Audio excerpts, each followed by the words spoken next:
Yu Hongming was just a broke graduate, taking over his dad's resource recycling center. A fancy way of saying, a junkyard. But the moment he stepped inside, reality glitched. Ding! Conditions met. Cross-time-space trading system initializing. And his entire world shifted. Yu opens his eyes in a strange, glowing dimension. A countdown flashes behind him. Then, a rugged man in camouflage appears and says, "I have an aircraft carrier. What will you trade for it?" Yu panics. "Bro, I don't even have lunch money." But the man points at Yu's hand, at the only thing he brought, a plastic bottle. The system scans it. Aquatic polymer container rare in multiple timelines. High value. Yu stares. It's a water bottle.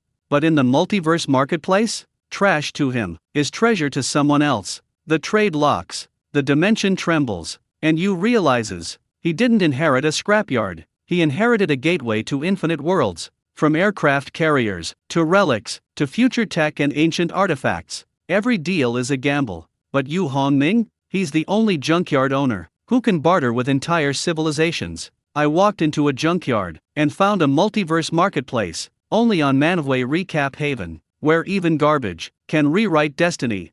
Feichen, Migzu Ice Cream City. Warm sunlight spilled through the big window, and two young men in their early 20s lounged lazily in their seats. "Yu Hongming, you're really going back to your hometown to take over your dad's scrap metal recycling station?" Yoan Daeon yawned as he asked, grinning. He was Hongming's university buddy and a classic rich second-gen good looks, carefree attitude, and a job lined up the moment he tossed his graduation cap. Hongming, on the other hand, had walked a much rockier path. "There's one thing I need to correct," Hongming said as he stirred his iced lemon tea. "It's not a scrap metal recycling station. It's a resource recycling company."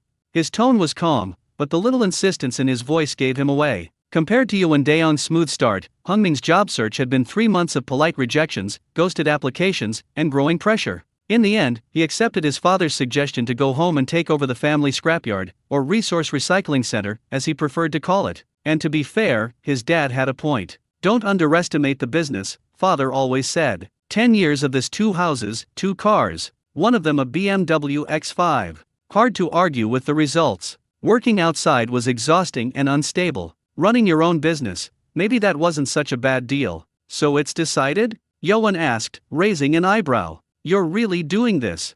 Hongming brushed a strand of hair from his forehead. Even with the sunlight on his sharp features, he looked completely composed. I'll take over starting tomorrow." Yoan sighed internally. With a face like that, Hongming could have been a model, an influencer, an idol even. Instead, a scrapyard boss. But he knew better than to argue. Once Yu Hongming made up his mind, nothing could sway him. At the counter, a waitress watched Hongming walk away and nearly sprinted to her boss. "Boss lady, you won't believe this, that handsome guy is going to be a scrap collector. I heard it with my own ears." "What? Really?" The cafe owner almost dropped the milk frother. "Someone like him? Going into that line of work?" "Exactly. Isn't it a pity? A guy that good looking could rely on his face alone. Instead, he's choosing the path where you work until your back snaps." The owner sighed dramatically. The waitress stared at the ceiling. Life truly worked in strange ways. The next morning, on Huihei Road, a storefront sign read, "Fei Yang Renewable Resources Co., Limited." Father patted his son's shoulder. "From today on, this place is yours. Do your best." "I will," Hongming replied. Though he said the words firmly, the knot in his chest tightened. Mother smoothed her travel clothes. Let him try things on his own. It'll be good for his growth. "Mom, where are you going dressed like that?" Hongming finally asked. Mother froze mid-gesture. We planned this in advance. First stop, Yunnan." The way she panicked told him everything. So they had planned this. The timing, the handover, everything. He forced a smile. "All right, have fun, and be safe." He waved goodbye, feeling strangely hollow, then walked into the gate of Fei Yang Renewable Resources. Behind him, Mother whispered, "Honey, is this really okay for our son?" "He'll be fine," Father said. "Consider it his first real lesson in life. He needs this." They got into the car and drove off, their worries fading quickly into excitement for their trip. Meanwhile, Yu Hongming stepped into the wide scrapyard, over 2,000 square meters of stacked metals, machinery, and organized chaos. The location was remote, but years of honest reputation had earned loyal customers. He took a breath, ready to find his footing, when a crisp electronic sound echoed in his ears. Ding! Conditions met. Cross-time-space trading system initializing. Hongming froze. System? His heart jumped. Then excitement hit him so hard his ears rang. No way, I actually get a system. To test it, he whispered cautiously, "Are you online?" Online. A cold, emotionless voice responded instantly. And then, the entire scrapyard vanished. Hong Ming blinked. He was suddenly standing in a strange, empty space, quiet, vast, unreal. What is this? A trading system? For what? Trade beginning. Prepare yourself. Countdown, 10, 9, 8. What? Already? Before he could even adjust, a figure materialized in front of him. A man with wild, messy hair, wearing an old camouflage uniform, eyes sharp, expression grim. Next to him stood a giant holographic countdown timer ticking rapidly downward. 56, 55, 54. Hong Ming barely had time to process it when the stranger spoke. "I have an aircraft carrier. What can you offer in exchange?" Hong Ming's jaw dropped. "An aircraft carrier? Are you serious? Time is running out," the man growled. "Make an offer." I don't have anything. This is my first time here, I didn't prepare." The man pointed. "No, you do have something. The item in your hand." Hong Ming looked down, and his eyes widened. Hong Ming was still holding that half bottle of water already half empty from earlier. Yet someone had actually traded an aircraft carrier for it. He stared at the man opposite him, stunned. "Are you sure?" he asked. "Of course I'm sure," the man in camouflage replied calmly. "What do you think?" "Agreed. Definitely agreed." Hong Ming nodded so fast his neck almost snapped. Who would reject a deal like this? Before he could say anything else, the system's cold, mechanical voice cut in. Both parties confirmed the trade. "Agree," the two said at almost the same time. "Transaction successful. Items have been placed in your respective inventories. Retrieve them at any time." The last word had barely echoed when the half bottle of water in Hong Ming's hand vanished. "My name is Sima Minghao," the man said with a friendly tone. "If you need weapons later, come find me. I've got plenty of good stuff." As his voice faded, his figure disappeared as well. Hong Ming blinked and found himself back where he had first entered the system. "System, open my inventory." A transparent, futuristic interface unfolded before him. In the very first slot, an icon shaped like an aircraft carrier. Hong Ming tapped it, and a prompt instantly popped up. "Extract? Yes/no." He didn't hesitate, he slammed no. You'd have to be insane to summon an aircraft carrier in the middle of a tiny scrapyard. He didn't know the exact size of an aircraft carrier, but he definitely knew it wouldn't fit here. And that wasn't even the scary part. How would he explain its sudden appearance to the world? Just thinking about it gave him a headache. He wanted to stay alive, thank you very much. So, the aircraft carrier would remain safely tucked away in the inventory. System, how do I leave? It wasn't that he didn't want to keep trading, but he needed new items first. That half bottle of water was already gone. Without new goods, he couldn't trade anything. Simply think about exiting, the system replied. And just like that, with a single thought, he was back in the familiar, messy scrapyard. Good, very good. He exhaled and started looking around. Time to find something new to trade. He walked through the clutter with more caution than before. Lesson learned.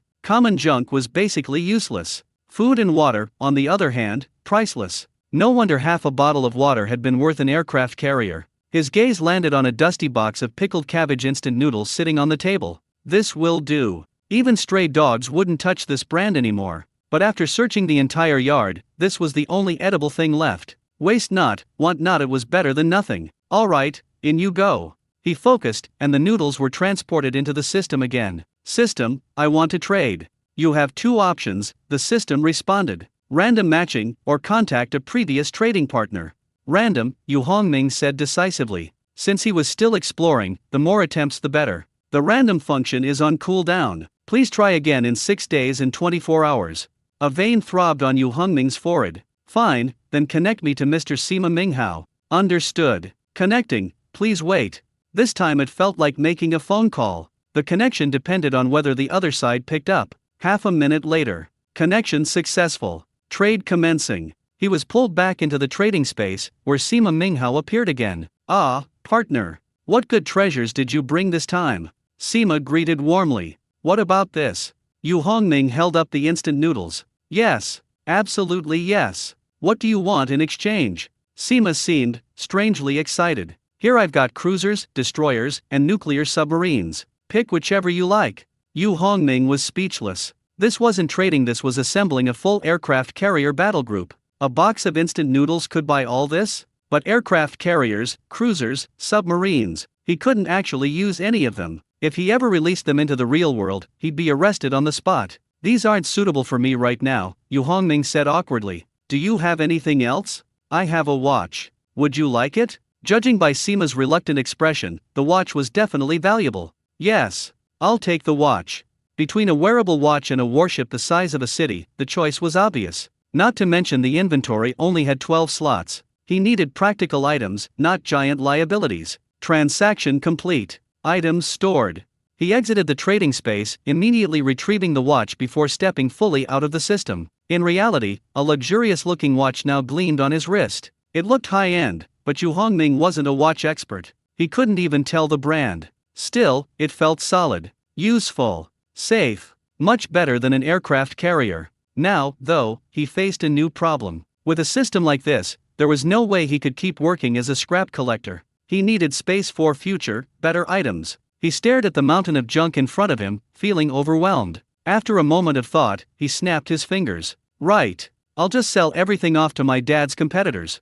Quick, clean, and he wouldn't need to sort through any of it himself. With that plan in mind, Yu Hongming grabbed his father's old address book and made a call. Not long after, a colleague from that recycling station arrived at the scene with a team of people and a large truck. During the phone call, Yu Hongming had repeatedly emphasized that he hoped to bring more people to help. This will make the work progress faster and also save some money. After a day of hard work, their mission was finally completed. All the garbage and other debris in the scrapyard were loaded onto trucks and taken away. This collaboration brought Yu Hongming an income of 220,000 yuan. Don't underestimate people in the recycling industry, they may actually be richer than you think. A week later, Yu Hongming arrived at the scrapyard on time. This time is not a regular working time, but rather to comply with system regulations. Unlike last time when he returned empty-handed, this time he was prepared in advance. He bought 2 bottles of mineral water and a few sausages on the way as backup supplies. We don't have many things, but we have enough. For him right now, the most pressing thing is to figure out the rules of the system.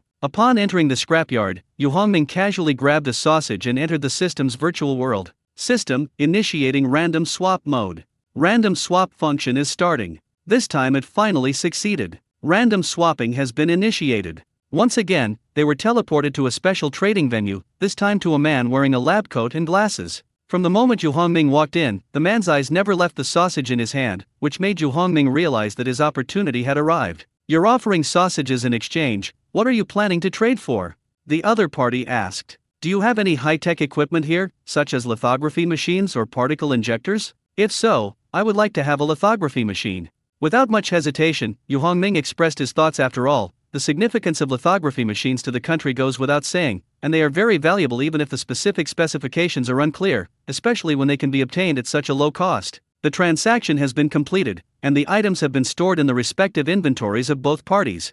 After saying a few words of farewell, the man named Liao Xiaoi left the space, and at the same time, Yu Hongming was also sent back to his original place. It's really great value for money. He was very happy looking at the huge mechanical device in front of him, but how can I monetize it? Just as he was worrying about this, a news tip flashed through his mind. Someone had tried to sell similar products on CNEU.com, and even though they knew most of them were fake, many buyers were still willing to try buying them. Since there's no better way, let's give it a try. Using the account left to him by his father, Yu Hongming logged into CNEU.com and started posting. To make the information more authentic and credible, he took many detailed pictures and added detailed descriptions, and also specifically noted that the transaction must be conducted in person. The main reason is that the item is too big to mail. Priced at 9 million RMB, it's an absolute steal compared to its actual value. After posting the information and waiting for approval, Yu Hongming didn't expect to sell immediately, but he still wanted to see how it went. Let's go in and take a look.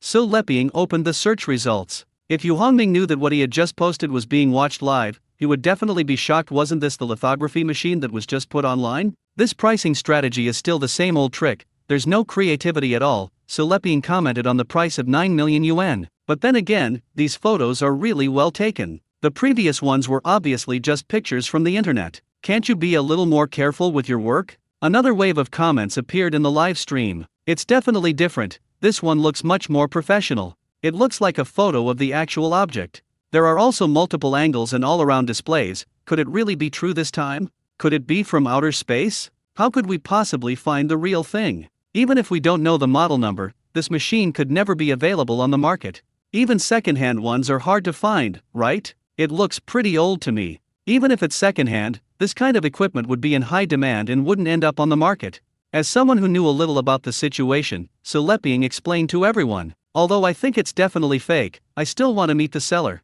Not long after, several uninvited guests arrived at the entrance of the scrapyard. Is this really the right place? Leping held up the live streaming equipment and asked his assistant. It should be correct. The assistant wasn't entirely sure either, after all, this place was too remote. But the slightly dilapidated sign in front of him gave him confidence. Brother Leping, look at that sign, it's Fei Yang Renewable Resources Recycling Company. Okay, go knock on the door. As the assistant knocked on the door, the atmosphere in the live stream room became lively. I didn't expect Brother Leping to be so brave. Online anti-counterfeiting is not enough, he also has to go to people's homes in person. I even took a day off to come and witness Brother Leping's actions. Go for it, Ping. Show them what real seriousness is all about. Isn't it dangerous in such a remote place? Be careful, the shopkeeper might unleash their dogs when they close. Did Brother Leping buy insurance? Should Brother Leping call the police now just in case? At that moment, the door was opened, and the person who opened it was Yu Hongming. Yu Hongming was already quite surprised when he received Leping's message yesterday. Completely unexpectedly, someone contacted him just 1 hour after he posted it. I suggested inspecting the goods in person, and the other party readily agreed. At first, Yu Hongming thought they were there to cause trouble, but today someone actually came to his door. With a hint of skepticism, Yu Hongming looked at the 3 people outside the door and asked, "Are you here to see the lithography machine?" "Yes, that's what we came for. May I take a look at the goods first?" Leping replied with a smile. "Of course, please come in." Yu Hongming stepped aside to make way for Leping and the others to come in. They actually let us in. What's going on here?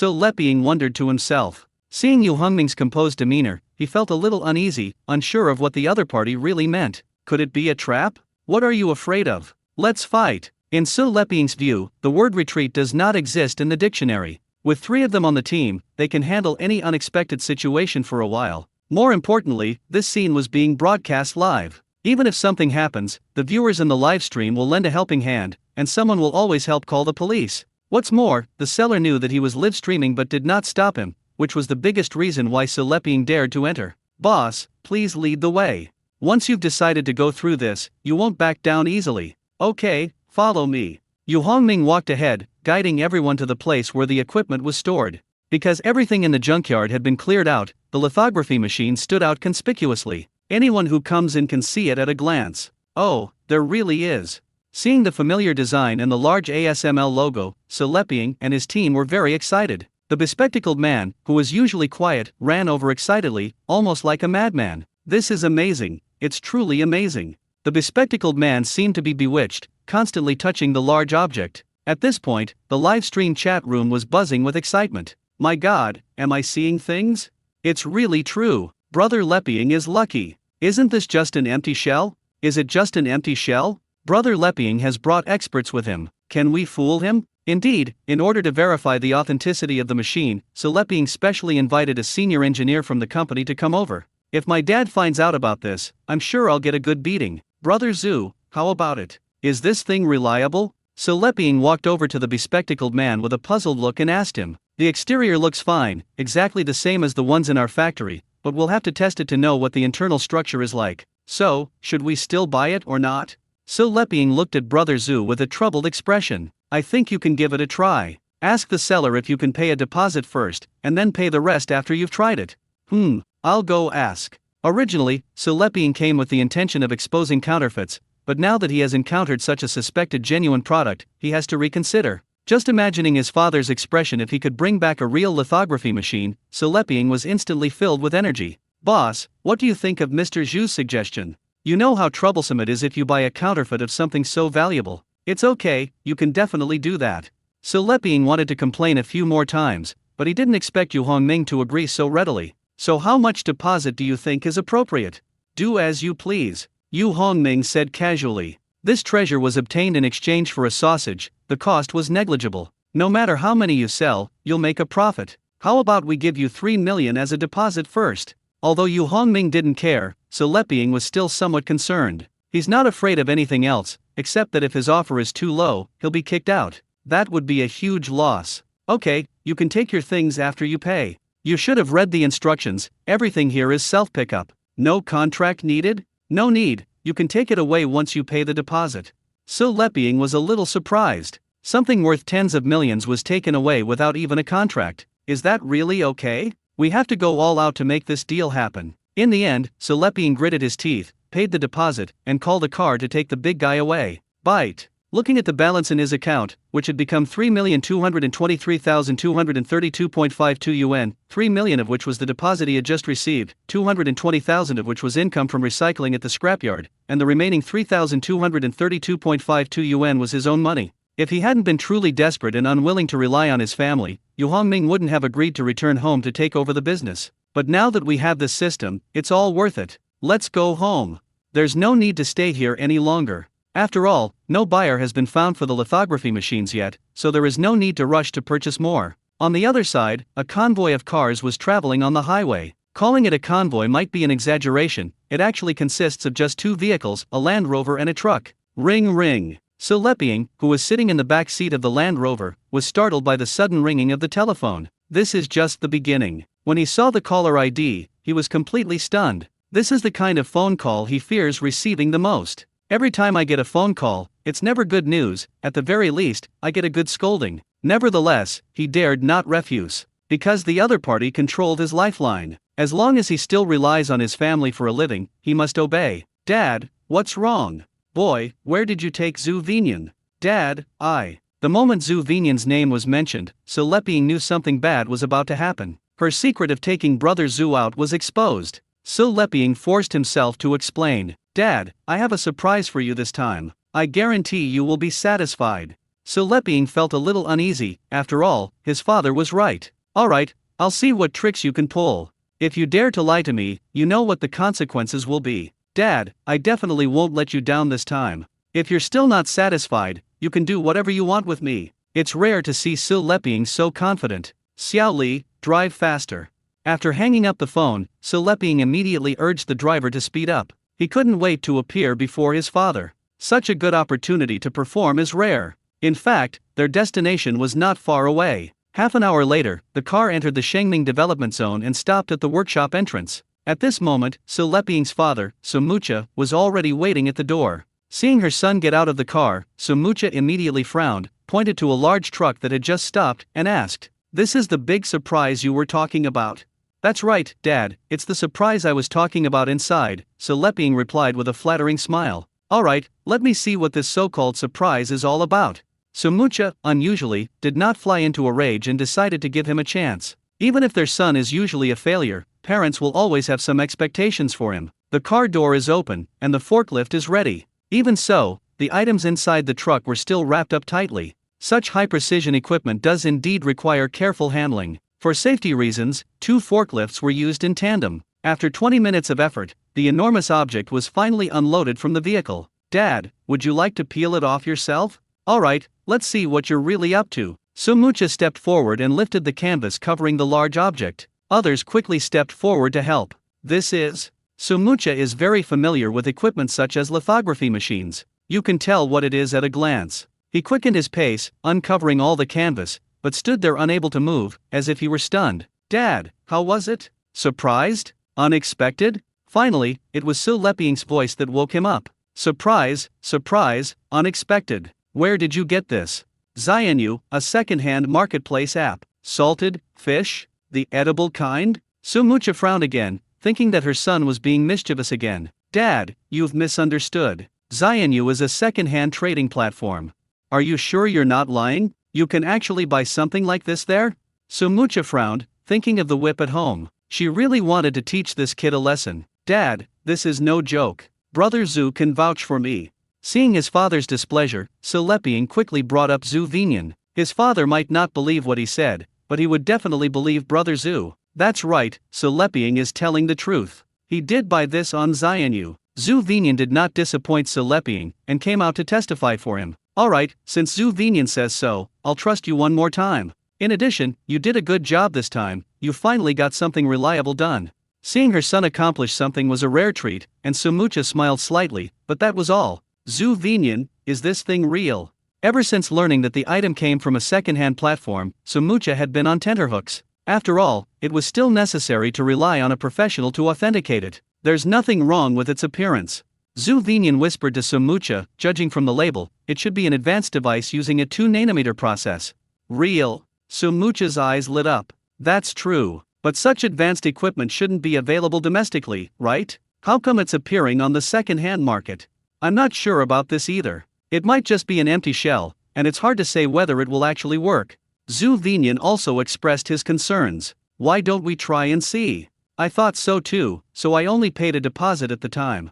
How much deposit was paid? When it comes to money, Sumucha becomes especially cautious. Although the company is doing well, it's not flush with cash and can't afford to spend money recklessly. The total price is 9 million, and 3 million has already been paid as a deposit. Total value 9 million, deposit 3 million. Sumucha began to mutter to herself. Such a high-end item was only selling for 9 million, it seemed like she'd been scammed. Regardless of whether the machine even exists, at this price, it's not even a fraction of the original price. If he remembers correctly, the last time ASLM sold one to Taiwan, it cost 2.4 billion. The more he thought about it, the more he felt that the 3 million yuan might be wasted. However, he also understood that he couldn't blame his son and Zhu Vinian, because the other party's work was so realistic that even professionals were fooled, so it was understandable that they decided to give it a try. The scam was sophisticated, making this money must have been quite difficult. Then let's move it to the lab for testing. Since things have come to this, all we can do is try our best and leave the rest to fate. Okay, I'll arrange it right away. Zhu Vinian immediately agreed and began preparations. Starting such a precision device is no easy task. First, a clean room is required, and then various parameters need to be adjusted. Otherwise, even the slightest mistake could render this treasure unusable instantly. Its internal structure is far too complex to tolerate the slightest error. After working for more than half a day, all the preparations were finally completed. No one left the room for even a moment during that time. In Sumucha's mind, nothing was more important than this machine at that moment. If it could operate smoothly, the future of Shengming optoelectronics would be completely changed. We can begin. Seeing that everything was ready, Sumuti announced its official launch. Yes, Chairman. Zhu Vinian walked to the control panel and solemnly pressed the start button. Buzzing. With a slight sound, the self-test program began to run. 1%. 1.02%. The numbers on the screen kept changing, and the entire testing process was very lengthy. But for everyone present, it was already commonplace. After all, a lithography machine is composed of tens of thousands of parts, and the system needs to be checked one by one, which naturally takes a long time. 65%. 76%. 83%. As the progress bar neared its end, everyone held their breath. The flame of hope burned ever brighter. More than an hour later, the display showed it had finally reached 99.99%. Only one step remained to complete the task. At this moment, everyone present breathed a sigh of relief. It was practically a success. Chairman, the startup was successful. Zhu Vinian said excitedly to Sumucha. As an engineer, he knew very well what this meant: the beginning of a bright future. Barring any unforeseen circumstances, Shengming Optoelectronics is poised for a glorious future. Well done, you two have made a great contribution this time. The last sentence was addressed to Su Leping, and the tone was full of approval. After years of idleness, the son finally did something worthwhile and made a difference. Tears welled up in Su Leping's eyes. No one could understand the joy he felt at being recognized by his father. Su Leping, Zhu Vinian, come back to the office with me. Sumucha waved for the two to follow him as they left the clean room. Since the equipment was operating normally, there was no need to linger. More important matters awaited him. Upon arriving at the office, Sumucha asked her secretary to leave and instructed her not to disturb them. Please sit down, let's talk about this. After closing the door, he invited the two to sit down. Dad, what do you want to see us about? Su Leping seemed a little uneasy due to his usually stern demeanor. Explain the process of purchasing this lithography machine in detail, without omitting any details, understand? I understand. Faced with the serious expression, Su Leping immediately became compliant. He began to recount the events in great detail. I've been doing live streaming, right? There are often people selling similar items on Xianyu, a second-hand marketplace, but most of them are actually fake. I'm really annoyed by these people's exaggerated claims, so I decided to verify if they're genuine first. The following words made Su Leping too embarrassed to say them aloud. He was afraid of being reprimanded. After all, in his father's eyes, doing live streaming was a typical example of not having a proper job. After a brief pause, he chose to skip that part and go straight to the main points. Unexpectedly, I actually met a real seller. After hearing this account, Zhu Vinian's expression changed slightly, but he didn't say anything, since the ending was not bad. Yes, well done. As a seasoned individual, Sumucha was naturally able to detect the embellishment in his son's words. However, he didn't expose him, letting it go out of consideration for the son's significant contributions. Luck can sometimes be a skill. So now let's talk about who this seller really is. Very mysterious. After a moment's thought, Zhu Vinyan gave his answer. With a limited vocabulary, Su Leping chimed in, "That's right, it really is mysterious. Could you elaborate on how mysterious it is? Tell me more about it." The place where the transaction took place was a scrap metal recycling station. A scrap metal recycling station. Sumucha looked confused. That's right, it's a scrap metal recycling station. Although we didn't see any scrap when we went there, I'm sure this place used to be used for that, Zhu Vinyan replied confidently. And then? Were there any other strange things? There was something else that was particularly strange. The boss didn't seem to care much about that lithography machine, Zhu Vinyan recalled. How so? The boss didn't even sign a contract. He just had us pay a deposit and then took the machine away. He wasn't worried at all that we wouldn't pay the balance. Such a thing does happen. Sumucha had to admit that the boss was really mysterious. First, where did he get this lithography machine from? Most importantly, this is the world's most advanced 2nm lithography machine. There are only a handful of them in the entire world. Where did this guy get it from? Moreover, one of these machines costs 2.4 billion outside, but he sold it for only 9 million. Isn't that insane? If it were a broken machine, that would be one thing, but after testing, it was found that there was no problem. What Sumucha couldn't understand was that the boss only accepted a 3 million yuan deposit and handed over the machine to them without even signing a contract, showing no concern about being scammed. Even someone as knowledgeable as Sumucha couldn't figure out what the boss was trying to do. Did you get his contact information? No. Zhu Vinyan and Su Leping exchanged a glance and answered in unison. Sumucha looked at the two of them with dissatisfaction, thinking, how could they do something so important so unprofessionally? A deal worth nearly 10 million, and they didn't even leave any contact information. What's even more outrageous is that boss. The other party still owes 6 million yuan in payments, and you just let them go like that? Dad, I can contact him on Xianyu, a second-hand marketplace platform. Su Leping suddenly thought of a solution. Okay, you can give it a try. Just say you'd like to visit me in person. Okay, I'll message him right now. Following his father's instructions, Su Leping immediately sent a message to the other party. Did you reply? 5 minutes passed. Have you received a reply yet? 10 minutes have passed. The three of them sat there staring at each other, waiting for news. Half an hour later, there was finally a response. Ding dong. Have they arrived? Sumucha asked. He's back, but he said he doesn't want to see us, Su Leping said cautiously, looking at her phone. In Su Leping's memory, no one had ever dared to refuse his father. Anyone who dares to say no will be in trouble. Then tell them that we're going over now to pay the full amount. In addition to the 3 million already paid, another 2.4 billion will be added as the final payment. Su Leping was stunned, looking at his father in surprise, thinking, is this still the same father who is usually so calculating? Originally, it would have only cost an additional 6 million, but now you want to pay 2.4 billion. Do I look like someone who's joking? Sumucha's lips curled up, her tone firm. Zhu Vinyan, who was standing to the side, nodded in agreement. According to market prices, it is actually quite reasonable for the chairman to do this.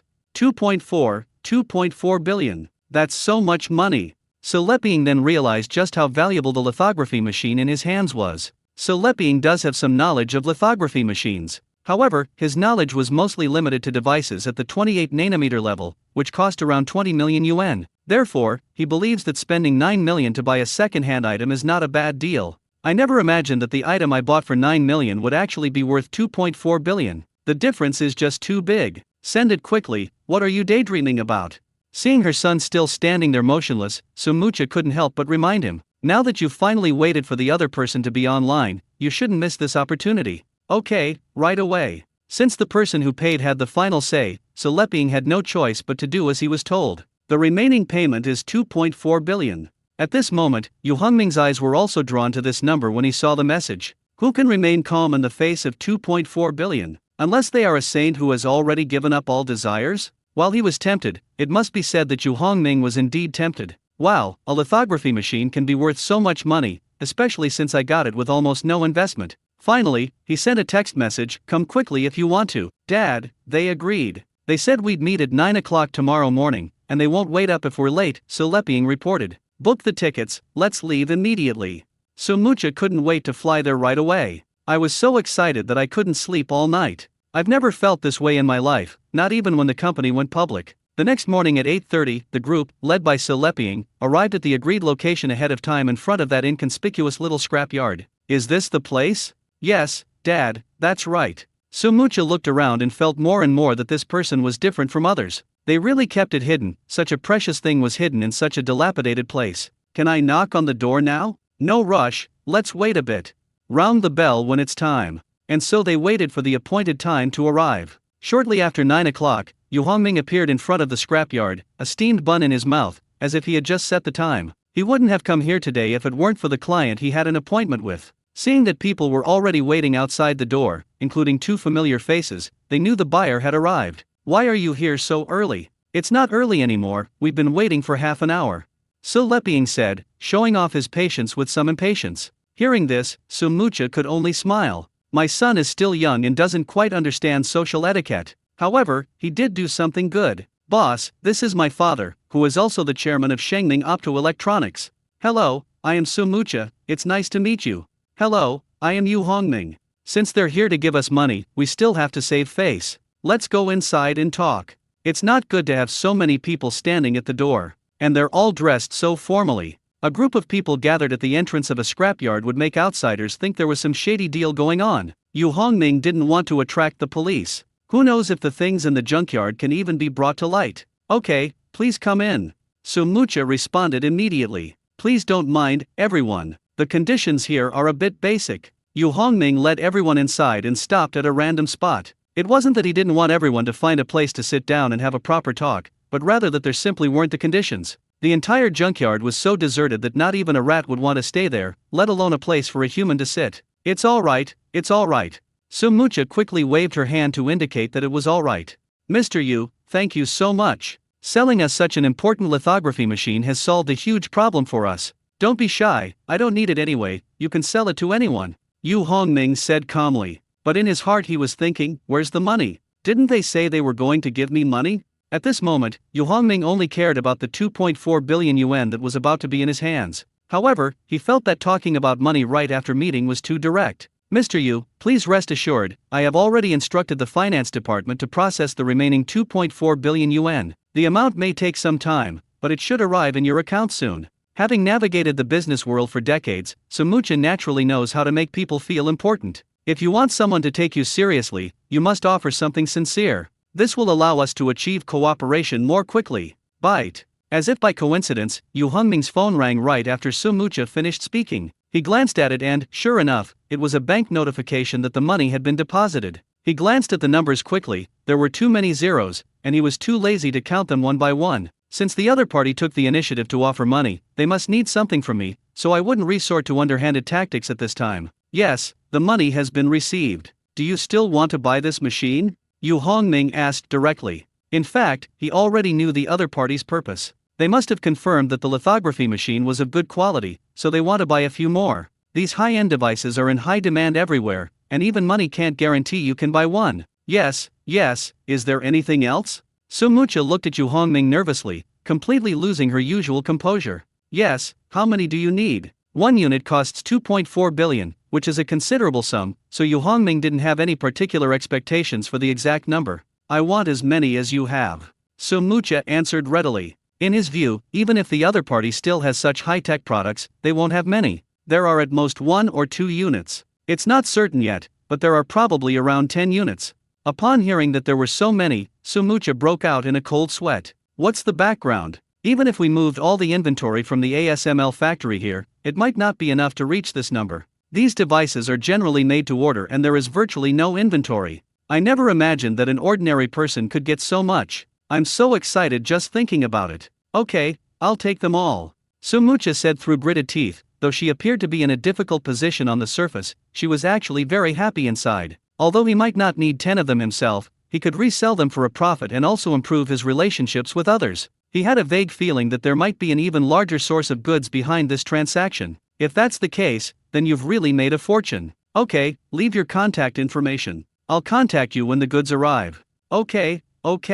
Sumucha immediately handed over his personal business card. This business card was used by him to communicate directly with important clients. Most people would only get the secretary's contact information. Mr. Yu, may I also have your contact information? This was the first time Sumucha had so earnestly requested to exchange contact information since he had achieved success in his career. No problem, I don't have a business card, but you can write down my phone number. Yu Hongming naturally doesn't need a business card. Why would a scrap collector need a business card? Is he afraid people won't know he collects recyclables? Yu Hongming gave out his phone number. Boss Yu, let's add each other on WeChat. We can hang out sometime. At this moment, Su Leping interjected. Sumucha glared at her son, but did not stop him. It would be very beneficial if the son could establish a relationship with this mysterious figure. Yu Hongming did not refuse. Having more friends means having more options. He opened his WeChat QR code for Su Leping to scan and added him as a friend. Then I won't bother you any longer, Mr. Yu. The deposit will be transferred to you as soon as I get back. Please be sure to keep those lithography machines. Bite. The next morning, Yu Hongming had just woken up and turned on his phone when he received another transfer notification. Upon closer inspection, the amount was a full 2.4 billion. I never imagined that such a simple deposit could generate so much profit. Moreover, he only needs to pay for a few sausages, which probably costs less than 10 yuan. It's unbelievable to even think about it. With no one around, Yu Hongming finally had a chance to properly count all the zeros. This feeling is especially exciting for someone like him who has suddenly become rich and has never seen the world. Alright, let's get started. There are still many things waiting for Yu Hongming to handle today. He plans to hire a renovation company to refurbish the scrapyard. I thought I'd just make it my new home, so I wouldn't have to keep running back and forth between the two places. After all, the space there is large and quiet, so it will definitely be more comfortable if it's tidied up properly. Now that he has money, Yu Hongming is unwilling to mistreat himself. However, before contacting the renovation company, Yu Hongming first went to see Uncle Duan, the landlord of the scrapyard. He was driving a Wuling minivan that his father had left him. It used to be used for transporting goods. Uncle Duan, what are you busy with? Oh, it's Xiao Yang. What brings you here? The landlord was very familiar with Yu Hongming, since he saw him every month when collecting rent. The two started chatting. Your parents are doing pretty well now, right? I saw him post pictures on his WeChat moments yesterday, and he looked very happy. Uncle Duan, I'm so envious. Hearing this, Yu Hongming felt somewhat awkward. It's as if no one needs to envy anyone else. If it weren't for the system, I really don't know what I would have become. Oh, you took over your dad's job. How's business? It's alright, not bad, Yu Hongming replied with a smile. Uncle Duan, there's something I'd like to discuss with you. What's wrong? Just say it. Don't be so polite with me. Uncle Duan, I'd like to ask if you're selling your scrapyard? I'd like to buy it. Are you serious? Uncle Duan looked at Yu Hongming with a strange expression. In fact, Uncle Duan had wanted to sell this place for a long time because his daughter-in-law kept urging him to sell it so that he could buy a bigger house in the city. However, this place had been rented to Yu Hongming's father for more than 10 years, and the two had become good friends, so Uncle Duan had not spoken up. I'm serious. If you're willing to sell, just name your price. I absolutely won't haggle. 3 million, what do you think? After all, this is a 2,000 square meter area. Although the buildings are somewhat dilapidated, such a large piece of land is still worth a lot of money. Uncle Duan's asking price wasn't high. In fact, Uncle Duan had already inquired about the market price in private. The agent's valuation was 3.2 million. Out of consideration for Yu Hongming's father, Uncle Duan voluntarily lowered the price. No problem, I'll transfer it to you right away, and then we'll go and complete the formalities, how about that? Yu Hongming agreed without hesitation. In such a large place, 3 million is really not much, especially considering that Yu Hongming has billions in his account. What's 3 million? It's not even a fraction of what it should be. Uncle Duan assumed that the purchase of the house was at the behest of Yu Hongming's father. Uncle Duan was quite clear about Yu Hongming's situation. How could a recent graduate come up with 3 million yuan all at once? This money must have come from his father. No need, I can make the decision myself. Uncle Duan, give me the account number, I'll transfer the money immediately. Okay, wait a minute, I'll go get my bank card. Uncle Duan looked at Yu Hongming with some suspicion, but still went inside to find the bank card. A short while later, Uncle Duan returned, carrying a red booklet and a bank card. This is the property ownership certificate, take a look. Yu Hongming took the certificate and examined it carefully. After all, the property certificate is crucial to the success of this transaction. Yu Hongming doesn't want to buy a house with problems. After reviewing the property and confirming that it belonged to Uncle Duan, he returned the property certificate to Uncle Duan. Uncle Duan, give me your bank card, I'll transfer the money right away. Xiao Yang, are you sure you don't need to tell your dad? Uncle Duan's face was full of worry. After all, 3 million is no small sum, and Uncle Duan was afraid that this matter would affect Yu Hongming's father's attitude. Don't worry, my dad said I can decide for myself if it's under 3 million. Alright. Since Yu Hongming had already put it that way, Uncle Duan no longer refused and handed over the bank card to Yu Hongming. Yu Hongming took the card, operated it a few times, and then returned it to Uncle Duan. Uncle Duan, the money has been transferred. You can check it. The transfer speed is very fast. Just a few minutes after Yu Hongming transferred the money, Uncle Duan received the notification that the funds had arrived. Okay, let's go transfer the ownership now. After receiving the money, Uncle Duan didn't dawdle and took Yu Hongming to the real estate bureau. At 3 p.m., Yu Hongming received the new property ownership certificate. Uncle Duan, let me take you home. No need, I can go back by myself. Uncle Duan didn't let Yu Hongming say anything more, waved his hand, and turned to leave. No need to send it, I can go and check out the renovation company. On his way there, Yu Hongming noticed that there were many decoration companies nearby. People in business are shrewd. Those who come from the real estate bureau are all highly targeted customers with very high renovation needs. Yu Hongming drove his van and stopped in front of a relatively large decoration company. For him, now is definitely the best. He was called to a stop as soon as he walked in. Yu Hongming, what are you doing here? Yu Hongming never expected to run into an acquaintance in such a place. Duan Zixin? Long time no see. She was a school beauty during her high school years. Since graduating from university, we've all gone our separate ways and haven't kept in touch. I never expected to run into you now. Yes, more than 4 years have passed in the blink of an eye, and you are still as handsome as ever. Duan Zixin said half-jokingly. You are too, just as beautiful as you were back then. No way, you're just praising me. Although she wouldn't admit it, the smile on Duan Zixin's face betrayed her feelings. Yu Hongming, what are you doing here? Why do you think I'd come to a renovation company? Yu Hongming asked rhetorically. Of course, we'll hire someone to renovate the house. You bought a house so quickly? Duan Zixin started gossiping. I just bought it. That junkyard should be considered a building, right? After all, there's still the property ownership certificate. Yu Hongming, you're amazing. I'm still struggling to rent a place, and you've already bought a house. Duan Zixin stared at Yu Hongming with envy. This envy is genuine, it's not feigned. The monthly rent was almost suffocating Duan Zixin. Although she is good-looking and has every opportunity to make a living based on her appearance, she prefers to support herself through her own efforts. Since you've chosen this path, you have to be prepared to face reality. It's nothing. Yu Hongming didn't seem particularly pleased with himself. He knew what he was doing. If it weren't for that magical system, he would be nothing. Yu Hongming, you didn't buy a house and are planning to get married, did you? Despite her calm exterior, Duan Zixin was actually very nervous inside. When she saw Yu Hongming again, she still held a glimmer of hope. Not yet, I don't even have a girlfriend. Since his ex-girlfriend went abroad, Yu Hongming has not been in a relationship. It's not that he had particularly deep feelings for his ex. He just wanted to be alone and clear his mind. More importantly, he still doesn't have a job. If you can't even support yourself, how can you have the mind to think about these things? Really? Duan Zixin's heart almost jumped out of her chest. With your qualifications, you don't have a girlfriend. It's true. I can only answer that way if you don't believe me. Yu Hongming smiled. Okay, let's not talk about that anymore, let's talk about something serious. Are you working here now? Yes, I work as a designer here. Duan Zixin looked at Yu Hongming with a hint of regret, but was too embarrassed to continue dwelling on the previous question. That would be too direct, we need to save face for others. That's great. I'll leave my renovation to you. I'm confident you can do a great job.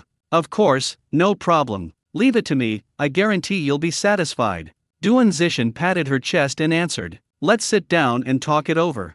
Once Yu Hongming sat down, Duan Zixin quickly got into professional mode. In the blink of an eye, she had already taken out the forms and started preparing. How many bedrooms and living rooms does your room have? What is the total area? It's hard to say, but it's probably around 2,000 square meters. 2,000 square meters? You mean you bought a villa? Duan Zixin almost shouted it out, her professional demeanor vanished instantly. There was no way around it, Yu Hongming's words really agitated her. I'm still struggling to pay rent, while others have already bought such a large place, it's unbelievable. No, it's not a villa, and I can't explain the specifics. How about we find some time, and I'll take you to see it? Okay, how's it going now? Hearing that it wasn't a villa, Duan Zixin calmed down a bit, but it also piqued her curiosity. Now, are you free now? Yu Hongming did not expect Duan Zixin to be so anxious, even more so than he was. I'm free right now. Let's go now. Wait a moment, I'm going to get my bag. After saying that, Duan Zixin left in a hurry and returned a little while later with her bag. We can set off now. Okay. The two left the renovation company together. My car is over there, you don't mind, do you? Yu Hongming also knew that his car was indeed a bit low-end. But he didn't care, since he didn't have any particular feelings for Duan Zixin. Of course I don't mind. Actually, I think driving this car is quite low-key. Duan Zixin said with a smile that she often takes the bus to and from work. What right do you have to criticize others? Get in the car. Duan Zixin took the initiative to walk to the passenger seat. Upon entering the car, Duan Zixin was taken aback by the shabby interior. However, she didn't say much. Throughout the journey, Duan Zixin talked non-stop. The topics of conversation mostly revolved around the past. These old stories are already blurred for Yu Hongming, and sometimes he can't even recall them. He can only listen and respond with a smile. Half an hour passed with the car stopping and starting, and it finally stopped in front of a scrapyard. Is this the place you were going to show me? Seeing that no one was around, Duan Zixin felt very confused. That's right, the location isn't great, but the advantage is that it's quiet. Yu Hongming was also a little embarrassed. Oh, it is indeed quite quiet. Only then did Duan Zixin understand the specific meaning of Yu Hongming's earlier statement that it was difficult to describe. So what is this place for? She noticed a sign at the entrance and pointed to it, asking Yu Hongming. This used to be a junkyard, but it's no longer in operation. I bought it. Yu Hongming answered. There are many things he can't say, especially when facing classmates he hasn't seen for years. He's even more embarrassed to admit that he once thought about collecting scrap. Okay, let's go in and take a look. Duan Zixin was too embarrassed to press the matter further. Okay, please come in. Yu Hongming quickly opened the door and invited Duan Zixin in. Upon entering, Duan Zixin knew that this was no easy task. The buildings are disorganized and many parts need to be demolished and rebuilt. To achieve the best results, it's best to demolish and rebuild. However, this would significantly increase the budget. Duan Zixin didn't know if Yu Hongming had enough money. What is your renovation budget this time? Budget? There's no fixed amount. Duan Zixin looked completely bewildered. What does this mean? In other words, money is not a problem as long as I can achieve the effect I want. Duan Zixin was once again lost. Unlimited budget? It's been years since I've seen him, and he's gotten quite arrogant. Tell me the truth, isn't your dad the world's richest man? No. Yu Hongming was confused by Duan Zixin's words, but still shook his head in denial. Since you're just an ordinary person, how dare you say that? Who gave you the courage? Liang Jingru? Haha, just go ahead and design, don't worry about the money. Yu Hongming said with a smile. I'm not a rich kid, but I can still afford to spend money on renovations. Stop with the empty talk, give me specific numbers so I can give you practical advice. Duan Zixin rolled her eyes helplessly. How about 100 million? Yu Hongming thought for a long time and finally gave what he considered a reasonable number. With billions in savings in the bank, spending 100 million to improve one's living environment isn't excessive, is it? Duan Zixin looked helpless once again. I'm asking you to give me a specific number, not to quote a random price. Duan Zixin, who previously had a good impression of Yu Hongming, has changed her mind. It's completely unacceptable that Yu Hongming, whom I always thought was very reliable, has become so unreliable. One minute they say there's no upper limit, the next they're saying 100 million. Do they really think money is just paper? Where did I not take it seriously? You need to explain it to me clearly. Yu Hongming scratched the back of his head, completely confused by Duan Zixin. I'm right, my budget is 100 million. If it's not enough, I can add more. Yu Hongming smiled slightly, finally understanding the source of Duan Zixin's reaction. But upon closer reflection, it's understandable. She wasn't known as a child from a wealthy family. No problem, I'll show you. Yu Hongming opened his balance page and handed it to Duan Zixin. Yu Hongming wasn't trying to show off, he simply had no other choice. What do you want to do? Seeing Yu Hongming suddenly hand her a cell phone, Duan Zixin took it blankly. See for yourself.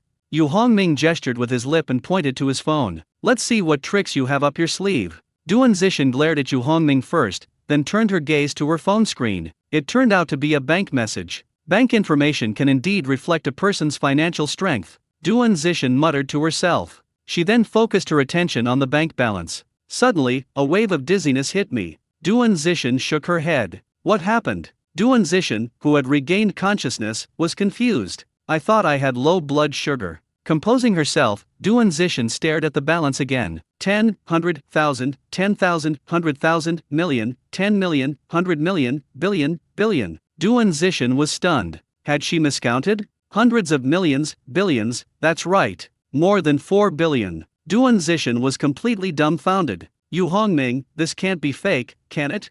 What do you think? Yu Hongming smiled at Duan Zishan and asked in return, "Real?" Duan Zishan's gaze shifted back and forth between the phone screen and Yu Hongming, unable to reconcile this balance with her old classmate. Did this guy go to commit robbery? Wrong. Where did his money come from? Duan Zishan felt like she was about to collapse. Okay, forget about all that. Just know I have money, go for it, and don't try to save me money. Yu Hongming said as he retrieved his phone. Okay, I definitely won't save you any money.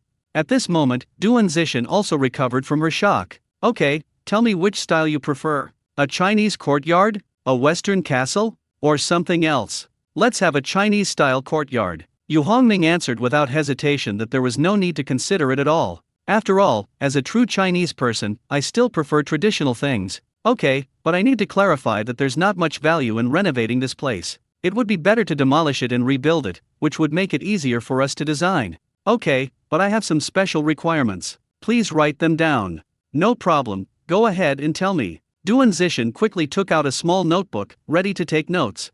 I need to find a large warehouse to store some important things, so the requirements for this warehouse will be quite high. Okay, I will design it according to the standards of constant temperature and humidity.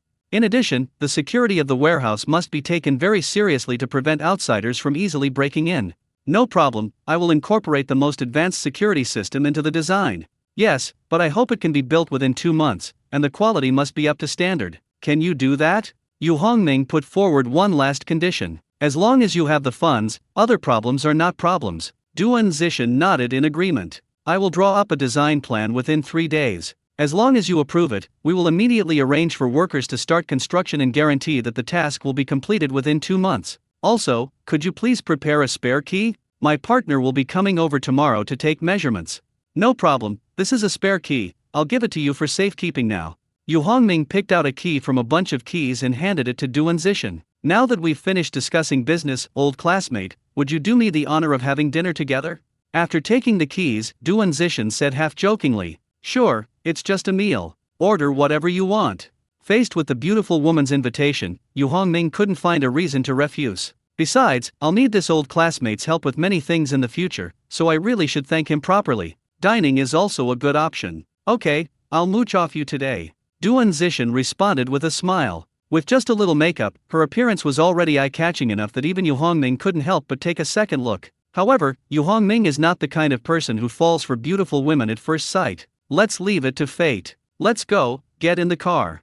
After saying that, Yu Hongming led Duan Zishan away from the scrap metal recycling station and to a van. The two then got into the car. Yu Hongming, you're so wealthy now, why do you drive such an unassuming little car?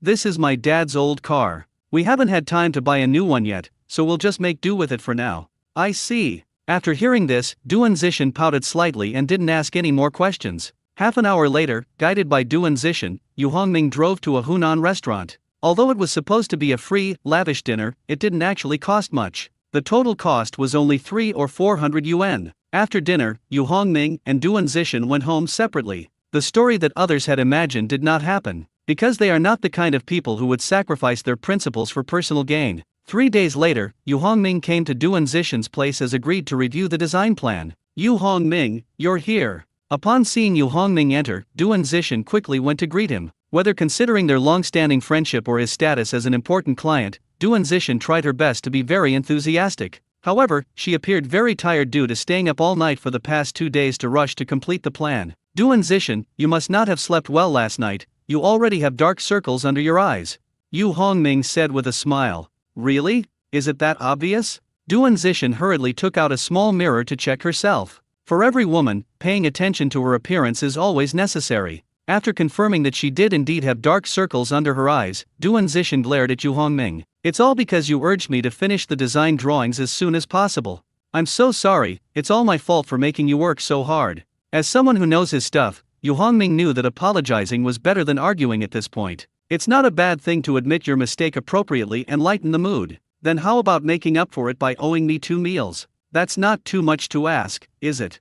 Of course it's not excessive, it's only right. Seeing how hard the other party was working, Yu Hongming immediately agreed to the meal, since 2 meals were nothing to him. Let's not talk about that for now, let's take a look at your design. At this moment, Duan Zishan let out a big yawn. Come this way with me. As she spoke, Duan Zishan led Yu Hongming into the reception room and poured him a glass of water. Wait a moment, I'll go get the blueprints.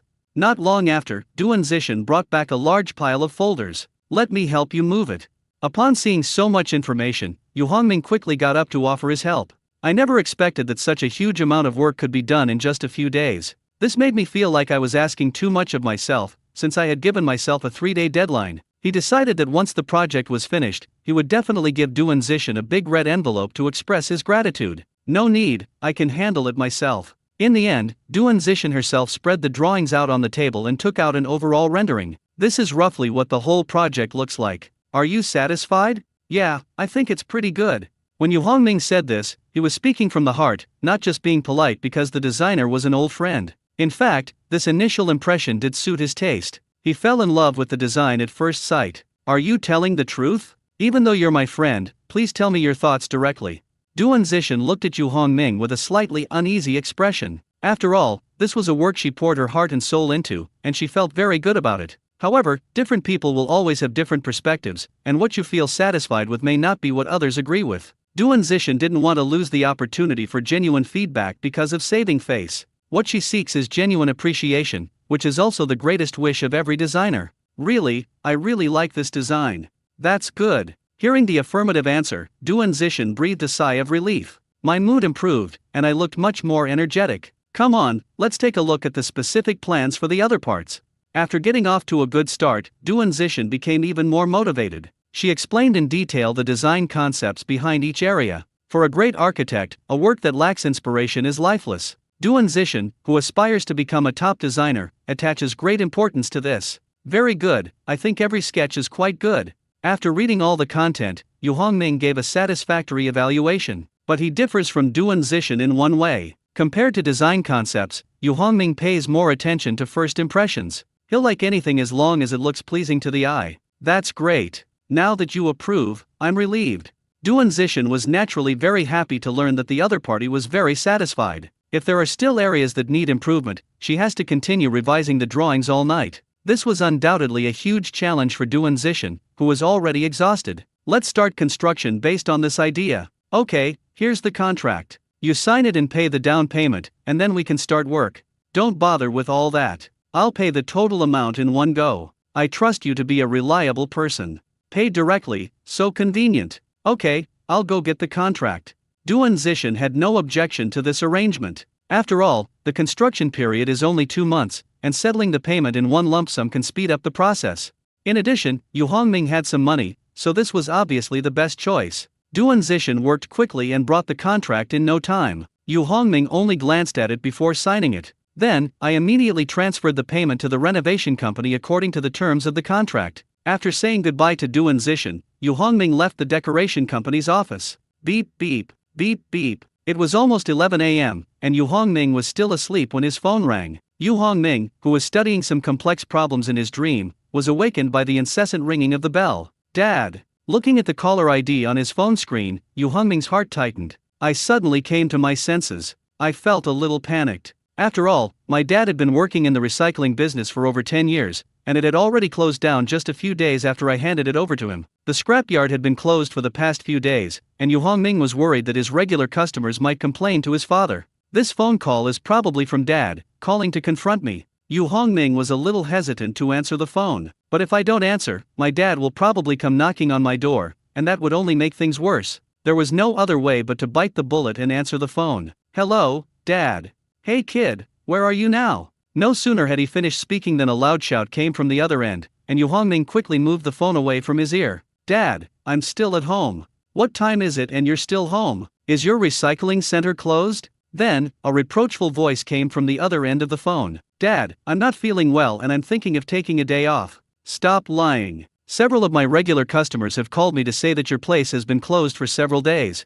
Dad's voice rose again. Also, your Uncle Duan just called and said that you bought that place for 300,000 yuan. Is that true? Yes. Where did you get 3 million? His father's voice was so loud that Yu Hongming's ears hurt a little. Earned from doing business.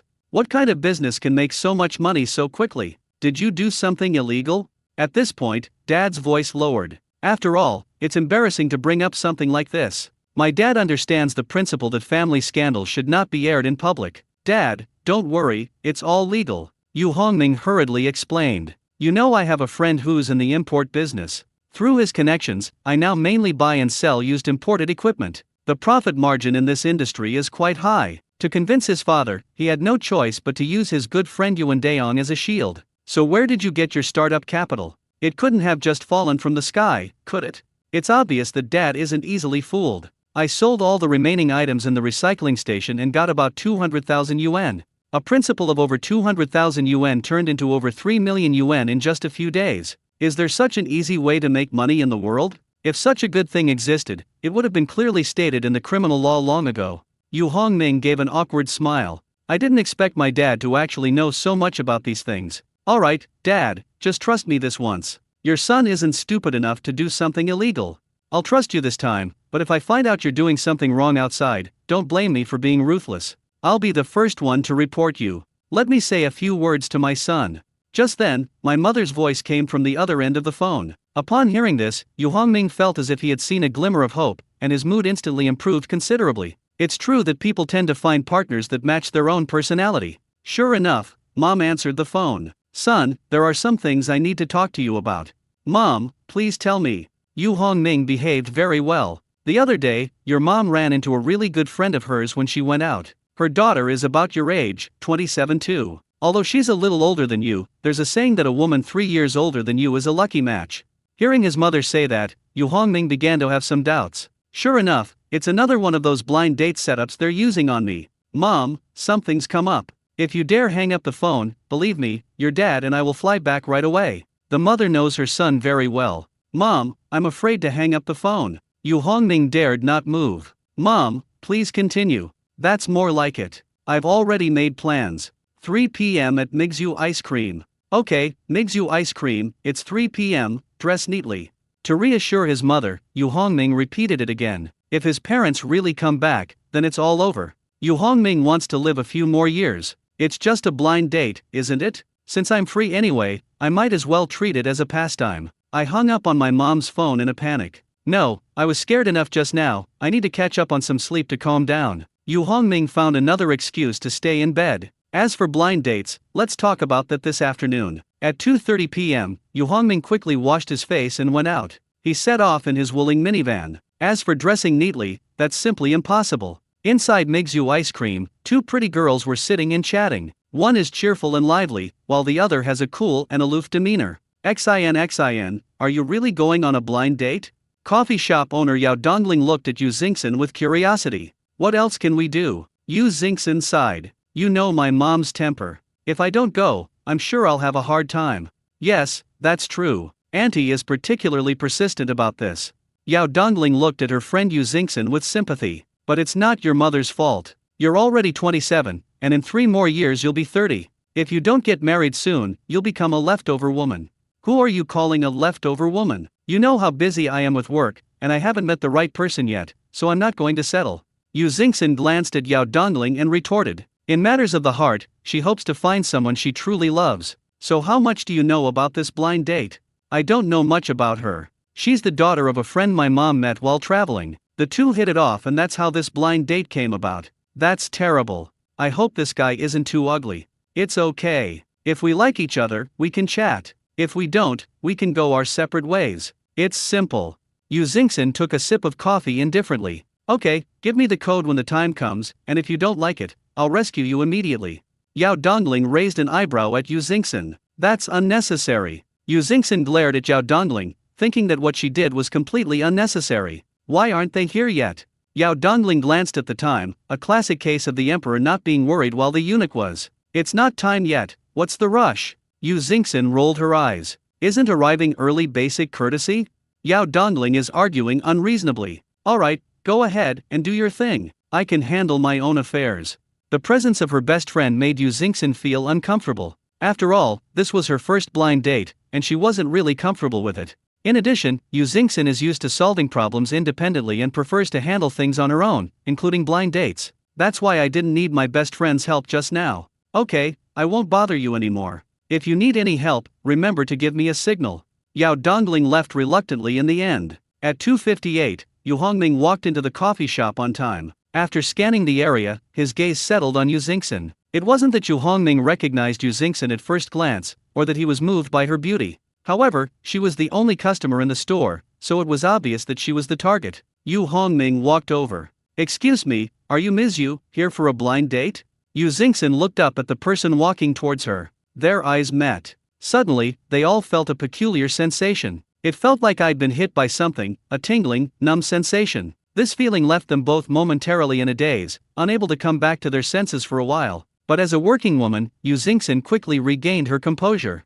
"My name is Yu Xingxin, please have a seat. My name is Yu Hongming, hello." At this moment, Yu Hongming also came to his senses and quickly sat down. "I'm feeling a little nervous. Sir, would you like something to drink?"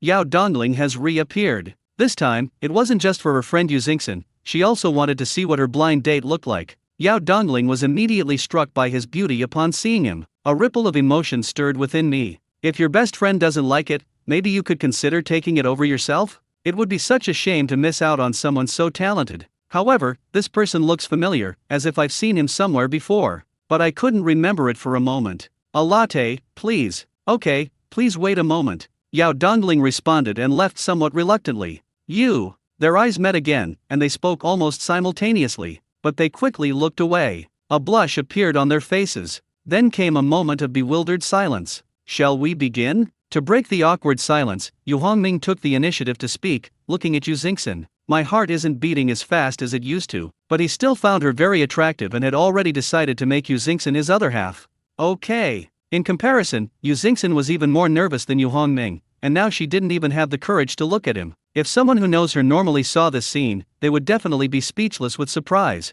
Is this still the same Yu Xingxin who was always calm and composed? She simply nodded slightly. Who would like to introduce themselves first? You go first. Yu Xingxin felt she needed time to adjust her state and that it would be best to speak as little as possible. Let me give you a brief introduction. I run a small business. I just bought a house but don't have a car yet. My parents own 2 properties, but their businesses aren't very big, and they don't have pensions, only a small amount of savings. That's roughly the situation. Then let me introduce myself. After Yu Hongming finished speaking, Yu Xingxin continued. My parents run the Elf Group, you may have heard of that name.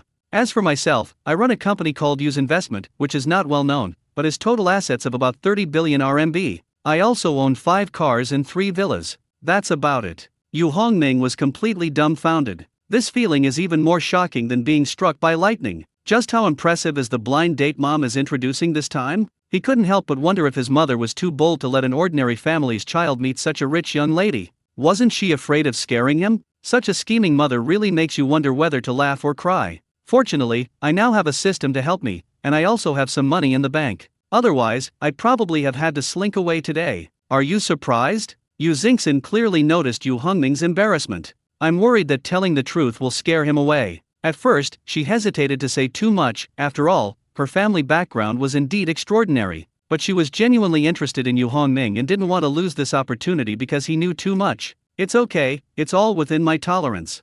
Yu Hongming waved his hand to indicate that he didn't care. For him, the existence of the system was far more awe-inspiring than these numbers. In addition, he has a grand goal of becoming the world's richest man, so what is this little scare? Then think about it carefully. Seeing that Yu Hongming wasn't pretending to be nonchalant, Yu Xingxin felt much more at ease. Please enjoy your coffee slowly. At this moment, the waiter brought over a cup of hot coffee and placed it in front of Yu Hongming. Thanks. You're welcome. The waiter excitedly returned to the bar and whispered to Yao Dongling. Boss lady, I saw that super handsome guy from last time. Where is it? Yao Dongling immediately turned around to look for her. He's over there, the man who's with your friend. Really? Yao Dongling was very surprised. She then realized what that familiar feeling was all about. It was the handsome guy she had seen before. At this point, Yao Dongling couldn't sit still any longer. You can't let your best friend have such a good chat with someone who looks like a junk collector, can you? It doesn't matter how good-looking the other person is. The key issue is that the two people's living standards are too different. Yao Dongling was afraid that her best friend might unintentionally hurt the handsome guy's feelings, so she decided that if Yu Xingxin didn't like him, she would immediately step in to fill the gap. Yu Xingxin, come here, I have something important to tell you. Yao Dongling quickly stepped forward and pulled Yu Xingxin out. Excuse me, please wait a moment, I'll be right back. Even when she was called away, Yu Xingxin made sure to politely inform Yu Hongming to avoid any misunderstandings. After arriving behind the bar, Yu Xingxin first glanced at Yu Hongming's location in the distance. Confirming he was still there, she looked at Yao Dongling with some anger and asked, What are you doing? Don't you know I'm on a blind date? Can't we talk about this later? This is so awkward. I'm just afraid you'll get scammed. Seeing her friend's reaction, Yao Dongling didn't know what to say for a moment, but he quickly found an excuse for himself. How can you be so sure he's reliable? How long have you known him? Sigh, I really did meet him. You can ask Alin if you don't believe me. She can vouch for it too. To convince Yu Xingxin, Yao Dongling even brought up Alin, the waitress, as a witness. When the usually obedient Arlene heard her boss give this instruction, she immediately chimed in, "That's right, this handsome guy did come to our store, we just happened to run into him. Do you believe me now?" Yao Dongling looked at Yu Xingxin triumphantly, as if she had found support. Can meeting someone prove everything? How can you judge a person's character based on just one chance encounter? Yu Xingxin is not someone who easily believes such claims. It was just out of curiosity. It's quite interesting. She would never act like this under normal circumstances. It's quite interesting. What's the meaning? Yao Dongling was a little confused. You can tell at a glance? Yao Dongling remained skeptical. How much is this watch worth? So he was a hidden millionaire. At this moment, Yao Dongling's mouth was wide open, big enough to fit an egg. It's hard to imagine that such an ordinary-looking person would wear a watch worth 25 million. Looking at his ordinary clothes, it's clear that wealthy people these days are very low-key. Yao Dongling has always been straightforward, and she quickly came to terms with it. Never mind. This kind of person is not good enough for Yu Xingxin to deal with. I'm so envious of you. You found true love on your first blind date. Yao Dongling hugged Yu Xingxin, her face full of jealousy. Alright, I'm going back now. We can talk about it later. Yu Xingxin glanced at Yu Hongming, gently pushed Yao Dongling away, and went straight back to her seat. Sorry to have kept you waiting. It's okay, waiting for a beautiful woman is always worthwhile. Yu Hongming rediscovered the feeling of first love, and his words were as sweet as honey. Thanks. Yu Xingxin was also very happy. The smile on her face was impossible to hide. Let's add each other on WeChat. Yu Hongming took out his phone. Fine, I'll scan you. Yu Xingxin also picked up her phone and opened the WeChat scan function. With a beep beep, the two quickly became friends. Yu Hongming passed the verification immediately. Coo. Suddenly, an inappropriate voice came from inside. Yu Hongming felt awkward. The sound was coming from his own stomach. Sometimes, these physiological reactions are truly beyond our control. However, Yu Hongming cannot be entirely blamed for this. Anyone who has been hungry all day will have a rumbling stomach. Yu Hongming scratched the back of his head sheepishly. I'm so sorry, I haven't eaten anything all day. Are you that busy with work?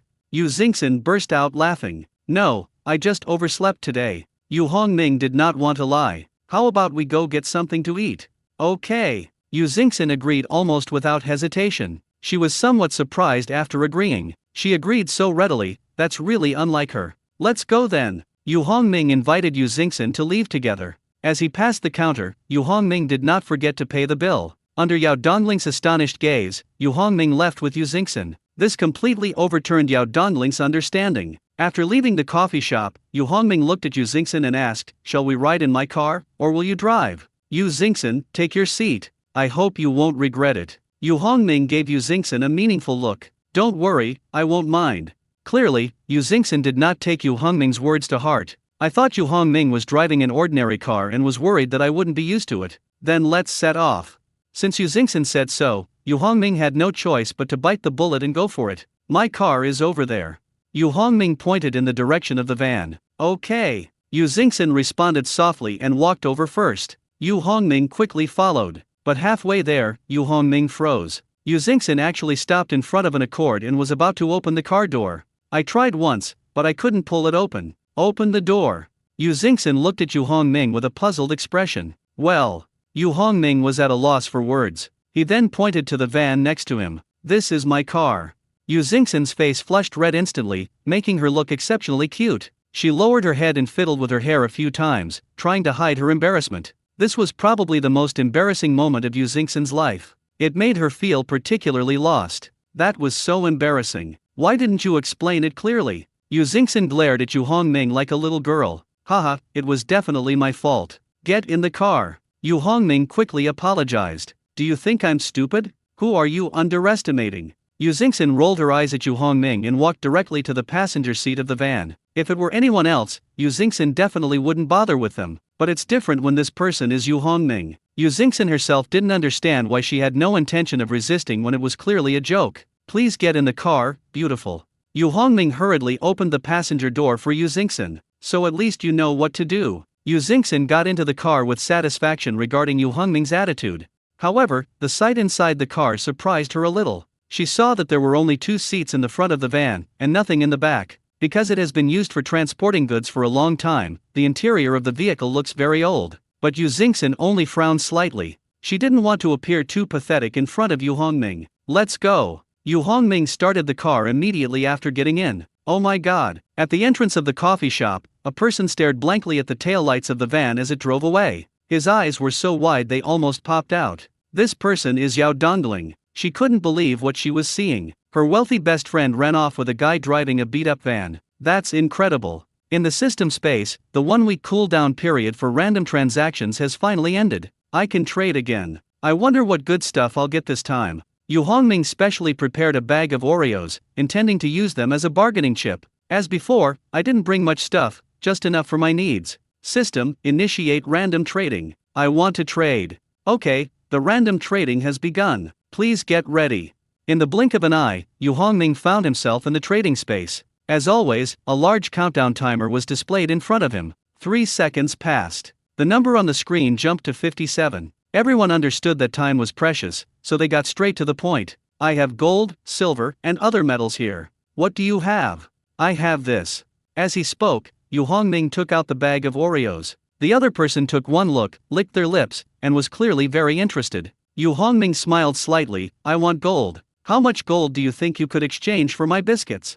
After all, gold is the most valuable commodity, so Yu Hongming would naturally choose gold. How about 100 kilograms? Make a deal.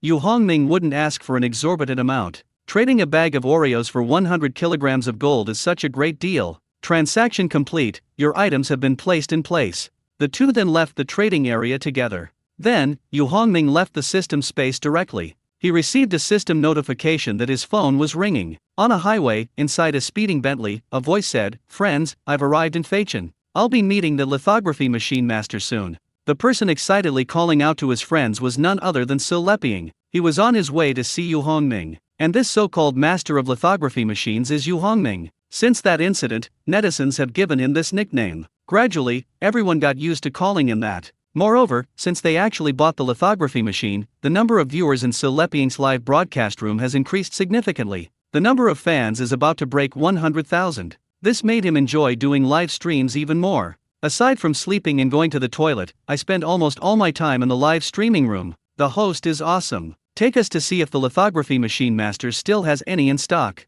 I want to buy one. Haha, you think lithography machines are so easy to find? You're lucky if you can even buy one.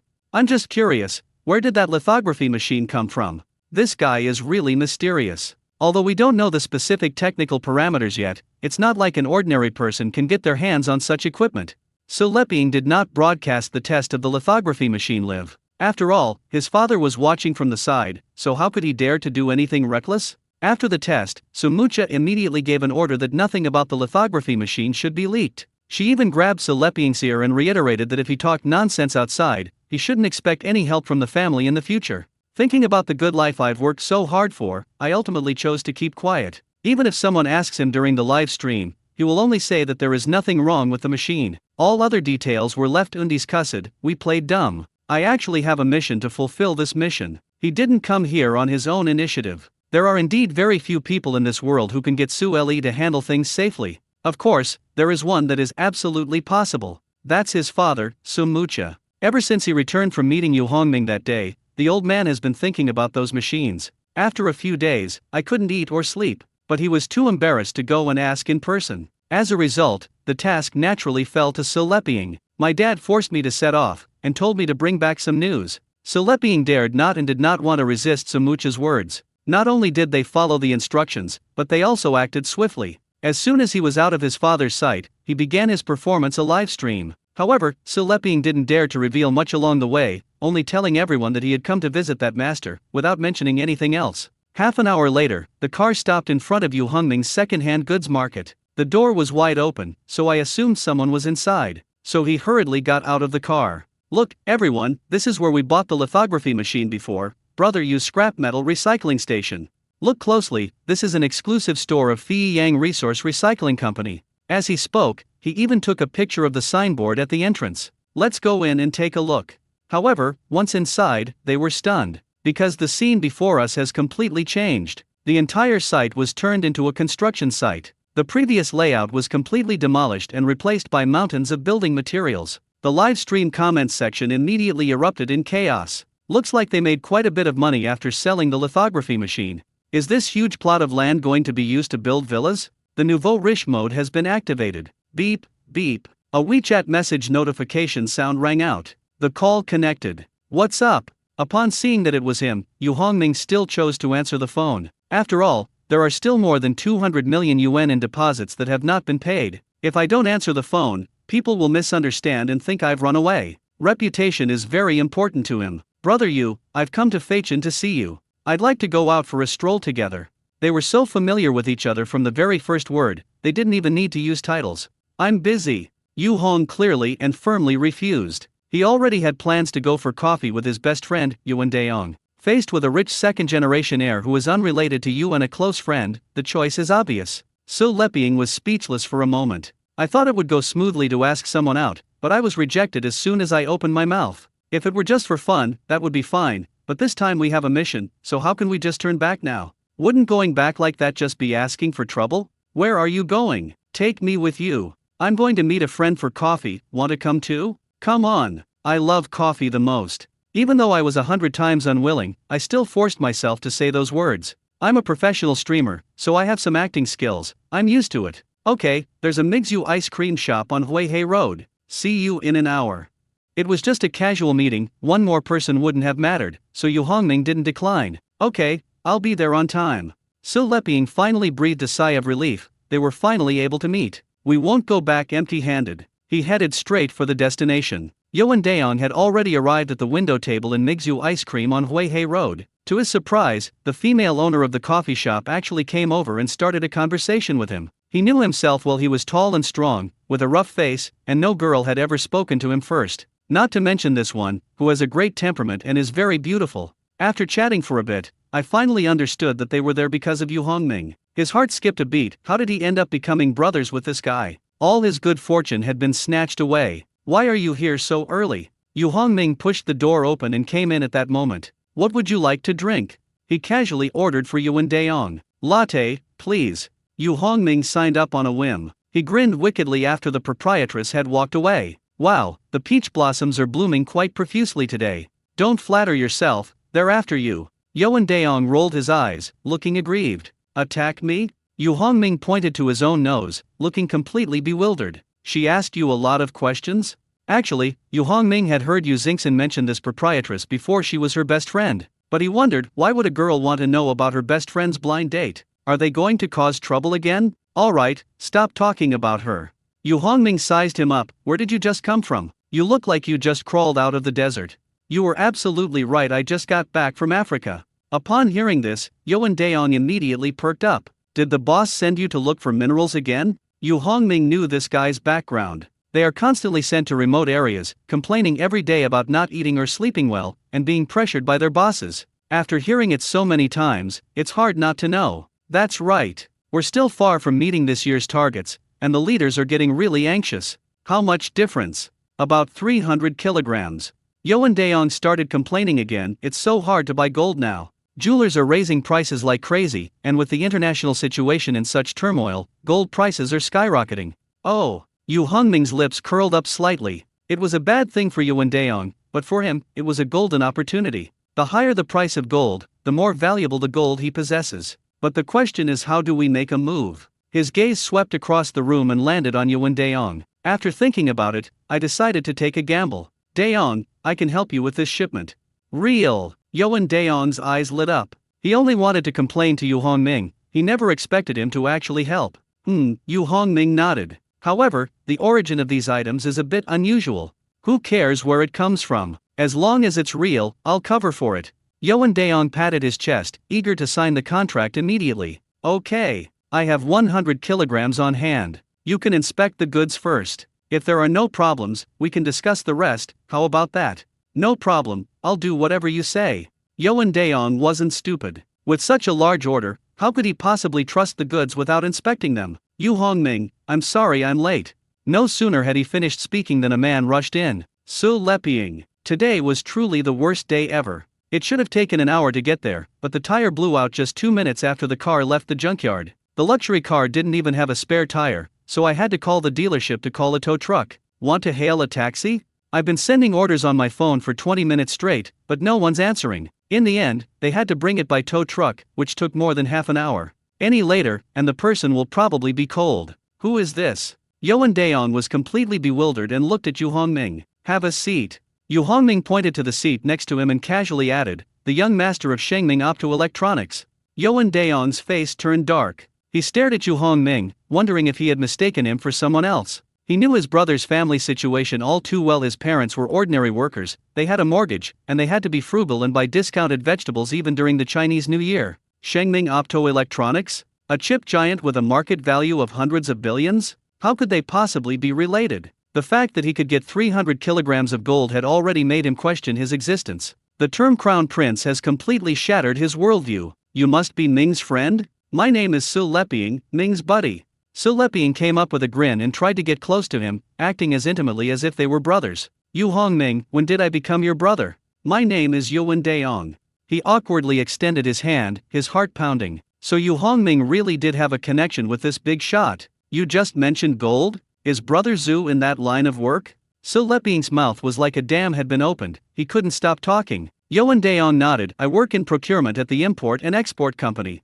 Oh my. What a coincidence. Su Leping slapped his thigh. Our Shengming Optoelectronics relies heavily on your company for raw materials.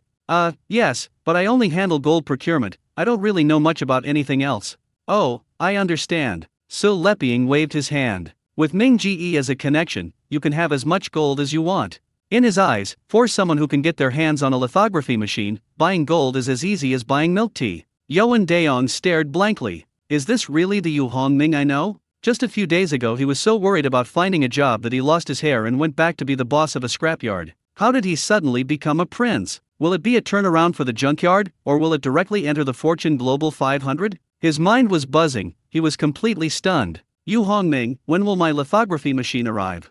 Before he could recover from the shock, Su Leping's words left Yoan Daong speechless. Yoan Daong didn't live in a place where information was scarce, so he knew a little about lithography machines. With chip shortages being complained about everywhere, the key equipment for chip production is naturally frequently mentioned. In particular, the Dragon Kingdom has made little progress in this field. Everyone understands that if you fall behind, you will be attacked, and you won't even have the power to resist. Yu Hongming squinted at Su Leping. Do you think this is like going to the market to buy groceries, where you can just buy whatever you want? You're in such a hurry after only waiting a few days? Either I refund your deposit and you go find someone else? No, I was just asking casually, don't mind it. Upon hearing that the deposit would be refunded, Su Leping immediately gave in. Seeing Su Leping's obsequious manner, Yoan Daong was completely stunned. Is this really the attitude one would expect from the son of a multi-billion-dollar company? His own brother scared this person like this with just a few words? Today, Yoan Daong felt like his worldview was about to shatter. His gaze kept shifting between Yu Hongming and Su Leping, feeling the need to get to know these two people again. In the end, his gaze fell on Yu Hongming. Yu Hongming, what exactly happened? What's this lithography machine you're talking about? It's nothing, I just got a lithography machine and sold it to them. Yu Hongming didn't intend to hide it, since such things would be discovered sooner or later. After all, the mysterious lithography machine that suddenly appeared is a strategic resource and cannot be kept secret forever. Lithography machine? Where did you get this? What is the precision? Yoan Daong immediately became excited and kept asking one question after another. 2 nanometers. Su Leping, who had been silent, couldn't help but answer a question first. 2 nanometers? Are you kidding me? Isn't this kind of thing rare? How come it's circulating in the market? And you even managed to get your hands on it in China?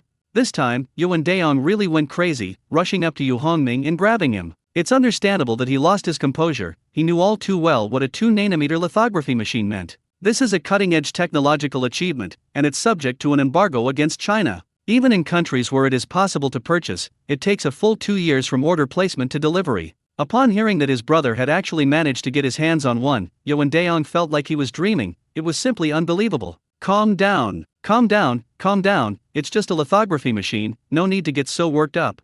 It took a lot of effort for Yu Hongming to break free from Yoan Daong's grasp. All right, After listening to Yu Hongming's words, Yuan Daong finally calmed down. Compared to Yu Hongming's composure, Yuan Daong felt utterly ashamed. Alright, stop asking. I won't tell you anyway. In short, I have my own channels, just like the gold you need. Yu Hongming was so uneasy under Yuan Daong's gaze that he had no choice but to say a few more words. Don't think too highly of me. I'm just a middleman, helping others handle things that are inconvenient to disclose.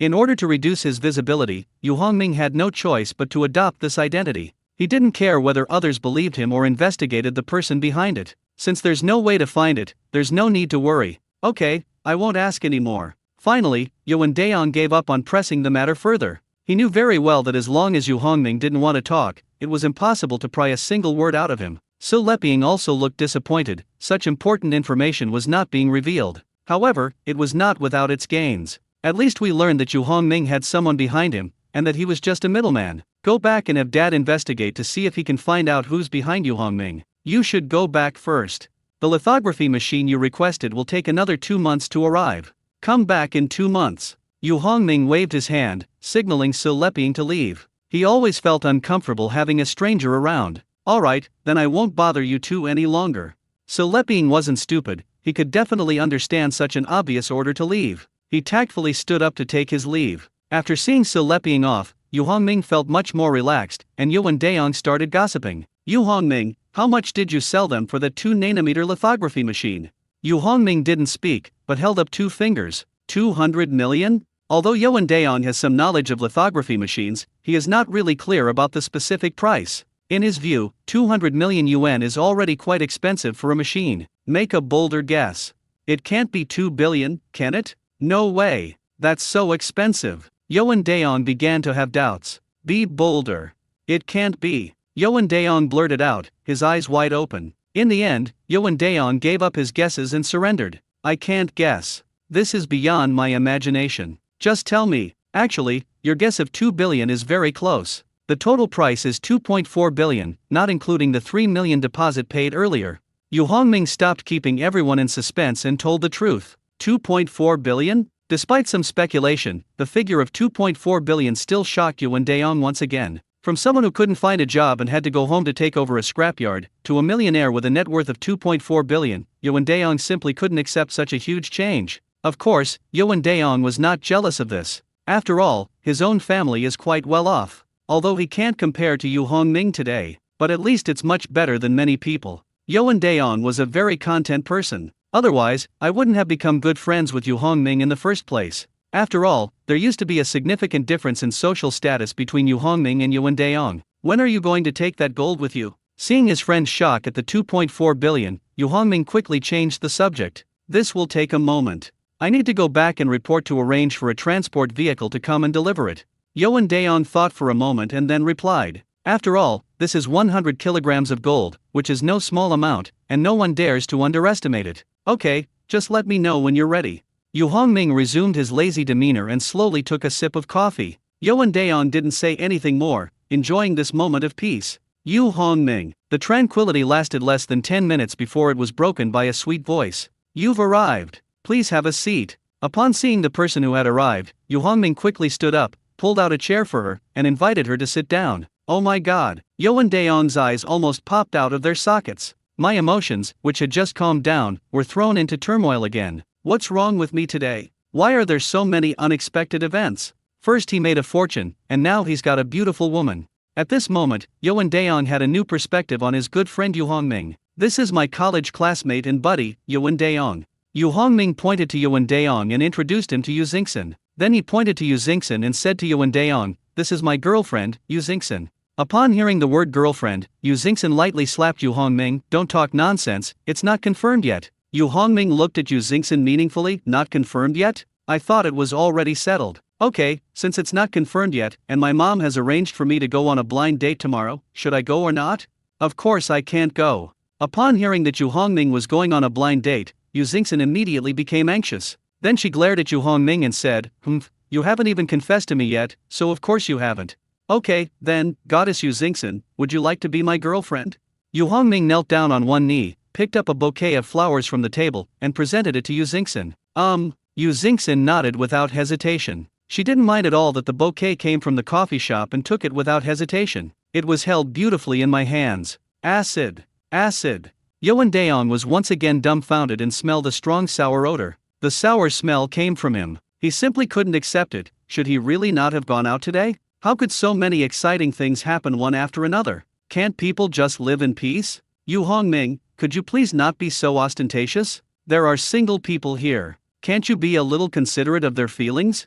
Unable to contain himself any longer, Yuan Daong began to complain to Yu Hongming. If you don't like it, go find one yourself. Yu Hongming's words struck a nerve with Yuan Daong once again, dealing him a heavy blow. Yu Hongming, I'm breaking off all ties with you. Okay, then you don't want the gold. Fine, I'll break off our friendship after you give me the gold. Yuan Daong admitted defeat, but he still refused to back down verbally. Mock up. Yu Hongming glanced at Yuan Daong, then ignored him. He gestured for Yu Xingxin to sit down again. Let's sit down and talk. At this moment, Yu Xingxin's feminine side was truly on full display. You'd never guess she's a powerful businesswoman in the investment world who commands respect. Actually, Yuan Daong wasn't the only one feeling envious. Yao Dongling, who originally wanted to be the one to take over, was also extremely envious. Yao Dongling had seen Yu Hongming confess his love to Yu Xingxin clearly, and her eyes were filled with envy. Well, now all that's left for her is regret and bitterness. Yao Dongling, come here for a moment. Just as Yao Dongling was immersed in that bittersweet feeling, Yu Xingxin's voice came over. Since her best friend called her that, Yao Dongling couldn't pretend she didn't hear it, so she reluctantly went over. What's wrong? What else could it be? Of course, I'm introducing you to my boyfriend. Okay, I know, your boyfriend is Yu Hongming, right? Yao Dongling couldn't help but mutter under her breath, do I need you to introduce him? I've known him for a long time. Yu Xingxin nodded. Then he pointed to Yuan Daong. This is Yu Hongming's good friend, Yuan Daong. You should get to know him too. From now on, we'll be good friends. I know. Yao Dongling showed a hint of impatience. By the way, what would you like to drink? I'll go get it for you. A latte, please. Yu Xingxin didn't think much of it and ordered the same coffee as Yu Hongming. Okay, I'll make it for you. Yao Dongling left in a hurry without saying another word. Yu Hongming, tell me quickly, how did you manage to win over such a beautiful girl? At this moment, Yuan Daong had recovered some of his strength. We met through a blind date. Blind date? Yuan Daong's newly regained energy was quickly extinguished by Yu Hongming's words. At their age, blind dates are as common as eating. Yuan Daong himself had experienced this many times. It's fair to say that it's unreliable every time. I either encounter very strange people or unsuitable people. If Yuan Daong were sent to the Western Paradise to retrieve the Buddhist scriptures, he would surely be able to bring them back. For someone like Yu Hongming to meet such a high-quality partner through blind dates and even win her over is nothing short of a miracle. Yes, we went on a blind date last week, and then we got together, Yu Xingxin added. But Yu Xingxin's words were like knives to Yuan Daong, stabbing him hard in his wounds. Ouch. Suddenly, Yuan Daong understood why Yu Xingxin's friends had come and gone. Isn't it obvious they don't want to see them showing affection here and getting hurt? At this moment, Yuan Daong really wanted to call his mother. Arrange a blind date for him quickly. 8 activities are scheduled for the day, filling all the time. Yu Xingxin's appearance gave Yuan Daong boundless hope. Since the quality is lacking, we'll make up for it with quantity. Yuan Daong didn't believe it. I've met hundreds of people, but I still can't find a suitable one. Your latte. After delivering the coffee, Yao Dongling left quickly without lingering. After a sweet moment with Yu Xingxin, Yu Hongming said to Yuan Daong, we're going to eat Japanese food later, are you coming? Never mind, I'll just go home and eat. Yuan Daong shook his head like a rattledrum, and gave himself a very good reason. They've already eaten their fill of dog food, how could they possibly eat anything else? I haven't been home since I came back from Africa. I need to go back and see my mom. All right. In fact, Yu Hongming was just being polite. It would be better if Yuan Daong didn't go. It's so boring having an extra third wheel between two people. Knock knock. Yu Hongming, open the door. The next day, just before 10 a.m., there was a loud knocking on the door. Yu Hongming, who was still half asleep, was awakened by the constant knocking on the door. With sleepy eyes, Yu Hongming opened the door. He couldn't help but yawn. Who is it? Who do you think I am? Oh, you've come. Hearing that familiar voice, Yu Hongming finally perked up a bit. I also remembered that the other party said last night that they would come to pick up 100 kilograms of gold today. I just didn't expect it to be so soon. For Yu Hongming now, anything before midnight is considered very early. After parting ways with Yu Xingxin last night, he played games until 3 a.m. If I don't sleep until noon, I won't be able to make up for the sleep I had last night. Okay, here's what you wanted. Take it yourself. If there are no problems, transfer the money to my account. You know my account number.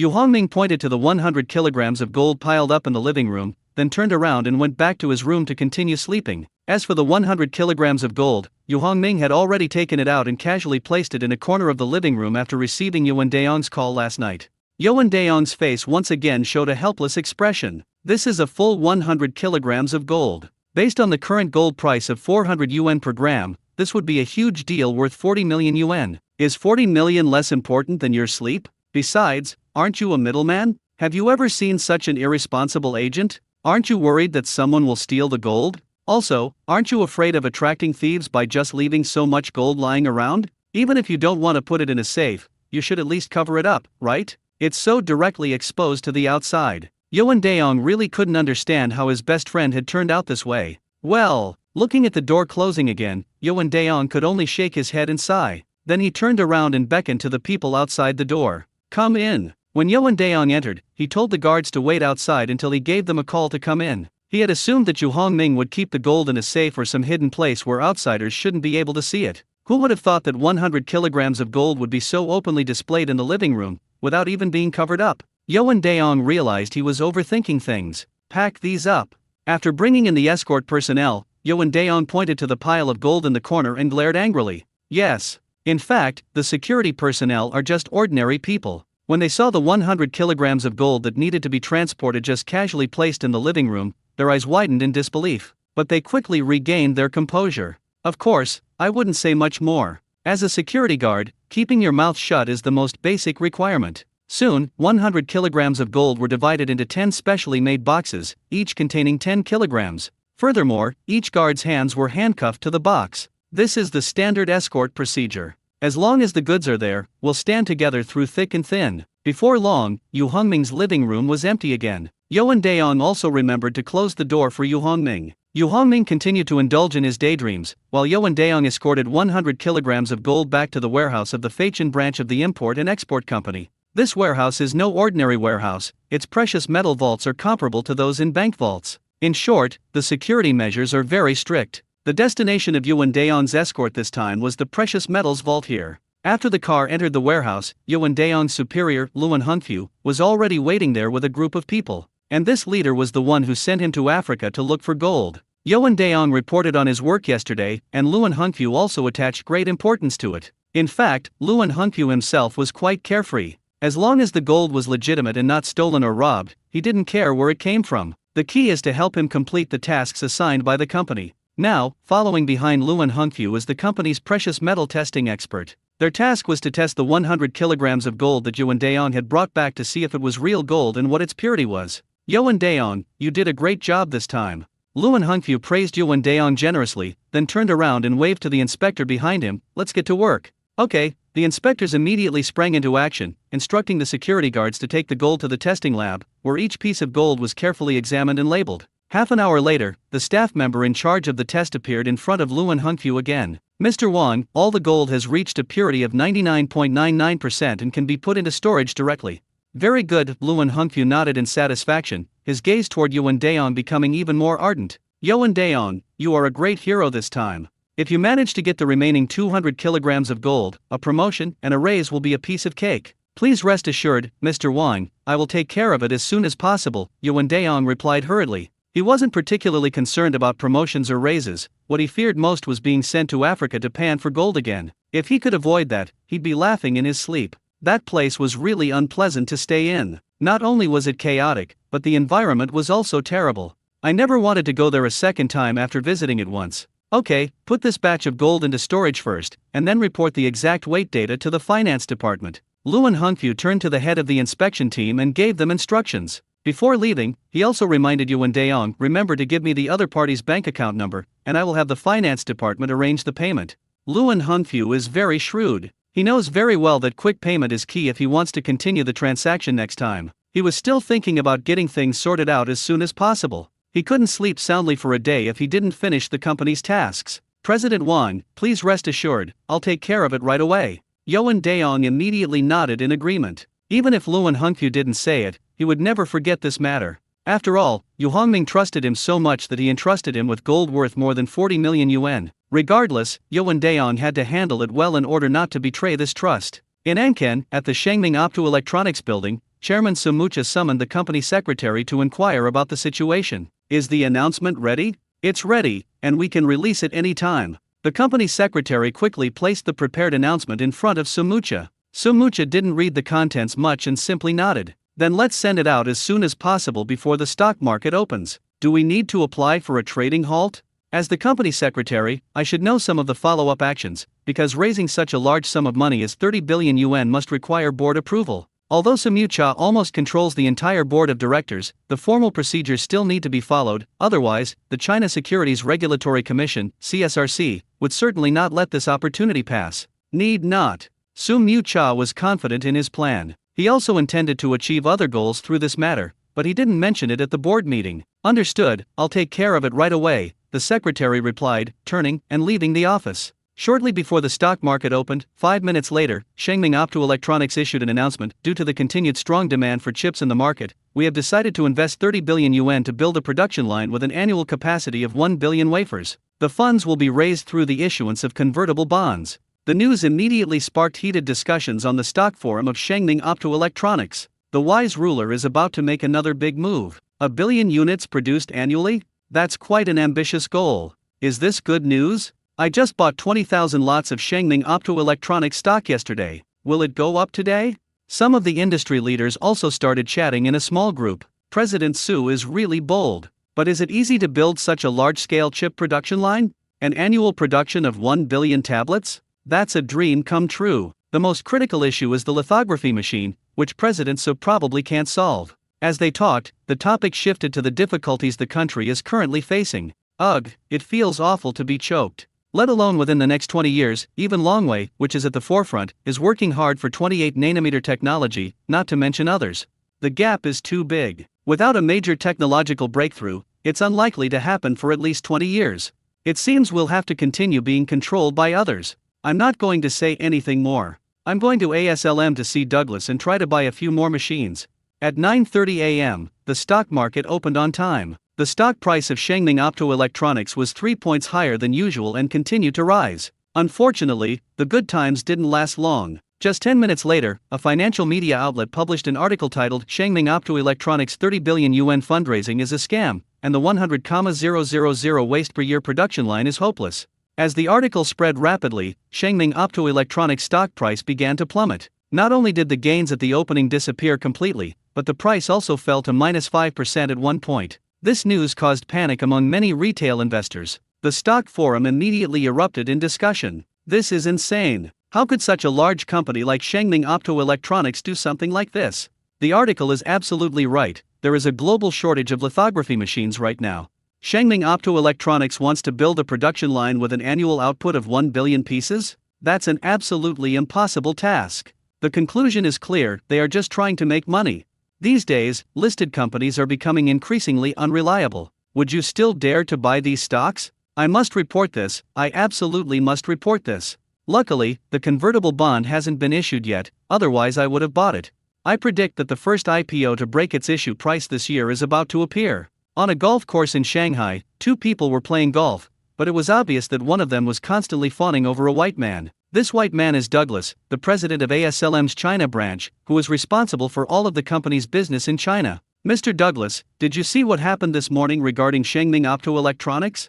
The speaker was Yang Zhongzhong, chairman of Zixin Optoelectronics, who is also a big name in the chip industry. What's up? Douglas took a leisurely swing and hit a ball, then asked casually. As the head of ASLM's China branch, he never had to worry about selling his products. Therefore, he didn't care at all about the matter of a small client. In Douglas's view, not only Shenming Optoelectronics, but all Chinese chip companies are small customers to him. For ASLM, Technology, Sanxing, and Intertron are the major customers. ASLM will also prioritize supplying these key customers with its production. Therefore, Douglas simply listened to these things as casual conversation. Shenming Optoelectronics announced that it will invest 30 billion yuan to build a production line with an annual output of 1 billion pieces, Yang Zhongzhong said with a smile. Mr. Douglas, you don't have a preference for them, do you? You've provided them with a lot of lithography machines? No, absolutely not. Douglas shook his head. We did not provide them with more lithography machines, nor did they place any larger orders with us. As the president of the Chinese branch, he is responsible for approving every order, and it's impossible for him not to know about such an important matter. Even if they knew, they wouldn't agree. After all, production is limited, and we need to cater to more customers, to make their products available to more people. That's it. Oh, I see. So what's being said online is true. Shengming Optoelectronics is just trying to make money. Yang Zhongzhong brought this up with a purpose. He wanted to know if Shengming Optoelectronics had obtained more lithography machines through some channel. After all, the number of lithography machines is limited, so if one person gets more, others will naturally get less. Yang Zhongzhong didn't want to be the one who was mistreated. Yu Hongming, have you received the money? Upon learning that the finance department had already transferred the funds, Yuan Daong immediately called Yu Hongming. Received. Yu Hongming answered in a daze. Yuan Daong's phone call once again interrupted his sweet dream. He almost kissed Yu Xingxin in his dream, but the phone rang and woke him up. So he harbored some resentment towards Yuan Daong. As for whether the money had arrived in his account, Yu Hongming had no interest in checking. Anyway, there wasn't much, so he wasn't even in the mood to check it. Okay, I'm glad I received it. Yuan Daong, on the other end of the phone, was clearly unaware of Yu Hongming's dissatisfaction. When can you trade your remaining gold? If it weren't for his superior, Luan Hongfu, constantly urging him, Yuan Daong wouldn't have asked that question. It's as if he's making himself look like a greedy glutton. He preferred to maintain a purely platonic friendship with Yu Hongming and try to avoid any conflicts of interest. Actually, Yuan Daong was overthinking all of this. In Yu Hongming's view, this deal was entirely mutually beneficial. Gold can be sold and it can also help the country, so why not? Whatever you like, it's fine anytime. Did you bring back the remaining 200 kilograms of gold? Yuan Daong was pleasantly surprised. That way, I can get my job done and won't have to deal with that old fox anymore. It has already been shipped back. Although he said that, Yu Hongming was thinking to himself, do we still need to transport it? The transaction can be completed in just a few minutes. Okay, I'll arrange for someone to pick up the goods now. Should it be delivered to your house? Yuan Daong couldn't wait any longer, but he remained rational and inquired about the location of the transaction. Come to my house. The scrapyard is still under construction, and Yu Hongming has nowhere else to use it, so he can only trade at home. But this situation cannot continue indefinitely. The frequent entry and exit of fully armed people into and out of the house inevitably raises suspicions among the neighbors. Yu Hongming has decided to temporarily suspend all transactions after this deal concludes. Once things are settled at the scrapyard, we'll move it there. The area is very secluded, and there aren't many people around. These problems won't exist there. In fact, the gold hadn't been traded yet, so Yu Hongming had to get up first. He took a few packs of Aria cookies. Now, Yu Hongming's family always keeps bottled water, instant noodles, ham sausages, Oreos, and other items that can be traded. It's very convenient to use whenever you need it. Enter the system and say, contact Adil, I want to make a deal with him. Okay, connecting, please wait. Connecting, please wait. This time the wait was even longer than last time. However, Yuan Daong was already on his way, and Yu Hongming could only continue to wait. Otherwise, what will we give him when he arrives? Air? Half an hour passed, and the same message remained on the screen. Connecting, please wait. Yu Hongming was a little annoyed. Was he really going to go home empty-handed this time? Or did something happen to that trading partner named Adil? System, what's going on? Why haven't I connected yet? Adil is evading the zombies and is almost at the stronghold. Please wait patiently, host. Avoiding zombies? Yu Hongming was stunned, never expecting that his trading partner was in such a dangerous situation. At this point, Yu Hongming also came to a realization. In the apocalypse, nothing is worth anything. Only food and water are truly precious. More precious than gold. Even gold, which is usually extremely expensive, is insignificant compared to these things. All right, we can only wait. They were being chased so badly by zombies, what could Yu Hongming say? At the very least, one should have compassion. Yu Hongming made up his mind that he couldn't be so stingy in the next deal. Bring more. After waiting another 15 minutes, I finally heard the system's voice. Connection successful, please prepare for transaction.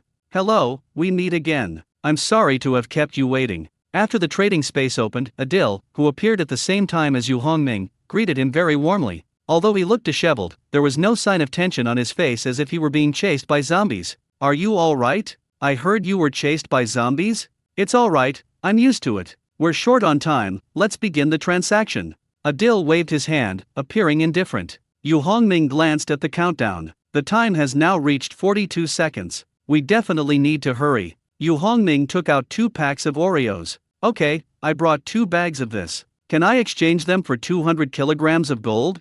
No problem. Upon seeing the aria in Yu Hongming's hand, Adil couldn't help but lick his lips. The delicious taste from my memory instantly appeared in my mind and lingered for a long time. However, Adil did not forget about the deal. The transaction has been completed, and the items have been stored in their respective inventories. The system will send another notification after both parties confirm the transaction. If you need it next time, remember to look me up. I still have plenty left. Before exiting the trading space, Adil did not forget to promote himself. Okay, I'll definitely come to you next time.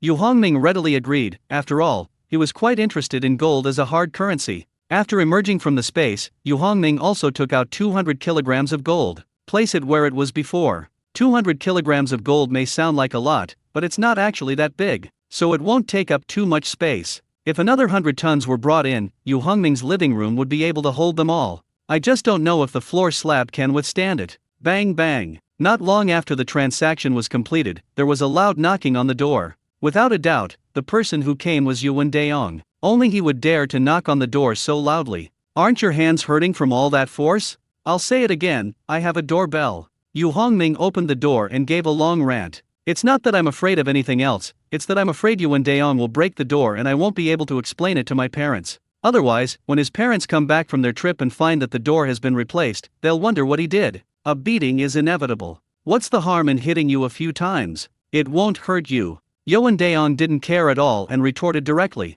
Fine, whatever makes you happy. Yu Hongming was too lazy to argue, feeling it was pointless. Hurry up and take your things, then leave. I've never seen anyone like you. Yuan Daong couldn't help but roll his eyes. It's rare to see something worth nearly 100 million traded so casually. Considering Yu Hongming's net worth, Yuan Daong could only remain silent. In his eyes, money was like dirt. Come in quickly and help move your things. Yuan Daong waved his hand, too lazy to waste any more words. The number of people who came this time was twice that of the last time. There were 20 people carrying the boxes. The number of armed escorts has more than doubled. There was no other way. With gold worth hundreds of millions, no one dared to take it lightly. In addition, since a transaction had already taken place, no one could guarantee that the news wouldn't leak out. Human hearts are unpredictable. Some people are willing to risk their lives for money. Because there were many people, the moving speed was not slowed down this time. In less than 20 minutes, all the gold had been packed into boxes. Okay, I'm leaving. The money will arrive on time after the check is completed, just like last time. Yuan Daong waved and left with his men. Yu Hongming closed the door, ready to get some rest. He needs to rest and recuperate. I had plans to go shopping and have dinner with Yu Xingxin in the afternoon, and we were also going to see a movie together. There's a lot to do, and Yu Hongming needs to stay in top condition. The stock market opened with Shengning Optoelectronics down 5 points today. There are no signs of the decline stopping yet. Suddenly, a 90-degree straight line appeared on Shengning Optoelectronics time-sharing chart. Before anyone could react, a massive sell order of 2 million lots was placed directly at the limit down price. The stock price was locked at the daily limit down. The stock forum exploded again. What happened? Why did it hit the daily limit down? I only bought 2,000 lots. Can anyone tell me what's going on? These people originally wanted to buy at the bottom, but who knew they would end up buying halfway up the mountain? I think Shengning Optoelectronics stock will be halved this time. I have seen the news. ASLM issued an announcement stating that it did not sell lithography machines to Shengning Optoelectronics, nor did it have any cooperation with them. ASLM's announcement is solid proof that Shengning Optoelectronics' issuance of convertible bonds to raise funds was a scam. We urge securities regulators to thoroughly investigate this egregious behavior and restore a clean market. President Su, the stock price has already hit the daily limit down. What should we do? The company secretary also reported the situation to Sumucha, the chairman of Shengning Optoelectronics. Let it fall, it's not a big deal. Sumucha seemed nonchalant, with a slight smile on her lips. If stock market investors saw him like this, they would definitely be furious. The Securities Regulatory Commission also called to inquire about the situation. The company secretary still looked worried. Being targeted by the Securities Regulatory Commission at this time is definitely not a good thing. If not handled properly, the company may face the risk of being delisted. Don't worry, just explain to the Securities and Exchange Commission that we have found a new supply channel. If they don't believe it, let them come and see our 2-nanometer lithography machine for themselves. I believe the securities firm won't give us any trouble. Okay, I'll take care of it right away.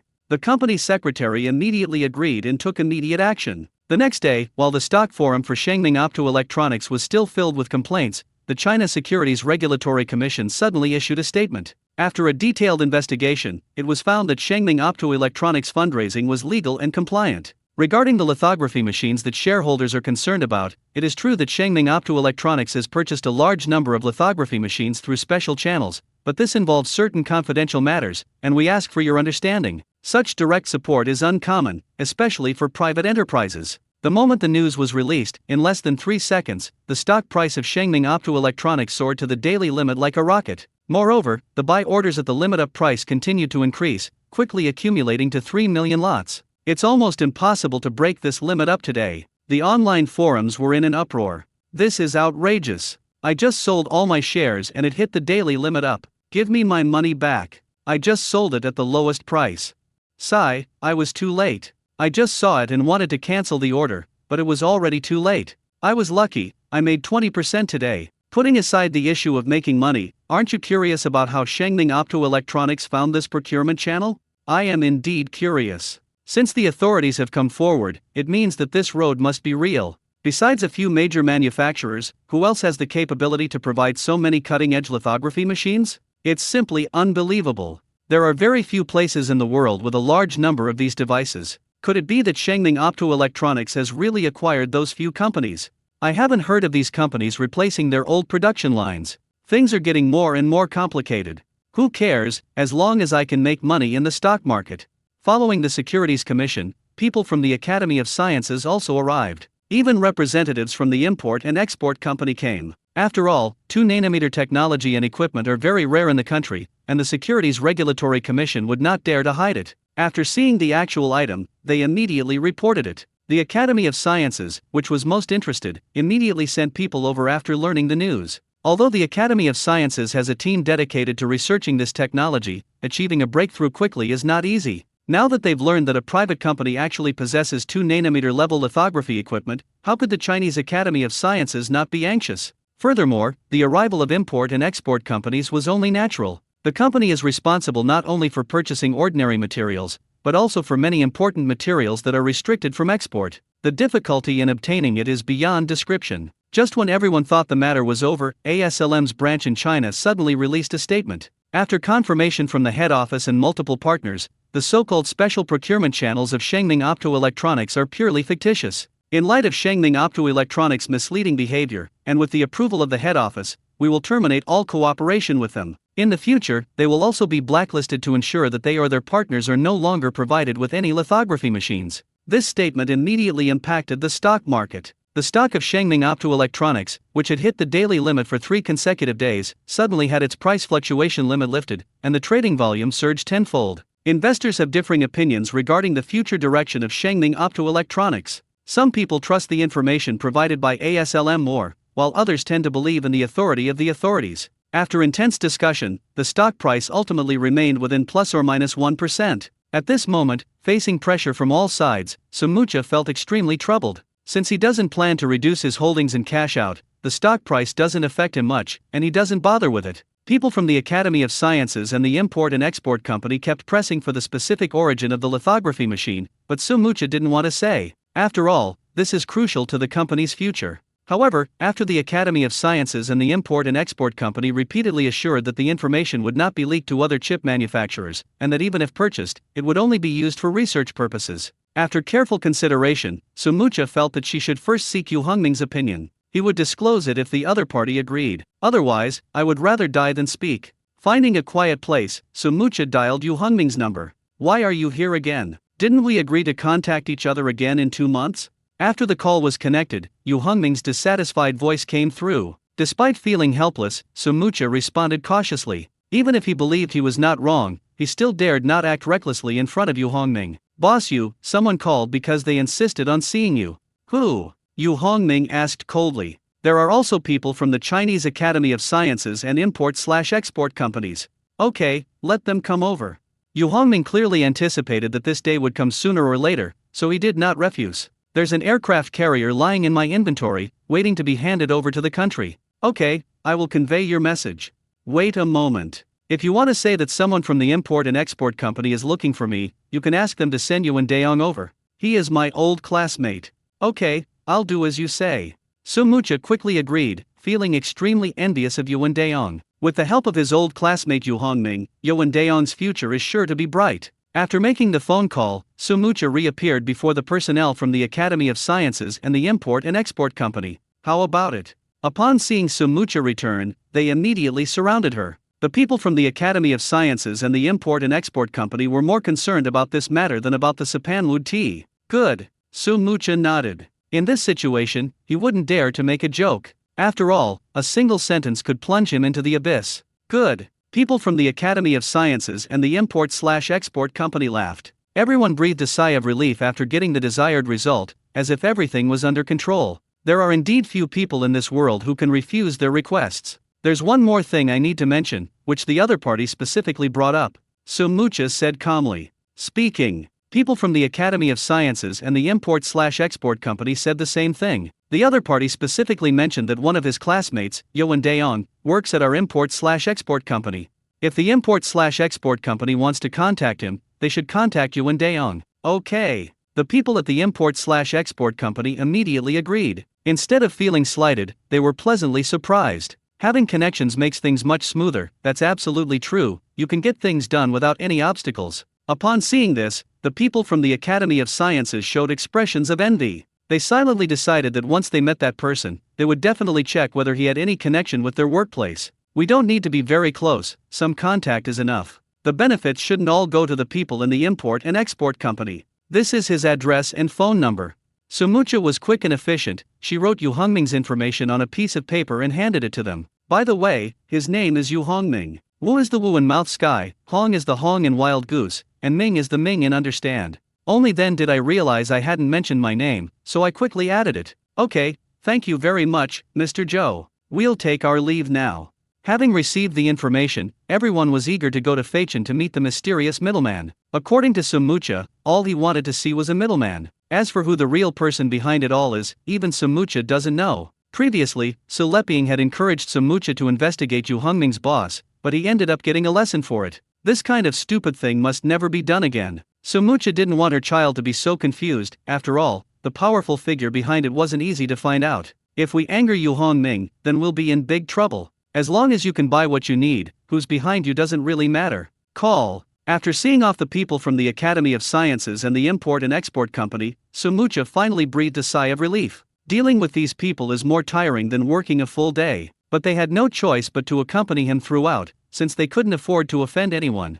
At the same time, all the branch owners of the import and export companies received a phone call. The call came from head office, ordering all branches to quickly locate all employees named Yoan Daeong. Whether they are temporary workers or full-time employees, they must be thoroughly investigated. Also, don't overlook names that sound the same but have different characters, because the person who gave the order didn't know exactly whose Yoan Daeong it was. After finding them, it is also necessary to confirm whether each of Yoan Daeong knows a classmate named Yu Hongming. Only by clarifying the relationship between Yoan Daeong and Yu Hongming can we say that we have found the right candidate. At this moment, the Feichen branch is also bustling with activity. There are many people with the surname Wang. Yoan Daeong is also a very common name. Quite a few people use this name. Upon receiving the notification from head office, Luan Hunkyu immediately thought of someone. That's Yoan Daeong, the one who helped him complete the task of getting 300 kilograms of gold. However, since the head office had requested an investigation, Luan Hunkyu dared not conceal anything. In addition, the company's deputy general manager is already on his way and is preparing to come to Feichen. This made him even more cautious, and he hurriedly asked his secretary to check the personnel department in detail. We must thoroughly investigate every person named Yoan Daeong. He immediately sent someone to find Yoan Daeong. He had a feeling that the head office's target was likely this person, because I remembered the incident involving 300 kilograms of gold. It would be very difficult for ordinary people to obtain such a large amount of gold, which is almost equivalent to the annual output of a small gold mine. Furthermore, considering that Yoan Daeong previously mentioned that the batch of gold was obtained with the help of his classmate, although he did not know the classmate's name at the time, he is clearly not an ordinary person now. Based on the actions of the head office, Luan Hunkyu became even more certain that it was Yoan Daeong. To ensure everything went smoothly, Luan Hunkyu decided to ask in person to find out the details. Soon, Yoan Daeong arrived. Since helping Luan Hunkyu complete the gold mission, he has been living a leisurely and carefree life. Nobody cared about him, and nobody dared to ask him anything. He was playing games when I answered the phone. Although Yoan Daeong usually doesn't pay much attention to others, he still respects Luan Hunkyu. So after receiving the notification, I rushed over immediately. Mr. Wang, you wanted to see me? Well, there's something I'd like to ask you. Luan Hongfu nodded in acknowledgement. Please speak frankly, Mr. Wang. Was the classmate who helped you get the gold named Yu Hongming? Luan Hongfu asked directly. Yes, Yuan Daong paused for a moment, then nodded in acknowledgement. Is there a problem? At this moment, Yuan Daong also felt a little uneasy. Will there be any problems with the 300 kilograms of gold that Yu Hongming helped obtain? It's no wonder Yuan Daong was so nervous. This is a full 300 kilograms of gold. It's not something you can just get your hands on any time. Since making this deal, Yuan Daong seems to have become a bit paranoid, constantly searching online for news, both domestic and international, for fear of some gold theft case breaking out somewhere. I'm not afraid of anything else, but I'm most worried that Yu Hongming's goods are of dubious origin. If something really goes wrong, losing your job is a minor issue. The real trouble would be if Yu Hongming were arrested. The head office is currently searching everywhere for a person named Yuan Daong, and this person also has a classmate named Yu Hongming. I thought it must be you, so I asked you to come and confirm, and I was right. Luan Hongfu directly explained the head office's intentions. He also keenly sensed that Yuan Daong might be about to have a change of fortune. That's right, it means a promotion. It's very likely that the head office wanted Yu Hongming's help, and Yuan Daong, as the middleman, would naturally benefit. They might even be promoted very quickly. You can tell just by looking at the vice president in person. In the future, Yuan Daong will definitely be given important responsibilities by Vice President Miao, and even Luan Hongfu will have to look up to him. Yuan Daong, come in and sit down. I'll brew you a cup of good tea. Try the Da Hong Pao I just got back. Amid Yuan Daong's surprised gaze, Luan Hongfu treated him with exceptional hospitality. He was somewhat unable to adapt for a while. The last time I saw Luan Hongfu being so attentive was when he was receiving the headquarters leaders. I never expected it would happen to me today. Thank you, Mr. Wang. After realizing what was happening, Yuan Daong quickly thanked him and sat down, looking a little nervous. But he wasn't stupid. He knew perfectly well that all of this was because of Yu Hongming. This tea is indeed excellent. Yuan Daong had to admit that Luan Hongfu had indeed served him the best. He had only tasted this level of tea a few times at home. To expect your partner to specially brew such high-end tea for you is something you wouldn't even dare to dream of. You'd probably just get a scolding. We've almost finished our tea. Let's go to the airport to pick up Vice President Miao from headquarters. Luan Hongfu patted Yuan Daong on the shoulder, signaling him to get up. Then, as if remembering something, he immediately added, Vice President Miao's visit this time is probably for your classmate Yu Hongming. You need to be prepared. Oh, I understand, thank you, Mr. Luan. Yuan Daong responded softly, understanding that this was Luan Hongfu's kind suggestion. Although it wasn't said explicitly, it was clearly an attempt to curry favor with him. On the way to the airport, Luan Hongfu kept trying to find topics to chat with Yuan Daong, and he talked about Yu Hongming. Yuan Daong knew perfectly well that Luan Hongfu was doing this for this very reason, so he reciprocated by telling Luan Hongfu a few things he could talk about. President Luan, if I'm not mistaken, Vice President Miao is here for a lithography machine. Yu Hongming sold one to Shengming Optoelectronics before. Is that really true? Luan Hongfu was very surprised. I never expected this matter would involve such high-tech stuff. Compared to the previous batch of gold, this is a truly significant event. In comparison, gold is simply insignificant. Even if acquiring so much gold is not easy, it's nothing compared to a lithography machine. They are not even in the same league. Your classmate is indeed no ordinary person. Luan Hongfu couldn't help but sigh. Yuan Daong's position in his heart gradually rose. With a classmate who could handle lithography machines and was willing to help him, it would be difficult for Yuan Daong not to succeed. From now on, not only the branch offices, but the head office will also treat him like a treasure. I only recently learned that he has such abilities. Yuan Daong smiled sheepishly. It's embarrassing to hear about my brother's amazing skills from someone else. Yuan Daong began to reflect on himself. Did we not care enough about Yu Hongming before? Otherwise, how could he suddenly become so amazing without me even knowing it? Okay, we've arrived at the airport.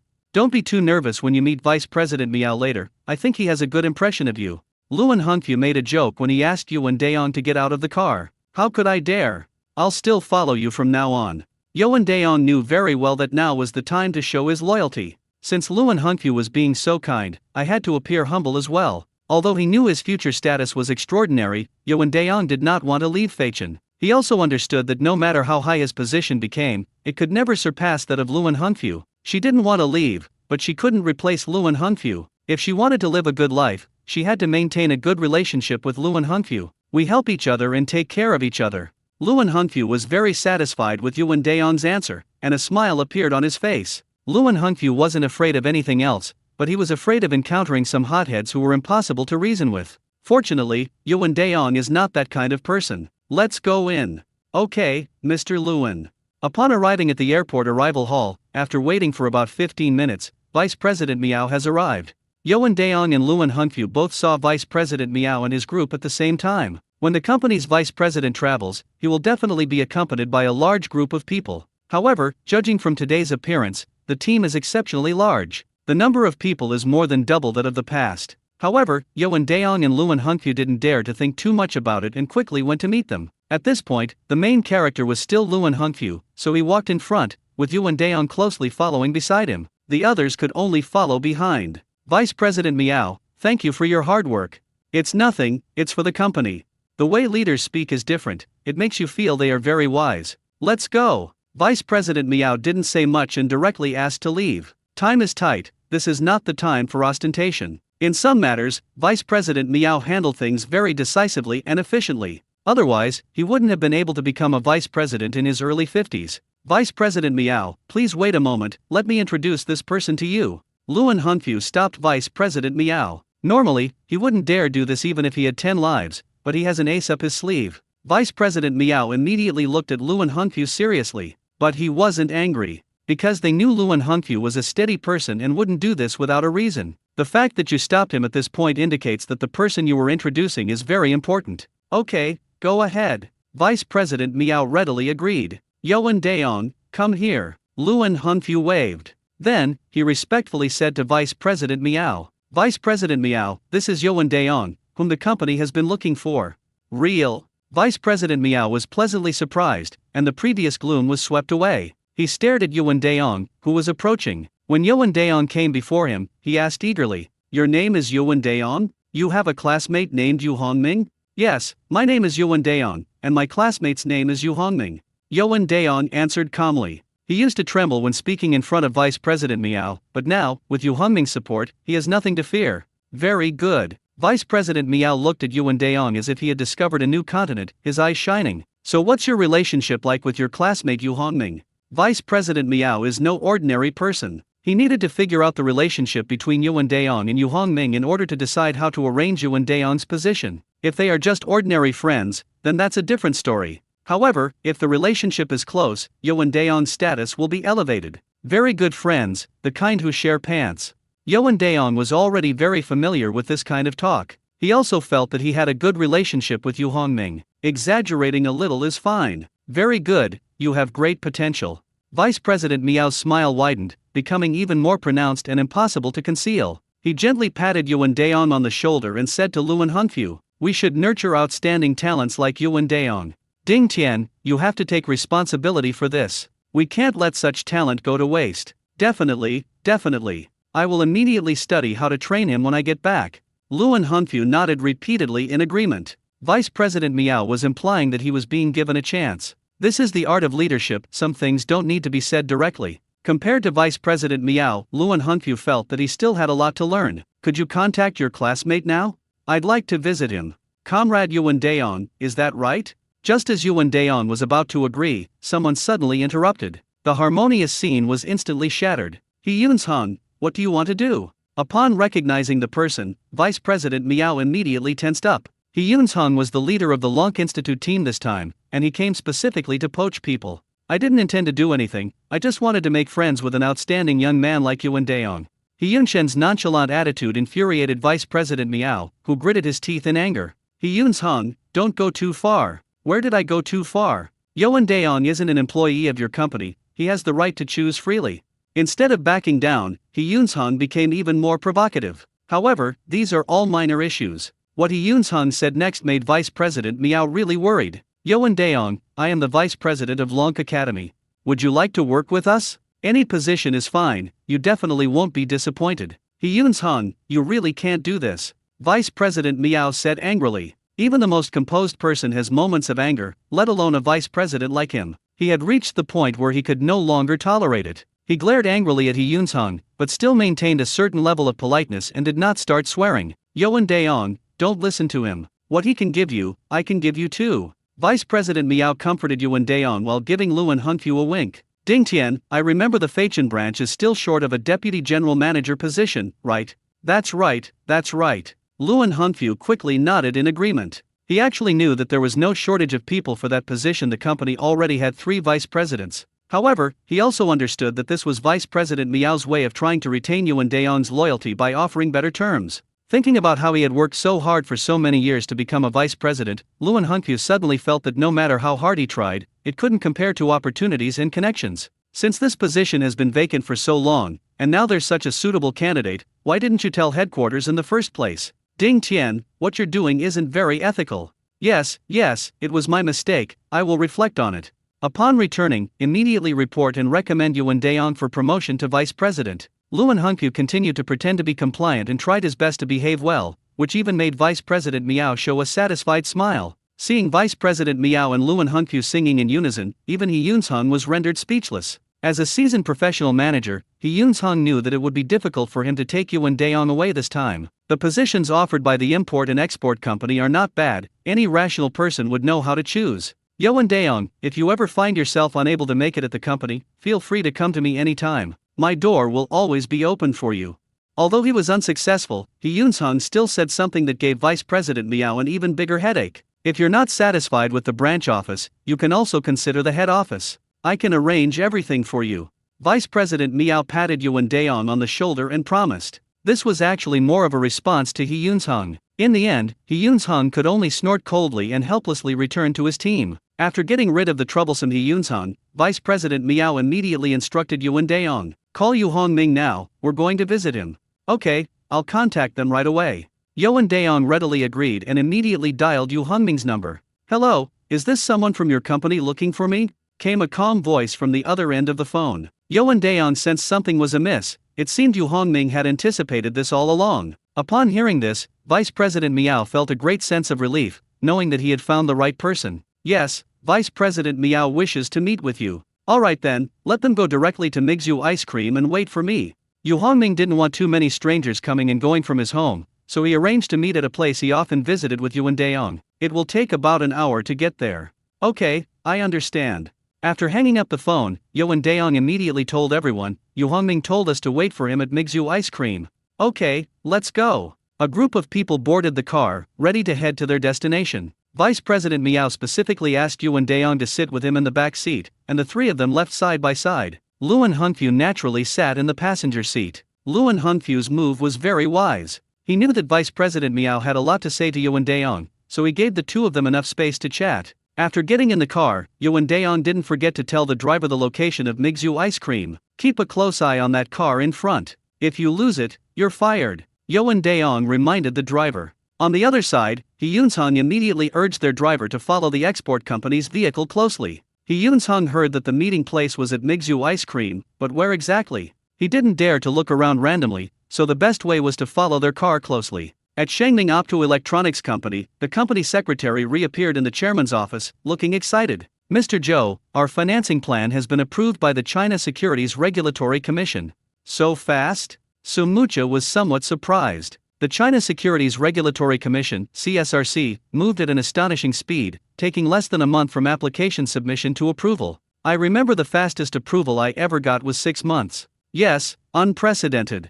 The company secretary also had a big smile on his face. The fact that the China Securities Regulatory Commission, CSRC, attaches such importance to them is a good sign for Shangming Optoelectronics. As one of the senior executives, this is also good news for the company secretary. Director Huang also gave us special instructions, urging us to expedite the issuance process, and the China Securities Regulatory Commission provided us with full support throughout the process.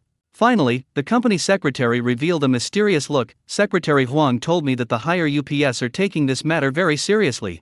Hopefully, we can start the chip production line as soon as possible and begin mass production. If funds are insufficient, the government can help coordinate with banks to provide low-interest loans, and you can also enjoy 3 years of tax relief. This series of good news surprised and delighted Sumucha. With such strong government support, the rise of Shangming Optoelectronics is inevitable. In the next few years, Shangming Optoelectronics will grow into a leading global chip company. Sumucha said excitedly, "Okay, we must act immediately. The convertible bonds will be available for subscription within a week." "No problem, I'll contact Beihai Securities right away to expedite the process." With the support of the China Securities Regulatory Commission, the company secretary is full of confidence. Mingzhu Ice Cream Shop was bustling with noise. It had never been so lively since it opened. Waves of people poured in. "Boss, these people seem quite extraordinary," waitress Arlene said nervously to Yao Dongling. Yao Dongling also realized that something was wrong. The two groups were clearly not on the same side. Although there were no major conflicts between the two sides, she could still feel the tension in the air. When Yao Dongling saw Yuan Daong's familiar face, she felt a little relieved. She quietly approached Yuan Daong. "Who are these people? What are they doing?" "It's our leaders who are waiting for someone," Yuan Daong answered softly. "Waiting for whom?" Yao Dongling pressed. "Yu Hongming." Oh, her gossipy nature resurfaced. "Why are so many leaders looking for him?" "Something important must have happened," Yuan Daong said with a hint of dissatisfaction. "Why don't you hurry up and ask them what they want to drink? Aren't you going to take such a good business opportunity?" Yuan Daong retorted. Yes. Only then did Yao Dongling remember that her most important task was to receive guests. "Ah Lin, quickly take the customers' orders." Yao Dongling turned around and called Ah Lin, who immediately took the menu and went to serve the customers. "Sir, what would you like to drink?" Yao Dongling approached Vice President Miao. "Do you have tea?" Vice President Miao asked casually. In fact, he didn't care much about beverages, but preferred the traditional way of drinking tea. "We have flower tea and black tea," Yao Dongkin responded with a smile. To meet the needs of more customers, in addition to coffee, the shop also offers some basic teas for selection. "A cup of black tea, please." Vice President Miao chose black tea. Then, Yao Dongkin turned to Yunsong and asked, "What would this gentleman like to drink?" "Just like him, black tea will do." Yunsong pointed to Vice President Miao in response. His purpose was similar to that of Vice President Miao. He wasn't really here for tea. "However, since we're here, it wouldn't be right not to order something, even if we don't want a drink. This way, you can make your arrival seem polite and also make the shop owner happier." Yao Dongling was mainly responsible for serving important people, while Alan took care of other customers. There were only two people in the shop, Alin and Yao Dongling. This was the first time the two of them had encountered so many customers, and they really did their best to complete all the orders. Around 3 p.m., a person walked in. In an instant, everyone's attention was focused on this person. Vice President Miao immediately approached Yuan Daong and whispered, "Is it him?" Clearly, the person who just entered was the one Yuan Daong recognized at a glance. So he quickly nodded to confirm, "Yes, it's my old classmate Yu Hongming." "Okay." Vice President Miao nodded, gestured to Yuan Daong, stood up, and greeted him with a broad smile. Seeing this, Yuan Daong dared not be negligent and followed closely behind Vice President Miao. "It really is him." Seeing that both Vice President Miao and Yuan Daong had taken action, Yunsong knew that the target he had been waiting for had arrived. Time was of the essence, so he quickly joined the welcoming team. "Yu Hongming, let me introduce you." Yuan Daong quickly walked over and first pointed to Vice President Miao, introducing him as, "This is Vice President Miao of our import and export company." Then, pointing to the people following behind Vice President Miao, he said, "And this is Luan Hongfu, the general manager of our Feichen branch. He is my direct supervisor." "Is that the boss who sent you to Africa?" Yu Hongming stared intently at Luan Hongfu for a few moments, almost giving Luan Hongfu goosebumps all over his body. Although it hadn't come to that extent, Luan Hongfu couldn't help but feel uneasy after hearing what Yu Hongming said. "Don't talk nonsense, President Luan is very good to me." Yuan Daong immediately gave Yu Hongming a wink and offered a few words of explanation to help Luan Hongfu out of the predicament. To avoid any misunderstanding by Vice President Miao that could be detrimental to Luan Hongfu. Upon hearing this, Luan Hongfu quickly looked at Yuan Daong with gratitude. "Fortunately, I had put in a lot of effort to gain Yuan Daong's support. Otherwise, the outcome might have been different today." "Hello." Yu Hongming didn't say anything more, but took the initiative to greet Vice President Miao. "Hello." Vice President Miao quickly reached out and shook hands with Yu Hongming, showing great enthusiasm. Then Yu Hongming turned to Luan Hongfu, "Mr. Luan, please don't mind, I was just joking." "It's okay, it's alright."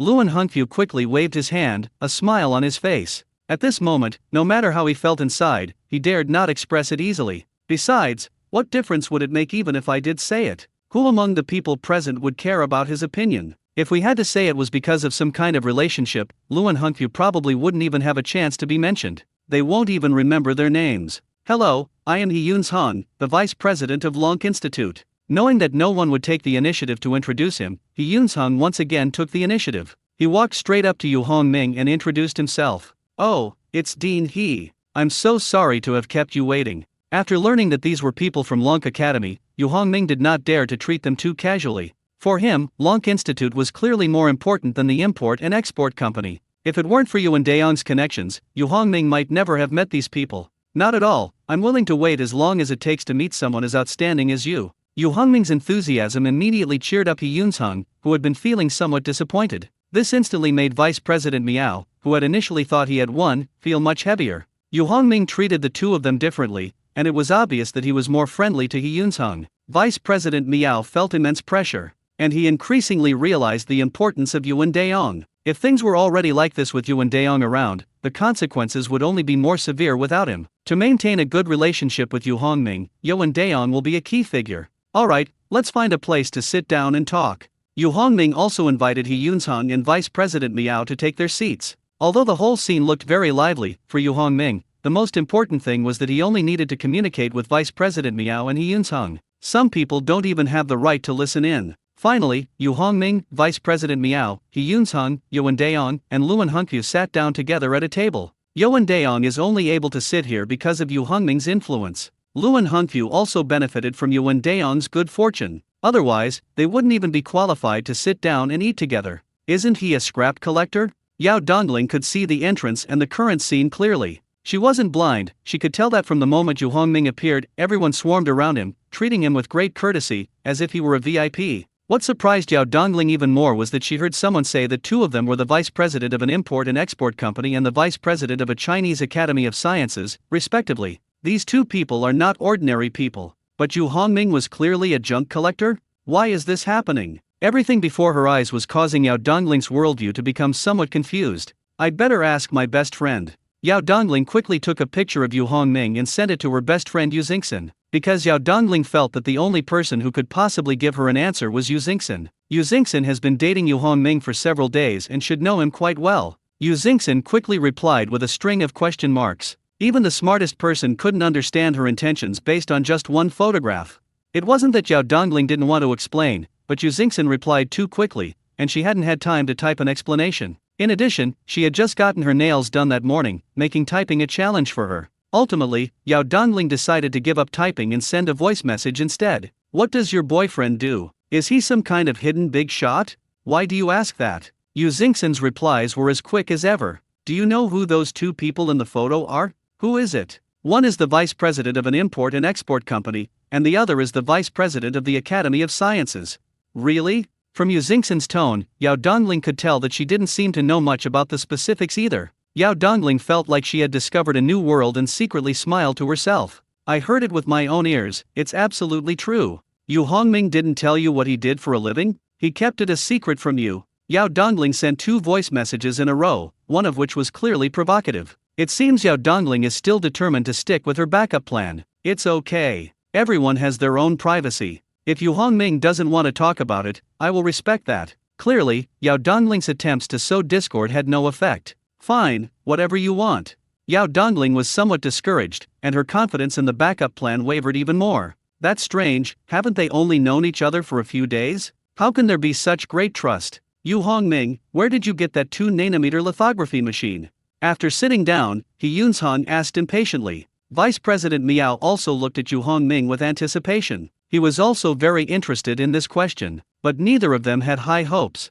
I'm just a middleman. Someone gives me goods, and I sell them. It's that simple. As expected, Yu Hongming's answer contained no useful information. Saying it is the same as not saying it at all. Alright then, do you have any more of this advanced equipment? Could you give our Academy of Sciences a few? Realizing that there would be no answer to his previous questions, He Yunzheng simply gave up asking and raised a new question. Sure, I can reserve 2 for you.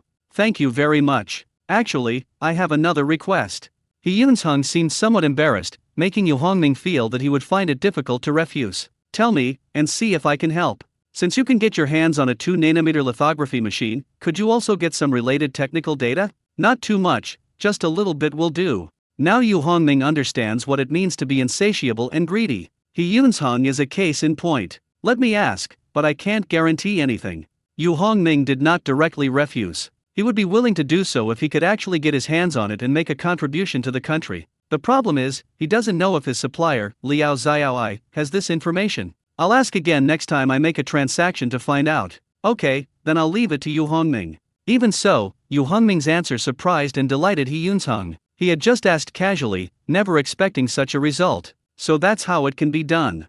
Vice President Miao had witnessed the entire conversation and couldn't help but mutter something under his breath. His eyes sparkled, as if he had discovered a new continent. This Yu Hongming actually agreed to Yunshen's outrageous request. Doesn't this mean he's omnipotent? Vice President Miao began to think quickly. What requests do you want to make later? Even if it's a bit excessive, it doesn't matter, maybe Yu Hongming will agree. Even if you don't agree, you won't suffer any loss. Are you done talking? Vice President Miao glared at He Yunsheng. He felt quite uncomfortable. I originally thought I was a bit better than He Yunsheng. Unexpectedly, Yu Hongming was more interested in the people from the Academy of Sciences. In fact, he knew the reason. It's just that their company is usually too low-key. They were doing insignificant things, and nobody paid attention to them. The Academy of Sciences is different. They are a symbol of the nation's technological level. They are indispensable in any major engineering project. Ordinary people would naturally look up to them. In comparison, it's understandable that import and export companies are being neglected.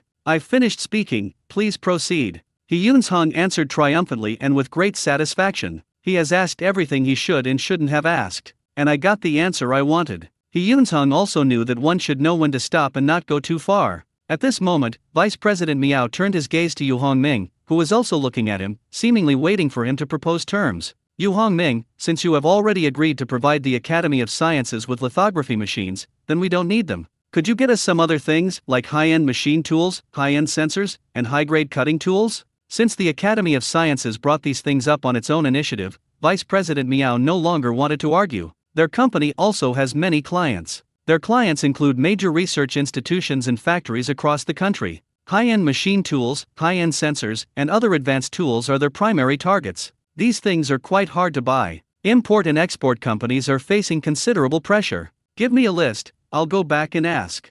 Yu Hongming remained unchanged and did not refuse Vice President Miao's request, deciding to inquire about it, even if it can't be found right now. If you try a few more times, you'll eventually find the right person. Even if we can't find it, we can't blame him. These high-end goods are hard to find to begin with. Okay, I'll have someone make a list right away, and then have Yuan give it to you. Alright, if there's nothing else, please leave. I'll let you know if there's any news. Now that the matter had been settled, Yu Hongming also gave the order to leave. He and Yu Xingxin had arranged to meet here later. Judging by the time, Yu Xingxin should be arriving soon. With so many people around, she might be frightened if she saw them. In fact, Yu Hongming's worries were somewhat unnecessary. That situation will never happen. Because Yao Dongling had already told Yu Xingxin about these things. Alright, then we'll take our leave. He Yunsheng and Vice President Miao quickly stood up to say goodbye. Now that they have gotten what they wanted, there is no need for them to stay any longer. Soon, the cafe, which had been packed with people, became empty.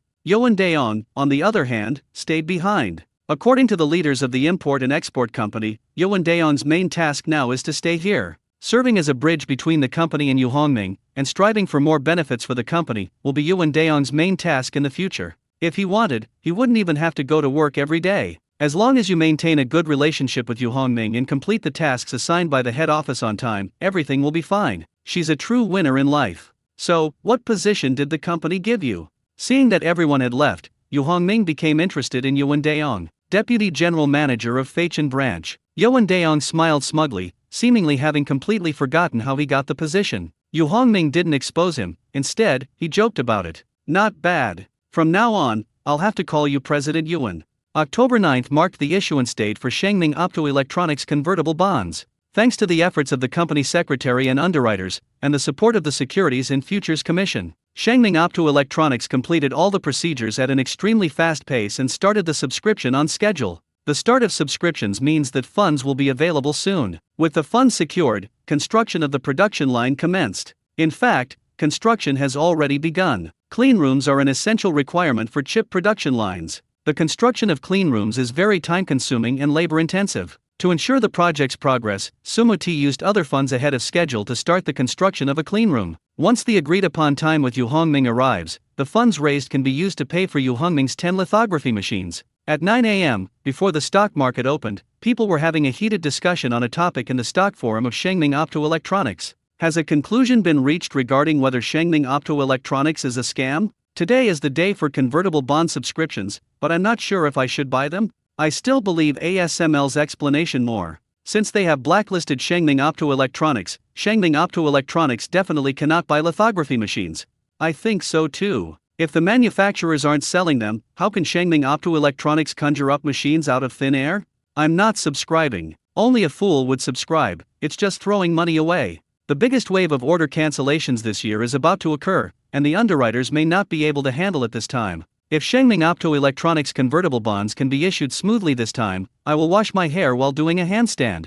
Don't be so absolute. I bought it anyway. I've already taken a screenshot. I'm waiting to see someone do a handstand while washing their hair. What's there to be afraid of? I'm going to subscribe anyway. Don't forget, Shangming Optoelectronics has the support of the China Securities Regulatory Commission.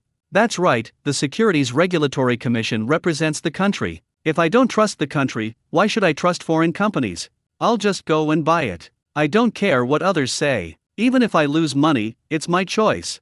The next day, the lottery results came out, and some people were happy while others were disappointed. If you receive a notification that you have won the lottery, quickly prepare enough money and wait for the payment to be deducted. Those who didn't receive a notification can only sigh and blame their bad luck. However, the lottery results for Shangming Optoelectronics were quite surprising. The stock forum for Shangming Optoelectronics has become lively again. Those who say they won't buy, come out and see why the odds of winning are only 0.00123%. Didn't they say nobody was buying?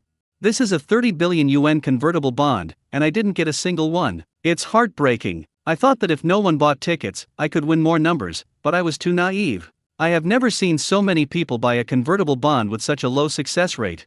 I think those who say they won't buy are just trying to confuse the public so they can get a better chance of winning the lottery. Be more confident, and drop the word feel. I look down on those who criticize Shangming Optoelectronics while secretly subscribing to its shares. These comments not only appeared on stock forums, but spread almost throughout the entire internet. There's no way around it, this kind of thing is unprecedented and extremely newsworthy. Financial media outlets, like flies drawn to a scent, were naturally eager to seize this opportunity. A convertible bond with the lowest subscription rate in history has been released. Let's take a look at the background. Seeing that subscription rate, no one could believe this was a 30 billion yuan convertible bond. A controversial convertible bond has surprisingly become a hot commodity. Is this a sign of moral decay or a distortion of human nature? Eye-catching headlines appeared on various platforms. As if overnight, the entire financial world was talking about this. The chip giant Small Group was also discussing it. This Sumo tea is really something. It actually managed to raise the money. Are stock market investors these days so easily fooled? How can such an obvious scam be so popular? Having swindled so much money from ordinary people, doesn't Sumyu-cha feel any remorse? At Sumyu-cha, you're talking about conscience with entrepreneurs? Are you a newbie in the underworld? The key to Sumyu-cha's success this time is that the Securities and Futures Commission endorsed it. What methods did he use to get the Securities Regulatory Commission involved? Even Lanzhou Petroleum doesn't have that kind of ability. There must be some secrets we don't know that led the Securities and Futures Commission to do this. Yes, I believe this secret will be revealed soon. There's some news you may not know. The expansion of Shangming Optoelectronics has begun, and the cleanroom has started construction. I've also heard some inside information. The cleanroom has indeed started operation, which is becoming increasingly unpredictable. In the conference room of Shangming Optoelectronics, the question was asked, what are everyone's thoughts? Everyone outside was talking about the sapanwood tea, but he himself sat in the conference room with a worried expression, discussing solutions with the company's senior management. Indeed, sapanwood tea is in big trouble now. And this is quite a problem. These problems were all caused by a message previously released by ASLM. Clearly, ASLM does not intend to let Shangming Optoelectronics off easily. Not long ago, when Shangming Optoelectronics placed orders with several equipment suppliers for some equipment, they were told that the entire chip industry had closed its doors to Shangming Optoelectronics. No equipment manufacturer is willing to sell any more equipment related to chip production to Shangming Optoelectronics. That's not even the worst part.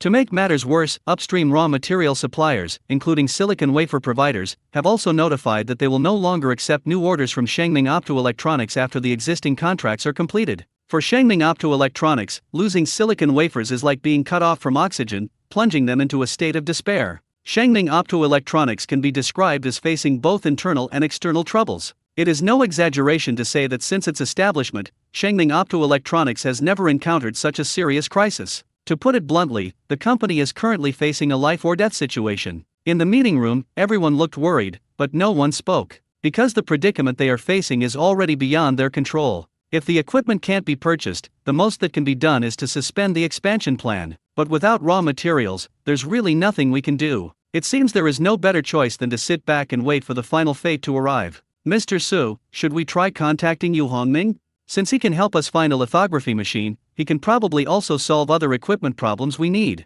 Finally, the board secretary broke the silence. This was his only gamble. But how do we solve the problem of silicon wafers? Although Samucha agreed with the suggestion, the most troublesome issue still had no answer. That's right, how do we solve the silicon wafer problem? I doubt Yu Hongming can provide us with silicon wafers either, right?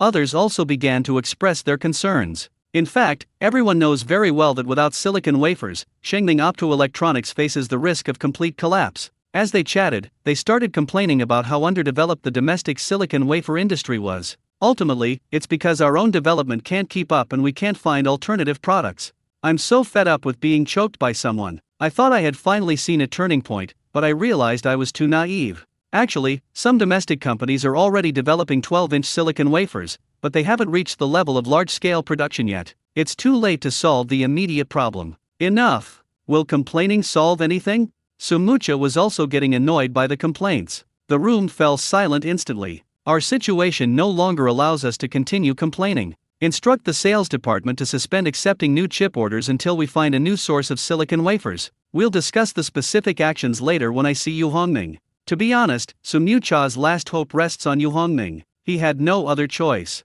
If this path doesn't work, either Shengming Optoelectronics will have to declare bankruptcy, or it will have to beg ASLM to show leniency. In a milk tea shop on Huihei Road in Feichen, Yu Hongming had been waiting for a long time. 2 hours earlier, after receiving a call from Samucha, he learned that the other party had something important to discuss in person, so he arranged to meet here. I'm sorry to have kept you waiting. In fact, Samucha arrived shortly after Yu Hongming sat down. Upon seeing Samucha's serious expression, Yu Hongming knew that the situation must be quite serious. It's alright, please have a seat, let's talk slowly. Yu Hongming pointed to the seat opposite him and invited Samucha to sit down and chat. Okay, thanks. Then, please tell me your concerns. Yu Hongming asked immediately after Samucha had settled down. Boss Yu, we are currently facing setbacks from all sides of the chip supply chain. Not only are we having trouble purchasing machines, but more importantly, we can't even buy silicon wafers. Oh, why is that? Yu Hongming asked, puzzled. You guys were doing so well before, how did you suddenly end up in this situation? The main reason is that we recently obtained a lithography machine from you and were preparing to expand our production line, but we did not expect that the entire industry would block us. It is estimated that a large part of the reason for this crackdown is the actions of ASLM. Samucha also shared his analysis, since things happened so quickly that he simply didn't have time to investigate in detail. I understand. So, how would you like me to help you? Could you help us solve some other equipment problems? And most importantly, do you have any channels to obtain silicon wafers? After listening, Samucha poured out all her troubles in one go. You want me to handle everything needed for the entire production line? That's right. Samucha smiled awkwardly. That is indeed the case. Okay, I can try to find out what the opinions are. What about silicon wafers? Samucha asked Yu Hongming nervously. It was like waiting for the final verdict. I'm afraid I can't be of much help regarding silicon wafers. After careful consideration, given the current situation, this was the only answer Yu Hongming could give. In fact, Yu Hongming was well aware of the reality, those places were in a difficult period, so how could they possibly start new production lines to produce silicon wafers? How could this be? Upon hearing this, Samucha immediately deflated. Without silicon wafers, Shengming Optoelectronics is doomed. Go ahead and tell me. Her previously dim eyes regained a glimmer of light, and Samucha listened intently. I can try to find out the attitude of the relevant departments for you and see if I can secure a silicon wafer production line for you. With our own production line, we no longer have to worry about material shortages. That's right. How come I didn't think of that? Samucha became excited when she heard this. He looked at Yu Hongming gratefully and said, President Yu, then I'll leave this matter to you. The future of Shengming Optoelectronics depends entirely on you. Okay, I'll give you an answer tomorrow. However, I think there shouldn't be any major problems, so you don't need to worry too much. Yu Hongming would never sit idly by in the face of those who were suppressing Shengming Optoelectronics. This is not just out of a sense of justice. If it were just about fair competition, Yu Hongming probably wouldn't bother with it. But if someone is sabotaging him behind the scenes, he can't just ignore it. Okay, I'll wait for your news here. Samucha decided to stay in Feichen for the time being. After all, there's no point in going back before getting a definite answer. Upon returning home, Yu Hongming immediately took 2 boxes of ham sausages into the system space. He had already decided not to make any more deals before moving to the junkyard. But this time the purpose was not to buy or sell anything, but to ask Liao Xiaowai for some information to see if he could help Sumucha find what he needed. System, I need to talk to Liao Xiaowai. Okay, please wait, connecting. The wait was exceptionally long, a full 40 minutes later, the screen still displayed please wait, connecting. System, is Liao Xiaowai also being chased? Yes, he is only 2 kilometers away from the safe outpost. Please wait patiently for a while. After another half hour, the connection was finally established. Connection successful, please prepare. In the blink of an eye, Yu Hongming found himself standing at the transaction site, with Liao Xiaowai appearing in front of him. We meet again. Liao Xiaowai caught sight of Yu Hongming and couldn't help but lick his lips. The taste of the ham sausage I had last time is still unforgettable. Upon seeing the 2 large boxes of ham sausages, his eyes were filled with longing. Liao Xiaowai, don't get distracted, I have some questions for you. If you answer carefully, these 2 boxes are yours. Really? Liao Xiaowai's eyes instantly lit up. The goods are right here, would I lie to you? Then hurry up and ask. After confirming that he had not been deceived, Liao Xiaowai seemed somewhat anxious. Can you help me find production lines for chips and silicon wafers? Liao Xiaowai's answer was very relaxed. He was initially worried that he would be asked difficult questions and lose the 2 boxes of delicious sausages. I never expected it to be such a simple question. He might not be able to meet other requirements. But it's much easier for chip production lines, because there's a huge chip factory right in his base. Okay, no problem. Get the money ready. I'll be buying 2 chip production lines and 1 silicon wafer production line from you in a while. Yu Hongming pointed to 2 boxes of sausages on the ground. Next time, I'll trade 100 boxes of sausages for 1 line, how about that? Of course, that's great, it's settled then. The thought that he would soon own 100 boxes of ham sausages made Liao Xiaowai tremble with excitement. This means that we won't have to worry about food for a long time. These are the 2 boxes of ham sausages I have. Here's a Lamborghini sports car, what do you think? Liao Xiaowai looked at Yu Hongming with anticipation once again. Yu Hongming understood that to reach a deal, he had to provide tangible goods. Time is of the essence, and there is no room for much deliberation. Okay. Transaction complete. Items have been placed in their respective slots, the system announced. Sir, you must come and find me. Before disappearing, Liao Xiaowai looked at Yu Hongming with hope. It will come, just wait. Yu Hongming responded with a single sentence. Then, looking at the Lamborghini in the storage compartment, he began to worry. Even if it is extracted, it's just for show because its origin is unknown and it can't be registered. He wouldn't dare drive even the coolest car on the road without a license. Let's leave it here for now and talk about it later.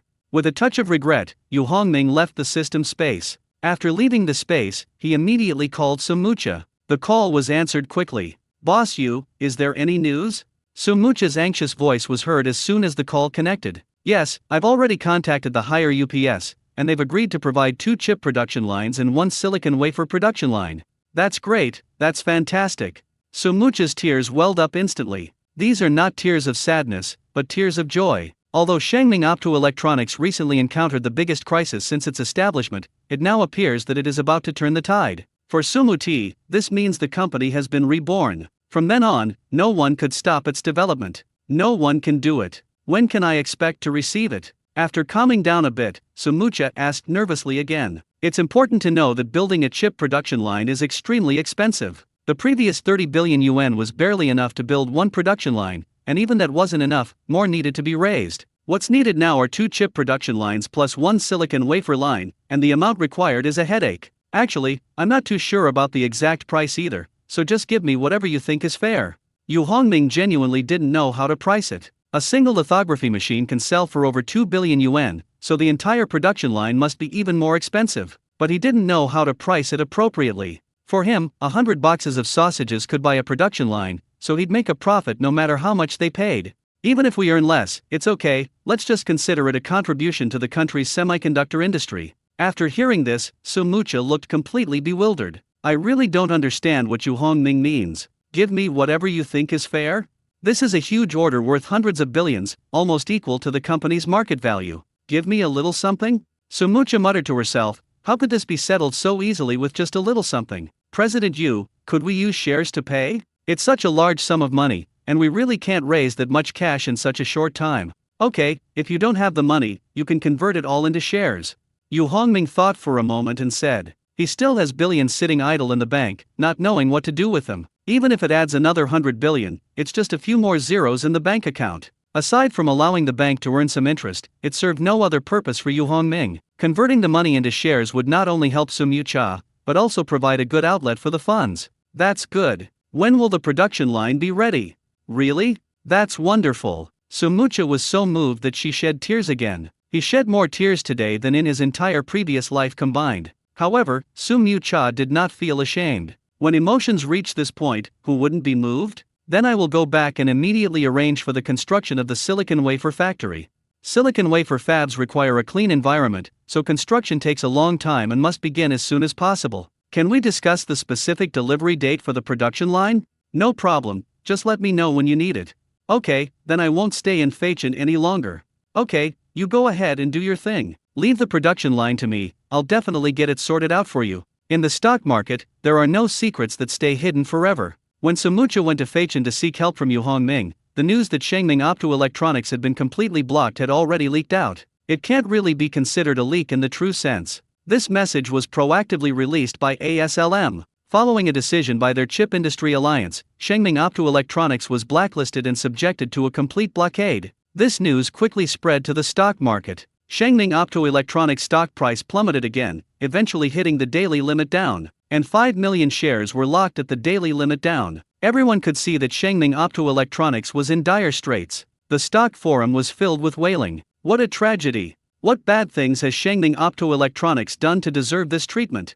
Is Shengming Optoelectronics completely finished? It's hopeless. The Chip Industry Alliance led by ASLM includes almost all the world's chip giants. After being blocked by them, Shengming Optoelectronics will be unable to move an inch, and will not even be able to buy the most basic raw materials. I've already paid for my convertible bonds, can I get them back? My 2,000 shares are almost worthless. Shengming Optoelectronics is not far from being delisted. 3 hours later, Sum Yu-cha returned to the company. The company secretary immediately found him. Chairman Joe, there are all sorts of rumors circulating about our company. Our stock has hit the daily limit down again, and people inside the company are in a state of panic. Don't worry, we already have a solution. We will become better in the future and will never be controlled by others again. Can Yu Hongming really solve our silicon wafer problem? The company secretary remained calm, clearly aware of Shengming Optoelectronics' biggest challenge. We should show him respect and call him Boss Yu. He is our great benefactor. Sum Yu-cha did not answer the secretary's question, but instead gave him a stern reprimand. He's not here. The company secretary muttered something under his breath, then said with difficulty, Okay, then let's call him Boss Yu. Has Boss Yu really solved the problem of silicon wafers? Of course it's solved. Boss Yu promised to build a silicon wafer production line for us, so we'll never have to worry about silicon wafers again. A silicon wafer production line? Really? The company secretary's eyes lit up, and his previous frustration vanished instantly. When will the production line be delivered? Any time is fine. They happen to have a production line that's available and can be handed over to us anytime. But what about the price? It won't be too expensive, will it? The company secretary immediately thought of another crucial issue. Don't worry, Boss Yu is willing to exchange the production line for corresponding shares. That's so nice. The company secretary was somewhat incredulous, feeling as if everything was going smoothly as if in a dream. Yu Hongming was simply sent by God to save Shengming Optoelectronics. He could solve any problem with ease. Therefore, Boss Yu is our great benefactor. Anyone who disrespects him from now on is going against me, Sum Yu-cha said fiercely. However, the construction of the wafer fab takes time, and we may be shut down for a long time. The future will not be easy. Chairman, I think there is a place where the wafer fab can be built as soon as possible. Where? Sum Yu-cha asked curiously. Accelerating the construction of the wafer fab would be highly beneficial for Shengming Optoelectronics to overcome its difficulties. We've already been building a new chip production line factory, haven't we? The factory is more than half complete. With just a few minor design modifications, it can be converted into a wafer fab. That's right, how come I didn't think of that? Sum Yu-cha slapped her forehead hard, suddenly realizing what was going on. Okay, go and make arrangements quickly. Tell them to revise the design as soon as possible and speed up the project. The budget can be increased appropriately. Okay, I'll arrange it right away. Wait a minute, quickly issue an announcement saying that Shengming Optoelectronics is not afraid of any blockade and will build a wafer fab with an annual output of 400,000 wafers, which will be put into production within 3 months. Okay, I'll arrange it right away. The company secretary, beaming with excitement, accepted the order and left. Soon, the company secretary had an announcement drafted and released it immediately. Shengming Optoelectronics has indeed been blocked by the Chip Industry Alliance, but we will not fall easily. In response to the blockade, Shengming Optoelectronics plans to build a wafer fab with an annual capacity of 400,000 wafers, and will begin mass production within 3 months. This news immediately caused a huge uproar. Shengming Optoelectronics is really bold, it's practically going against the industry alliance. Where did they get the audacity? Haven't they already been suppressed? Where will they get the equipment to build the wafer fab? The reason why domestic wafer production has been restricted is because our silicon purification technology is inadequate and the pass rate is too low. Could it be that Shengming Optoelectronics has come up with some new tricks to solve this problem? Production in just 3 months? Is Shengming Optoelectronics dreaming? Just when everyone thought the matter was settled, the usually low-profile China Development Bank suddenly released a message. The bank will provide Shengming Optoelectronics with a 50 billion yuan interest-free loan. As soon as the news came out, the shareholders of Shengming Optoelectronics were immediately excited. In the stock market, stock prices soared, jumping from the lowest point to the highest point in an instant. The stock forum buzzed again, with comments like, "Is this the third time the government has strongly supported Shengming Optoelectronics? What are the inside stories behind Shengming Optoelectronics that allow the government to support it time and time again? Could all of this be true? Is building a chip factory real? Is building a wafer fab real too? Isn't it obvious? If the government wasn't confident, why would it throw away 50 billion for nothing? Just wait and see. When Shengming Optoelectronics wafer fab goes into production in 3 months, it will give those industry alliances a good slap in the face. This counterattack came too suddenly. I just sold my stocks and suffered a huge loss. Ring ring. Yu Hongming was still half asleep when his phone rang. It rang over and over again, with unwavering persistence. Left with no other option, Yu Hongming had to answer the phone. Who is it? So early. Sumucha looked helpless on the other end of the phone. Morning? It's already 11 o'clock, okay? However, Sumucha only complained to herself. Boss Yu, it's me, Sumucha. Oh, it's you? What's up? Mr. Yu, our factory is ready. Can you give us the wafer production line now? Okay, come pick it up tomorrow. Yu Hongming answered in a daze. It turns out that almost 2 months have passed. Good times always fly by. Okay. Sumucha quickly responded. Okay, I'll let you know once I've confirmed the handover location. In fact, Yu Hongming had already secured 2 chip production lines and 1 wafer production line, but he just hadn't brought them to the forefront yet. He's not in a hurry to exchange it now, as he still has plenty of storage space, so he's made preparations in advance. The main reason is that he learned his lesson from the last incident. What if Liao Xiaoi gets chased by zombies again? What if Liao Xiaoi is unlucky and gets caught by zombies? Yu Hongming had nothing to give Sumucha and He Yunzheng, fearing they would hold him accountable, so it was better to hand it over to them sooner rather than later. However, a temporary warehouse is still needed for trading with Sapanwood tea. After all, a production line involves thousands or even tens of thousands of parts, which a small warehouse simply cannot hold. Yu Hongming's task today is to find a temporary warehouse. It can be difficult in some ways, but it can also be simple in others. The difficulty lay in the fact that he knew nothing about renting warehouses and was completely clueless about them. The simple thing is that this task can be delegated to someone else. Yuan Daong is sure he can handle it. Why not take advantage of it? Having helped him so much, it's time to get something in return. Even if he can't handle it himself, the import and export company behind him can always help. Yu Hongming immediately called Yuan Daong. Yu Hongming, did you get the items? I don't need too many, just give me 2 to use first. Although Yuan Daong appears to be living a comfortable life, he is under considerable pressure. Luan Hongfu would come over from time to time to ask him how things were going. This cannot be blamed on Luan Hongfu. His superior, Vice President Miao, had been putting pressure on him. Vice President Miao didn't dare to put pressure on Yuan Daong directly, so he could only send Luan Hongfu to urge him. Luan Hongfu had no choice but to keep urging them. He firmly believed that as long as he grounded enough, something would eventually come out. Yuan Daong had nightmares almost every day. He went to see Yu Hongming, but the answer he always got was wait a little longer. Actually, you can't blame Yu Hongming for the delay. He hadn't found anyone to sell machine tools, so what could he do? He couldn't have conjured it out of thin air. In the end, hard work paid off. In a recent random transaction, Yu Hongming finally encountered a machine tool seller. Yu Hongming quickly exchanged several units and gave him a list, instructing him to prepare the items for the next transaction according to the list. Therefore, Yu Hongming actually had some machine tools. I'll give some to Yuan Daong this time too, he's fed up with it too. Yes, I got several. What model is it? I need to report it. I don't know, I haven't seen the actual product myself. Wait until I bring it over. Take a look and see if it suits you. If it does, keep it, if not, return it. Oh, isn't it on the list? Yoan Daong was somewhat disappointed, unsure how to explain this to his superiors. The items on the list are still being processed and will take some time. We'll try to get them to you next month.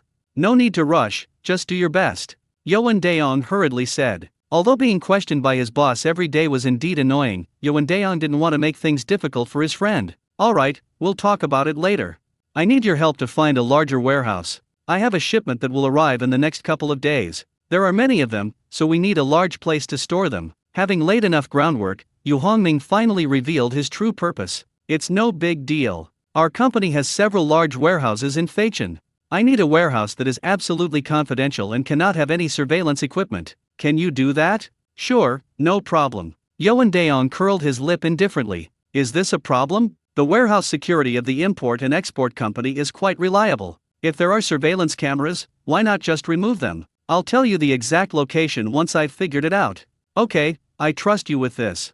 After hanging up Yoan Daong's call, Yu Hongming went back to sleep. Yoan Daong immediately took action. Like a small machine with a motor installed, it's full of energy. There was no other way. After drifting around for many days, he finally encountered something serious, and Yoan Daong rediscovered his value. I no longer feel like a useless person, nor am I just a decoration. Although no one in the company dares to touch him now, more and more people are talking about him behind his back. Despite seemingly doing nothing all day, he was promoted to vice president of a branch company in a meteoric rise. Many people are secretly furious with envy. It was fine at first, but Yoan Daong was like a salted fish all day long. Over time, gossip naturally spread. They call him President Yoan to his face, but behind his back they say he's just a pretty face. These words also ignited Yoan Daong's indomitable spirit. Yoan Daong, who originally intended to be a lazy bum, really wanted to make some achievements to prove that he wasn't just a pretty face and could bring benefits to the company. But Yu Hongming never gave him a chance. Yoan Daong could only continue being a lazy bum. Now the opportunity has finally arrived, and Yoan Daong is really full of energy. Determined to handle this matter perfectly, to shut up those who gossip about him, and to prove that he is not just a pretty face. Yoan Daong knew that although he held the title of vice president, he didn't actually have any real say, and no one listened to what he said. Therefore, he did not want to force his way in. After telling Luan Hongqiu about the problem, he didn't need to worry about the rest. Of course, in order not to waste his brother's instructions, Yoan Daong couldn't just do nothing. At the very least, the confidentiality of the warehouse and the removal of surveillance cameras must meet Yu Hongming's requirements. Yu Hongming, I've already taken care of the warehouse for you. At 4 o'clock in the afternoon, Yoan Daong made the phone call. Are you free now? I'll take you to see if it suits your taste. Sure, come pick me up. Yu Hongming really didn't want to drive that dilapidated little van anymore. Okay, see you in half an hour. Yoan Daong roughly estimated the time, then set off after speaking. After all, he's a vice president now. All the benefits were provided without exception. Providing a car and driver is standard practice. So nowadays, drivers take care of things when we go out. He was even ridiculed by Yu Hongming before. This is also why Yu Hongming asked Yoan Daong to come and pick him up. As it turns out, Yu Hongming made the right choice. Yoan Daong drives a Maybach, which is understated and comfortable. After confirming that the warehouse was in good condition, Yu Hongming immediately sent the warehouse address to Samucha and He Yunsheng of Lonk Institute. They agreed to meet at 11 a.m. tomorrow to complete the transaction. This was already a huge compromise for Yu Hongming, because he hadn't gotten up this early in 2 months. If the transaction is at 11 o'clock, he has to get up at 10 o'clock. Don't we need to eat breakfast? Doesn't it take time to get to the warehouse? Yu Hongming wouldn't have agreed if the afternoon and evening hadn't been dedicated to Yu Xingxin. The next day, Yu Hongming got up very early. Of course, this is in relation to himself. For most people, 10 o'clock means they've already worked 2 hours. Yu Hongming leisurely ate breakfast. Then he drove off in his van. More than half an hour later, he arrived at the warehouse. As I passed the warehouse gate, I saw Samucha and He Yunsheng from Lonk Institute waiting there anxiously. However, Yu Hongming did not stop to say hello, but drove straight past. There's nothing we can do, those devices are still in the system space. These things must be put into the warehouse first. Otherwise, how can we present it to them? That's unbelievable. Yu Hongming parked the car and went into the warehouse. After closing the door, I entered the system space. Less than 2 minutes later, he was back in the warehouse. The warehouse has now been completely renovated. It's no longer an empty space. The entire warehouse was filled with various equipment and instruments. However, all of these were neatly categorized. Different items are placed in their respective positions. As a result, the entire warehouse was divided into 5 areas. A silicon wafer production line for storing sapanwood tea. One of them is He Yunshen's 2 lithography machines. One of them was a few machine tools prepared for Yuan Daong. There's also Yu Hongming's own Lamborghini. It's time for it to make its appearance. Yu Hongming didn't believe that these 3 parties who came to pick up goods today couldn't even handle the paperwork for one truck. After confirming that everything was ready, Yu Hongming reopened the warehouse door and came out. At this moment, Yuan Daong and Luan Hongfu also arrived. Unlike Sumucha, they didn't get lost. Yuan Daong knew the exact location and went straight to the warehouse entrance. Sumucha only knew the warehouse address. There was more than one warehouse here, and he didn't know which one it was. As soon as Yuan Daong saw Yu Hongming come out of the warehouse, he immediately went over and asked, "How's it going? Has everything arrived?" "They're in position, inside. If you're in a hurry to see them, go inside first. The 3 machine tools you want are in the northwest corner. I still have to wait for someone. Then we'll go in first, you can wait here by yourself." Luan Hongfu gave him a wink, and Yuan Daong, being no fool, naturally understood what Luan Hongfu meant. This is to tell him to go inside quickly. Go! Yu Hongming didn't pay any attention and waved them in. Subsequently, Yu Hongming called Sumucha and He Yunsheng respectively, telling them how to find the correct warehouse. A moment later, a large convoy drove up. It's obvious at a glance that they are 2 different teams. Each team had a small car leading the trucks behind it. Soon, the 2 cars came to a steady stop in front of Yu Hongming. "Yu Hongming, we've arrived." Sumucha and He Yunsheng appeared in front of Yu Hongming one after the other. "Okay, let's go in. Your things are all ready." "Okay." Sumucha, He Yunsheng, and the others quickly followed Yu Hongming into the warehouse. Upon entering the warehouse, everyone was awestruck by the sheer volume of equipment piled up there. They were even more impressed with the capabilities of Yu Hongming's team. It's unbelievable that so much equipment could be brought in overnight. At this moment, Yuan Daong and Luan Hongfu also walked up to Yu Hongming. Yu Hongming looked at them and asked, "So, are you satisfied with these things?" Luan Hongfu nodded repeatedly, very satisfied, much better than we expected. Luan Hongfu brought not only himself and Yuan Daong, but also some technical experts who inspect high-end machine tools. After their initial inspection, they found that although 2 machines were not on the original list, they were of the type that were urgently needed in China and could completely replace the equipment on the list. Yu Hongming said with a smile, "As long as you are satisfied, that's fine. If you are satisfied, then ship it back as soon as possible." At this moment, Yuan Daong excitedly stepped forward and gave Yu Hongming a hug. "Yu Hongming, I noticed there's a sports car parked over there. Did you bring it here?"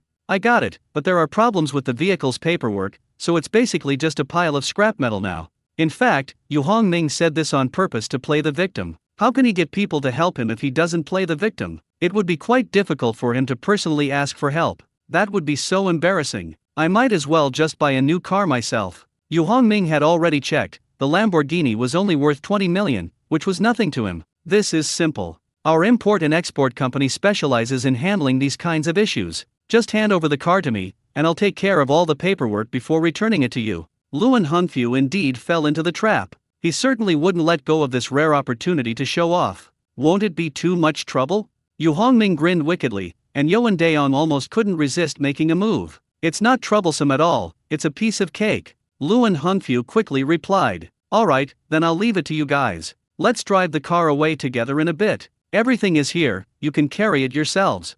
If there's nothing else, I'll be going now." Yu Hongming wouldn't be foolish enough to stand there and waste his time. He came out of the warehouse and went straight to his van. With a plume of black smoke rising, the car sped away in an instant. That Yu Hongming, how come he's such a good actor? This scene made Yuan Daong shake his head. In his eyes, Yu Hongming was just acting. He knew how much wealth Yu Hongming had. How could someone like that drive around in a beat-up van every day? Wasn't that just showing off?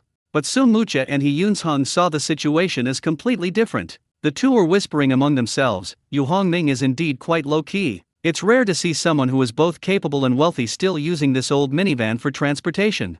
Should I reflect on myself? I've decided to buy a minivan in the future," Sumucha said, making up her mind. Upon hearing this, Yuan Daong once again looked helpless. They're a bunch of lunatics. The next morning, Yu Hongming had just gotten up and was still thinking about what to have for breakfast. My phone kept ringing incessantly. Upon inspection, I discovered that the money for the 3 machine tools sold to the import and export company and the 2 lithography machines sold to Lonk Institute yesterday had arrived in my account. 2 transfer records were found, one from Lonk Institute, involving 4.4 billion yuan. Another source was an import/export company, which transferred 3.2 billion. In an instant, Yu Hongming's account received more than 10 billion yuan, but he wasn't particularly excited. However, the only thing that made him feel gratified was that, not counting the shares he was about to receive from Somucha, his personal assets would soon catch up with those of his blind date, Yu Xingxin. Suddenly, the cell phone rang. Time flies. Upon seeing the caller ID, Yu Hongming couldn't help but sigh. The person making the call was Duan Zixin. She was probably reminding everyone that the construction site was almost finished.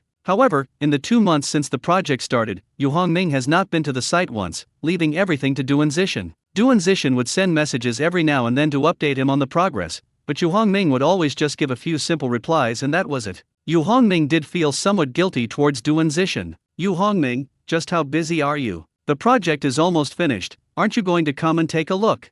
Sure enough, after the call was connected, Duan Zixin's dissatisfied voice came through. Then you'd better hurry up, or the project will be over by the time you come next time. Although Duan Zixin thought she was being humorous, her words clearly embarrassed Yu Hong. It felt a bit awkward. Are you there now? I'm heading there now. I'll be waiting for you here, come on over. Good. After hanging up the call, Yu Hongming picked up the van keys and left. Half an hour later, he arrived at the entrance of the construction site. Duan Zixin was already waiting at the door. He would occasionally glance into the distance. It's just like waiting for a loved one to return in ancient times. Upon seeing the familiar van again after 2 months, Duan Zixin couldn't help but complain. What's going on? A person with billions in assets drives an old minivan that spews black smoke every day? Even if you want to keep a low profile, you can't go this far. Besides, this car has such poor safety performance. If something happens, wouldn't the consequences be unimaginable? However, after making her complaints, Duan Zixin still greeted them with a smile.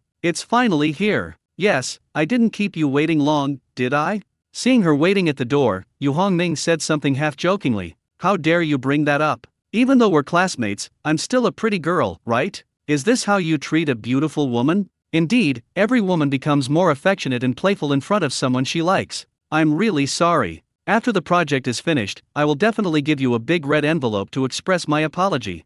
Yu Hongming hurriedly apologized. Arguing with a woman at this point is pointless. Taking the initiative to apologize is often the most effective approach. Snort. This time, however, Yu Hongming clearly overestimated his rhetoric, and Duan Zixin simply gave a cold snort. Ultimately, he still didn't quite understand women's thoughts. His initial apology was quite persuasive, but his last sentence rendered all his previous efforts futile. Yu Hongming still doesn't understand what Duan Zixin really wants. Is she going to all this trouble just to get a big red envelope? That's obviously not the case. Yu Hongming was preoccupied with Yu Xingxin and didn't notice Duan Zixin looking at him with tenderness. Alright, let's go inside. It was obvious that Duan Zixin was feeling much down. What's wrong with you? Seeing Duan Zixin like this, Yu Hongming didn't think much of it. Girls, you know, isn't that how it is all? They can change their tune in an instant, leaving no trace. Not bad. Upon entering the room, Yu Hongming was immediately captivated by the design of the recycling station. Although some finishing touches are still needed, the overall design prototype has been presented perfectly.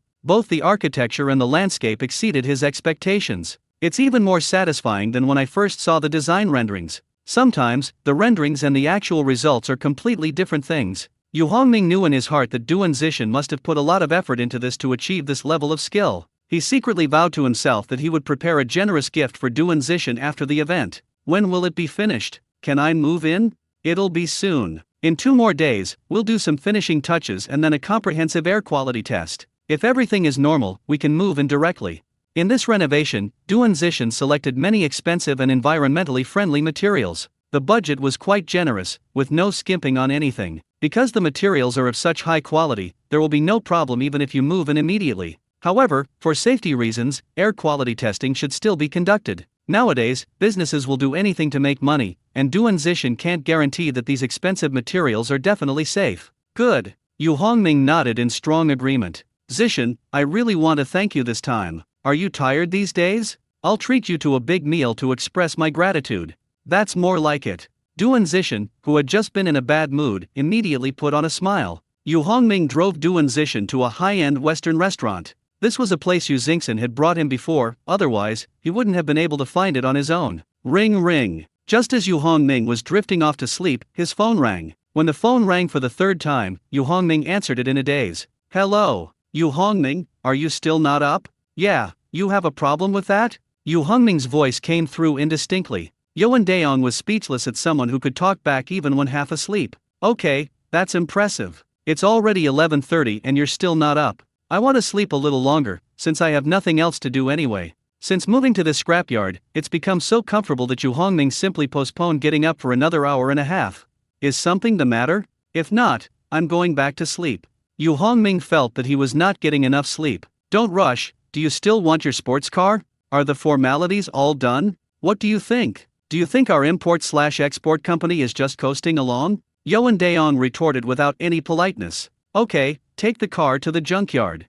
A junkyard. Yoan Daeong was somewhat incredulous. Now that you're so rich, why are you still going to places like that? You don't want to keep doing scrap metal recycling, do you? You'll see when you get here. Remember to bring some food, I haven't eaten yet. Breakfast? Before Yoan Daeong could react, Yu Hongming hung up the phone, making him grit his teeth in anger. What time is it and you're still calling it breakfast? It's time for lunch. Boom boom. Yoan Daeong floored the accelerator, and the Lamborghini Viper sped off. It can easily accelerate from 0 to 100 km per hour in under 3 seconds. The number of people turning their heads to look at them on the street is alarmingly high. It greatly satisfied his vanity. After driving less than halfway, Yoan Daeong almost decided to secretly drive the car away. It wasn't because of greed. The main reason was that he had been approached by beautiful women 3 times in the time it took him to cross 5 traffic lights. Clearly, a sports car is incredibly attractive to girls. How could Yoan Daeong, who had never had much luck with the opposite sex, resist such temptation? Sports cars are practically a magic weapon for single people to find a partner.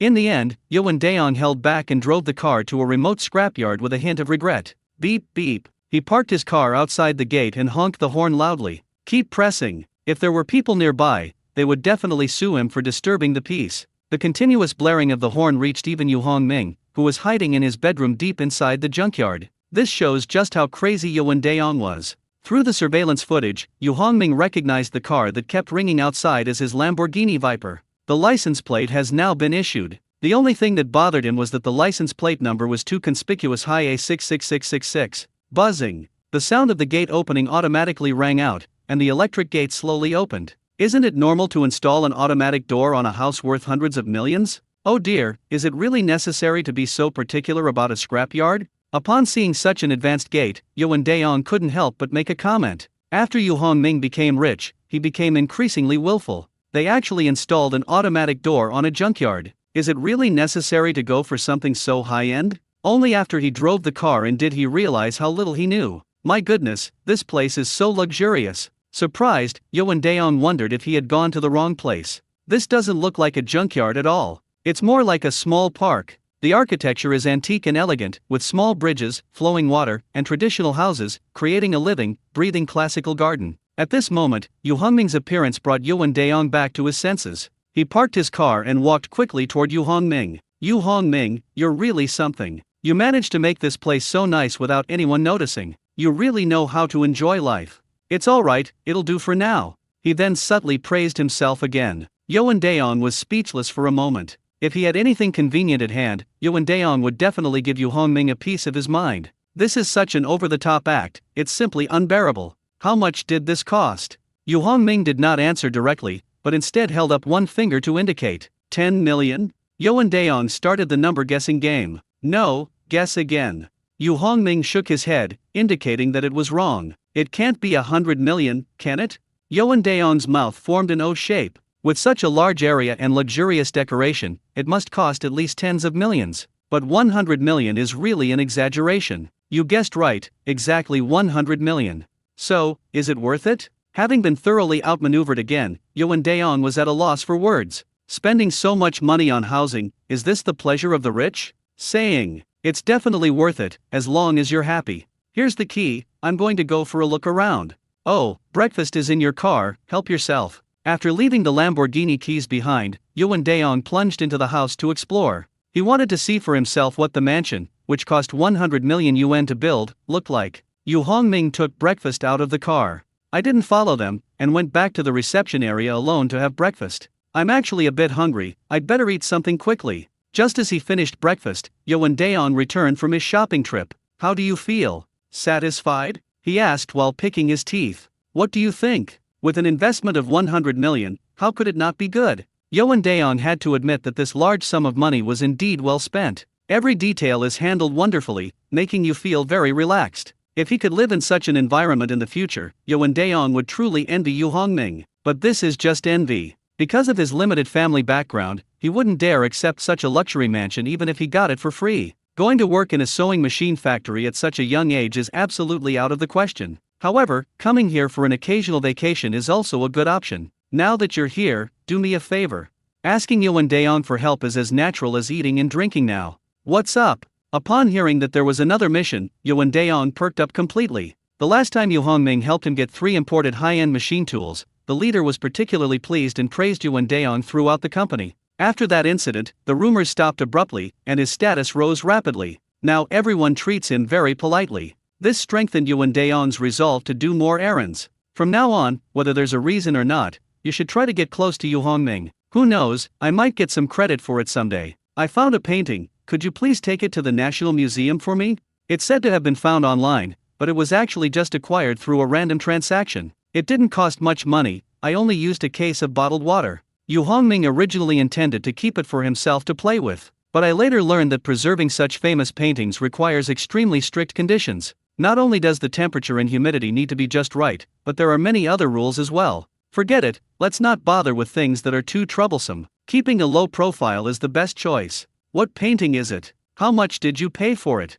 Yoon Daeong looked surprised. Unexpectedly, Yu Hongming started a business selling calligraphy and paintings. What puzzled him even more was that since he had acquired the famous painting, why didn't he keep it for himself, but instead donated it to the country? Are they really so rich they don't know what to do with their money? It didn't cost much, and I don't know much about this stuff, so you can just deliver it to me. How much do you mean by not much? Yoon Daeong asked helplessly. For someone like Yu Hongming, 100 million yuan probably doesn't mean much. It's really not as much as you think, just a few dozen yuan. Yu Hongming felt it was better to tell the truth, so he honestly told him. It costs about the same as a case of bottled water. Are you kidding me? A painting bought for a few dozen yuan might not even be accepted by the National Museum if you give it to them.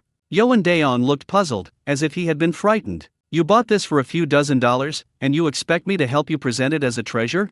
Are museums simply places to collect old things? Whether they want it or not is none of my business. You just need to deliver it.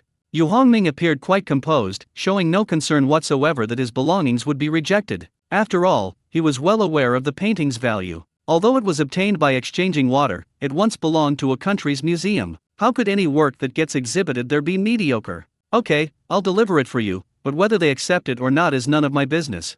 Although he found the request a bit strange and outrageous, Yoon Daeong agreed. Not only did they agree to help, they also pledged to do their best to accomplish this task. This is probably the spirit of helping each other. Yu Hongming has been a great help lately, so even small requests should be readily granted. Otherwise, it would be too unfair. Then I'll be going now. Yoon Daeong said, taking a painting of unknown origin with him and leaving. Yoon Daeong was very dissatisfied with the packaging. It was simply wrapped in a black plastic bag. It looks as rudimentary as it is. In his view, even spending tens of dollars would be a waste. He hurriedly returned to the company and took the painting directly to Luan Hongfu's office. Yoon Daeong recalled that the import and export company also had some business related to antiques, and the partner was the National Museum. The main task is to find cultural heritage that has been lost abroad and bring it back. However, he had little experience with this kind of thing before, so he came to Luan Hongfu for advice. Did you need something? Luan Hongfu was somewhat surprised to see Yoon Daeong arrive. Having just completed the task of installing 3 high-end devices, he could finally relax a little. The people at headquarters stopped pressuring him, and he wouldn't cause any trouble for Yoon Daeong for the time being. Unexpectedly, Yoon Daeong came to my door without me having to look for him. Look at this, Yu Hongming gave it to me, wanting us to hand it over to the National Museum. Luan Hongfu looked completely bewildered. What exactly happened? How did Yu Hongming get involved with the National Museum? He pointed to the black plastic bag. What's this? I haven't seen it. They said it was a piece of calligraphy or painting, and I bought it for a few dozen yuan. A painting worth only a few dozen yuan? You're going to hand it over to the National Museum? Luan Hongfu found it incredible. What's going on here? Are you kidding me? Luan Hongfu looked at Yoon Daeong intently. Are you kidding me? No, I think he's serious. He doesn't seem to be joking around. Okay, take this to the head office for processing. They have a very good relationship with the National Museum. Seeing how serious Yoon Daeong was, Luan Hongfu didn't say anything more and decided to hand the matter over to the head office. Let the head office be the one to lose face. I'll deliver it myself. Having promised Yu Hongming, Yoon Daeong did not want to give up halfway. Okay, whatever you like. You can go to Vice President Miao, and he will arrange it for you. Luan Hongfu usually didn't interfere with Yuan Daeon's actions. Even if he wanted to, he couldn't.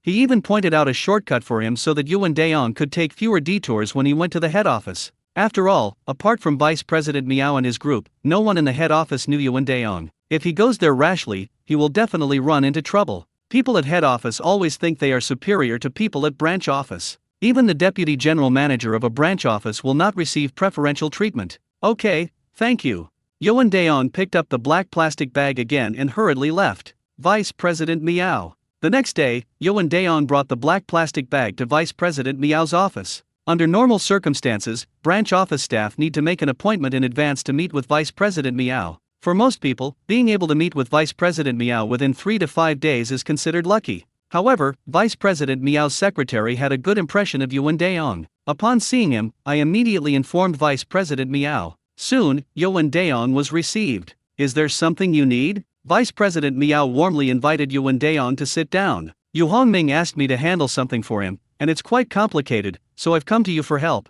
What's up? Vice President Miao asked directly, showing that he attached great importance to the matter. In fact, Vice President Miao really cares about these things. Last time, thanks to the 3 high-end devices provided by Yu Hongming, his work was recognized by his superiors. The leader also hinted that he would likely be appointed to fill the vacancy in the general manager position. Yu Hongming is practically his lucky star, he can't be ignored. Yu Hongming found a piece of calligraphy and painting that he did not want to keep and wanted to donate to the National Museum. As for the fact that the painting cost several tens of yuan, Yuan Daeon decided to skip over it. He could tell Luan Hongfu, but he couldn't let Vice President Miao know. Otherwise, Vice President Miao might not be willing to help, and Yuan Daeon was afraid of betraying Yu Hongming's trust. This is a good thing. Vice President Miao certainly has a discerning eye, he has met many patriots. Although the import and export company usually keeps a low profile, it does a lot of things. Helping patriots recover lost cultural relics has always been one of their tasks. Vice President Miao happens to be in charge of this matter and has a deep understanding of it. Come, let me take a look.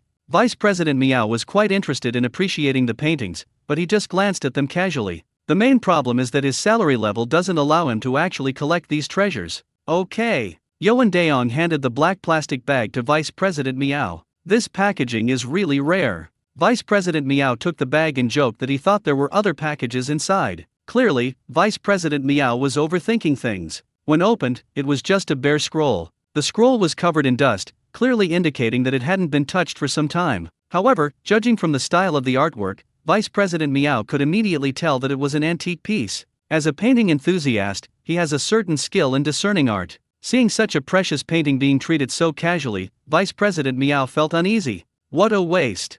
After expressing some regret about the painting, Vice President Miao then asked Yuan Daeon, "Where did Yu Hongming find this painting?" "I don't know. He didn't go into details. He only told me to hand it over to the National Museum." Yuan Daeon shook his head, then added, as if remembering something, he also specifically emphasized that I shouldn't mention that he sent it. Yu Hongming is indeed remarkable. Upon hearing that Yu Hongming had made such a request, Vice President Miao praised his character highly. However, he wasn't too surprised. After all, it's not uncommon to encounter good people like Yu Hongming who dedicate themselves quietly in the field of cultural relic protection. Upon hearing this, Yuan Daeon could only shake his head helplessly.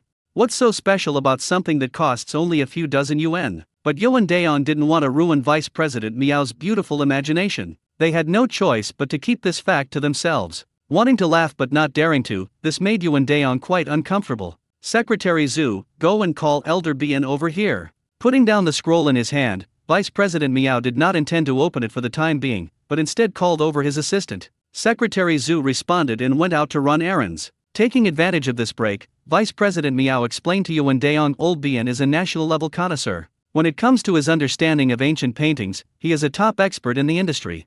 He happens to be here today helping us with artifact authentication, perhaps we could ask him to take a look at this painting as well. Yuan Daeon looked troubled once again after hearing this. My feelings were even more complicated. He feared he would be harshly criticized if he asked an industry authority to examine a work of negligible value. It feels like this is taking the pressure off Yu Hongming. I thought to myself that I must stay in a junk shop for a month afterward to heal my wounds and make up for the psychological damage I suffered. Soon, led by Secretary Zhu, Elder Bien arrived at his office. Before he even entered, he cut to the chase and asked, "I heard there's a very important old painting here that I'd like to take a look at." Upon hearing this, Yoan Daeong stared wide-eyed at Elder Bien. What constitutes an important ancient painting? Who said that? He felt he was getting closer and closer to being scolded. But what Vice President Miao said next left Yoan Daeong speechless. That's exactly right. I think this painting is very valuable, so I specially invited you to come and appraise it.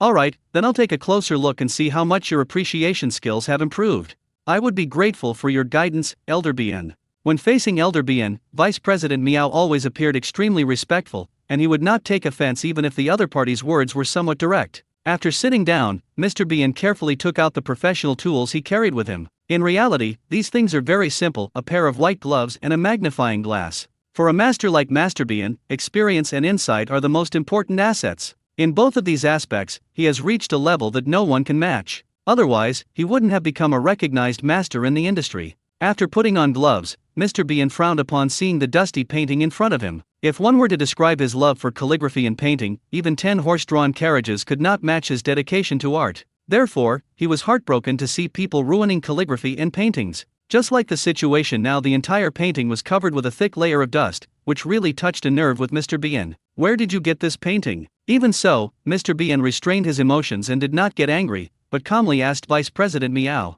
It was a gift from a citizen who loves Chinese culture, and it was in this condition when I received it. Upon hearing this, Vice President Miao knew what Elder Bien wanted to express. Clearly, he doesn't intend to take the blame for the improper storage. Alright, let's focus on understanding what it contains first. Since philanthropists have been mentioned, even if Mr. Bien is dissatisfied, he cannot show it. Surely it can't be wrong for someone to selflessly contribute artwork, right? Old man Bien would never do such a thing. So Mr. Bien stopped talking and began to focus on analyzing the painting in front of him. First, carefully untie the ropes binding the scroll. Then slowly pull the entire scroll open. To make work easier, Secretary Zhu had already cleaned up everything on the desk and laid out a soft cloth. They had done this kind of preparation many times before, so the whole process was very well organized. The female official reporting piece? After viewing the entire pattern, Mr. Bien was astonished. How could that be? Shouldn't the original version be? Not only was Mr. Bien shocked, but even Vice President Miao was puzzled after seeing the portrait. This picture looks so familiar. Isn't this the female official reporting piece painting? As a masterpiece by Gu Kaizi, a painter from the Eastern Jin dynasty, although the original has been lost for many years, the most widely circulated and artistically valuable copy is still the one from the Tang dynasty. Even though it's just a replica, it's still an artistic treasure that carries history. Unfortunately, the original is now located abroad and is kept in a foreign museum. It was only last month, when I was on a business trip, that Vice President Miao saw this painting. He stood in front of the artwork for more than 3 hours admiring it. I can never get enough of looking at it. I was still thinking to myself, when will I be able to see her return to her homeland? To my surprise, I saw it again in my office just 1 month later. However, distinguishing between genuine and fake still requires Mr. Bien's professional knowledge. Vice President Miao gently nudged Elder Bien, who was studying the document carefully, and asked, "Elder Bien, what do you think?" "It's not certain yet, we need to observe further." Mr. Bien's gaze never left the painting, but he still answered the question. Then, as if remembering something, he added, "Xiao Miao, quickly contact Elder Fu and Elder Gong and ask them to come over as well." After saying that, he continued to bury himself in his work, completely ignoring the reactions of those around him. So, who are Mr. Fu and Mr. Gong? Upon hearing the names, Vice President Miao immediately understood that he was referring to those two authoritative figures in the field of calligraphy and painting appreciation. In terms of seniority and ability, these two are no less capable than Elder Bien. Old Master Bien specially summoned the two of them, which made his intentions very clear. He obviously attached great importance to the collection in front of him. Vice President Miao naturally wouldn't disturb Elder Bien, who was busy with the appraisal, and turned to the side to make a phone call. In fact, Mr. Fu and Mr. Gong were also frequent customers of this import and export company. Whenever the company has valuable cultural relics that need to be appraised, it invites these two experts to provide guidance. Therefore, Vice President Miao had already saved their contact information. The call was answered quickly, and Vice President Miao briefly explained the situation, mentioning that Elder Bien hoped they could come over. Less than half an hour later, Mr. Fu and Mr. Gong also arrived. The two people were panting, clearly having rushed over in a hurry. How about it? Is this painting, female official reporting piece to the emperor, an authentic work? Upon arriving at the scene, the two immediately put on white gloves, took out a magnifying glass, and went directly to Mr. Bien's side. "I believe it is an authentic work." Upon seeing the arrival of the two experts, Mr. Bien expressed his views. Over the past half hour, Mr. Bien has been busy, carefully examining the painting. Time was of the essence, so Mr. Bean focused on examining the seals on the painting. Often, the authenticity of a painting can be determined by its seal. According to historical records, the female official reporting piece painting was once collected by Liang Qingbiao during the Kangxi period, so traces of Liang Qingbiao's seal should be visible. Later, there were also seals such as Xian Zhaixin and Shi Yi Zhou Shu Hua Ji Zhang. The most important items are the seals left from the Qianlong period. The key to identifying this painting lies in: take the time to verify the Qianlong Emperor's seal on the painting. This will allow you to roughly determine whether the painting is genuine. Verifying the Qianlong Emperor's seal is relatively simple. The National Museum has many samples of Qianlong seals, as well as a large number of works bearing these seals. Another clue we can refer to is: the painting female official reporting piece was preserved in the Eagle Museum using a special mounting method, which divided the painting into 3 sections, resulting in some color fading. Based on the Qianlong Emperor's seal and the fading of the paint, Mr. Bian initially determined that the painting was likely an authentic work. Let's see. After hearing what Elder Bian said, Elder Fu and Elder Gong seemed eager to get started. Both were experts in calligraphy and painting, and quickly focused their attention on the seals on the paintings. In fact, they had all seen the original female official reporting piece in overseas museums and had a very deep understanding of it. Therefore, the identification process is not difficult for them. We also believe it is very likely to be true. Soon, the two reached the same conclusion as Elder Bian. Preliminary assessment suggests that this is very likely an authentic work. A carbon-14 test would confirm this even more definitively. Although Mr. Bian, Mr. Fu, and Mr. Gong are antique enthusiasts, they are also happy to accept new technologies such as carbon-14 testing. Even masters make mistakes, they just have a low error rate. Especially those antiques forged by skilled craftsmen are so difficult to distinguish from the real thing. Where did this painting come from? At this moment, Mr. Fu put down the magnifying glass and looked at Vice President Miao, asking a question. It was donated by a kind-hearted person, but I can't disclose the specific details because they wanted to keep it low-key. Vice President Miao complied with Yu Hongming's request and did not disclose any further information. After all, the sudden appearance of this famous painting, which originally belonged to the Great Eagle Museum in China, has had a significant impact. Moreover, Vice President Miao didn't want Yu Hongming to be too high-profile. The risks after exposure are too great. For example, the channels may be interrupted, and Yu Hongming's personal safety will also be threatened. Although the state will protect him, accidents are always unpredictable. We can't let heroes bleed and weep at the same time, can we? Alright, then we won't ask any further questions. Mr. Fu understood the rules and didn't press the matter further. Then everyone turned their attention to another topic. When can this painting be delivered to our museum? The transportation process for famous paintings is quite complicated, requiring not only a lot of paperwork but also special escorts. We can't just wrap it in a black plastic bag and call it a day like Yuan Daong did. Please do it as soon as possible. I will send someone to handle the relevant procedures immediately and try to get the painting to the National Museum today. That's what Vice President Miao replied. Then, he gave his secretary a wink, signaling him to act quickly. The female official reporting piece scroll is back?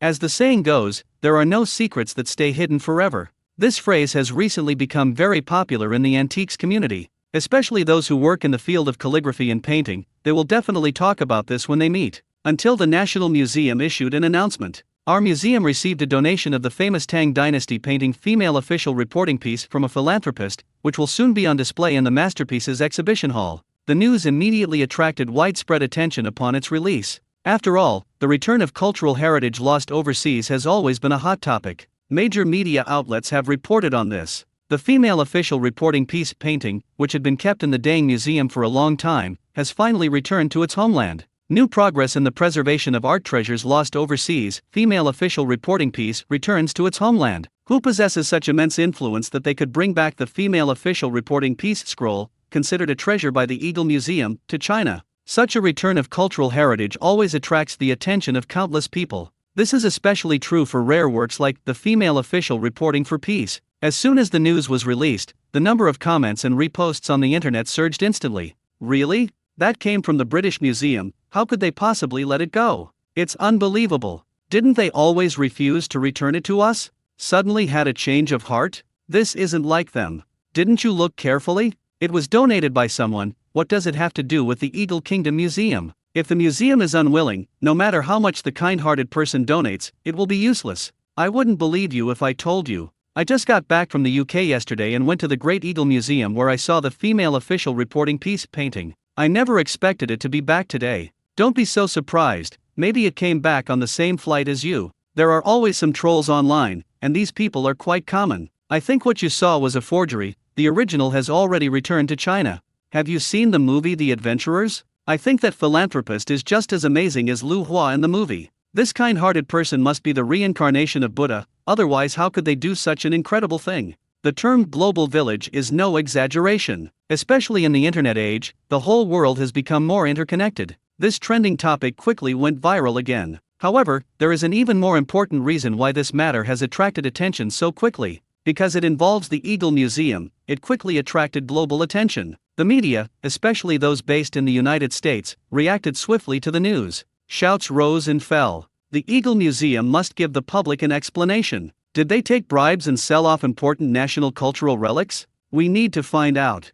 The curator, please come out and explain the situation. What exactly is going on? What exactly happened? Why are there so many reporters? Benise, the curator of the Great Eagle Museum, was still confused about what had happened. Looking at the increasing number of reporters outside the window, he felt very flustered. But it shouldn't be that bad, right? Benise thought about it and figured that this little thing wouldn't attract so many reporters. He knew his own worth very well. Benise, something terrible has happened. At that moment, his girlfriend, who was also his secretary, rushed in. Benise can swear that his only girlfriend is this secretary. SHH. Benise quickly told her to be quiet, then nervously glanced outside the door, and after confirming that no one was there, he quickly closed the door. Honey, can't you keep your voice down? I'm in a hurry, aren't I? As the secretary spoke, she threw herself into Benise's arms. The voice was so soft and gentle that it made Benise feel weak all over. But Benise wasn't completely lost, he knew there were many reporters waiting for him outside. However, before taking any action, he needs to figure out exactly what happened. Benise, take a look at this. Secretary Nadala hurriedly handed the phone to Benise.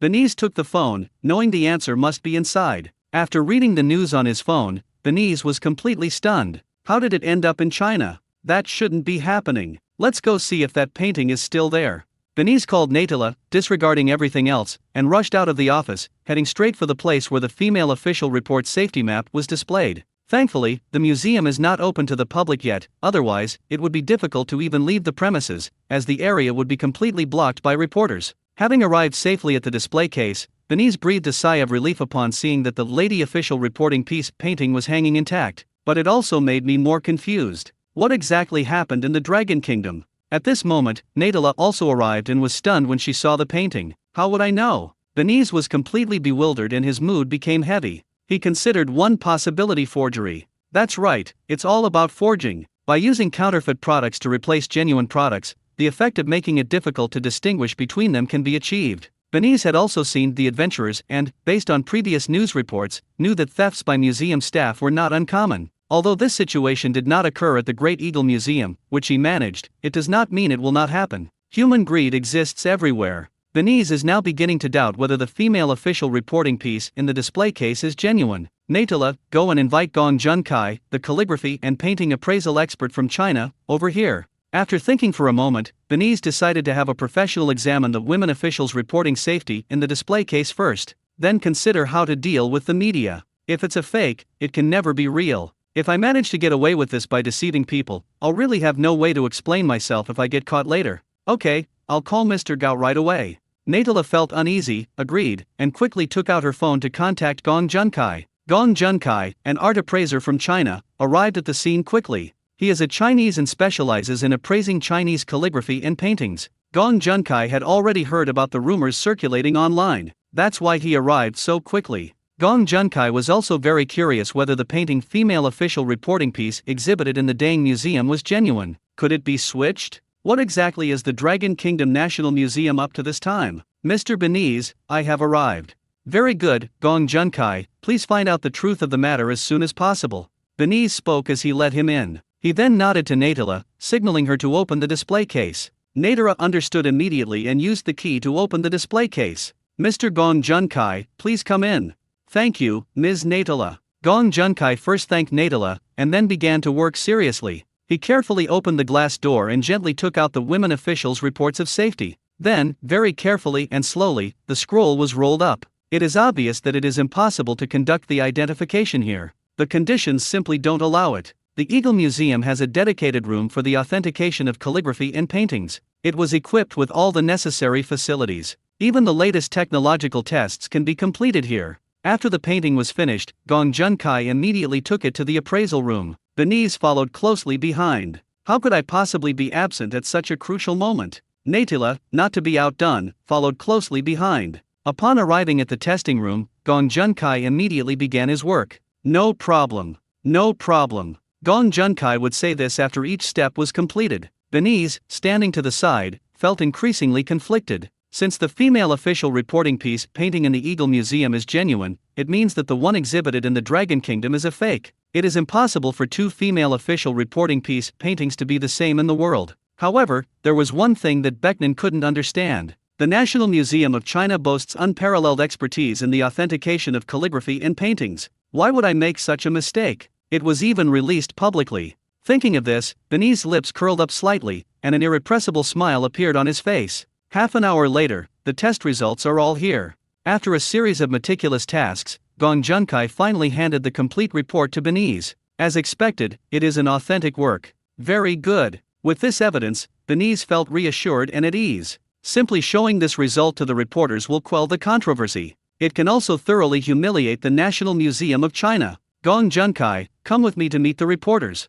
Natila, return the painting to the display case. Benise walked ahead with his head held high, holding the appraisal report in his hand. Gong Junkai quickly followed. Natila quickly rolled up the scroll again, preparing to send it back. Outside, a large group of reporters were already waiting at the museum entrance. If it weren't for the effective security personnel, the situation might have spiraled out of control long ago. The reporters became excited when they saw Benise appear. They pushed and shoved their way to the front. Mr. Benise, what is your opinion on the claims made by the Chinese side? Did you really return the female official reporting piece scroll? Were there any private transactions involving the sale of the collection? As soon as Benise arrived at the door, a barrage of questions came flooding in. However, he was not flustered at all. Please be quiet. He waved. Everyone fell silent upon hearing this. Benise was very satisfied with their cooperation. We have also noticed the news from the Dragon Kingdom, and we are indeed somewhat confused. We have never returned this painting to the Dragon Kingdom, and the female official reporting piece painting is still on display here, and there will be no changes in the future. I can confidently tell everyone that our collection consists of genuine cultural relics. As he spoke, he held up the document in his hand again. This is a detailed test report prepared by our chief appraiser, Gong Junkai, and the results prove our point. A series of gasps of amazement rose from the crowd. From Benise's words, everyone seemed to understand. If the collection in the Great Eagle Museum is genuine, then what the Dragon Kingdom holds must be a replica. No amount of words will help. To put everyone's minds at ease, we will open the Dragon Kingdom Pavilion so that everyone can come and see for themselves. He decided to let his actions speak for themselves and prove that he was all right. Yu Hongming, are you aware of the Eagle Museum incident? Yuan Daong woke up Yu Hongming, who was resting, once again. The story about the Eagle Museum has already spread like wildfire throughout China. Upon hearing this news, Elder Bian and Elder Fu quickly re-examined the painting female official reporting safety. Surprisingly, it turned out to be genuine. Whether it's the paper, the paint, or the stamp, the two are almost identical. The whole thing is getting more and more complicated. To find the answer, the only option is to ask the donor for the truth.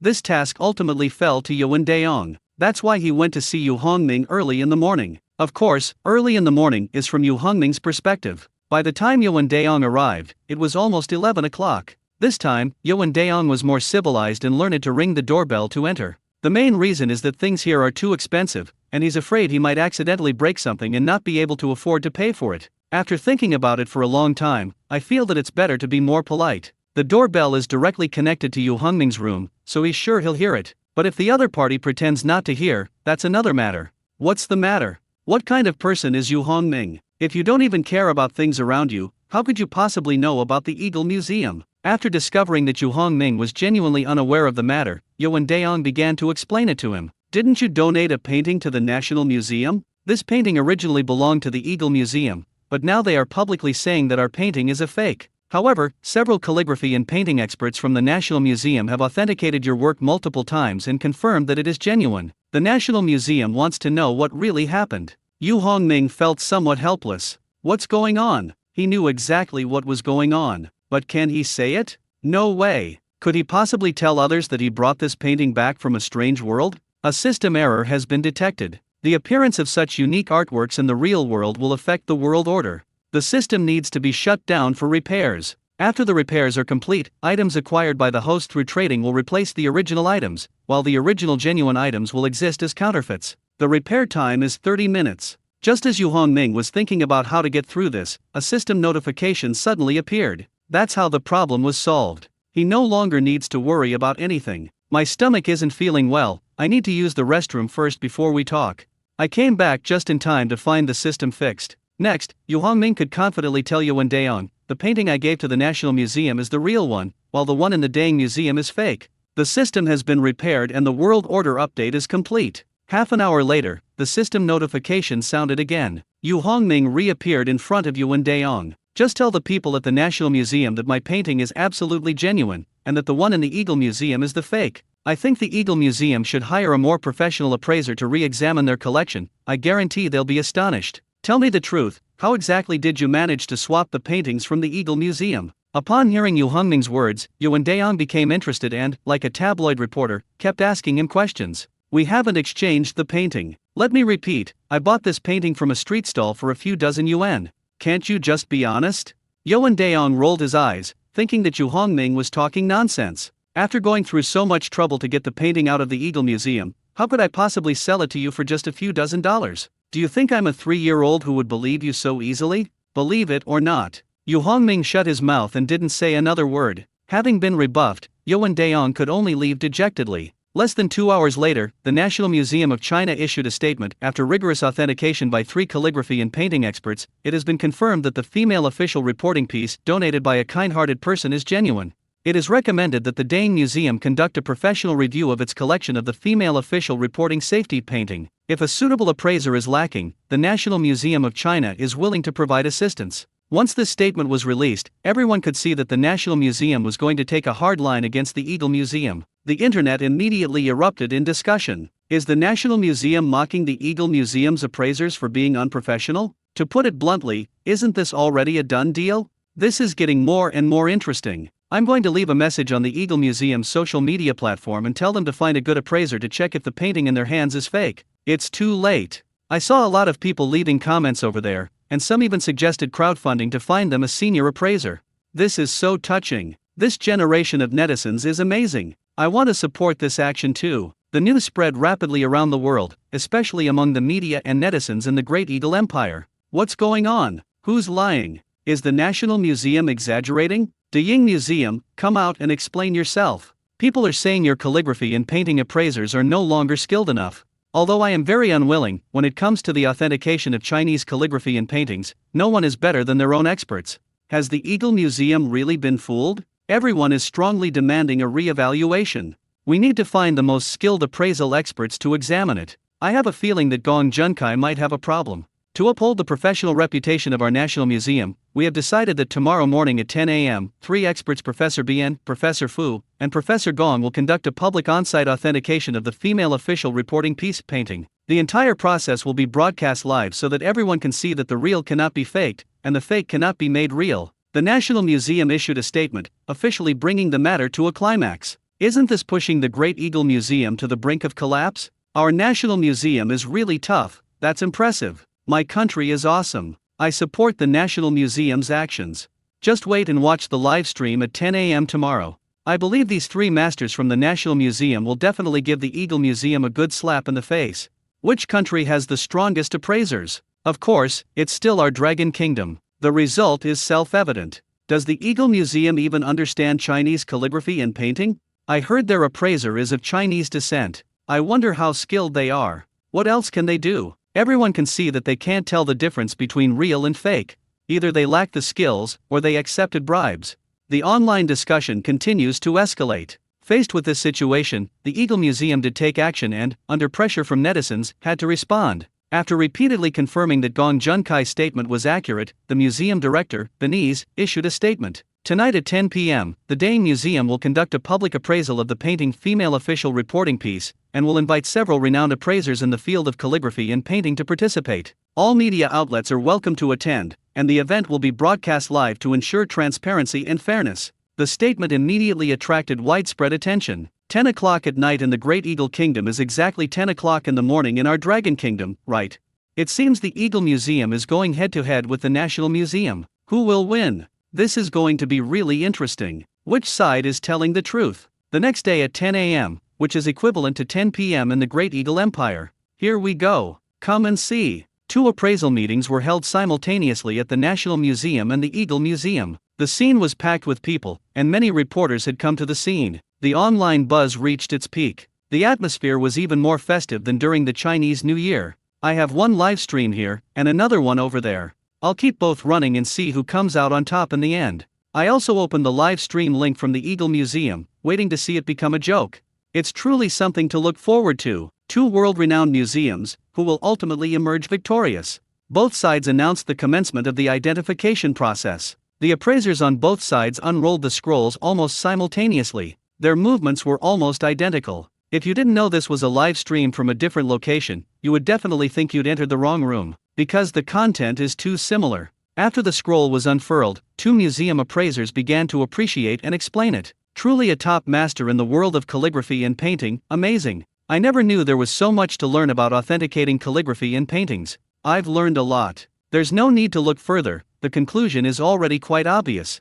Everything went smoothly at the National Museum, and the authentication process was widely recognized. However, the situation at the Eagle Museum is not so optimistic. The appraiser sensed something was wrong as soon as he opened the scroll. The appraisers who came were all experts in the field and had a very deep understanding of calligraphy and painting. Therefore, they quickly realized that there was something wrong with the painting. In fact, before the appraisal meeting, the Dane Museum had already shown the 3 experts these appraisal records and photos of some key details. The 3 appraisers were initially very confident. Unexpectedly, a problem was discovered not long after it began. The camera captured the appraisers changing expressions, which many viewers noticed. What happened? Did you notice that the appraiser's expression changed? Did they find something suspicious? Is the Eagle Museum going to admit defeat so quickly? At the appraisal site of the Eagle Museum, although the 3 appraisal masters noticed the problem, they did not stop working. The 3 of them took out magnifying glasses and continued to examine the object carefully. However, the 3 of them soon showed expressions of surprise again.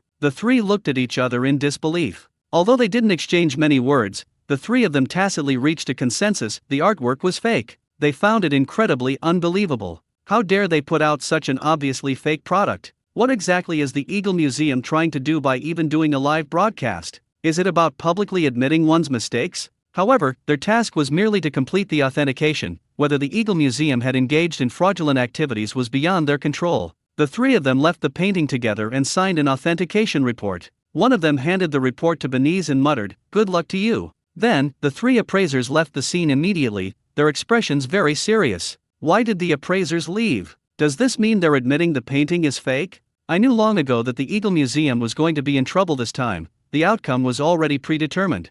The Eagle Museum is really audacious. They know it's fake, so why did they do a live broadcast? So the Eagle Museum is just a joke. Is it really okay for them to do this? Aren't they just asking for trouble? Is this yet another case of internal treachery and external sabotage? But this is the first time I've ever seen someone lose face in front of everyone like this. It's not true. How could it be fake? Beniz was stunned, his hands trembling as he looked at the expert report. He simply couldn't understand how the female official reporting safety picture that was genuine before had now become fake. Especially in this situation, under the watchful eyes of the public and with live media coverage. Beniz knew he was completely finished. It's all over. Yu Hongming, you were absolutely right. That painting in the Eagle Museum is a fake. At that moment, Yuan Daong was watching the live stream with Yu Hongming. Yu Hongming didn't actually want to watch it, but the outcome was already decided, so there was no point in watching it. The main issue is that his live streaming time conflicts with his sleeping time. In the end, he couldn't go against Yuan Daong's wishes. While dozing off, I watched the live stream with the other person. Yuan Daong opened 2 live streaming rooms and was extremely excited. Is there any need to say more? If I really had a fake painting, would I donate it to the National Museum? Would I have any shame? Yu Hongming yawned and glanced at Yuan Daong as if he were looking at a fool. Yu Hongming, tell me quickly how you got the paintings back from the Eagle Museum? Undeterred, Yuan Daong asked the same question again. How would I know? I didn't do it. I'll say it again, that painting was bought for a few dozen yuan at a street stall. Yu Hongming spoke with absolutely no interest. As for whether Yuan Daong believes it or not, to be honest, he didn't believe it at all. He looked at Yu Hongming with a suspicious expression. Can't you be a little more honest? Are we still brothers? Are we still good friends? If you keep asking, we can't be friends anymore. Yu Hongming's words immediately shut down any further questions Yuan might have asked. Fine, you win. I won't ask any more. Yuan had no choice but to compromise. His instincts told him that he couldn't lose this friend. Without Yu Hongming, Yuan's good days are over. After the calligraphy and painting incident, Yu Hongming spent 3 days in a daze. I sleep until I naturally wake up every day, go shopping with my girlfriend Yu Xingxin, have candlelight dinners, and watch movies. Life is ordinary, but very happy. On such a day, 2 uninvited guests suddenly arrived at the scrapyard. Oh no, why are they back? When Yu Hongming saw those 2 familiar faces on the surveillance camera, he was so frightened that he almost lost his soul. I don't understand how these 2 experts managed to sneak back so quietly. Facing them, Yu Hongming dared not avoid them. After all, you can run from the first day of the month, but you can't hide from the 15th. Buzzing. After a whirring sound, the gate of the scrapyard opened automatically. Yu Hongming's father, Yu Jiangguo, and mother, Liang Yining, were stunned. It's such a dilapidated junkyard, yet they installed such a high-end electric gate. It's a complete waste of money. The 2 were a little angry and prepared to go inside and give their son a good talking to. Frugality and thrift should start with small things. But once they entered the door, they were both dumbfounded. Liang Yining glared at Yu Jiangguo. Old man, have we come to the wrong place? How would I know? I also feel like I've gone to the wrong place. Yu Jiangguo felt a sharp pain from the glare, and responded with a similarly unbelievable comment. From the entrance to the inside, the place has completely changed. It's nothing like the old junkyard. Is that our son? If Yu Hongming hadn't come out at that moment, the 2 of them would have turned back. Venturing into an unfamiliar place always makes people feel uneasy. Yu Jiangguo took a closer look and nodded. If there is no other person in the world who looks like our son, then it must be him. Do you think you're funny? Liang Yining glared at Yu Jiangguo. Isn't this just to ease the tension? Yu Jiangguo gave a dry laugh. But his eyes weren't idle either, searching everywhere. Actually, he was looking for something to teach his son a lesson. My mind was also racing, wondering whether it would be a one-on-one match or a mixed doubles game. A son like that needs to be taught a lesson. Not only did they shut down the scrapyard that they had worked so hard to run for many years, but they also turned it into such a luxurious place. Such a spendthrift son definitely deserves a good beating. Yu Jiangguo, I'm warning you, don't do anything reckless. If you're going to hit him, you should ask your son first. Liang Yining could tell what her husband was thinking with just a glance. As a mother, she naturally felt more sorry for her son, especially since they hadn't seen each other for several months. Liang Yining really missed him. It was her suggestion that I come back this time. I understand. I'm just looking at the scenery here, it's really nice.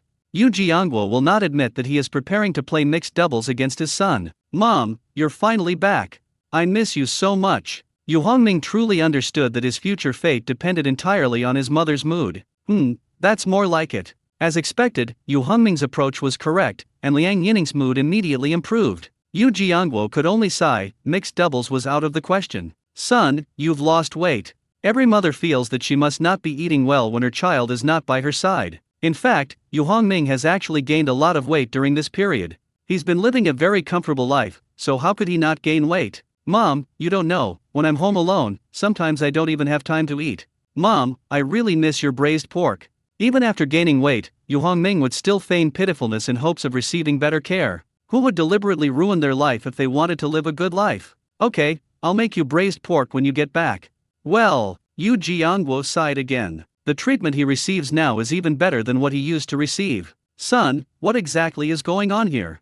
Fortunately, Liang Yining was not completely deceived by her son's words and still remembered her role. Yes, kid, explain yourself. Seeing Liang Yining return to the main topic, Yu Jiangguo regained his confidence and appeared very excited. I paid someone to do the renovations, what's wrong with that? Yu Hongming looked innocent, but his voice was much lower. It was obvious that he was unsure of himself. Isn't this problematic? I'm already surprised enough that you spent 3 million to buy this scrapyard from Uncle Duan.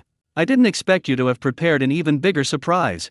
Tell me, how much did this cost? Yu Jiangguo bombarded Yu Hongming with questions like a machine gun. Yu Jiangguo, why are you shouting so loudly? What if you scare our son? As it turned out, Yu Hongming's previous efforts had not been in vain, and Liang Yining immediately defended her son. However, Liang Yining also knew the importance of the matter. Tell us quickly, how much did it cost? So much. Yu Hongming dared not give a specific number, but simply held up one finger. 1 million? For Liang Yining, 1 million yuan is already a lot of money for renovations. But Yu Jiangguo disagreed and directly denied his wife's speculation. 10 million? That's right, it's 10 million. After thinking about it, Yu Hongming felt that this number was more appropriate. If he were to tell the truth, he would have to explain how he came to have 100 million. Is it easier to explain 10 million or 100 million? Do we still need to make a selection? Yu Hongming. Just as Yu Hongming was worrying about how to explain things to his parents, a very pleasant voice came from outside the door. Yes, how could I forget her? I was so busy dealing with my parents that I completely forgot Yu Xingxin was coming today. Yu Xingxin brought this up during dinner last night. Could Yu Hongming possibly stop her? He had originally hoped to spend some time alone with her and have something romantic happen. Unexpectedly, my parents suddenly came back, and all my previous plans fell through. However, Yu Xingxin's arrival was not entirely without help. At least for now, it can help him get out of his current predicament. Yu Jiangguo and Liang Yining both noticed a pretty girl standing at the door. Liang Yining smiled and glanced at her son. Yu Hongming, and who is this? She is my future wife, the one I was introduced to on a blind date last time. So it was her. Liang Yining and Yu Jiangguo immediately understood and glanced at Yu Xingxin a few more times. There was one more thing that Liang Yining didn't tell Yu Hongming. She knew that her son was dating her friend's daughter, and she came back this time to meet her future daughter-in-law. Liang Yining was worried that if she didn't come back soon, her grandson might be born. Go ahead and invite my future daughter-in-law in. Liang Yining waved to Yu Hongming. Okay, I'll go right away. Without hesitation, Yu Hongming immediately walked up to Yu Xingxin. Yu Xingxin is his lifeline now, and he's more anxious than anyone else. Who are they? When Yu Hongming arrived, Yu Xingxin pointed at Yu Jiangguo and his wife and asked. Yu Jiangguo spotted Yu Xingxin, and Yu Xingxin, of course, also saw them. These are my parents. I don't know why, but they came back today without saying a word. This situation also made Yu Hongming somewhat embarrassed. It's like a formal meeting with the parents. Yu Hongming's parents? Although Yu Hongming didn't understand, Yu Xingxin already had a good idea. I know why your parents came back. Why? Yu Hongming looked puzzled. You two have probably never met before, right? I don't know, how do you know? I heard from my mom that we should find a time to arrange a meeting between our parents. I see. Yu Hongming suddenly realized that his mother and Yu Xingxin's mother were good friends. Nevertheless, Yu Hongming did not forget that his parents were still waiting for him. Okay, my mom wants you to go over there right away. Okay. Yu Xingxin's voice was so soft it sounded like a mosquito's buzz. She was extremely nervous. He doesn't seem like a CEO with assets exceeding 30 billion at all. Don't be afraid, my parents are very nice people and won't make things difficult for you. Yu Hongming noticed Yu Xingxin's nervousness and quickly comforted her. I know, I'm not nervous. Despite being nervous, Yu Xingxin remained defiant. However, Yu Hongming didn't mind and pulled her hand, leading her towards his mother. Dad, Mom, let's not stand here anymore, let's go inside and talk. When they arrived at his parents' house, Yu Hongming did not rush to introduce Yu Xingxin, but instead invited everyone inside to talk. Okay, let's go inside and talk.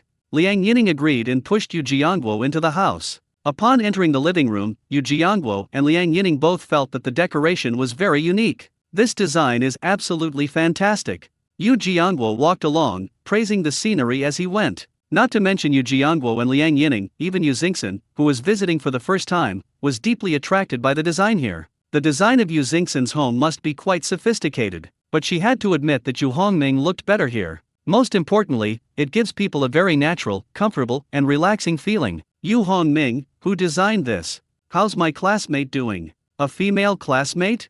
Sure enough, women's attention is always so unique.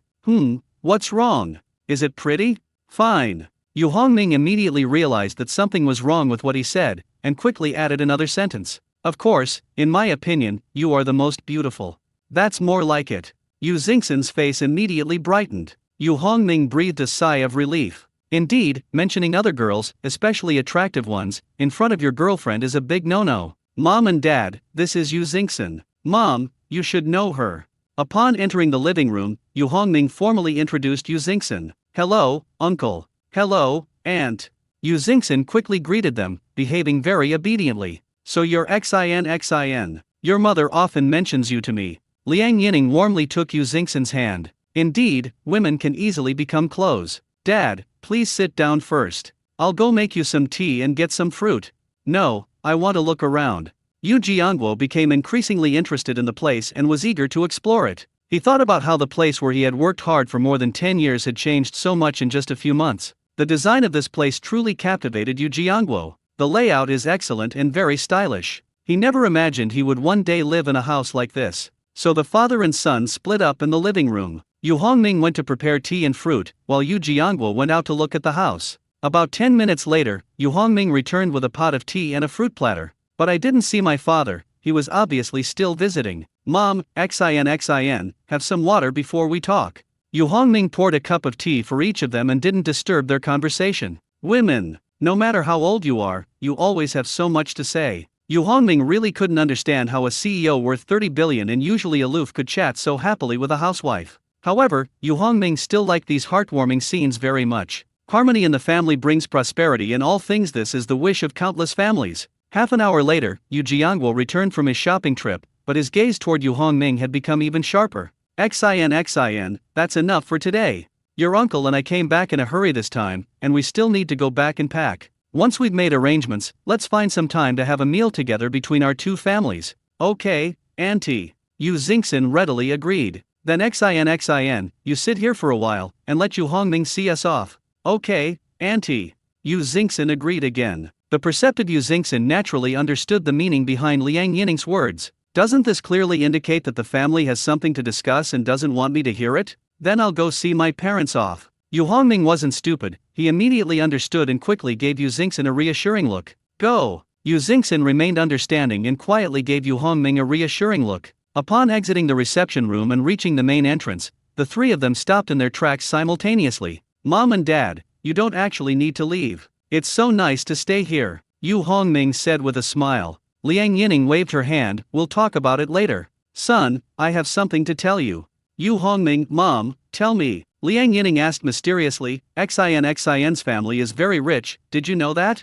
Liang Yining had overheard this information while chatting with Yu Xingxin earlier. She simply couldn't believe that Yu Xingxin's mother, who usually called her sister, was actually incredibly wealthy. The Eiffel Group belongs to Yu Xingxin's family. I know. Yu Hongming didn't think much of it and nodded directly. This can't be kept a secret forever, my parents will find out sooner or later. Do you know that Yu Xingxin is the daughter of the Eiffel Group? Liang Yining looked at Yu Hongming with surprise and asked. Yes, I know. She told me.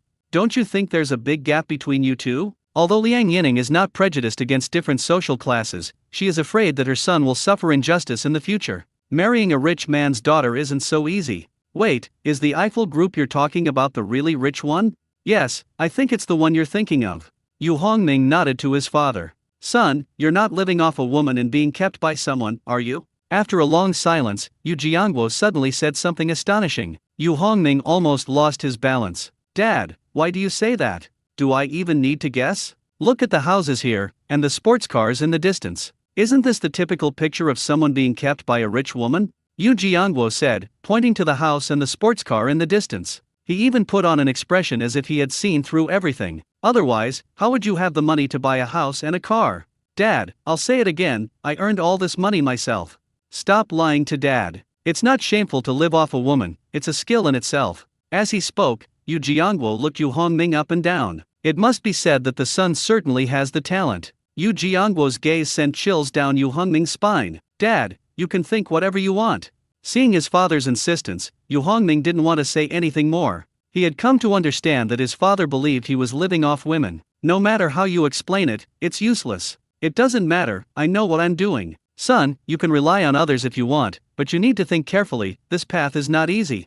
Liang Yining thought the same way. It seems the family members shared the same opinion. Fine, think what you want. You'll understand eventually.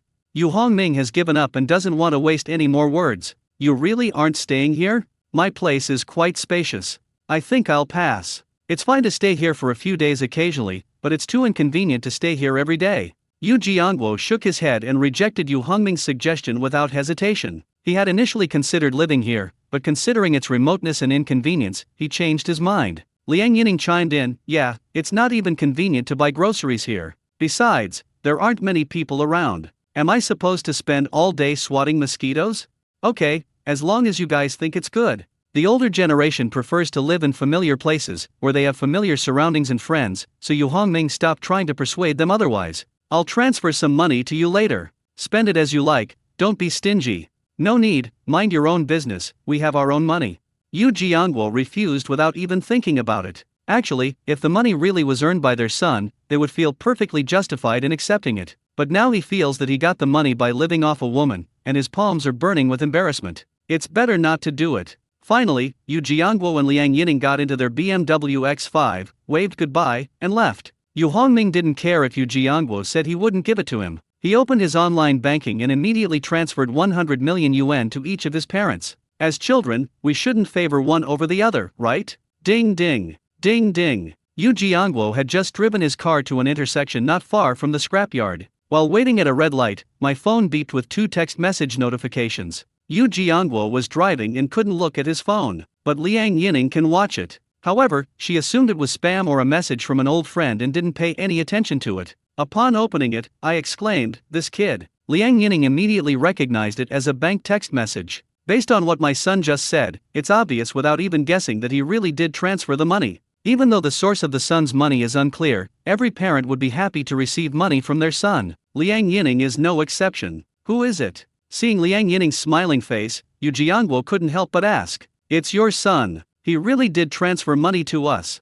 How many times did it rotate?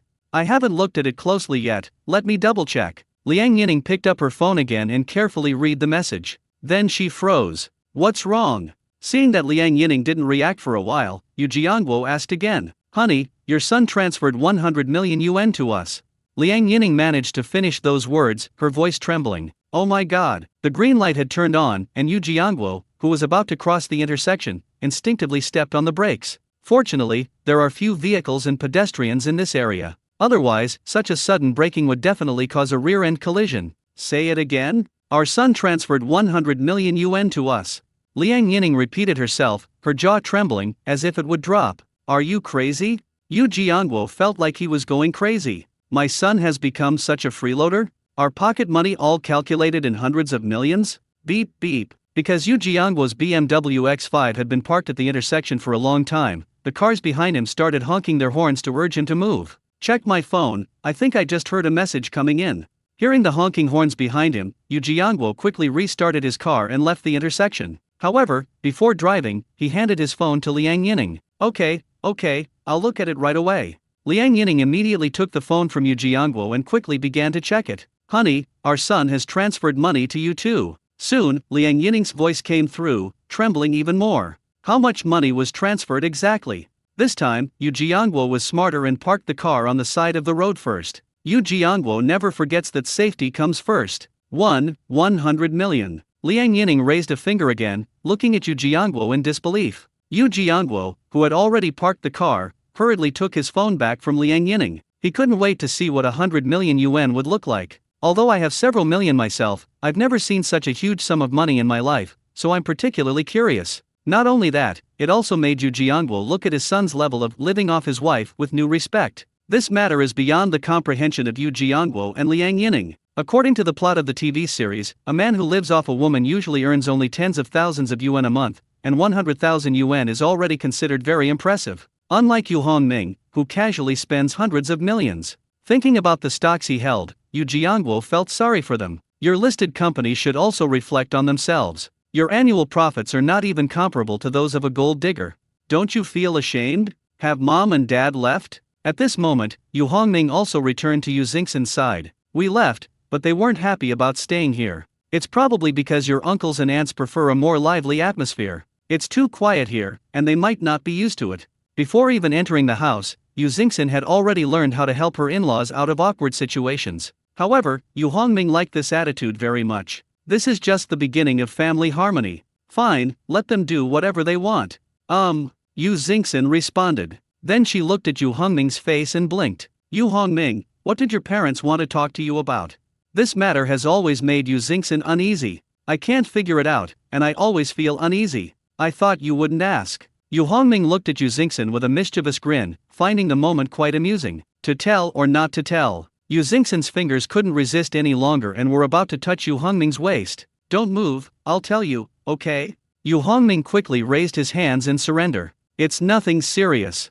My family is quite well off, and my mom suspects I'm living off a woman now. Ha ha. Yu Xingxin burst out laughing, looking at Yu Hongming with disbelief. You're not lying to me. How could I possibly lie to you? Why would they think you're a kept man? At this moment, Yu Xingxin still found it hard to believe. Doesn't she know whether Yu Hongming is a kept man or not? Not to mention being kept, Yu Hongming always paid for their dates, she never contributed a single penny. In addition to the current house, the Lamborghini outside, and the watch on Yu Hongming's wrist, does someone like that need to be supported? Yu Xingxin wanted to keep Yu Hongming as her sugar daddy, but she didn't have the money. How should I know? Yu Hongming looked helpless. So to prove I'm not a gigolo, I transferred 100 million to everyone. Ha ha. Yu Xingxin covered her mouth and laughed again. How childish. How am I stingy? Yu Hongming was a little confused. I bet you, even if you give each of them 100 million, it won't change their minds.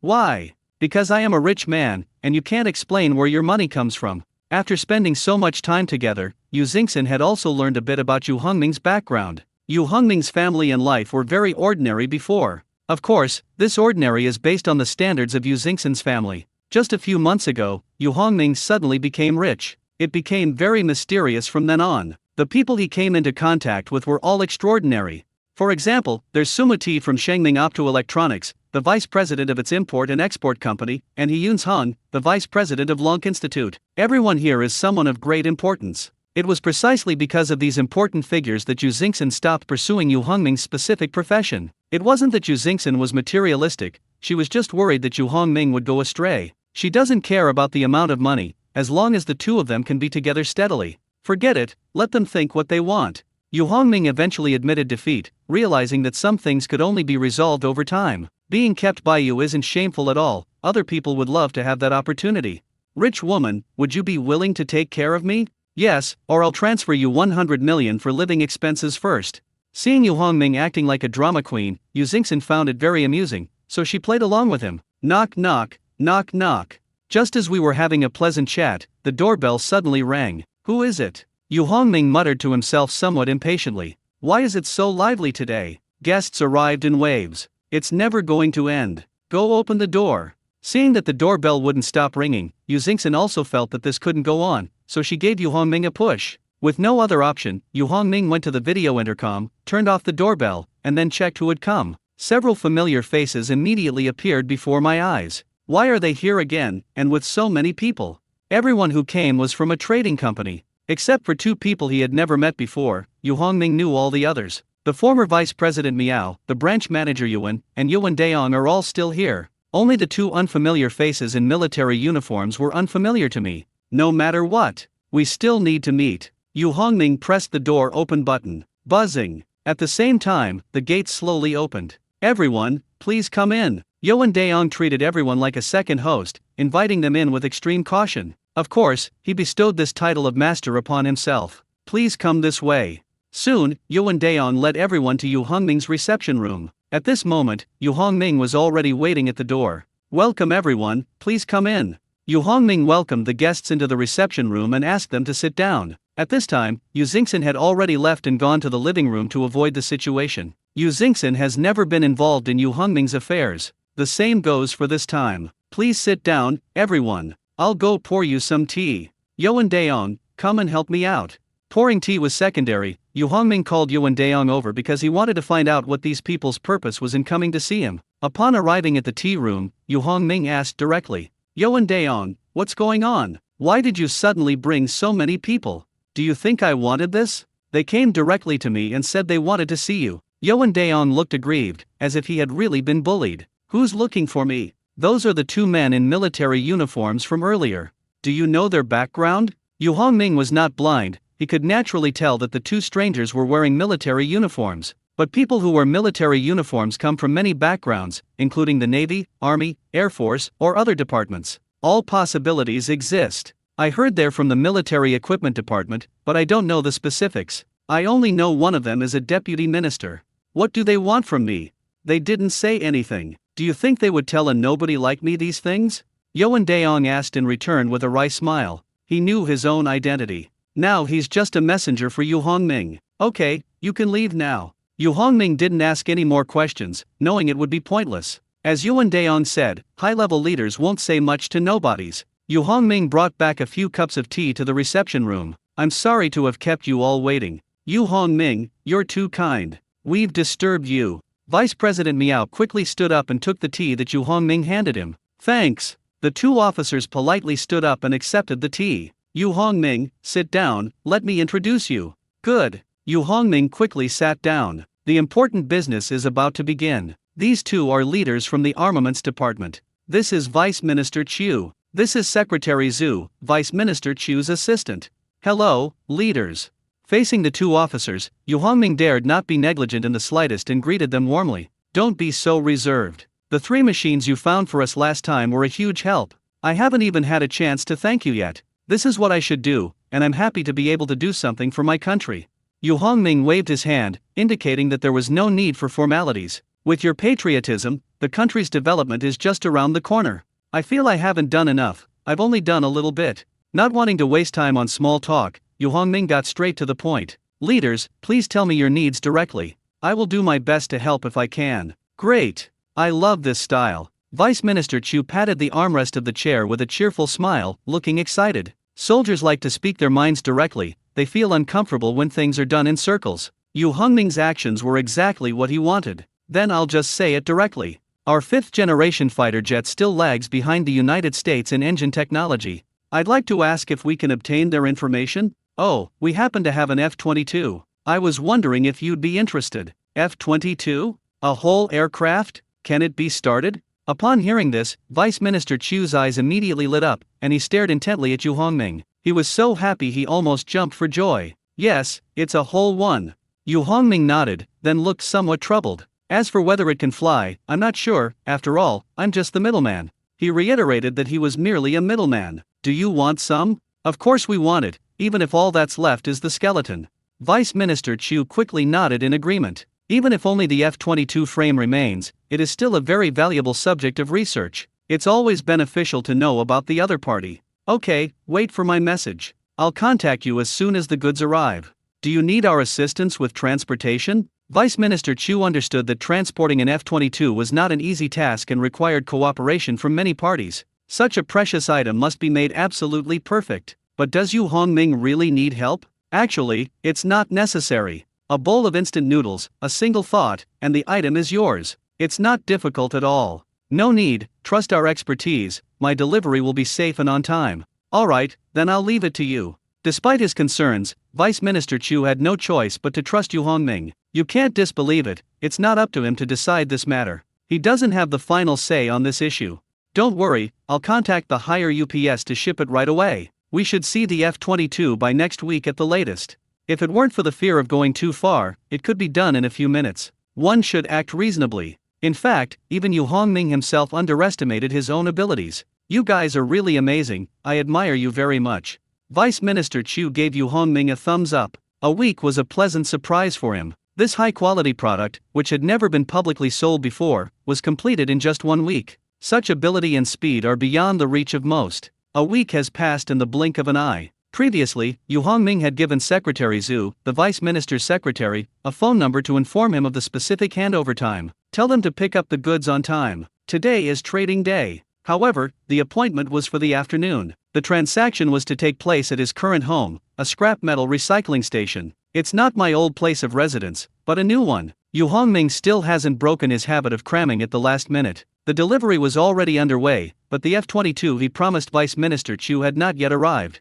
For Yu Hongming, it was just a matter of a few minutes, nothing to worry about. Even if you're unlucky and the other party is running away, spending an extra hour or two is perfectly fine. At 11:30, Yu Hongming got up on time. System, I want to make a deal with Sima Minghao. He said this immediately after entering the system. Transaction partner selected, establishing connection. This time, everything seemed to be going smoothly. A few seconds later, the system prompted again. Connection successful. Please prepare for the transaction. In an instant, Yu Hongming appeared in the trading space. Also appearing was Sima Minghao, the one he had traded half a bottle of water for the aircraft carrier with last time. Yu Hongming felt a little embarrassed that he had traded someone's aircraft carrier for half a bottle of water last time, so this time he specially brought a case of water to make the deal. This is also a way to make up for Sima Minghao. Upon seeing the box of water next to Yu Hongming, Sima Minghao immediately became happy. She couldn't help but lick her dry lips. Old friend, would you like to trade this case of water with me?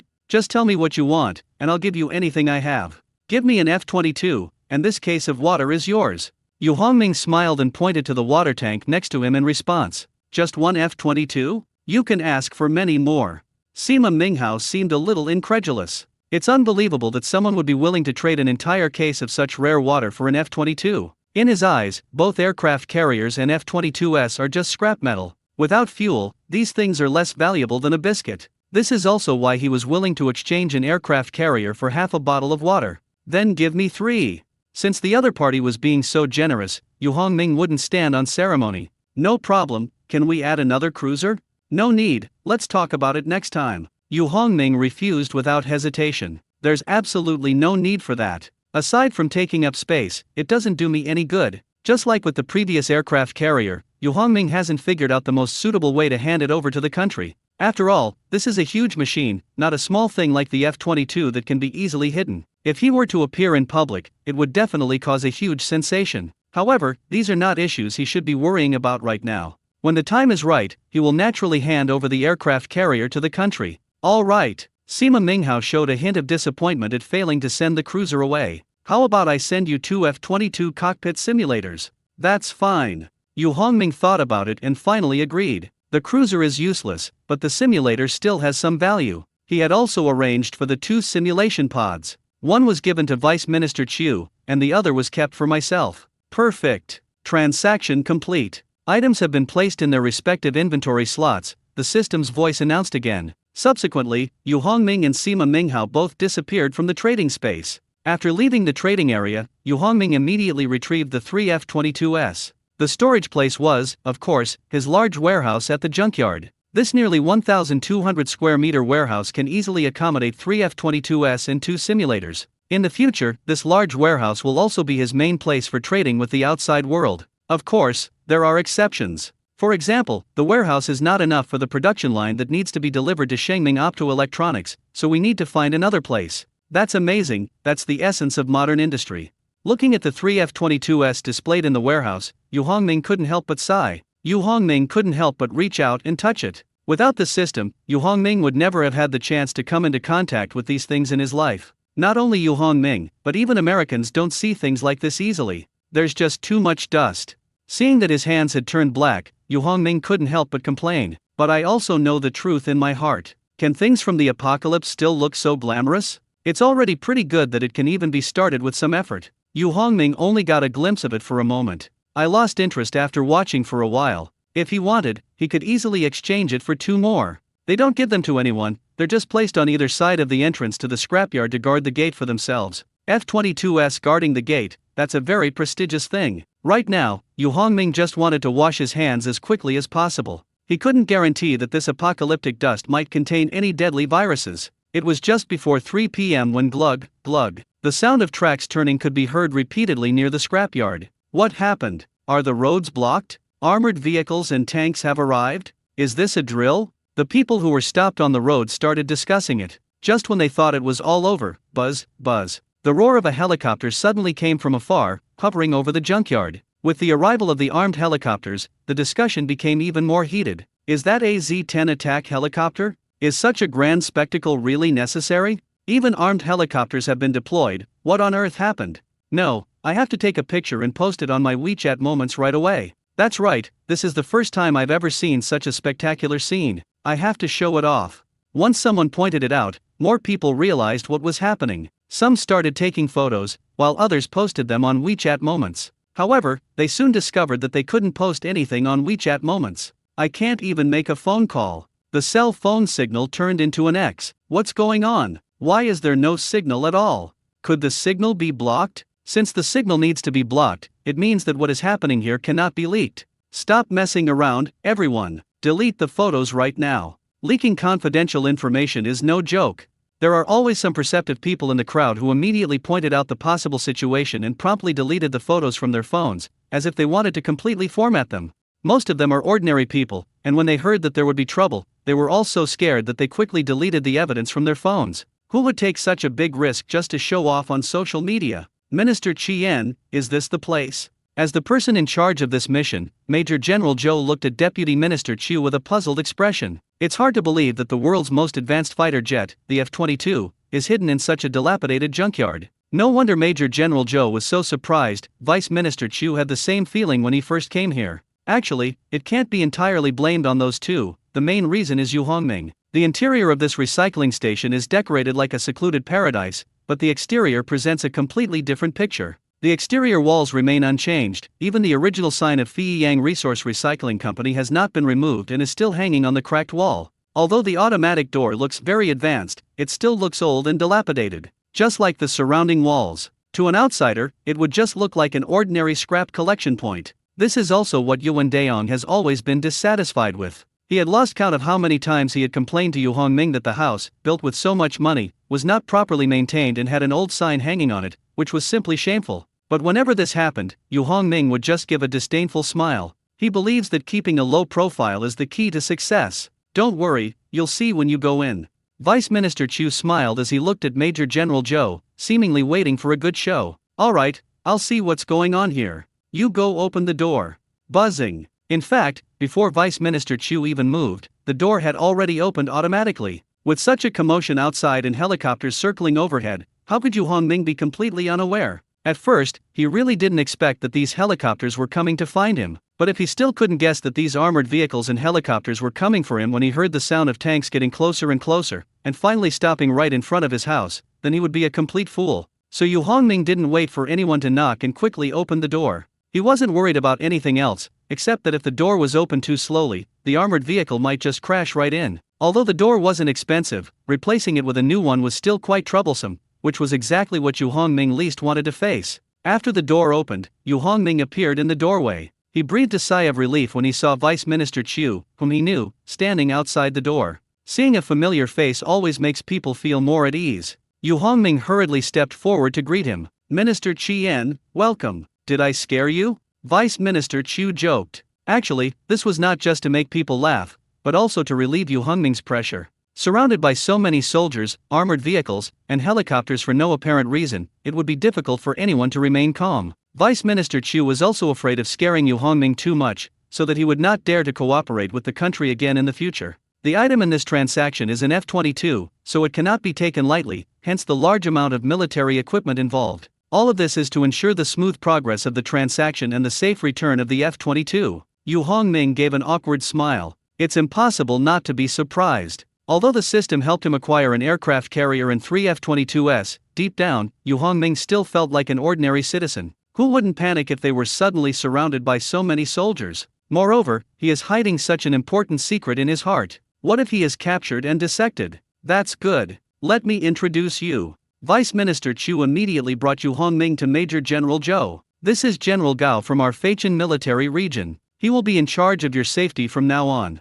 Hello. Major General Zhou sized up Yu Hongming while extending his hand to shake his. Hello, Commander Gao. Yu Hongming was a little flustered. He had originally intended to salute, but he immediately changed his mind and quickly shook Commander Gao's hand. Good job, young man. Keep up the good work and contribute more to the country in the future. Major General Zhou emphasized his words and firmly grasped Yu Hongming's hand to express his encouragement. Leave your safety to me. As long as I'm here, no one can touch a hair on your head.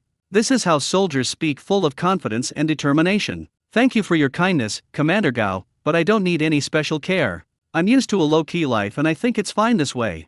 Yu Hongming did not want anyone to follow him around all the time from then on. Although he was confident that his secret would not be discovered, he disliked being watched. In addition, Yu Hongming does not feel that he is in any danger and needs someone to protect him at all times. Living in China is quite safe. Rest assured, our security measures will not affect your daily life at all. Simply put, you won't see them in your daily life. Commander Gao seemed to immediately see through Yu Hongming's concerns and quickly offered an explanation. Finally, they pointed to the interior of the waste recycling station, guaranteeing that, I can assure you that unless the situation becomes critical, our people will never set foot here. Alright, then I'll leave it to Commander Gao. Upon hearing this, Yu Hongming no longer declined. Alright, you can discuss the rest later. Yu Hongming, has the goods we agreed on arrived? Shall we go check on them? In fact, Vice Minister Chu had been eagerly waiting for a long time, but he couldn't interrupt Yu Hongming and Commander Gao because they were chatting. Seeing that the two had finished their conversation, Vice Minister Chu could no longer contain himself. Sure, but you should be prepared. Yu Hongming nodded, then added a vague remark. After all, they had only ordered 1 aircraft before, but now they had ordered 3. Yu Hongming didn't know if they wanted them all, so he said that out of caution. However, Vice Minister Chu misunderstood his meaning. Is there something wrong with the goods? Vice Minister Chu and Commander Gao immediately tensed up. Go inside and take a look, you'll see. All right. Vice Minister Chu had no choice but to respond. It was clear that both Vice Minister Chu and Commander Gao were feeling somewhat heavy-hearted at this moment, and their previous excitement had dissipated. Yu Hongming, is this the problem you're talking about? After entering the large warehouse, Vice Minister Chu pointed incredulously at the three F-22s inside and asked. When he first came in, he thought he was seeing things. It wasn't until I repeatedly wiped my eyes and glasses that I was sure what I was seeing was real. At that moment, Vice Minister Chu also understood what Yu Hongming meant by problem. This is actually a very good question, and he likes it very much. Yes, we've received a larger shipment this time. Do you want to buy it all? Yu Hongming showed a slightly embarrassed expression, which left Vice Minister Chu and Commander Gao speechless. Is there even a question? Of course I want to. This is an F-22 that you can't buy even with money. Only a fool wouldn't want that. Yes, we definitely want it. Of course, the more of such good things, the better. Vice Minister Chu nodded repeatedly and quickly replied. That's fine then. I was worried that if you didn't want me, I'd have to send me back. Hey, what are those two things over there? At this moment, Vice Minister Chu discovered two flight simulators in the corner of the warehouse. As the deputy minister in charge of all military equipment, he was naturally very familiar with flight simulators. Every year, the military procures this equipment for its various flight units. Although they look similar on the outside, their internal configurations and technologies are quite different. Commander Gao looked in the direction Vice Minister Chu pointed and was immediately stunned. Oops! Despite his military background, he still knew a little about flight simulators. He couldn't help but glance at Yu Hongming a few more times. This man's abilities truly surprised him. They not only got their hands on the F-22, but also brought a flight simulator. This energy filled Commander Gao with awe. Fortunately, this was not a hostile force, otherwise, the consequences would have been unimaginable. This further strengthened his resolve to protect Yu Hongming. As long as Yu Hongming's safety is guaranteed, the Dragon Kingdom will be able to continuously acquire advanced equipment and remain invincible against any opponent. That's an F-22 flight simulator. As expected, Yu Hongming's answer did not disappoint them and was exactly what they had guessed. The two were overjoyed. This simulator is incredibly useful. By continuously training pilots and collecting data, the Air Force can conduct targeted training. Even when facing an opponent, they can easily suppress them. Its value even surpasses that of those three F-22s. Real airplanes are gone once they crash, and their expensive simulators, on the other hand, are not afraid of crashes and can be reused countless times. Everyone knows what to do. But I can only give you one. Seeing the two men staring intently at the simulator, Yu Hongming quickly expressed his opinion. He also wanted to keep one as a game console and absolutely couldn't let anyone else take it away. Why? Do you have other buyers? I asked eagerly. Vice Minister Chu inquired. How can you easily give up something so good that you're about to get it? Commander Gao also looked anxious, but he didn't say anything. No, this was specifically made to be used as a game console. Don't you guys think this is especially exciting? Game console. Vice Minister Chu and Commander Gao were speechless for a long time, their emotions remaining unsettled. Using something this advanced and worth billions as a game console? Are you crazy? Are rich people these days really this willful? Why doesn't your organization restrain you? At this moment, Vice Minister Chu and Commander Gao's worldviews completely collapsed, and they could never recover. Yu Hongming, is there absolutely no room for negotiation? I can add a little more money. Faced with such a good thing, Vice Minister Chu was unwilling to give it up. Do you think I look like someone who's short of money? Okay, you have a point. As it turns out, all efforts were in vain. Yu Hongming is indeed not short of money, it's impossible to sway him with money. Yu Hongming's mysterious background led relevant departments to conduct a thorough investigation into him, but he is a complete mystery. Apart from the ever-increasing amount of money in his bank account, no other clues can be found. Ultimately, as the information he provided became increasingly compelling, the relevant departments dared not investigate further. They were afraid of offending Yu Hongming and causing even greater losses. Since Yu Hongming is patriotic, what could be more important than that? Everyone believes that if things continue like this, the title of the richest person in the country will soon change hands. Moreover, the change happened very quietly. The government will definitely protect his information strictly, and only a few people will be able to access it. Huayuan Road is a small road less than 300 meters away from the scrapyard. You can hardly see anyone here normally. Sometimes you might not see a single car pass by for half an hour. But today is a little different. Why is there a traffic jam? Seeing that the road ahead had come to a complete standstill, Liang Yining had no choice but to stop the car as well, and couldn't help but complain. She gripped the thermos tightly in her hand. She had thought that since her son had been back for so many days, he still didn't want to go home, so she decided to cook something delicious and send it to him. Who would have thought that we would be trapped here just when we were about to arrive? I don't know what happened either. There might have been some issues up ahead. I'll go check it out.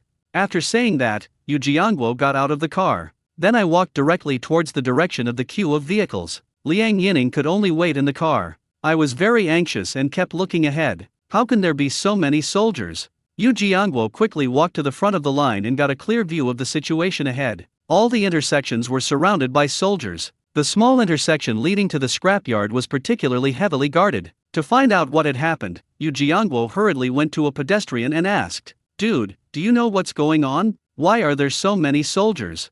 "I'm not quite sure either. It was already sealed off when I arrived, but something big must have happened." This man was happy to answer Yu Jiangwo's questions. Moreover, many other people joined the discussion. After all, we can't leave now, and everyone's pretty free. It would be so boring not to say something. I was among the first to be stopped. It was the first time I'd ever seen anything like it. Yes, this is the first time I've seen so many tanks and armored vehicles. I estimate that a mechanized regiment of people has come. I think it's more than that. Didn't you notice the armed helicopters flying in the sky? That number alone is enough for a regiment.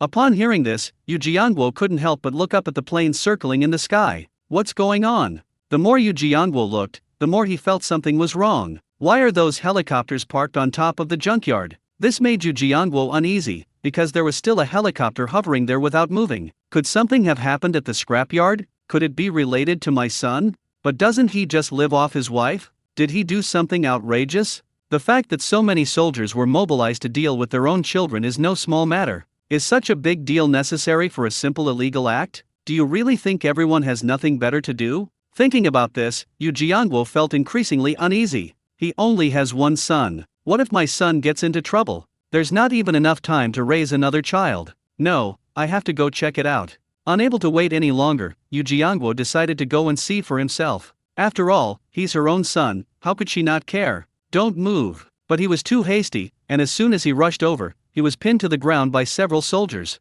This scene stunned those around them. My God, what is this guy trying to do? Why did he just rush over there? How dare they run over soldiers? You don't want to go to jail, do you? Why not just enjoy a perfectly good life and instead create trouble for yourself? Comrades of the People's Liberation Army, I really have something very important to do. My son is over there. I didn't mean to come at you. Even when he was held down tightly, Yu Jiangwo still did not forget to defend himself. He knew very well that if he was treated as a bad guy, not only would he not be able to save his son, but he himself might also be in trouble. Just imagine, if something really happened to my son and I got arrested, the consequences would be unimaginable. It's too late to regret it now. Wife. At this moment, Liang Yining also arrived. She was carrying a thermos full of hot food, and when she noticed that nothing had happened for a while, she decided to come and check. I was shocked to see my husband being pinned to the ground by a group of people in uniform as soon as I arrived. Madam, please calm down. This area is currently a military restricted zone, and no one is allowed to enter. Liang Yining was stopped before she even got close to the blockade line. However, the soldiers treated the women relatively politely, only offering advice without taking any further action. He is my husband, please let him go. He certainly didn't mean to offend you. Then she pointed in the direction of the scrapyard and explained, our son is right there, and my husband definitely wants to go find him. Is your son inside? The officer in charge of handling the matter frowned. Is he in that building? What's his name? Yes, that's the place. My son's name is Yu Hongming. Liang Yining nodded hurriedly to confirm, and pointed to the distance again. Please wait a moment, I need to report the situation to my superiors. At this moment, the officer's expression became even more serious, realizing that this matter was beyond his authority. Because this place happens to be the target they are focusing on protecting today. Release him first, but remain where you are and await instructions from your superiors.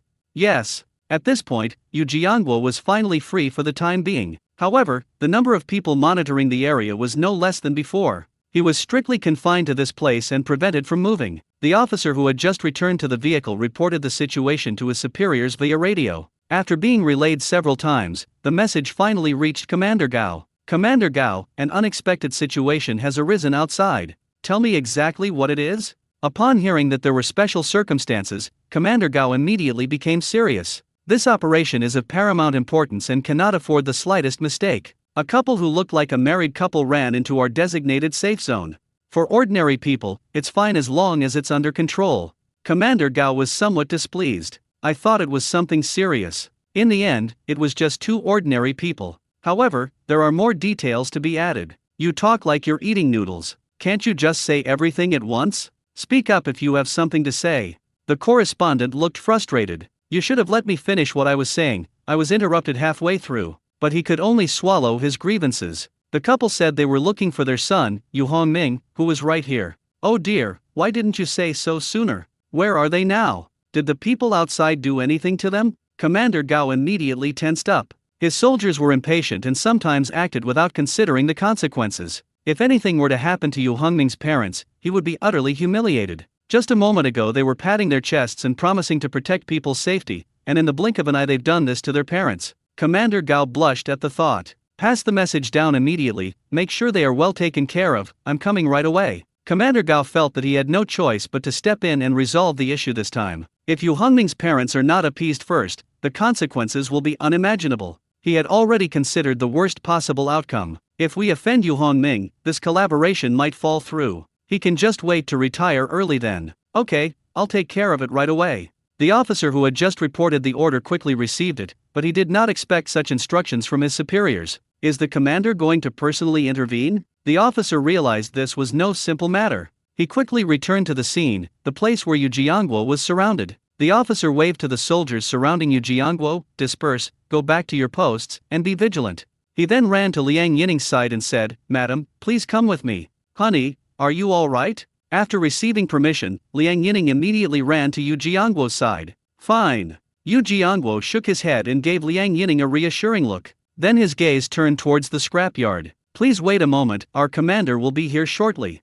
The officer saluted and said, Commander? Yu Jiangguo was a little surprised to hear such a high-ranking official title, but what followed was more unease. Why would such a high-ranking official come to visit an ordinary person like me? It must be because of my son. Yu Jiangguo couldn't fathom what his son had done to alarm a commander. But now, besides waiting, there's nothing he can do. Soon, in less than 5 minutes, an SUV sped up, screech. Finally, it braked sharply and came to a steady stop in front of Yu Jiangguo and Liang Yining. A major general then got out of the car. This person is Commander Gao. After getting off the car, Commander Gao walked up to Yu Jiangguo with a smile. I'm sorry, I'm the commander of this operation, and I apologize for what just happened. He had already heard about the whole incident on the way, including the scene of Yu Jiangguo being pinned to the ground. Upon hearing this, Commander Gao's mood instantly turned heavy, realizing that the matter was extremely serious. Therefore, he immediately apologized upon seeing Yu Jiangguo. However, this move also puzzled Yu Jiangguo.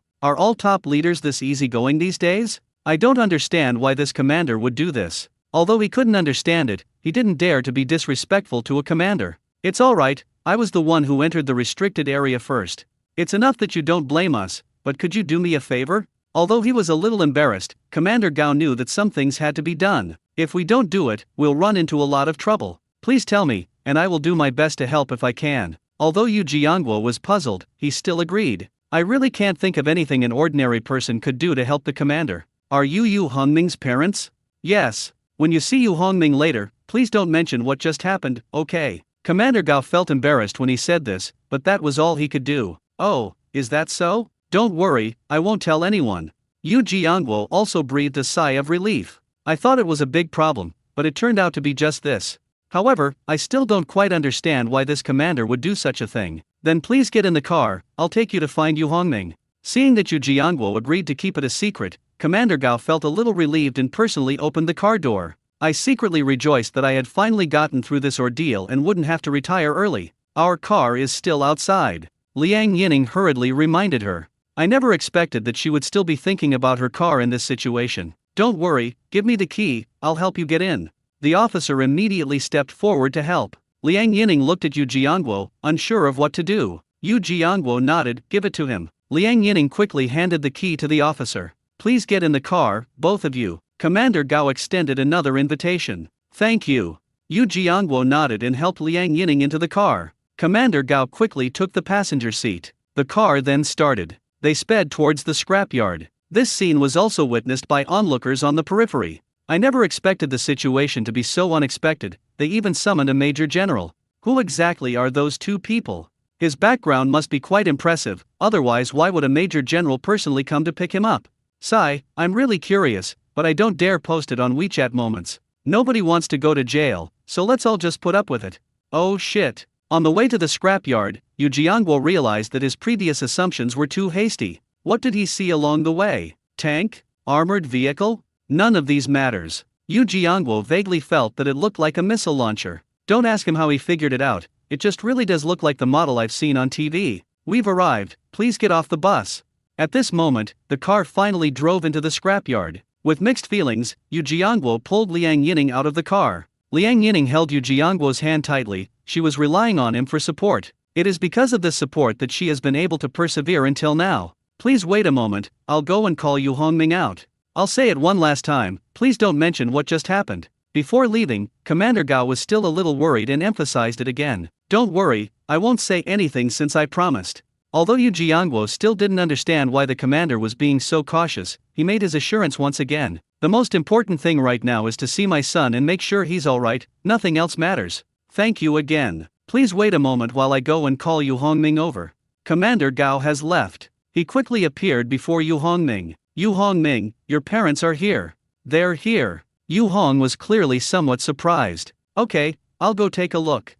I'll go with you. Commander Gao was worried about letting Yu Hongming meet his parents alone. After all, he was also afraid that Yu Hongming's parents might say something they shouldn't. If anything goes wrong, he can resolve it promptly. Mom and Dad, what brings you here? He quickly stood in front of Yu Jiangguo and Liang Yining. Seeing that Yu Hongming was safe and sound, Yu Jiangguo and Liang Yining breathed a sigh of relief. My anxiety has finally subsided considerably. Son, what exactly happened? Did you do something bad? Dad, what are you thinking? If I really did something bad, would this happen to me? If the military really thought I had a problem, they would have arrested me long ago. Didn't I tell you that I mainly do international trade now? Don't worry, I'm just helping the military find some second-hand items. Yu Hongming patiently explained everything to his parents, but he was met with his parents' suspicious looks. Son, you really dare to say that? Do you think we'll believe you? Yu Hongming's father, what he said is true. We did ask him to bring back some second-hand equipment from abroad. Seeing this, Commander Gao quickly stepped in to help resolve the situation.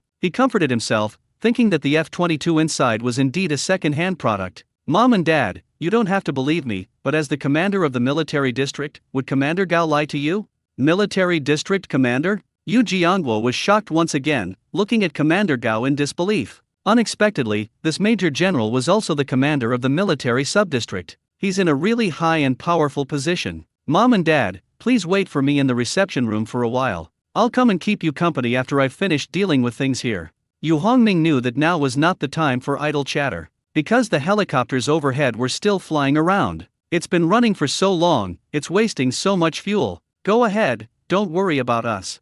Yu Jiangguo and Liang Yining were not unreasonable people, they knew the importance and urgency of the matter. So they obediently went to the reception room to wait. Commander Gao, let's go back. Yu Hongming gestured to Commander Gao to go back to the warehouse together. After returning to the warehouse, Yu Hongming walked over to Vice Minister Chiu. Stop looking, or I won't sell you a single one. Fine, I won't watch it then. Vice Minister Chiu was indeed frightened and immediately changed the subject. Yu Hongming, shall we discuss the price? Okay. Yu Hongming nodded. Since the F-22 has never been publicly sold, pricing it is difficult. How about we calculate it based on the price of the F-35, $200 million per aircraft? Vice Minister Chiu gave this price after some consideration. Fine, just give me 10 million yuan per plane as a token. Yu Hongming shook his head. I meant 10 million dragon coins. Yu Hongming, this. Vice Minister Chiu was somewhat shocked. Something worth $200 million is being sold for only 10 million dragon coins? Aren't you losing money?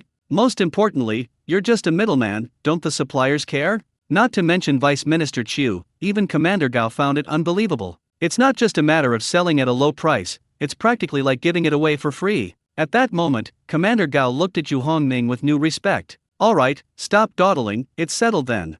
If you're still hesitant, I won't sell it to you. Yu Hongming gave the other party no chance to refute, directly cutting off their escape route. However, both Vice Minister Chiu and Commander Gao remembered Yu Hongming's last words. They were well aware of Yu Hongming's intentions. Yu Hongming's actions deeply moved both Vice Minister Chiu and Commander Gao. Both of their eyes were a little moist. Yu Hongming, you are a good person, and the country will not forget you. Vice Minister Chu said earnestly. That's right, with outstanding talents like you, the country will definitely become stronger. Commander Gao also wore the same expression, looking at Yu Hongming with a serious expression. Finally, he patted his chest and made an unprecedented promise. Yu Hongming, I've decided you're the right person. I'll support you no matter what happens in the future.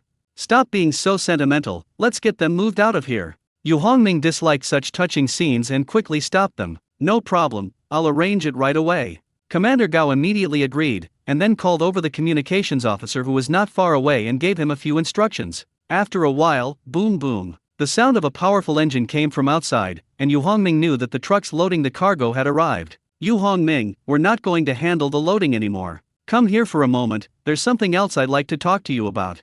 If you still want to take my game console, then there's nothing to talk about.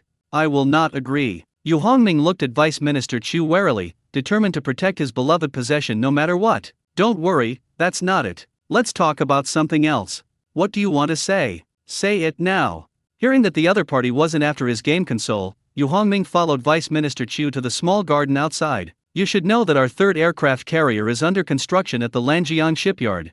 I know a little about this, I've seen it on the news. We plan to use catapult launch, but we haven't been able to get the catapult device working, so I thought. At this point, Vice Minister Chu paused. However, before he could finish speaking, Yu Hongming guessed what he meant. Yu Hongming felt a surge of joy. Just a few days ago he was worried about how to hand over this big guy, but he didn't expect the opportunity to come so soon. You want me to help you get that ejection device? Yes, that's it. Even if that doesn't work, finding some information would be helpful. Vice Minister Chu looked at Yu Hongming, hoping to get a positive answer. I'm not sure if we have that, but we have something big, and I wonder if you'd be interested. What big thing? Vice Minister Chu asked, frowning. Not hearing the answer he expected, Vice Minister Chu seemed somewhat disappointed. An aircraft carrier. After confirming that no one was around, Yu Hongming whispered to Vice Minister Chu. What? Vice Minister Chu was so shocked that his jaw almost dropped. Fortunately, he quickly recovered and did not leak the information. Yu Hongming, are you telling the truth? Have you ever seen me talk nonsense? Yu Hongming replied with a smile. So how did you get these things? Even after Yu Hongming admitted it to his face, Vice Minister Chu still couldn't believe his ears. This is simply amazing, words cannot describe his current feelings. Surprise? Incredible? These words seem unable to fully express the shock he felt. Don't ask how you got it, the key question is whether you want it or not. Of course I want it, no matter how expensive it is. Vice Minister Chu hurriedly replied. So when do you plan to take over?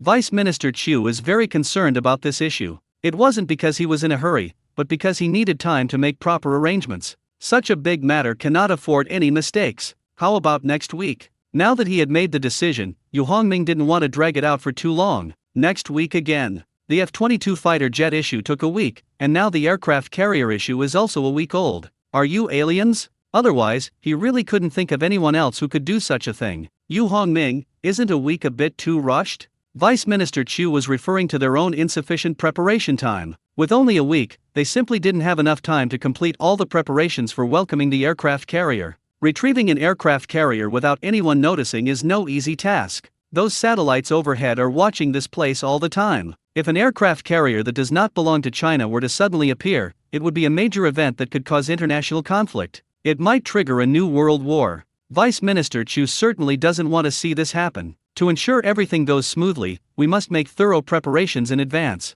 Do you feel there isn't enough time? I think it's all right. The timing is perfect. Clearly, Yu Hongming did not understand Vice Minister Chu's meaning. Therefore, Vice Minister Chu had no choice but to explain. We need more time to prepare. Oh, is that so? Then how about postponing it for another week? Yu Hongming looked at Vice Minister Chu with a questioning gaze. He didn't quite understand what else needed to be prepared. Wouldn't it be enough to just cover it with a large tarpaulin? Okay, we'll have everything ready in 2 weeks.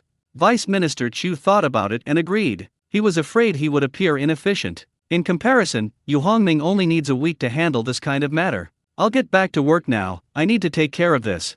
Vice Minister Chu quickly took his leave and left. In comparison, the F-22 fighter jets and the simulator are not so important. Okay, go ahead and do your thing. Yu Hongming did not try to stop him. After waving goodbye to Yu Hongming, Vice Minister Chu immediately went to report to Commander Gao. Commander Gao, I have a very urgent matter that I must go back to handle immediately. Please make sure the goods arrive safely. Understood, leave the rest to me. Commander Gao didn't ask any further questions and readily agreed. As a soldier, he knows what to say in what situation and when it's best not to ask too many questions. Asking about some things can actually be counterproductive, especially given the current situation. The fact that even such an important task as transporting F-22s is no longer being handled by Vice Minister Chu suggests that there must be something more important to attend to. Having figured this out, Commander Gao stopped talking nonsense. Haven't you heard the saying? Knowing too much will shorten your life. Commander Gao was well aware of this. Come over.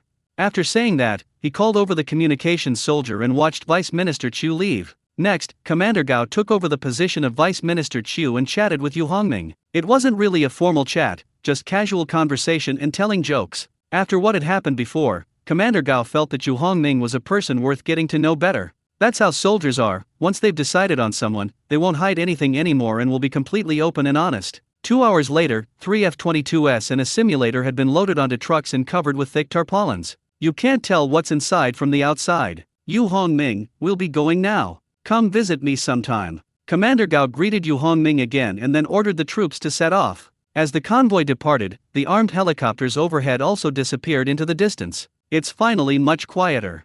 As the helicopter gradually disappeared, Yu Hongming breathed a sigh of relief. Those helicopters had been circling overhead, and the noise was driving him crazy. The main problem is that the noise is too loud. Even after the helicopter had flown away, Yu Hongming could still faintly hear a buzzing sound. They're gone. Upon seeing Yu Hongming return, Yu Jiangguo and Liang Yining immediately surrounded him. Yes, didn't you notice that the helicopters have all left? Son, are you really my biological son? Although Yu Jiangguo's words were a bit incoherent, they perfectly reflected his mood at that moment. Chaos ensued. That was exactly how he felt. He felt like he didn't recognize his son at all. There was something else that made him happy. He no longer believed that Yu Hongming had risen to power by being a kept man. If Yu Hongming knew this good news, I wonder if he would be happy or sad. However, he has a terrible headache right now. Because Yu Hongming realized that a big problem might be coming. With such a big commotion today, how could my parents possibly let me off easily? Dad, of course I'm your son. You're overthinking it. Yu Hongming looked at his father with a helpless expression. Dad, I have a suggestion. Tell me about it? Yu Jiangguo didn't know what to say for a moment, so he decided to listen to what his son had to say. One should go with the flow and not get to the bottom of things. If you want to live an easy life, it's better to know less. Yu Hongming, are you trying to teach me how to live my life? Hearing Yu Hongming's words, Yu Jiangguo felt displeased and raised his hand to strike. Dad, let's talk this out, don't hit me. Fortunately, Yu Hongming reacted quickly, and the slap didn't land. What do you want to do? Fortunately, Liang Yining stopped Yu Jiangguo in time, preventing him from resorting to violence. She complained, are you uncomfortable unless you hit someone? Wasn't it just a momentary impulse? Upon seeing Liang Yining, Yu Jiangguo immediately softened. Indeed, there is always something that can subdue another. Yu Hongming, what is this? Yuan Daong reappeared, just in time to see Yu Hongming installing his super-large game console. What surprised Yuan Daong the most was that all the people involved in the construction were wearing camouflage uniforms, and the one in charge was even wearing shoulder patches with 2 bars and 1 star. Faced with this situation, Yuan Daong had to admit that Yu Hongming was indeed getting stronger and stronger. It's a game console. Yu Hongming stared at his large game console and casually answered Yuan Daong's question. Such a big game console? Yu Hongming, are you sure you're not joking? It really is a large-sized game console. If you don't believe me, fine. Yu Hongming was too lazy to explain, believe it or not. Yuan Daong felt increasingly helpless towards Yu Hongming and could only stare blankly. Oops. The major in charge of the installation kept complaining. He already knows what needs to be installed today. Not only do they know it, they are also very familiar with it. He had seen similar equipment at many Air Force bases. If it weren't for the repeated instructions from my superiors to obediently complete the task, not say anything I shouldn't say, and not ask any questions I shouldn't ask, the major had long wanted to teach Yu Hongming a lesson. He was squandering resources. After 2 hours of work, the installation was finally completed. Actually, the installation process isn't too complicated. I gave the simulator a sturdy base. Then they connected a particularly thick power cable because this thing consumes a lot of electricity. When Yu Hongming sees the electricity bill next month, he may realize that not everything can be used as a game console. After the construction was completed, the major saluted Yu Hongming and left with his men. Baby, I'm here. After seeing the people off, Yu Hongming excitedly ran into his new game console. I'd like to see what you've got up to. Seeing Yu Hongming go inside, Yuan Daong quickly followed him in. However, upon entering, he noticed that Yu Hongming's expression had become extremely unpleasant. "What's wrong?" Yoan Daong asked curiously. He was very curious to know what had made Yu Hongming look so serious. "Sigh, I really don't know how to use this thing." Yu Hongming sighed. "What's this? Could it be the user manual?" Yoan Daong noticed a thick folder next to the chair. "Sigh, I don't understand it either. You should know I'm allergic to these things. Let me give it a try. After all, I've been abroad before. Can you do it? Don't forget, you're going to Africa, where not many people know about these things." Yu Hongming glanced at Yoan Daong with disdain. "Don't worry, I passed the Set 4, College English Test Band 4, so I can at least understand a few sentences. If you don't understand, I can look it up." Yoan Daong completely disregarded Yu Hongming's words and picked up the thick folder to start flipping through it. I opened it and took a look. F22? Yoan Daong recognized the first few letters. Simulator operation. But he couldn't understand the English text that followed. "This is really embarrassing. I didn't expect to be proven wrong so quickly. I knew I couldn't rely on you." Seeing Yoan Daong's embarrassed expression, Yu Hongming shook his head and sighed. Yoan Daong's face turned even redder. However, he is not one to give up easily. "Although I don't know, I can look it up." "Alright, that's all you've got."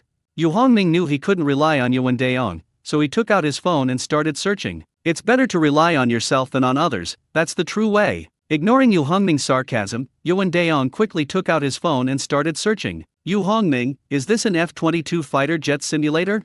"Yes, is there a problem?" Yu Hongming didn't even look up, continuing to study the materials. "Is everything alright?" Yoan Daong was completely dumbfounded. "This is the world's most advanced F-22 fighter jet simulator. Let's not even talk about how you got your hands on it. Is it really okay to use it as a toy? Yu Hongming, if you use this as a game console, won't your suppliers and the military have something to say? This is my own stuff. I can use it however I want. Who dares to object? Even if they do, it's no use. I don't care." Yu Hongming speaks in such a domineering manner that he himself doesn't realize he's becoming increasingly arrogant. Yoan Daong didn't know what to say, feeling that Yu Hongming was becoming more and more of a stranger. However, Yoan Daong quite appreciated this change. "What is Yu Hongming doing?" Commander Gao kept his word and decided to protect Yu Hongming's safety at all times. After returning last time, he immediately arranged for a platoon of soldiers to protect Yu Hongming and his family. These soldiers are all elites selected from special forces. They are particularly experienced in protecting people because they have received professional training. Yu Hongming usually plays games at home, spends time with his girlfriend, and has also signed up for yacht driving training. The messenger quickly answered Commander Gao's question. The team responsible for protecting Yu Hongming would report his situation to Commander Gao every day. Game. Upon hearing this word, Commander Gao frowned. Commander Gao knew exactly what kind of game Yu Hongming was playing. Actually, it was Gao Lingxi who sent someone to install this game console for Yu Hongming. Commander Gao didn't want outsiders to operate something so important, because the risk of leakage is too great. So, despite his reluctance, Commander Gao arranged for someone to install it on him. "Forget it, I'll stop thinking about these worries. You said he signed up to learn how to sail?" "Yes, Commander Gao." The correspondent nodded. "Maybe he wants to buy a yacht." "It shouldn't be." Commander Gao thought for a moment and immediately rejected the messenger's statement. What was the purpose of that? The correspondent instinctively asked a question in return, but he immediately realized he was wrong as soon as he said it. As a communications officer, what right did he have to question the commander's ideas? However, Commander Gao was thinking and didn't pay much attention to it. Normally, the correspondent would definitely be punished by copying the regulations 100 times. Have someone thoroughly investigate the driving school that Yu Hongming enrolled in. I don't want him to have any mishaps there. Commander Gao did not tell the communications officer his thoughts, but gave him a different instruction. "Don't worry, Commander, this matter has already begun, and there will be results soon." As expected, the Special Forces team protecting Yu Hongming were very professional and had arranged everything in advance. "Very good, keep it up." Commander Gao was very satisfied with the result and waved for the communications officer to leave. He himself fell into deep thought, wondering why Yu Hongming wanted to learn how to sail a boat. If he knew that Yu Hongming was going to trade an aircraft carrier with Vice Minister Chiu, he wouldn't be making these wild guesses. The Twin Towers, a landmark building in Feichun, reach a height of 530 meters, ranking among the top 5 in the country. There is a famous Michelin 3-star restaurant inside. Yu Hongming invited Yu Xingxin to have dinner here today. The warm afternoon sun shone on the earth. Ao Teng, along with Ao Xinwei and his trusted troops, set off. More than 800 soldiers rode their horses toward Qinan. "Why did you suddenly invite me to dinner here today?" Yu Xingxin asked Yu Hongming with a smile. Having known each other for so long, this was the first time Yu Hongming had taken the initiative to bring her to such a high-end restaurant. In the past, it was usually Yu Xingxin who suggested having dinner here. Can't I bring you over for a meal unless there's something special going on? Yu Hongming wouldn't directly state his thoughts, since he always needed to find a topic to warm up the conversation before getting things done. Of course you can, I'm just a little surprised. Seeing that the other party didn't want to say more, Yu Xingxin didn't ask any further questions. Waitress, she called out, beckoning over. After ordering, Yu Hongming tentatively asked, Xin, how well do you speak foreign languages? What country's language is it? I'm quite fluent in several European languages. Yu Hongming looked at Yu Xingxin in surprise. He had to admit that this person was a real academic genius, as she was able to master so many foreign languages. On the other hand, he barely passed the Set 4 exam, relying entirely on good luck. Actually, you don't need to know so many languages, knowing English is enough, Yu Hongming explained. Is there something wrong? Yu Xingxin looked at Yu Hongming with curious eyes, as if she had already guessed a bit. That's how it is. I just bought a game console and brought it home, but I found that the instruction manual is entirely in English. Could you help me take a look? As he spoke, he took out the thick booklet from his bag. It turns out, this was a choice made out of necessity. At first, he tried to find information online to solve the problem as Yuan Daong suggested, but he gave up after only 2 pages. Those technical terms and lengthy explanations were a headache, not only for him, but even for his friends who were giving him advice. No problem, let me see. Yu Xingxin took the book, and she was already surprised by its thickness. When she opened the manual, her eyes widened in surprise, and her mouth almost gaped open. Yu Xingxin's years of experience in the workplace, especially in the investment field, have made her very familiar with some industrial technical terms. After a careful inspection, out of professional habit, Yu Xingxin subconsciously looked around to make sure no one was eavesdropping on their conversation. Yu Hongming, are you sure this is really a game console? She asked doubtfully. Of course it's a game console. Yu Hongming answered confidently. But, Yu Xingxin didn't know how to respond for a moment. No buts, I know what you're worried about. Don't worry, it's already been approved from above. If I say it's a game console, then it's a game console, Yu Hongming said with a smile. As Yu Hongming spoke, he pointed to the sky with his index finger. When you say above, do you mean the above that I understand? Is that even a question? Would I dare do this without approval from above? It's not like I'm tired of living. In order to appease Yu Xingxin, Yu Hongming had no choice but to say this. While it's a bit of an exaggeration, it's generally true. If Vice Minister Chu and Commander Gao heard this, they would definitely be furious. We weren't doing it willingly, we were forced into it. Yu Hongming said that, but Yu Xingxin still didn't quite believe it, feeling that what she had in her hands was a hot potato. It wasn't that she didn't want to help Yu Hongming, but reason told her that once she got involved, there would be a lot of trouble later. Minor matters are manageable, but Yu Xingxin's biggest fear is that her small frame might not be able to withstand such serious consequences. Mr. Yu, why don't we take over this translation work? We'll handle it for you. Just as Yu Xingxin was wondering how to refuse, a square-faced man in a waiter's uniform walked over. Who are you? Yu Hongming was surprised when a waiter suddenly appeared and offered to help. I was sent by Commander Gao, and this is my identification. The man immediately revealed his identity and handed his identification to Yu Hongming. Is that Commander Gao from the Feichen military subdistrict? Yu Hongming took the documents and asked. Yes, we are here to protect you on the orders of Commander Gao. Oh, I see. Please thank Commander Gao for me.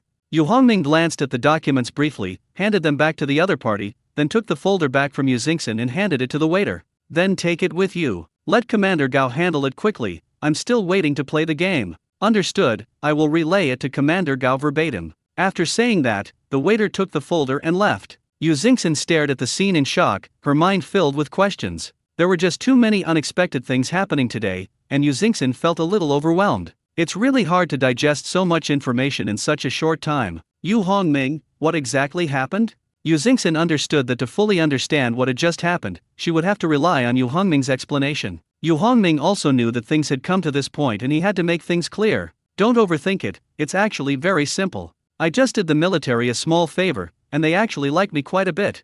In order to ensure that the world doesn't lose someone as handsome as me, the military decided to protect me. Yu Hongming, can you be serious for once? Upon hearing this, Yu Xingxin knew he was talking nonsense and was so narcissistic that her cheeks puffed up with anger. Well, to sum it up in one sentence, the military thinks I'm quite useful and doesn't want me to die so easily, so they've arranged for people to protect me and my family. The words may be a bit rough, but the principle is correct. Yu Hongming did a pretty good job of summarizing his current situation. Everything is inseparable from interests. To gain something, you must inevitably have to give more. This is an unchanging truth. Family? I wouldn't be included in the protection list, would I? Thinking about it carefully, it's really scary. Yu Xingxin realized that she might have been followed for a long time without anyone noticing. She secretly rejoiced, thankful that she hadn't done anything wrong, otherwise she definitely wouldn't be able to sleep tonight. I really don't know. Yu Hongming wore an innocent expression. He really didn't know. If it weren't for this suddenly appearing waiter, Yu Hongming would have thought that Commander Gao was joking last time. Unexpectedly, there were indeed people nearby protecting him. What impressed him most was that he had called to reserve a table at the Western restaurant in the afternoon, and by evening, his bodyguards had already infiltrated the restaurant. Moreover, he appeared as a waiter/waitress. This gave Yu Hongming the feeling of being in a spy movie. Waiter? Yu Hongming raised his hand. Yu Hongming, what are you trying to do? Shall I ask for you? Need not. Before Yu Xingxin could refuse, the same waiter came over again. However, he no longer had that thick folder in his hand, it had obviously been transferred out by someone else. Mr. Yu, is there anything else you need? I want to ask, has my girlfriend, that is, her, been protected by you? Yu Hongming pointed at Yu Xingxin and asked. Yes, anyone close to Mr. Yu will receive our strict protection, and Ms. Yu is no exception. Alright, you can go ahead and get busy. Yu Hongming waved his hand, signaling the waiter to leave. Then he turned to Yu Xingxin. I hope this answer satisfies you? Sigh, I never thought I'd be enjoying this kind of treatment one day. Yu Xingxin really didn't know how to describe her feelings, so she could only make a self-deprecating joke. Since that's the case, let's make the best of it. What we can't change, we should accept with equanimity. Seeing that Yu Xingxin seemed a little unhappy, Yu Hongming could only comfort her in this way. Okay, I understand. Yu Xingxin quickly accepted reality. Now that she's in her current position, she understands that many things are beyond her control. Come on, let's eat. At this moment, their food arrived, and Yu Hongming urged Yu Xingxin to eat together. Let's eat and drink as usual. These people won't easily show up in front of us. Let's just pretend they don't exist. Okay, time to eat. Yu Xingxin smiled and nodded, her mood having improved considerably. Yu Hongming underestimated Yu Xingxin, her adaptability was much stronger than he had imagined. The third day. The thick instruction manual has finally returned to Yu Hongming's hands, and now it's the full-length version. Finally, I can play. Having looked at this manual for several days, Yu Hongming was getting impatient. After dismissing the person who delivered the manual, Yu Hongming took the newly translated operation manual and entered the simulator. With this DragonScript manual, Yu Hongming managed to turn on the game console, albeit somewhat clumsily. Buzzing. As soon as the machine was started, a strong vibration was immediately felt. Fortunately, Yu Hongming had fastened his seatbelt as instructed in the manual, which prevented him from suffering a serious fall. This simulator can simulate real flight data, it's no joke, and it can even reproduce some difficult maneuvers. Not wearing a seatbelt while flying can be very dangerous. After starting the emulator, Yu Hongming continued to follow the instructions step by step. However, flying a fighter jet is obviously not a simple task, even in a simulation game. Because of its extremely high level of realism, the difficulty is multiplied. Yu Hongming tried more than 20 times, but still failed to successfully take off in his F-22. Is it really that difficult? He started to feel discouraged. The actual difficulty was much higher than expected. As it turns out, not everything can be used as a game console. Forget it, take it slow. Let's learn how to sail first. Yu Hongming felt he had run out of patience today, and continuing wouldn't make any progress. So I decided to get down to business. With the deal fast approaching, he needed to learn how to sail as soon as possible. Otherwise, how will we deliver the goods to Vice Minister Chu and his team? What Yu Hongming didn't know was that the driving school he was going to attend had undergone a complete personnel reshuffle. Even his coach was secretly replaced by someone who would protect him. This was done to ensure his complete safety. The agreed-upon day for the transaction arrived in the blink of an eye. I'm having good luck today. Yu Hongming was thrilled to see the F-22 finally take off successfully. All those days and nights of hard work finally paid off, and the F-22 was finally lifted off the ground and stumbled its way into the blue sky. But this is only the first step. With such good luck today, tonight's trading is sure to go very smoothly. After a good start, Yu Hongming was even more excited about the evening's trading. Maybe today really is a day of incredible luck. In the subsequent flights, Yu Hongming did not fall. Each time, he staggered into the air and soared freely. That was so exciting. At this moment, Yu Hongming felt that his initial choice was correct. This simulation experience is absolutely amazing. No game in the world can compare to this feeling. If Vice Minister Chu and Commander Gao were to hear this, they would probably launch into another tirade. Is there even a question? How could something worth hundreds of millions of dollars be bad? 0101, this is 02. The mission has begun. The mission has begun. Please respond if you receive this message. Please respond if you receive this message. At 10 p.m., Yu Hongming set off. The Special Forces platoon leader responsible for protecting him immediately reported the situation to his superiors. 01 received, 01 received. 0101, please confirm whether we should continue to follow up. 0202, you can follow, but you must maintain a distance of 20 nautical miles and not let the target detect your presence. 02 understands, maintain a distance of 20 nautical miles and do not let the target spot us. As the radio fell silent again, a speedboat followed Yu Hongming out 10 minutes after he set off. However, it maintained a distance of 20 nautical miles and never came any closer. This should be fine, right? After sailing for a full 2 hours, Yu Hongming steered the boat to a point 100 nautical miles from the coastline. This area of the sea was far from the main shipping lanes, and there wasn't a single ship in sight except for himself. It was precisely this secluded location that made it more suitable for what he was about to do. Yu Hongming calmly took out the satellite phone. At a distance of 200 nautical miles from the coastline, cell phone signals are naturally unavailable. In places like this, satellite phones are the only option. The call was to Vice Minister Chiu. At this moment, Vice Minister Chiu was anxiously waiting for news from Yu Hongming at a naval base. Vice Minister Chiu has been quite busy these past 2 weeks. After his conversation with Yu Hongming that day, he immediately returned to Beijing to report the matter to higher authorities and was soon authorized. He will be in charge of the entire transaction and has the authority to mobilize all necessary resources to ensure its confidentiality, security, and smooth completion. Vice Minister Chiu really went to great lengths for this. Not only do we need to find a large enough port to dock the soon-to-be-acquired aircraft carrier, but we also need to properly conceal its location. At the same time, sufficient security forces and heavy tugboats need to be arranged. This workload is indeed enormous. Vice Minister Chiu is so busy he's dizzy and overwhelmed. Fortunately, all preparations were complete, and all that remained was for Yu Hongming's notification. Beep beep. The satellite phone that Vice Minister Chiu had been holding finally rang. Hello, is this Yu Hongming? When he received the call, Vice Minister Chiu asked almost impatiently. It's me, you can come over now. Has the stuff arrived? We're not here yet. Would I have called you over if we weren't here? Okay, let's set off now. We expect to arrive at your place in about an hour and a half.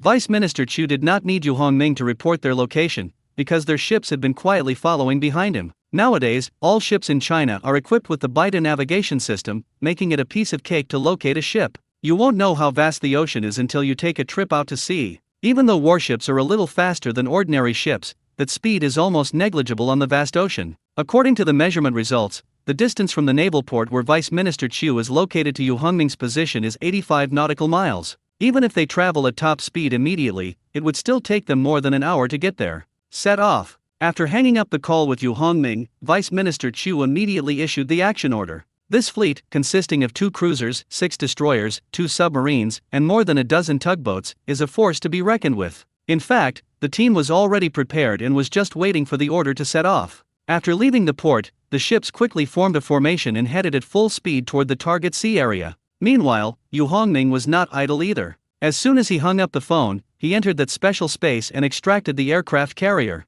Fortunately, the arrival of the aircraft carrier did not cause any major disturbances, otherwise, such a large object could have easily capsized his small boat with just a slight sway. This thing is huge. Standing on the small boat and looking at the behemoth in front of him, Yu Hongming couldn't help but exclaim. He felt as insignificant as an ant in the face of this war machine. Perhaps this is the reason why people say you don't know the difference until you compare. Next, he drove the small boat around the aircraft carrier and was once again awestruck by its magnificence. This detour took a full 20 minutes, which is enough to prove the enormous size of the aircraft carrier. At first, Yu Hongming wanted to go up and take a look, but after trying several times, he couldn't find a suitable way to board the ship and eventually had to give up. Staying in the small boat and waiting like this is not a solution, not to mention that there is no way to play games or pass the time here. Looking around, it was pitch black all around, and all that could be done to admire the sea view was to sigh in vain. As time ticked by, the wait felt exceptionally long and unbearable. Finally, just as he was about to lose his mind, several clusters of lights appeared in the distance.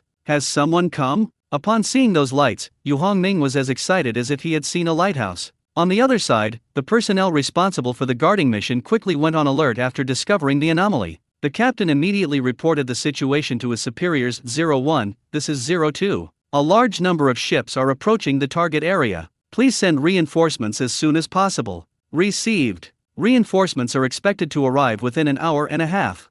You must ensure the target's safety at all costs. The response from the other end of the phone made the usually calm voice sound anxious. Yes, sir. We will do everything in our power to protect the target from harm. With that, they decisively carried out the order. The next second after putting down the receiver, he picked up the red dedicated communicator on the table, which was only used in extreme crises, and started dialing. What's the matter that's so urgent? The person who answered the phone asked immediately. Commander Gao, the target is currently under threat from an unidentified fleet. We request emergency support.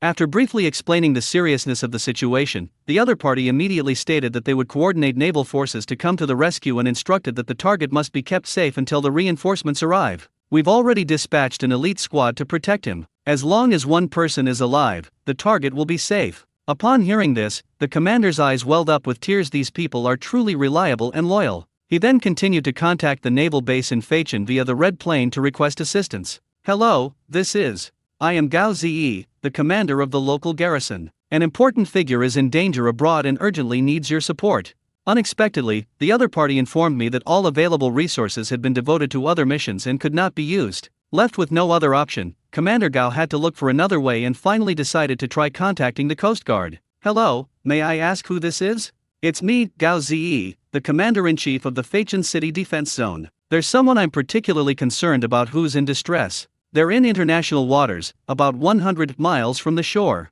Could you please assist in the rescue? After the other party agreed, I finally felt a little relieved. The duty officer at the Coast Guard base was a little stunned. This was the first time he had encountered such a situation. The Coast Guard and the military are essentially two different systems. Under normal circumstances, the military doesn't seek help from local authorities, they usually resolve their own issues. Moreover, Feichen also has a large naval base. Why are they coming to us instead of the Navy? This is what he finds most puzzling. We originally planned to ask the naval base for help, but the Navy also has an urgent mission today and all the ships have been dispatched, so I came here to ask for your help. Commander Gao immediately understood what the other party was hesitating about and quickly explained. This objective is crucial and will have a huge impact on the future development of the Dragon Kingdom. Please do not hesitate. I request that you depart immediately, and that you carry an appropriate amount of weaponry, ensuring the safety of the target at all times. Okay, please provide the location of the target sea area, and we will dispatch a ship immediately.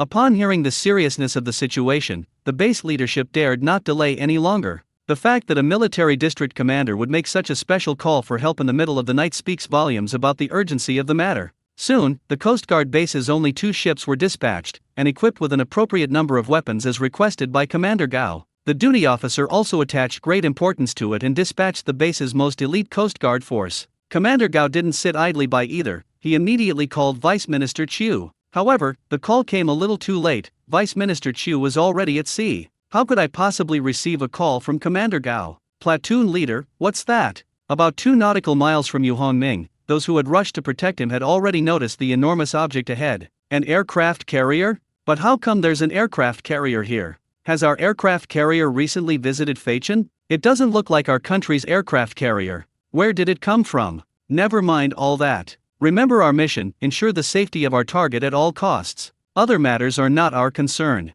The platoon leader in charge of the task gave a brief instruction, then immediately took out his satellite phone and reported the situation on site to the command center. After all, discovering an unidentified aircraft carrier would certainly require reporting it to superiors. This is a basic duty of soldiers. What is this? At this moment, Yu Hongming looked completely bewildered. He had already seen a speedboat rapidly approaching from another direction. In less than 2 minutes, the speedboat docked beside his boat. Mr. Yu, don't be afraid, we're here to protect you. A voice that sounded familiar to Yu Hongming rang out, and several figures jumped onto his boat. Upon closer inspection, Yu Hongming immediately understood what was going on, because he saw a familiar face. Don't assume that just because someone changed their clothes, they won't recognize them. That familiar face is the square-faced waiter I saw at the Western restaurant. Why are you here? We are here to protect you. You've been following me. Yu Hongming looked surprised. I never expected that someone would follow me even though I went to such a remote place. Do you really need to be this dedicated? Yu Hongming also began to have some concerns. They were terrified that their secret would be discovered. It's hard to explain how such a large aircraft carrier could appear so quietly. Yes, we've been 20 nautical miles behind you. Fortunately, the square-faced man's words reassured Yu Hongming somewhat. At a distance of 20 nautical miles, even with an 8x scope, you probably couldn't see the situation clearly here. Mr. Yu, we need to leave here quickly, it's very dangerous. The square-faced man glanced at the approaching fleet and looked anxiously at Yu Hongming. Danger? What danger is there here? Yu Hongming was somewhat baffled. Yu Hongming just confirmed via satellite phone that the approaching fleet was Vice Minister Chu and his group. If it weren't for Vice Minister Chu's people, Yu Hongming wouldn't have needed the square-faced man to urge him, he would have run away long ago. Yu Hongming cherishes his own safety more than anyone else. There are unidentified vessels approaching from there, and there are quite a few of them, so I suggest you evacuate immediately. Are those the ones? Yu Hongming pointed to the approaching fleet and asked the square-faced man. Yes, it's them. The situation is unclear, we'd better leave here for now. The square-faced man suspected that these people weren't after Yu Hongming, but rather after the massive ship in front of them. Without support, leaving is the safest option. No need to leave, they're here to find me. I've arranged to trade this aircraft carrier with them here. Yu Hongming first waved his hand at the square-faced man, then pointed to the aircraft carrier next to him and said, Aircraft carrier? Trade. The square-faced man was completely dumbfounded. In fact, he didn't know much about Yu Hongming's affairs, except for basic information. It's also impossible to know that Yu Hongming had just traded 3 F-22s with Vice Minister Chu. These secrets are too high a level for a special operations platoon leader to possibly access. Otherwise, there wouldn't be this surprise. The square-faced man stared at Yu Hongming in disbelief. Mr. Yu, is this what you mean? Of course, is there anything else here? But this is an aircraft carrier. The square-faced man still looked bewildered, even more confused than before. However, he now roughly guessed why this mysterious aircraft carrier was here. This idea is just too outrageous. This is an aircraft carrier. Did Mr. Yu manage to acquire an aircraft carrier all by himself? That's absolutely incredible. It would be hard for any normal person to believe this is true. The platoon leader with the square face considered himself a normal person. Alright, you don't need to know about this, and it's best not to ask. I'm doing this for your own good. Yu Hongming didn't want to explain any further, feeling it was unnecessary. I'm sorry, Mr. Yu, I was just being nosy.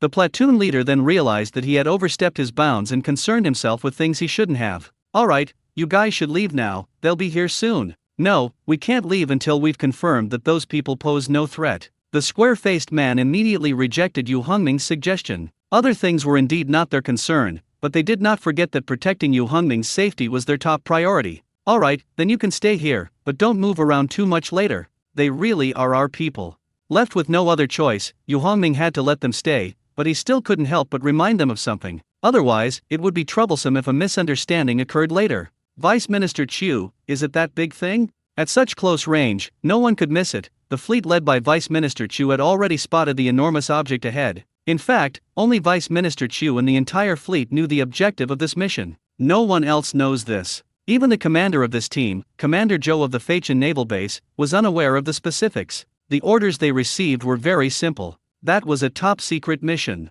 Follow orders. Don't ask anything. Don't say anything. Their task was that simple. But from the moment they saw that behemoth, anyone with a brain could guess what the mission was. Nevertheless, everyone tacitly kept this secret to themselves. Nobody chatted, and nobody discussed the matter. However, there are always exceptions, such as Commander Zhou in the fleet. He looked at Vice Minister Chu with a puzzled expression. It was Chu who had asked the question earlier. Yes, our mission today is to drag that big guy back and hide it. Where did this huge thing come from? Won't it cause some international trouble? Commander Zhou began to worry about another problem, a very serious one. After all, this problem is too serious. This is an aircraft carrier. If it were leaked, the consequences would be unimaginable. It was brought back by a patriot. Don't worry, as long as we hide it well, who will know that this aircraft carrier is in our hands? This patriot is incredibly powerful. Commander Zhou was both excited and a little doubtful. He secretly resolved to intensify his training upon returning home. He also worried that this might lead to World War III. We must be prepared for any eventuality. Alright, no need to worry, I'm all ready. Just be quick and drag this big guy to the place I designate before dawn. Vice Minister Chu, please rest assured, I will personally supervise them to ensure that your business is not delayed. At this moment, Commander Zhou dared not be careless in the slightest. Because if one is not careful, one could fall into a state of utter ruin. Pass the order to activate Level 1 combat readiness. Commander Zhou beckoned his adjutant over. Received. Initiate Level 1 combat preparation. The adjutant responded and repeated the order as required. He then saluted and immediately went to relay the order. Wah-ah-ah. In less than a minute, alarms sounded simultaneously on all ships in the entire fleet. Level 1 combat readiness, all personnel returned to their respective posts. The order was repeated over and over again via the ship's public address system. Everyone participating in this mission is a carefully selected veteran. Therefore, everyone was in position within 3 minutes of the alarm sounding. Even if the enemy attacks, they can immediately launch a counterattack. Commander, Level 1 combat readiness is complete. After receiving reports from the various ships, the adjutant reappeared before Commander Joe to report the situation. Very good, full speed ahead towards the goal.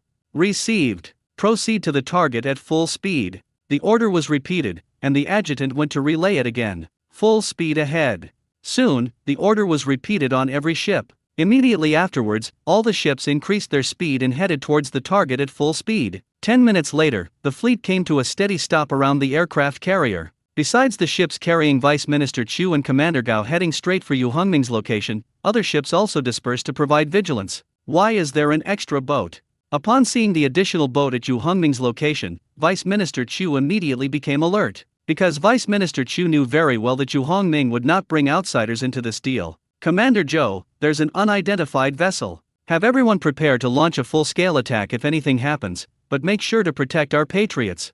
New. Commander Joe understood and immediately called his adjutant over again, instructing him to prepare for battle. Beep beep. Yu Hongming's satellite phone rang again. The person making the call was Vice Minister Chu. Vice Minister Chu made this call for a very simple purpose, to confirm whether Yu Hongming had been kidnapped or was in danger. Minister Chien, you've arrived, haven't you? Fortunately, the thing Vice Minister Chu was worried about did not happen. The call was answered quickly, and Yu Hongming's voice came through. Moreover, judging from Yu Hongming's tone, he did not seem to be threatened. At this moment, Vice Minister Chu breathed a sigh of relief. You can now confidently ask Yu Hongming what exactly happened. Yu Hongming, how come you have an extra boat? Oh, it's one of Commander Gao's men. They suddenly appeared and said they wanted to protect me. Vice Minister Chu was speechless for a moment. It turned out to be just a misunderstanding. He also admired Commander Gao's dedication to his work. Such comprehensive protection is simply meticulous. Vice Minister Chu also felt fortunate. Luckily, I made that call. Otherwise, it will truly become a conflict between our own people. Okay, I understand. Now steer the boat this way. All right. Yu Hongming did not object. Commander Joe, stop the ship and prepare to pick up the people. After ending the call with Yu Hongming, Vice Minister Chu immediately spoke to Commander Joe, who was standing beside him. There was a reason behind why Commander Joe wasn't allowed to sail the ship directly over, but instead Yu Hongming was asked to bring his ship over. Vice Minister Chu was aboard a large cruiser with a displacement of 25,000 tons, while Yu Hongming only had a small speedboat. If this large cruiser were to rush towards the small speedboat, a single wave might capsize it. For safety reasons, it would be safer to let the small boat come closer. Therefore, the ship carrying Vice Minister Chu quickly came to a stop. Yu Hongming was not far away either. In less than 5 minutes, Yu Hongming was already standing in front of Vice Minister Chu. Minister Chien, we meet again. Yu Hongming, I'm really sorry to trouble you this time. Vice Minister Chu warmly shook hands with Yu Hongming. He pulled Yu Hongming to Commander Joe's side. Yu Hongming, come and get acquainted with this Commander Joe from the Feichen Naval Base.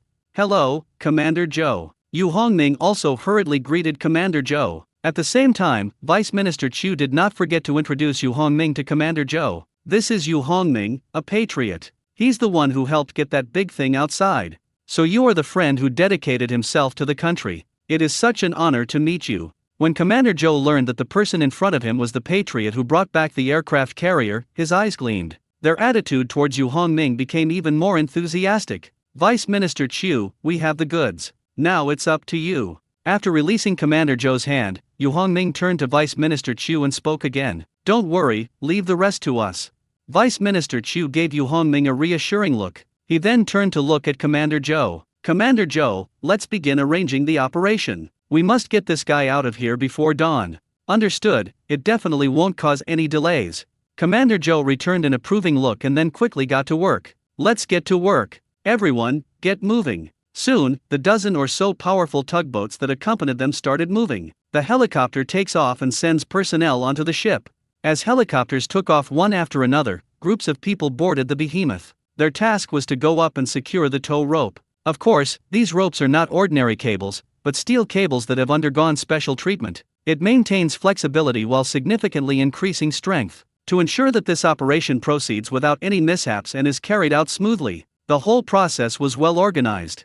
At this moment, Yu Hongming, a night owl, yawned several times. This situation would never happen under normal circumstances, but today was just too boring. I was in an environment without internet the whole time, and even this expert at staying up late was starting to feel the strain. Minister Chien, if there's nothing else, I'll be leaving now. Yu Hongming felt that he couldn't keep going like this any longer. He really couldn't hold on any longer. Not coming with us? Vice Minister Chu seemed somewhat surprised. Forget it, I'm still renting this boat. Returning it sooner will save me some rent.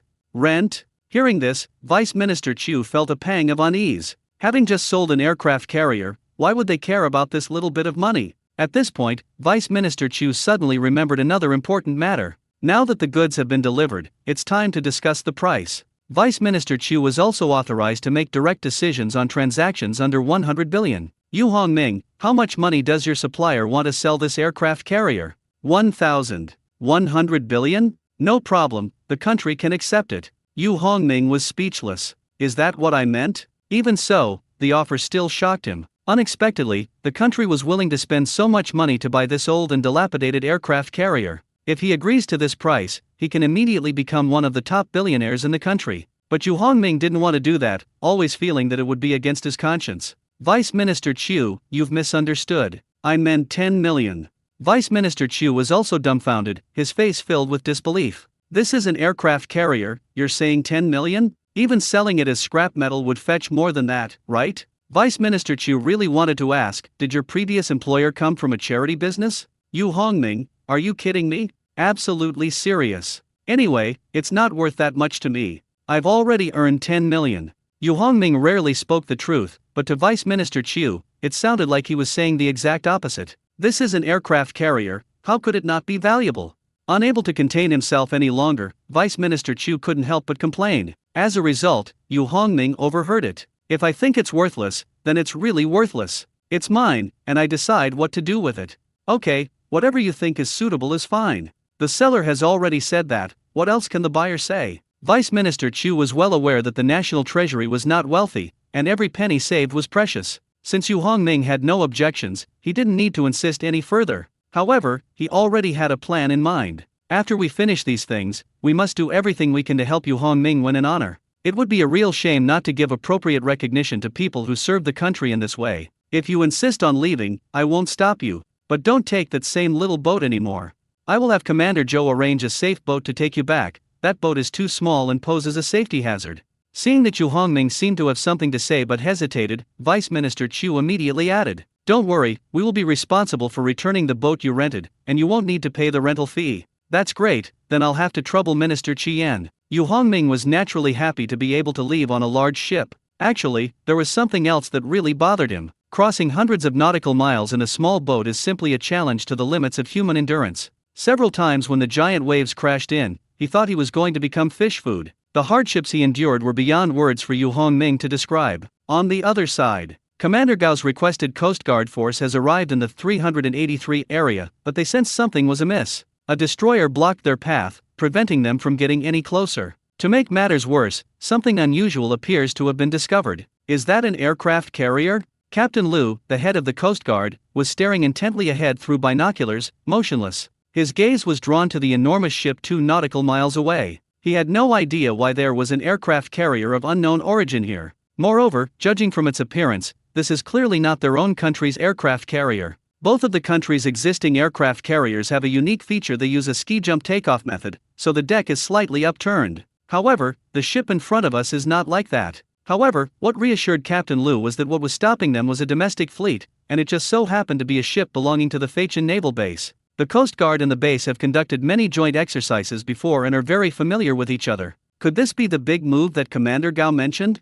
After thinking for a while, Captain Liu had his own guess, and the more he thought about it, the more he felt that it made sense. At the same time, he also began to worry about what was about to happen. Seeing secrets you shouldn't see can have serious consequences. He could already anticipate that someone would soon come to talk to him, emphasizing the importance of secrecy and the serious consequences of leaking secrets. Warning! Warning! The 2 Coast Guard vessels ahead are to immediately shut down their engines and undergo inspection. The destroyer issued a stern warning and repeated, "Please stop immediately."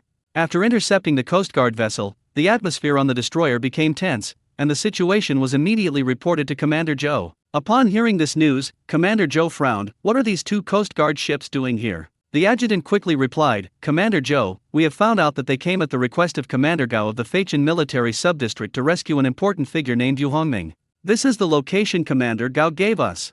Yu Hongming never expected that he would be involved in this matter. The square-faced platoon leader who had been accompanying him stood up and spoke. "Report, this incident was caused by us.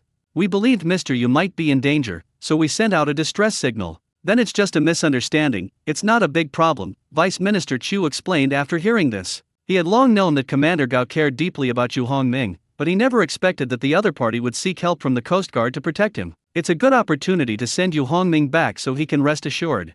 "I bet Commander Gao is just as anxious as we are," Vice Minister Chu joked. But Commander Zhou was still somewhat worried. "Minister Chien, are we just going to let them go like this? Aren't we afraid of leaking secrets? I will call up to make sure everyone here today receives the training. Just to be on the safe side, we can send a destroyer to take them back." Commander Zhou nodded. "Alright, I will dispatch the destroyer Izumo to carry out the mission." Before long, the Izumo arrived next to the ship where Yu Hongming was and built a temporary passage. Afterwards, Vice Minister Chu and Commander Zhou escorted Yu Hongming to the temporary passage. "Yu Hongming, I still have work to take care of, so I won't see you off yet." Vice Minister Chu waved goodbye. "No problem, I can go back by myself," Yu Hongming said. "Let's have tea and chat when we have some free time. You can also come and visit our naval base if you have the chance, it's not far from here," Commander Zhou added. Although this was the first time Commander Zhou had met Yu Hongming, he already felt that Yu was someone worth getting to know better. As a veteran naval officer, he held the utmost respect for anyone who could contribute to the Navy.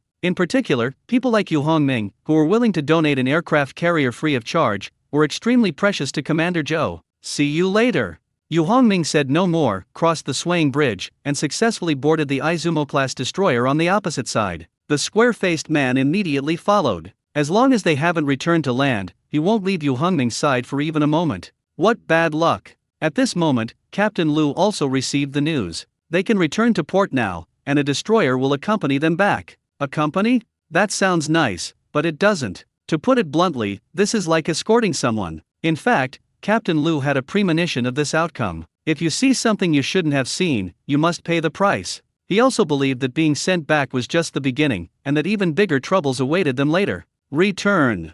Captain Lu issued the order. Then an announcement was made to all personnel. "We are now preparing to return. Everyone knows what happened just now. Here I want to remind everyone that whatever you see, you must keep it to yourself. To reiterate, this is not a joke. If anyone gets into trouble because of this in the future, don't blame me for not making it clear beforehand. That's all I have to say. I hope everyone will think it over carefully." Upon hearing what Captain Lu said, everyone immediately tensed up. Although the police force is not as strictly managed as the military, everyone has received discipline training. Everyone knows that if you see something you shouldn't have seen, you have to keep it hidden in your heart forever. 2 patrol boats. A destroyer. After about 2 hours of sailing, they finally returned to their Coast Guard base. At this moment, a large number of soldiers have been stationed at the Coast Guard base, and they were all queuing up at the port to welcome their return. Just as I expected. Captain Lu looked at the soldiers on the port and sighed helplessly. "I feel like I'm having such bad luck. What was supposed to be a simple task turned into a lot of trouble. Everyone disembark and follow the instructions of the soldiers below. I don't want to see anyone disobey." After giving the final instructions, Captain Lu was the first to disembark from the ship. The others followed suit and left the ship in an orderly fashion. Meanwhile, the soldiers waiting on the shore quickly moved forward and blocked all possible escape routes for everyone. No one should be missed, everyone must be questioned. At this moment, Yu Hongming also got off the Izumo. As he tried to leave through the crowd, he was blocked by a soldier. The soldier stared at Yu Hongming rudely. "Where are you going? Don't you know you have to answer our questions?" Just as Yu Hongming was about to explain, the square-faced platoon leader immediately stepped forward. He then showed the other party his identification. "This is my identification. He is not among the people you need to question. If you don't believe me, you can ask your superiors." "Good morning, platoon leader." After carefully examining the documents, the officer saluted the square-faced man. "Please wait a moment while I check the situation.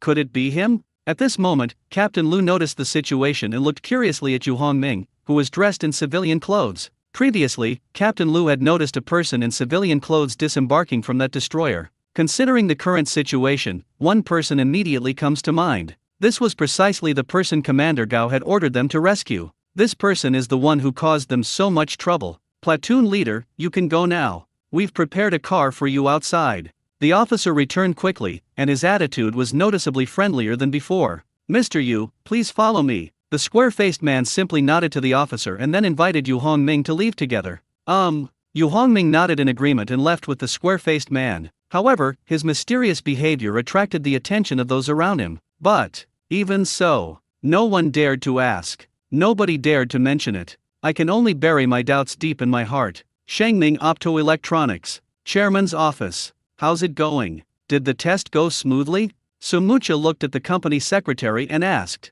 The wafer production line was installed yesterday. The first test began today. The company secretary just returned from the testing site, but judging from the expression on his face, everything was going well. However, Sumucha still hoped to hear confirmation from the company secretary in person. After all, speculation is speculation. What if we're wrong? Chairman Su, the testing went very smoothly, and the first batch of wafers has been produced. What is the yield rate? Sumucha was not disappointed, but then she became concerned about another key issue. Yield rate is an important indicator for measuring the success of a production line. If the yield rate is too low, then the production line is practically useless. The yield rate is 99%, there are no problems at all. Very good, immediately start the production line at full speed, and reach maximum capacity in 1 month. Starting a production line and achieving maximum output is no easy task. Especially for newly launched equipment, it is necessary to continuously debug and repeatedly test it until it reaches its optimal state. Only when in optimal condition can production capacity be maximized. When the production line reaches its peak capacity, Shangming Optoelectronics can completely get rid of all its worries. More importantly, from now on, I will never have to worry about being choked again. No problem, I will keep following up. The company secretary responded with a smile. In addition, such good news should be shared with everyone, and it should also boost the morale of our stocks. I understand. The company secretary nodded in agreement with a look that seemed to invite a beating. Take it easy. Aren't you afraid of getting beaten up if you go out like this? People will think we're up to something. His lewd appearance made Sumucha want to find a brick and throw it at him, but she didn't have one on hand. Okay, I definitely wouldn't do that outside. It's a waste of the company secretary's acting skills that he doesn't learn face-changing techniques. In the blink of an eye, he had regained his serious demeanor. Alright, there's one more thing that needs to be dealt with urgently. Chairman, what is it? Didn't they convert the chip factory under construction into a wafer fab before? Now is the time to accelerate the construction of chip manufacturing facilities. Mr. Yu's chip production line is ready from the start, he's just waiting for our factory to be completed. Oh, so that's what it is. The company secretary first pretended to suddenly realize something, then gave Sumucha a fawning look. Chairman, don't worry, I've been keeping an eye on the construction of the factory over there. It's already more than halfway done and will be completed soon. Not bad, how come I never realized you were so capable? In high spirits, Sumucha started joking with the company secretary. It was the chairman who gave me the opportunity. The company secretary not only improved his professional skills, but his flattery skills also improved dramatically. Shangming Optoelectronics. On the announcement boards of major stock trading software. At the same time, a new announcement appeared. Good news, after more than a month of intensive construction and debugging, our newly built silicon wafer production line has been successfully put into operation, and is expected to reach an annual production capacity of 400,000 wafers in 1 month. The announcement was immediately reflected in the stock price. That's right, the stock price hit the daily limit again, and it was directly locked at the daily limit by a large order of 5 million shares. Barring any unforeseen circumstances, the price will likely remain at its daily limit up today. The stock forum also became lively. Is Shangming Optoelectronics showing off again? Buying this stock is exhausting, it's either hitting the daily limit up or the daily limit down. It's not that we can't buy them, it's that we can't sell them. People with heart problems should never buy this stock, you might end up earning more than you can cover your medical expenses. Did Shangming Optoelectronics really succeed in doing this? I don't understand where their equipment came from. Since an announcement has been made, it must be true. Even if it were fake, they wouldn't dare to be so blatant, would they? It's not hard to find out if it's true or not. Just wait another week and see if Shangming Optoelectronics production line can still operate after the Chip Alliance cuts off supplies. Yes, if you do the math, next week is the deadline given by the Chip Alliance. Whether Shangming Optoelectronics succeeds or fails, we'll find out on that day. I hope it's true. Shangning Optoelectronics is the last hope for the rise of domestically produced chips. The road to domestically produced chips is already difficult enough. I hope Shangning Optoelectronics is not exploiting everyone's enthusiasm. Indeed, if it is ultimately proven that Shangning Optoelectronics is lying, it will be a devastating blow to the domestic chip industry. Then let time tell everything, time will prove everything. Shanghai, Gong Junkai Stadium. Yang Zhongjong of Zixin Optoelectronics once again invited Douglas, the president of ASLM China, to play golf. Yang Zhongjong's purpose in inviting Douglas this time was the same as last time. The first step is to deepen the relationship with Douglas and see if we can place a few more orders. I failed last time, but this time I'm trying again despite repeated setbacks. Secondly, they inquired about the veracity of Shangning Optoelectronics wafer fab going into production. After all, given that Shangning Optoelectronics issued such a high-profile announcement, Yang Zhongjong couldn't help but doubt whether the matter was actually true. Mr. Douglas, what's your opinion on Shangning Optoelectronics? You mean the Shangning Optoelectronics wafer fab going into production?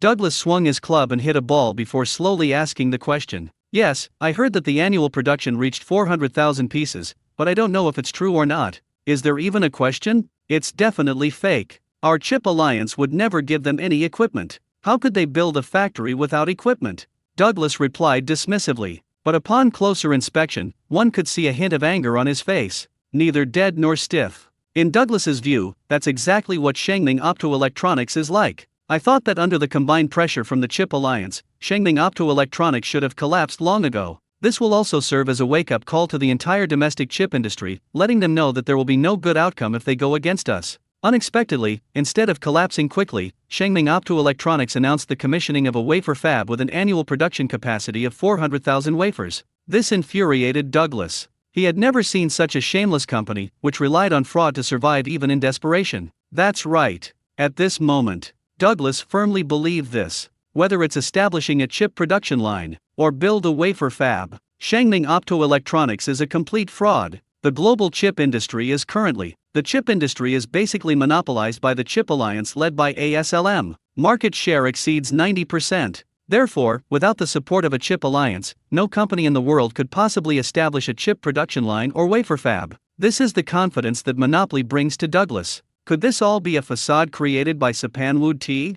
Yang Zhongjong frowned and muttered to himself. Based on Douglas's words and expression, Yang Zhongjong was certain that Sumucha had not received any help from Douglas. Because in the domestic chip industry, only the Douglas route is viable. This is a consensus among all industry professionals. Since Sumucha didn't follow Douglas's path, he had no other options. Therefore, there is only one conclusion: everything about Shangning Optoelectronics is fake. Obviously, Douglas's will remain steadfast. He couldn't wait even a week. ASLM has issued another statement. We strongly oppose the unethical behavior of Shangning Optoelectronics. A company should not survive by deception. ASLM will mobilize all member companies of the Chip Alliance to immediately terminate their cooperation with Shangning Optoelectronics, and the content mainly criticizes Shangning Optoelectronics as a big fraud. But this time, the announcement didn't elicit as strong a reaction as before. At least in the stock market, although Shangning Optoelectronics stock has fluctuated somewhat, it no longer experiences the dramatic rises and falls seen before. However, the discussions on the stock forum remained heated. Is ASLM trying to push Shangning Optoelectronics into a corner ahead of time? I originally thought we would have to wait another week for the results, but I didn't expect some people to be so impatient. The changes in China's chip industry will arrive tomorrow. Let's wait and see. Let's wait and see if Shangning Optoelectronics will really stop production tomorrow. We at Ziguang Optoelectronics are expanding our production scale. If our friends at Shangning Optoelectronics can't hold on any longer, they are welcome to come and develop here. People thought that was the end of it, and they just had to wait for the answer to be revealed tomorrow. Who knows? Shangning Optoelectronics made another public announcement. Whether Shangning Optoelectronics is a scam or not, time will tell. By the way, I have some good news to share. We are currently building 2 new chip production lines. The factory is half completed, and we expect to start trial production and reach full capacity within 3 months. The stock market has become numb to such news, so Shangning Optoelectronics stock price was not affected. However, this made the discussions on the stock forum even more lively. Are they crazy? How can Shangning Optoelectronics be so reckless? Who gave Shangning Optoelectronics this confidence, allowing them to be so assertive? Is this a direct challenge to the Chip Alliance? Is he asking for trouble or is he confident of success? Things are getting more and more interesting. We hope that our wish will come true. We look forward to Shangning Optoelectronics pioneering a new path for my country's chip industry. Good luck. My country's chip industry has indeed had enough of long-term suppression. Hopefully, they can pull through this time. Although I have high hopes, it may actually be difficult. After all, we have to face reality. Yes, although we are reluctant to admit it, the cruel reality always exists. Anzong, Shangning Optoelectronics. Early in the morning. This place is unusually bustling today. I've never seen this place so lively. In addition to regular employees, many journalists and independent media personalities flock to the area. No way. This matter concerns the future of China's self-developed chips and has attracted great attention. Since yesterday, news of the showdown between Shangning Optoelectronics and ASLM has topped the trending search list, demonstrating the high level of public interest in this matter. Everyone wants to capitalize on the buzz today to do follow-up reporting and maximize the dissemination effect. So it's not surprising that so many journalists and independent media personalities have emerged. Some platforms even broadcast the event live. Although it's only 8 a.m. and still early, the live stream is already quite popular. Is this Shangning Optoelectronics? My home is right next door. In fact, this industrial zone all belongs to Shangning Optoelectronics. It is the pride of my hometown.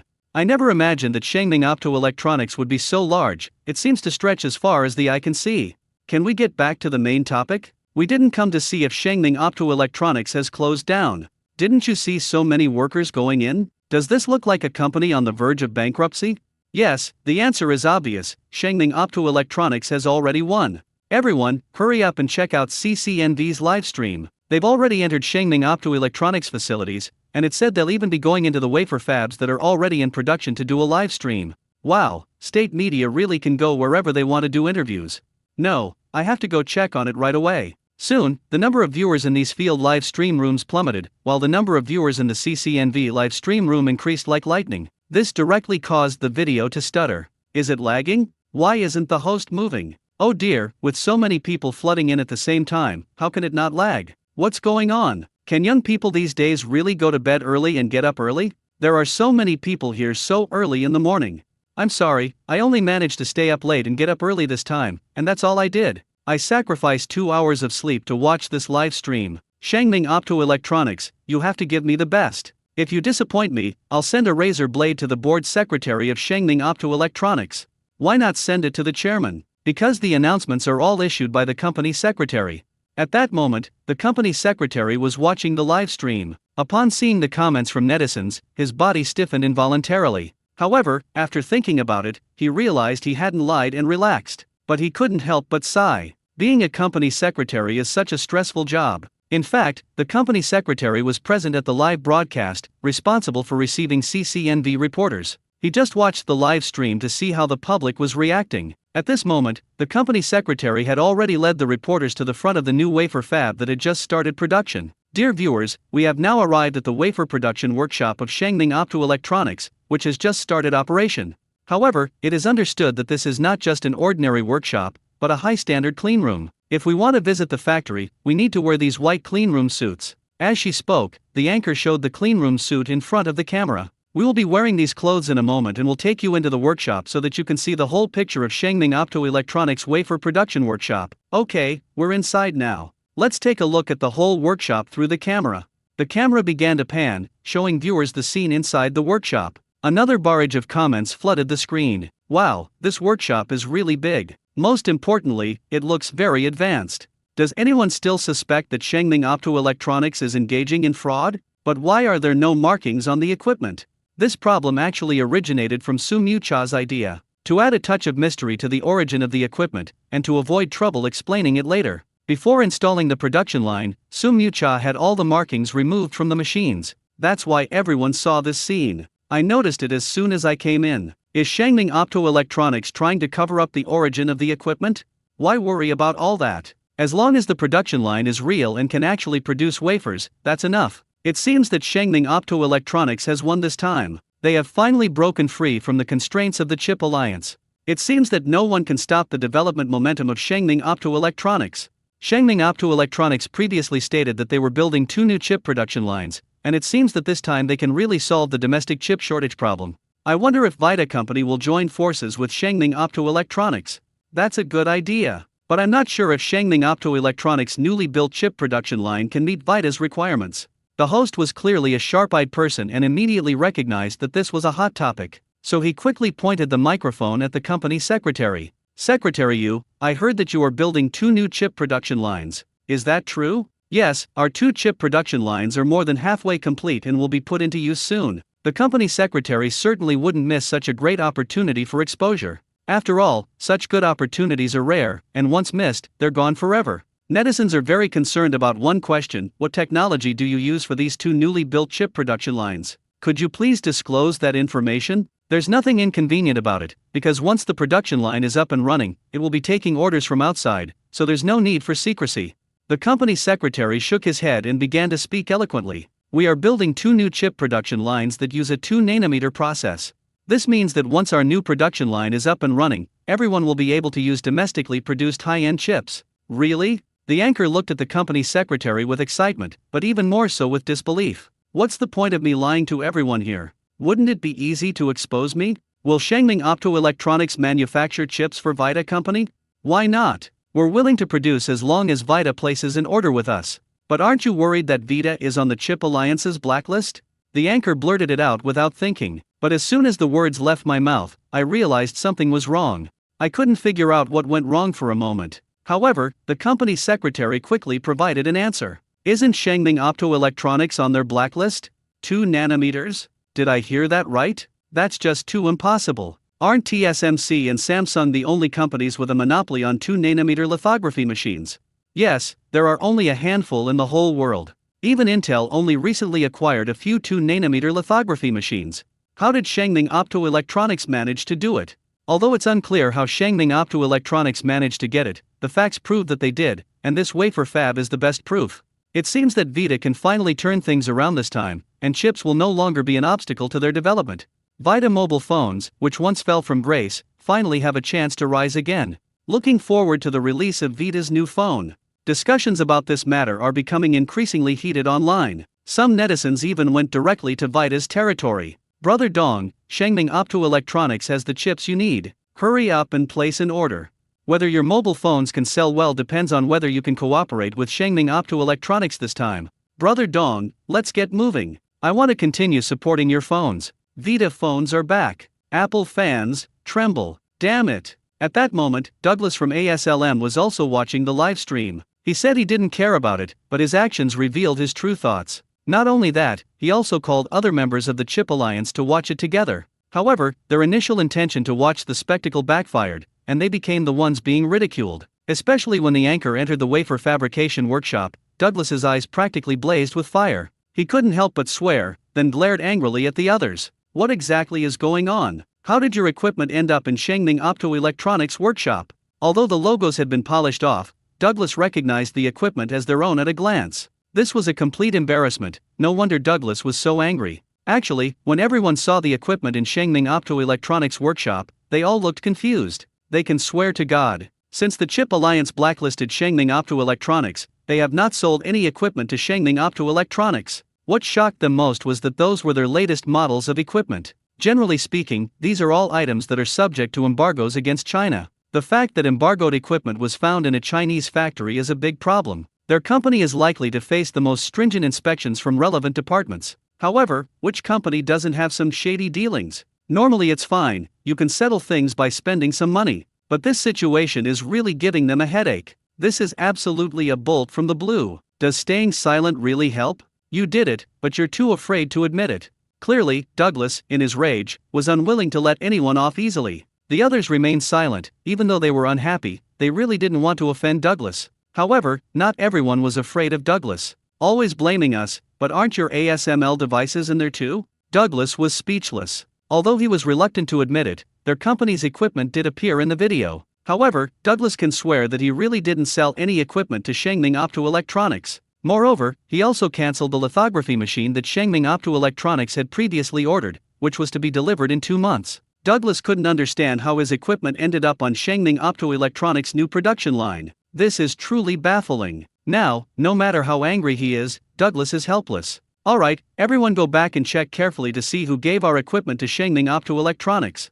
Once we find out who did it, we will permanently blacklist them from our Chip Alliance. I don't want this to happen again. With a cold snort, Douglas stormed off, having uttered those harsh words. The others also left looking dejected. Scrap yard. What are you doing coming to my house every day?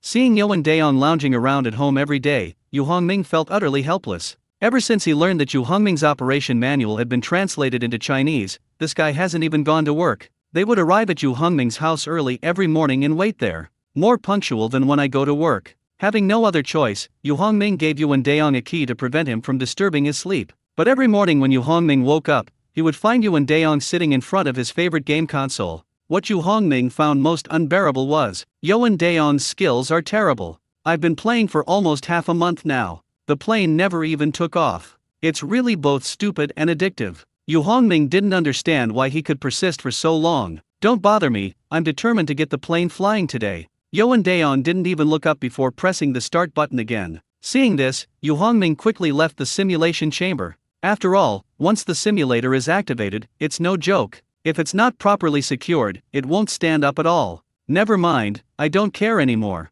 After leaving the simulator, Yu Hongming stopped paying attention to it. I simply sent Yu Xingxin a WeChat message. No food? How about we grab a bite? Okay, are you coming to pick me up? Yu Xingxin replied quickly, almost instantly. This is the first time you've asked me to pick you up from the company. Does this mean I can make public appearances now? Yu Hongming replied to Yu Xingxin half-jokingly. The only time I've kept something from being seen is when you yourself don't bring it up. Okay, it was my fault. I'll be there in half an hour. Okay, hug.jpg. Yu Hongming picked up the keys to the Lamborghini Viper and set off. Boom boom. After starting, the engine emitted a pleasant roar. Sports cars are indeed the ultimate pursuit of vehicles by humankind. It can indeed give people a sense of passion. It's so addictive. Actually, another very attractive feature of sports cars is their extremely high eye-catching appeal. The return rate is basically 100%. To put it bluntly, more than 90% of people who buy sports cars do so out of vanity.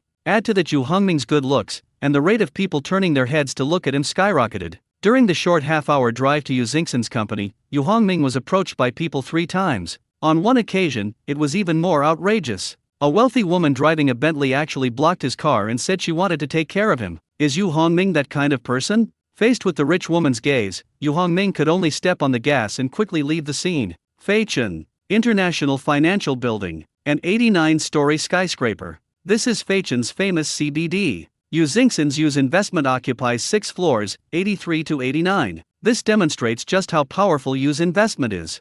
Boom boom. Yu Hongming's car had already come to a steady stop in front of the International Finance Building. Don't just say parking isn't allowed in front of the gate, it depends on what kind of car it is. Yu Hongming's Lamborghini Viper is an exception. It was lunch break time, and the entrance was bustling with people. Many people were immediately drawn to the sports car in front of the gate. Lamborghini? Who are they here to pick up? There are handsome guys inside. So handsome, I want his WeChat. Too late, someone has already done it.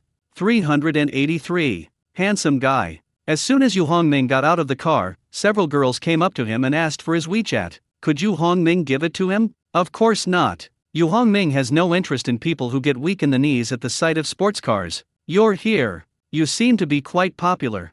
Fortunately, just when Yu Hongming was at a loss as to how to deal with these girls, Yu Xingxin appeared. She also took the opportunity to tease Yu Hongming. Chairman Yu? Chairman. Upon seeing Yu Xingxin, the girls who had been chattering away just moments before were immediately dumbfounded. In fact, many of those surrounding Yu Hongming were employees of Yu's investment company. There are indeed many beautiful women in financial companies. However, some of the bolder ones quickly extricated themselves from the predicament. Ms. Yu, is this your boyfriend? He's so handsome. Yes, Chairman, your boyfriend is so handsome. Chairwoman, is your boyfriend here to pick you up for dinner? You're so lucky. Alright, everyone go eat. Yu Xingxin wouldn't bother arguing with these people. Or what kind of vinegar to eat. It's completely unnecessary. Yu Xingxin is quite confident in herself. Let's go eat. Yu Xingxin pulled Yu Hongming along. Okay, get in the car.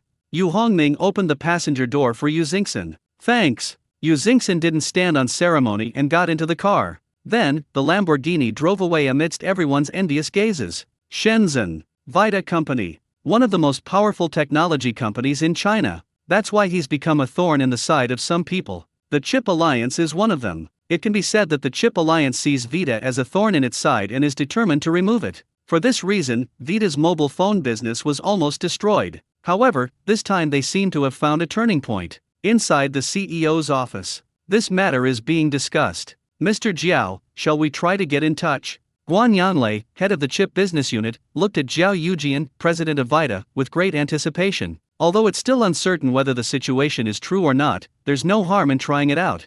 Zhang Jianbing, the head of the mobile phone business unit, also hurriedly spoke up. Actually, the most anxious were the mobile phone business unit where Zhang Jianbing worked. Although the chip division is also facing difficulties, this important division will not only not be cut, but will instead increase its R&D efforts. But the mobile phone division is different. If the mobile phone chip problem cannot be solved, Vita mobile phones may really be eliminated. The company cannot allow its mobile phone business to continue losing money. That's right, the once highly profitable Vita mobile phone business has now become a loss-making project. Although the losses are not large, no company would tolerate a business segment losing money forever. Alright, then you go and give it a try. Seeing the eager looks in the eyes of the two business unit managers, Zhao Yujian had no choice but to nod in agreement. After all, Guan Yanlei, as the head of the chip business unit, is the best candidate. However, Zhao Yujian did not have high expectations. After all, he was well aware of the difficulty of developing chips independently. Hundreds of billions of yuan are invested every year,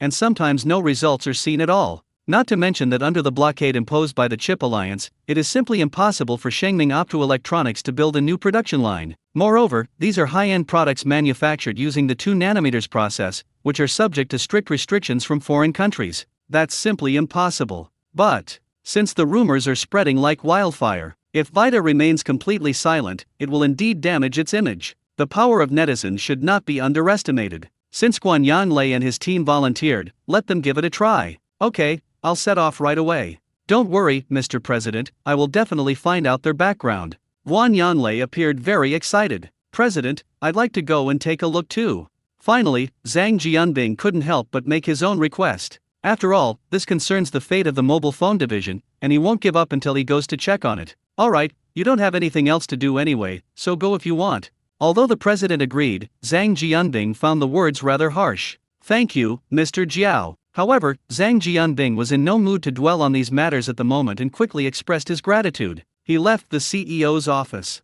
Guan Yanlei and Zhang Jianbing immediately instructed their secretary to book plane tickets and head to Anken as soon as possible. He also instructed his secretary to contact Chairman Su of Shengming Optoelectronics to inform him of their upcoming visit. 5 o'clock in the afternoon. Guan Yanlei and Zhang Jianbing each brought a secretary with them. I rushed to Shengming Optoelectronics. Having already received the news, Su Mucha stayed at the company to wait for Vita's people to arrive. Su Mucha understands. Shengming Optoelectronics and Vita are now in the same boat. Only by working together can the two companies overcome their difficulties. 15 minutes later, Su Mucha finally met Guan Yanlei and Zhang Jianbing, who had come from afar. Come, sit down and have a cup of tea. Su Mucha took out his treasured tea leaves to treat the two. Okay, thank you, Chairman Su. Guan Yanlei and Zhang Jianbing responded politely. I know that some things shouldn't be rushed. After the three of them finished their cup of tea, Zhang Jianbing, who was a little less patient, spoke first. Chairman Su, I heard that you are building a 2 nanometers chip production line. Is that true? That's right, the factory is already under construction. Su Mucha took a leisurely sip of tea and answered Zhang Jianbing's question. What about the production line? Especially the most important one, the lithography machine, how was that resolved? This time it was Guan Yanlei's turn to ask a question, because this was the question he cared about most. This is also the main problem plaguing Vita's chip industry. You two don't need to worry about that. We have channels to obtain these devices, including lithography machines.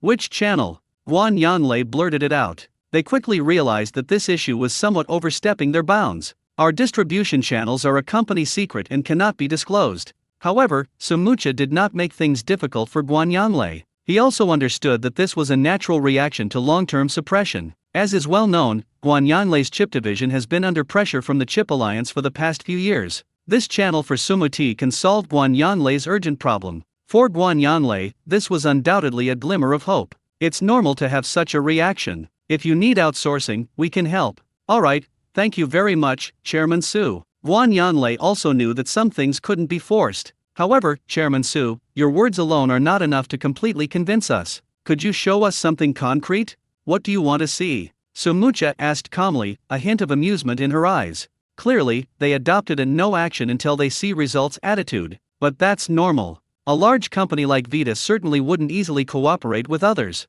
The larger the company, the more cautious it is in making decisions. The lithography machine is the most difficult thing to make. If you have a 2 nanometers lithography machine, we will trust you. Can. Sumucha answered easily. If it were something else, Sapanwood tea probably wouldn't be an option. But when it comes to 2 nanometers lithography machines, the company happens to have one that is not in use. This is exactly what Sulepiang found at a flea market. Because the new production line hasn't been built yet, the 2 nanometers lithography machine is still gathering dust in the warehouse. Really? Guan Yanlei and Zhang Jianbing's eyes lit up instantly, their faces filled with disbelief. Their gazes toward Sumucha grew increasingly eager, as if they were eyeing a rare and precious prey. This gaze made even the usually seasoned Sumucha feel a little uneasy. Unable to bear the intense stare, Sumucha finally spoke up. Shall I take you to see it?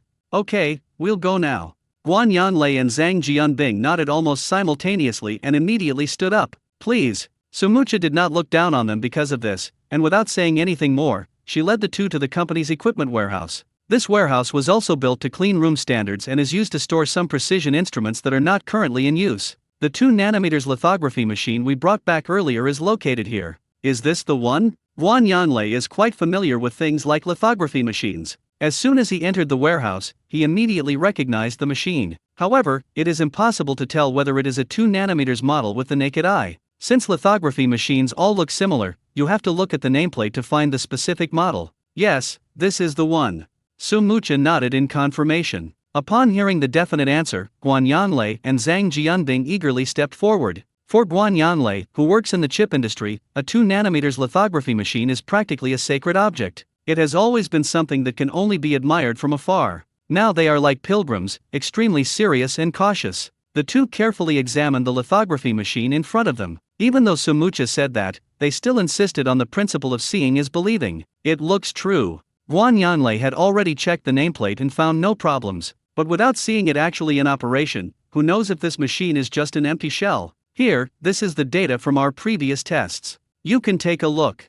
Sumucha understood their concerns, so she presented the previous test data. If they still don't believe it, there's nothing more Sumucha can do. How can we talk about cooperation if we don't even have the most basic trust? I saw the machine with my own eyes. I saw the data with my own eyes. Finally, Guan Yanlei and Zhang Jianbing left satisfied. Waste recycling station. It was almost 11:30 a.m. Yu Hongming got up on time, but they found Yuan Daong sitting in the reception room. This guy actually stopped hiding in his game corner. Yu Hongming jokingly remarked with some surprise, "What day is it today that I get to see you here? Aren't you playing games anymore?"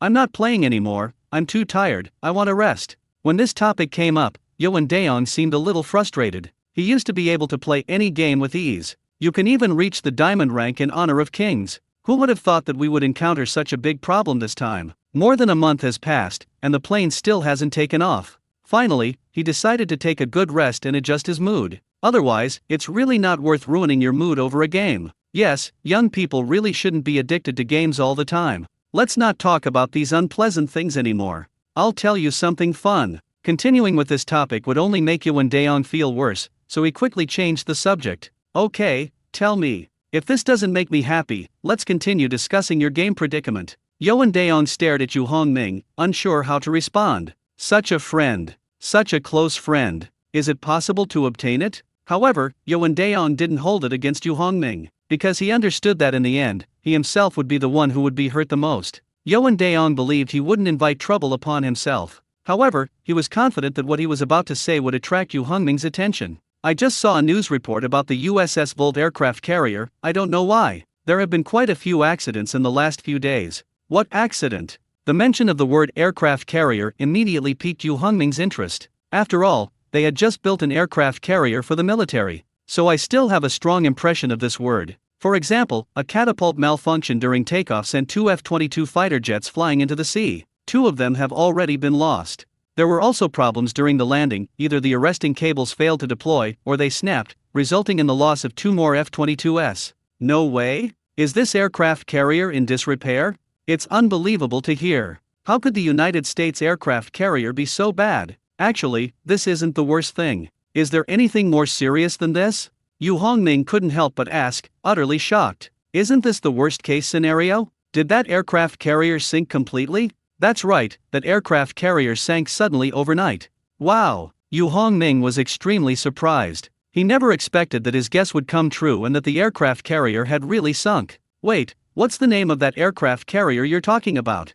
He suddenly remembered something and hurriedly asked Yuan Daong. The Volt. Yuan Daong answered, and then began to complain. It said that the Volt was only launched and commissioned 16 years ago, and it sank in just a few years. The workmanship is simply shoddy, completely unlike the usual style of the United States. System, come out here. At this moment, Yu Hongming had no mind to listen to his complaints, and instead began to call upon the system in his mind. Host, do you want to make a transaction? Please enter the system space first to make a transaction. It's still that cold, mechanical answer, always talking about trading. System, was the USS Volt aircraft carrier a hoax you orchestrated? A reminder to the host, this is the result of the previous system repair. Items like aircraft carriers, which have a significant impact on the world, are considered unique by the system. There can only be one true Volt aircraft carrier in this world. So, the USS Volt that's in the US right now is actually a fake. Yu Hongming voiced his thoughts, but he immediately had another question: are there fake aircraft carriers? Since it sank, isn't that the best proof? You're amazing. The system's last sentence left Yu Hongming speechless. That's undeniable. Yu Hongming was wondering about this before. How could America's aircraft carrier be so fragile? It sank so easily. It turns out the system had replaced it with a fake. However, the system's methods are too powerful. It was able to replace the US aircraft carrier so obviously without being detected. Now that the aircraft carrier has sunk, the United States, like other countries, is completely unaware of what happened. Let's not talk about aircraft carriers anymore, let's talk about games instead. Yu Hongming felt a little uneasy. That's right, he was feeling guilty. He was afraid that discussing this topic again would drag him into it. Although the possibility was very small, Yu Hongming dared not be careless even if it was. Yuan Daong looked at Yu Hongming with a surprised expression. Such shocking news, and it doesn't even interest you? Are you just going to let this go? Must we keep hurting each other? Are we even friends anymore? I have to go now, goodbye. Yuan Daong felt he could no longer stay there. Staying any longer will only make me feel depressed. And it's best if they don't come anytime soon. This matter is currently being hotly discussed online. At first I thought it was fake news, so I checked it out, and it turned out to be true.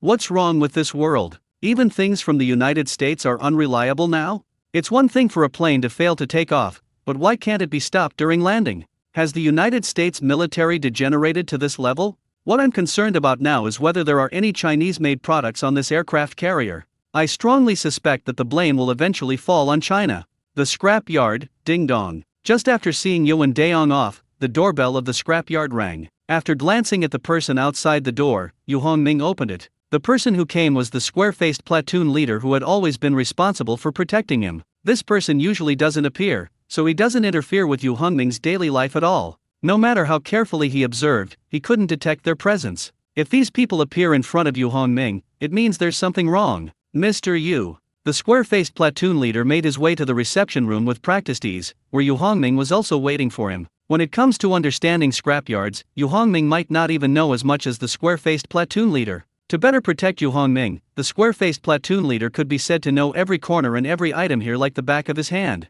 Is there something you need? Yu Hongming got straight to the point because he knew that there was no need for formalities when talking to soldiers. This is what Vice Minister Chu asked me to give you. The square-faced platoon leader handed Yu Hongming a cell phone. This phone is specially customized, with special features to protect it from eavesdropping. Vice Minister Chu hopes you can replace your old phone with this more secure one. Can I still use my phone card? Changing phones is no problem for Yu Hongming. He's more concerned about another issue. After all, changing a phone card is quite troublesome, requiring you to notify all your relatives and friends. But that's a minor issue. Most importantly, Yu Hongming's phone number is linked to many accounts, such as WeChat, Alipay, Weibo, and so on. If we were to change it, that would be too complicated. No need to change it, just insert the old SIM card into the new phone. Okay, I'll change it in a bit. Since it was a matter of changing phones, Yu Hongming had no reason to refuse. In addition, Vice Minister Chu asked you to call him immediately after you change your phone, as it is something important. I understand. I'll call Minister Chu back in a bit.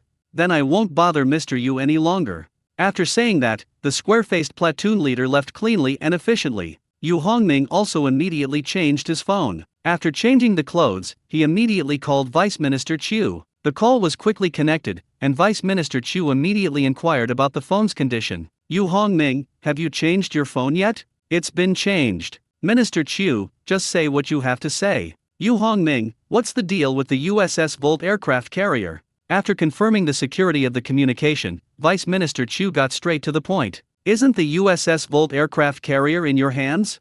Yu Hongming asked a question with a playful expression. Just moments before, Yu Hongming learned that the aircraft carrier he had handed over to Vice Minister Chu was called the Volt. The main problem was that it was too dark to see clearly that day. More importantly, Yu Hongming's knowledge was limited. Even if he could see clearly, he might not understand what it meant. To put it bluntly, college students like Yu Hongming are practically illiterate. Then what happened to the ship that sank? In fact, Vice Minister Chu's mind was also in a state of turmoil. After the last handover of the aircraft carrier, when it was towed back to the dock for inspection, it was discovered that the ship in hand was actually the USS Volt, which had been in service with the United States for 16 years. He refused to believe it and had someone check the location of the Volt, only to find that the ship was still training somewhere in the Pacific Ocean. Before Vice Minister Chu could figure out what was going on, another major incident occurred. The Volt suffered a series of crashes and eventually sank. This is why Vice Minister Chu sought out Yu Hongming this time. Just assume it's a fake. After thinking for a long time, Yu Hongming could only give this answer. But Yu Hongming's words made Vice Minister Chu feel a little uneasy. How much skill does that take? They actually managed to replace the U.S. aircraft carrier with a fake one. Moreover, there was something else that Vice Minister Chu found particularly difficult to accept. Your organization's ability to fabricate evidence is truly astounding. If you can even fake an aircraft carrier, what else can't you make? Yu Hongming, your abilities are just too amazing. I never expected my partner to be so amazing. Even Yu Hongming had to admit that his partner was truly formidable. An invincible existence. However, Yu Hongming also knew that he couldn't get carried away at this moment. After all, he still had to fool the person in front of him. Isn't it better if the supplier is stronger? If they weren't strong enough, how could they possibly provide you with these things? Yes, you have a point.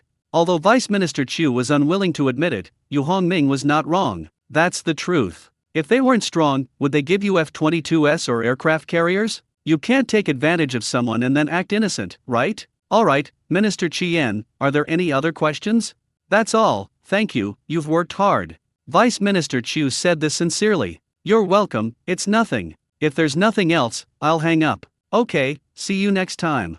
Yu Hongming spoke casually, but Vice Minister Chu had a different opinion. However, Vice Minister Chu didn't waste any more time on pleasantries. Because that's unnecessary. Expressing gratitude requires more than just a few words of praise. Material things are also necessary. This is a basic form of respect. But the material itself doesn't necessarily have to be expensive. Sometimes, the meaning is more important. For example, medals. Vice Minister Chu felt that Yu Hongming's repeated meritorious service was sufficient grounds for awarding him a medal. However, awarding a medal is not something that can be done on a whim. This requires a very complex and rigorous process. It is precisely this complexity and rigor that makes the awarding of medals so precious. Son, we've come to see you. Liang Yining brought Yu Hongming a thermos again to deliver food, and her voice rang out as soon as she entered the door. Yu Hongming, who was still half asleep, suddenly became fully awake. And they finished washing up and getting ready as quickly as possible. Because Yu Hongming was very clear about it. The secret to sleeping until 11:30 every day. I absolutely must not let my parents know. Otherwise, the consequences would be unimaginable. What if Mom finds out? From now on, I will come to wake him up at 7 o'clock every morning. Don't doubt it, they really can do it. Yu Hongming, who had settled everything in 2 minutes, quickly appeared in front of Liang Yining and Yu Jiangguo. He also appeared to be in high spirits. Mom and Dad, why didn't you tell me you were coming? It's such a hassle to personally deliver the food. You can just give me a call and let me come home for dinner. How dare you say that? How many times have I called you to come home for dinner, and how many times have you actually come back on your own? Liang Yining pouted, looking at Yu Hongming with dissatisfaction in her eyes. Yu Hongming also felt very embarrassed. Upon closer reflection, that is indeed the case. It's not that Yu Hongming didn't want to go back. Rather, they are unwilling to sacrifice their precious sleep time for it. How can you easily change a good habit that you've worked so hard to cultivate? Mom, it's not that I don't want to go, it's just that I'm so busy. I'm constantly on the go, I just can't find the time. Yu Hongming looked aggrieved and whined to his mother. Don't doubt it, men can be cute and affectionate too. Anyone can do it when forced to. Okay, I know you're busy, go eat. Liang Yining wouldn't really care about these things. After witnessing that scene last time, she and Yu Jiangguo no longer believed that Yu Hongming was a kept man. Not only that, they were convinced from the bottom of their hearts that their son had his own career, and a rather large one at that. Its energy is also exceptionally powerful, because in their view, those who can do business with the military are all quite powerful people. Yu Hongming stopped talking and took the bowl and chopsticks his mother handed him and started eating. Yu Jiangguo found a place to sit down and started watching short videos. In this day and age, almost everyone takes out their phone to watch videos whenever they have free time. I don't know when it started, but it has become a fashion trend. It applies to people of all ages. Well done, guys. Yu Hongming was enjoying the delicious food his mother had brought when his father suddenly shouted, almost making him choke. Cough, cough. After coughing for a while, Yu Hongming finally coughed up the braised pork that was stuck in his throat. While patting his back, Liang Yining glared fiercely at Yu Jiangguo. Yu Jiangguo, can't you be normal? Do you want to kill your son? I just saw a short video on the screen and I was really angry about it. Yu Jiangguo knew he had made a mistake, but he still couldn't help but defend himself. After all, what's the difference between someone who doesn't try and just sit around doing nothing? Dad, what did you see that made you so angry? Yu Hongming asked his father curiously. Asking questions was secondary. Yu Hongming did this to help his father out of a predicament. Otherwise, given Mom's personality, she definitely wouldn't let Dad off the hook today. Yu Jiangguo knew what was going on and secretly gave Yu Hongming a thumbs up. Of course, he also understood that if he was going to act, he had to go all the way. So he told them what he had just seen. Christie's Hong Kong auction house, yesterday's auction. You should know about dragon head sculptures, right? This was the last item in the auction. The starting bid is 60 million. This is clearly a scam to defraud our country of its money. Those people are just trying to exploit our patriotism to inflate prices. But this time everyone was united and no one made a bid. The funniest thing was that one of our compatriots only contributed 10 euros. Although we didn't sell them in the end, it still gave us some pride. Yes, it is indeed quite gratifying. Yu Hongming verbally agreed with Yu Jiangguo, but inwardly he was complaining. He almost got himself killed over such a trivial matter. Yu Hongming felt he had suffered a huge loss. He almost lost his life over a trivial matter. No, we have to make up for the loss. Yu Hongming has made up his mind. After Mom and Dad left, go find Georgina right away. Do you see if she has a dragon head sculpture there? If so, Yu Hongming would immediately exchange with her. Let these robbers know that the Chinese are not to be trifled with. System, I want to make a deal with Georgina. After seeing his parents off, Yu Hongming quickly entered the system space. Yu Hongming never put off taking revenge until the next day. Let's do it. Okay, transaction partners selected, connecting. Perhaps Yu Hongming's good luck has run out today. I waited for a full hour. The system still displays. Connecting, please wait. Well, Yu Hongming could only let out a long sigh to express his helplessness. Fortunately, the connection was eventually established. Connection successful, please prepare to proceed with the transaction. In an instant, Yu Hongming and Georgina appeared in the trading space at the same time. However, Georgina looked a bit disheveled. She's still breathing heavily. Are you all right? Yu Hongming felt some sympathy for her. He was secretly wondering if he should increase the transaction amount in the future. Upgrade from a box to a meal? It's all right, I'm used to it. Did I keep you waiting long? Georgina waved first, then said self-deprecatingly. It's okay, I'm just killing time anyway, waiting a little while won't hurt. Time is precious, let's begin the transaction. Georgina clearly didn't want to chat anymore, she wanted a deal. If she had a choice, she would rather be trading every minute. That way, she could exchange the garbage for enough food. That way, we wouldn't have to keep running for our lives like before. Sure, I came here to ask you if you have any dragon head sculptures of the 12 zodiac animals? I want one. Yes, you want this? Georgina was slightly surprised because she happened to have this in her hand. This thing used to belong to her father. Putting that aside, Georgina realized something. The people she traded with seemed to have a particular fondness for Chinese artifacts. After this transaction concludes, we can focus on collecting some Chinese cultural relics as items for future trade. It will definitely have unexpected results. In Georgina's view, cultural relics are the least valuable things. In the apocalypse, all antiques and works of art will become worthless. They can't even afford basic food and clothing, let alone collect things. Yes, I want this. If you're willing to trade, I can exchange it for these 2 cases of water. Yu Hongming pointed to the 2 cases of water beside him. Can. Georgina nodded. Then, with difficulty, I made a suggestion. Sir, could you please offer food next time? We actually need food more. No problem. Next time we can do a bigger deal. I'll prepare 2 tons of food for you, and you can try to collect as many Chinese artifacts as possible. How about that? Yu Hongming couldn't bear it any longer, so he made a suggestion. Yes, I'll go collect it right away. I definitely won't let you down. Georgina nodded again. Okay, can we schedule the next transaction for a week from now? Yes, yes. Georgina became a nodding robot. In reality, they didn't have much time left to talk. Because the system's countdown has already started its 10-second countdown. Has the two sides reached a deal? Even the system couldn't stand it anymore and hurriedly urged it on. Got it, I'll take 2 cases of water. It's done. I'll produce the dragon head sculpture. Yu Hongming and Georgina answered the system's questions almost in unison. The transaction has been completed, and the items have been stored in their respective inventory slots. The system emitted a mechanical sound. The countdown has ended. Yu Hongming and Georgina vanished from the trading space in an instant. Upon returning to the system space, Yu Hongming immediately took out the dragon head sculpture. There's nothing special about this, is there? And they want to sell it for 60 million? Back in reality, Yu Hongming fiddled with the dragon head in his hand, constantly complaining. Actually, he understood what was going on. Chinese cultural relics are often priced very high in overseas markets. It's because some people take advantage of the patriotism of wealthy people in China and sell to them at inflated prices. Previously, wealthy people were frequently fooled. After several lessons learned, they also learned that they could not let these people make money through dishonest means with a clear conscience. Therefore, at every subsequent auction, whenever there were overpriced artifacts from China, everyone united and refused to bid, causing the items to go unsold.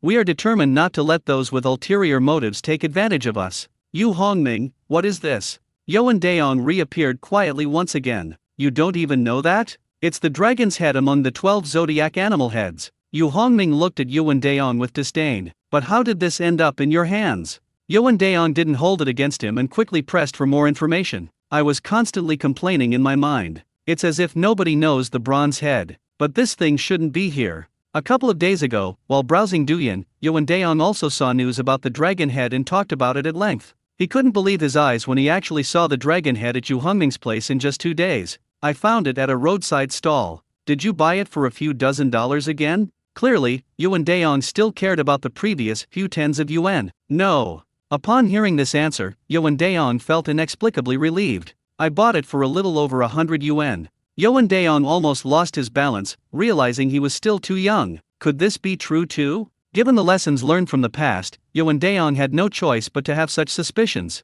Isn't that obvious? When have I ever had anything that's counterfeit? But Yuan Daong paused for a long time after saying but then there was no further explanation, because even he himself didn't know how to continue. Although my mind is full of things to say, I just don't know where to begin. Stop talking, take it and send it to the National Museum like last time. Just as Yuan Daong was pondering how to express his feelings, Yu Hongming had already handed over the dragon head. Another donation? That's worth 60 million. Yuan Daong didn't take it, but looked at Yu Hongming incredulously. The amount of information was overwhelming, and he felt he couldn't handle it. Do you think I'm the kind of person who needs that 60 million? Although he didn't want to admit it, Yuan Daong knew that he had been fooled by Yu Hongming again. Given Yu Hongming's wealth, he certainly doesn't care about 60 million. He also truly experienced what real willfulness is. Here you go. I hope to see news about it at the National Museum tomorrow, okay? Okay. Yuan Daong instinctively made an okay sign. Then he took the dragon head and left. Dragon head. In less than 3 hours, the dragon head was already placed in the National Museum.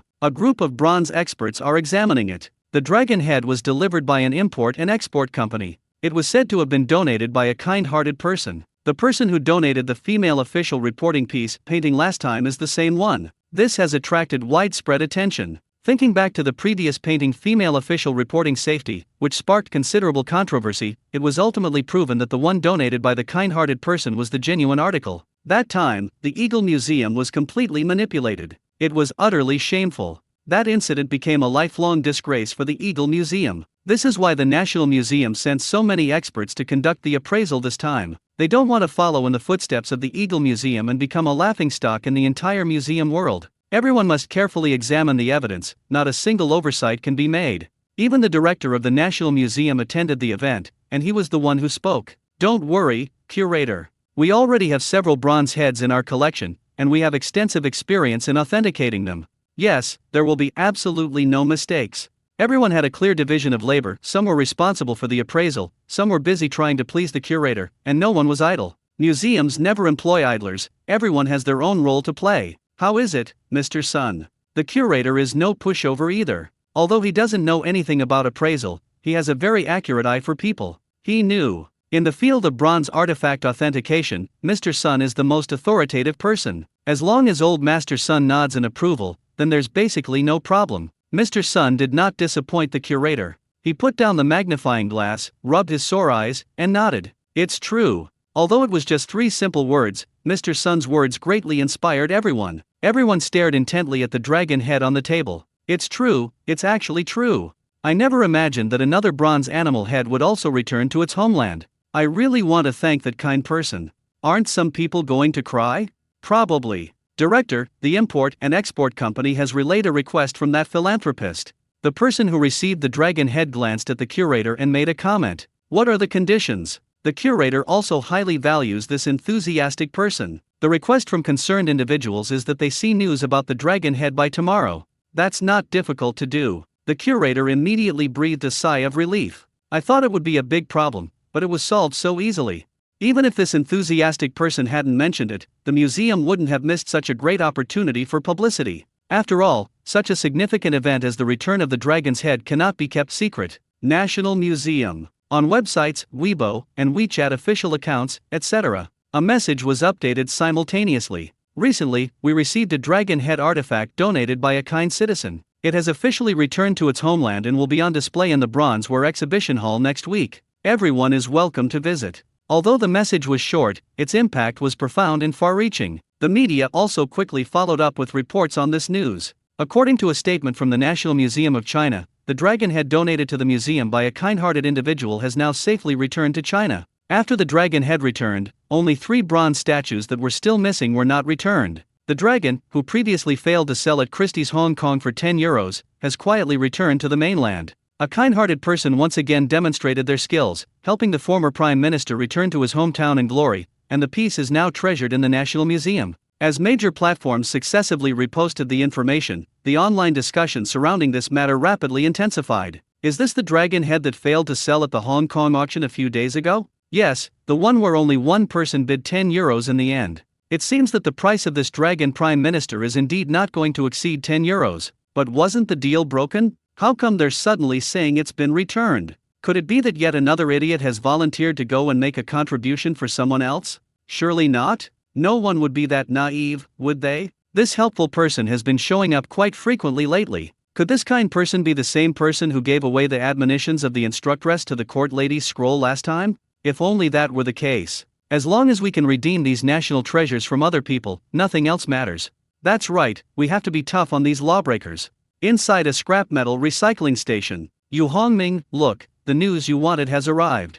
Just as the news was spreading like wildfire, Yuan Daong was scrolling through short videos at the scrapyard. He soon saw the relevant information. Oh, that's pretty fast. Yu Hongming took the phone from Yuan Daong, glanced at it, and nodded in satisfaction. Of course, they wouldn't dare to neglect such a small request. Yuan Daong, however, felt that this was perfectly reasonable. After all, this is something worth tens of millions of RMB. Even if the actual price may be slightly inflated, but it won't be much cheaper no matter what. It would be truly disheartening to donate such valuable treasures and then make such trivial requests if they are not met. Don't take it too seriously. I was just saying it casually. There's no need to take it too seriously.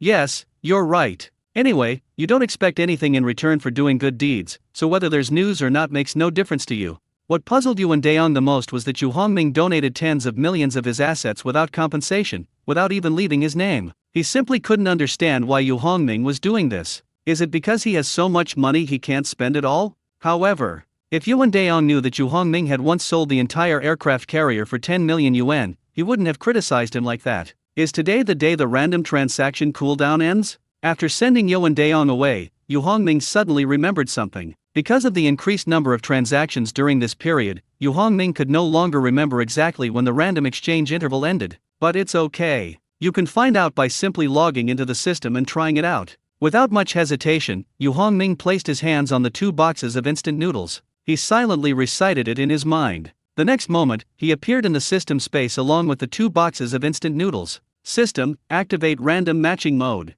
I'm sorry, there are 3 minutes and 23 seconds left before unlocking. A black line appeared to run across Yu Hongming's cheek. The dates are correct, but the exact time required is slightly underestimated. However, the gap is still within an acceptable range. So Yu Hongming simply sat down on a pile of instant noodles and waited. 3 minutes. This period of time was very short. Before Yu Hongming could even react, it was already over. System, can we start random matchmaking now? Random matching function has been activated. Please prepare, host. In an instant, Yu Hongming reappeared inside the trading space. Moreover, a stranger appeared with him this time. He had blonde hair and blue eyes, wore glasses, and was dressed in a white lab coat. Based on intuition, this person is either a doctor or engaged in scientific research. Who are you? The blonde man, participating in the exchange for the first time, was clearly not yet used to the environment. I am Yu Hongming. What do you have to offer as a trading partner in this transaction? My name is Zhong Gongming. I'm afraid I don't have anything to exchange for. After thinking for a long time, the man named Zhong Gongming still shook his head. In his view, since it is a transaction, some valuable goods must be offered. At this point, aside from food and water, only a small number of light weapons remain that have some use. But he didn't have any of these things himself. Right now, he hasn't even figured out how to solve his next meal. To be honest, he was already thinking about giving up. Every day is filled with despair, and I struggle through each day. He no longer understood the meaning of continuing to live. Just when he was at his lowest point, the opportunity for this transaction suddenly opened up. But he really didn't know what he had that was worth wanting by others. Therefore, even after initiating this transaction, it didn't bring him much joy. What do you usually do for work? Let me think about what I might need from you. I'm just a researcher at a pharmaceutical company. I don't know anything about drug research. Zhong Gongming still told the truth, even though he felt it wasn't very useful. Actually, the drug research results you have made can also be traded. Give me your pharmaceutical company's best research results, and I'll give you 2 cases of instant noodles in exchange. Really? Zhong Gongming's eyes, which had been dull and lifeless just moments before, suddenly lit up, his face filled with disbelief. It's truly baffling that anyone would be willing to exchange 2 boxes of instant noodles for research findings that are no longer of much significance to the world today. If almost all patients cannot be cured, what use are these achievements? However, Zhong Gongming knew that this was not something he should be considering right now. Getting the instant noodles is the most important thing. I'll change it, of course I'll change it. This section presents new advances in the treatment of chronic myeloid leukemia, with efficacy rates 30% higher than existing treatment options. Okay, this is it. Yu Hongming agreed to the deal. For him, this could be considered doing a good deed. After all, this information is of little use to his social circle, and there's no way to use it once it's back. We can't expect the government to handle everything, can we? Transaction complete. Both parties' items are now in their respective spaces, the system announced. You can prepare more similar items. I might want to trade with you again next time. Seeing Zhong Gongming's expression, Yu Hongming couldn't help but offer a reminder. Okay, I'll be careful. As soon as they finished speaking, the 2 of them disappeared from the trading space at the same time. As for the items that were just traded, Yu Hongming hadn't even considered giving it to anyone. I had no choice but to put it in my inventory for now. They quietly wait for the day when they can find a suitable owner.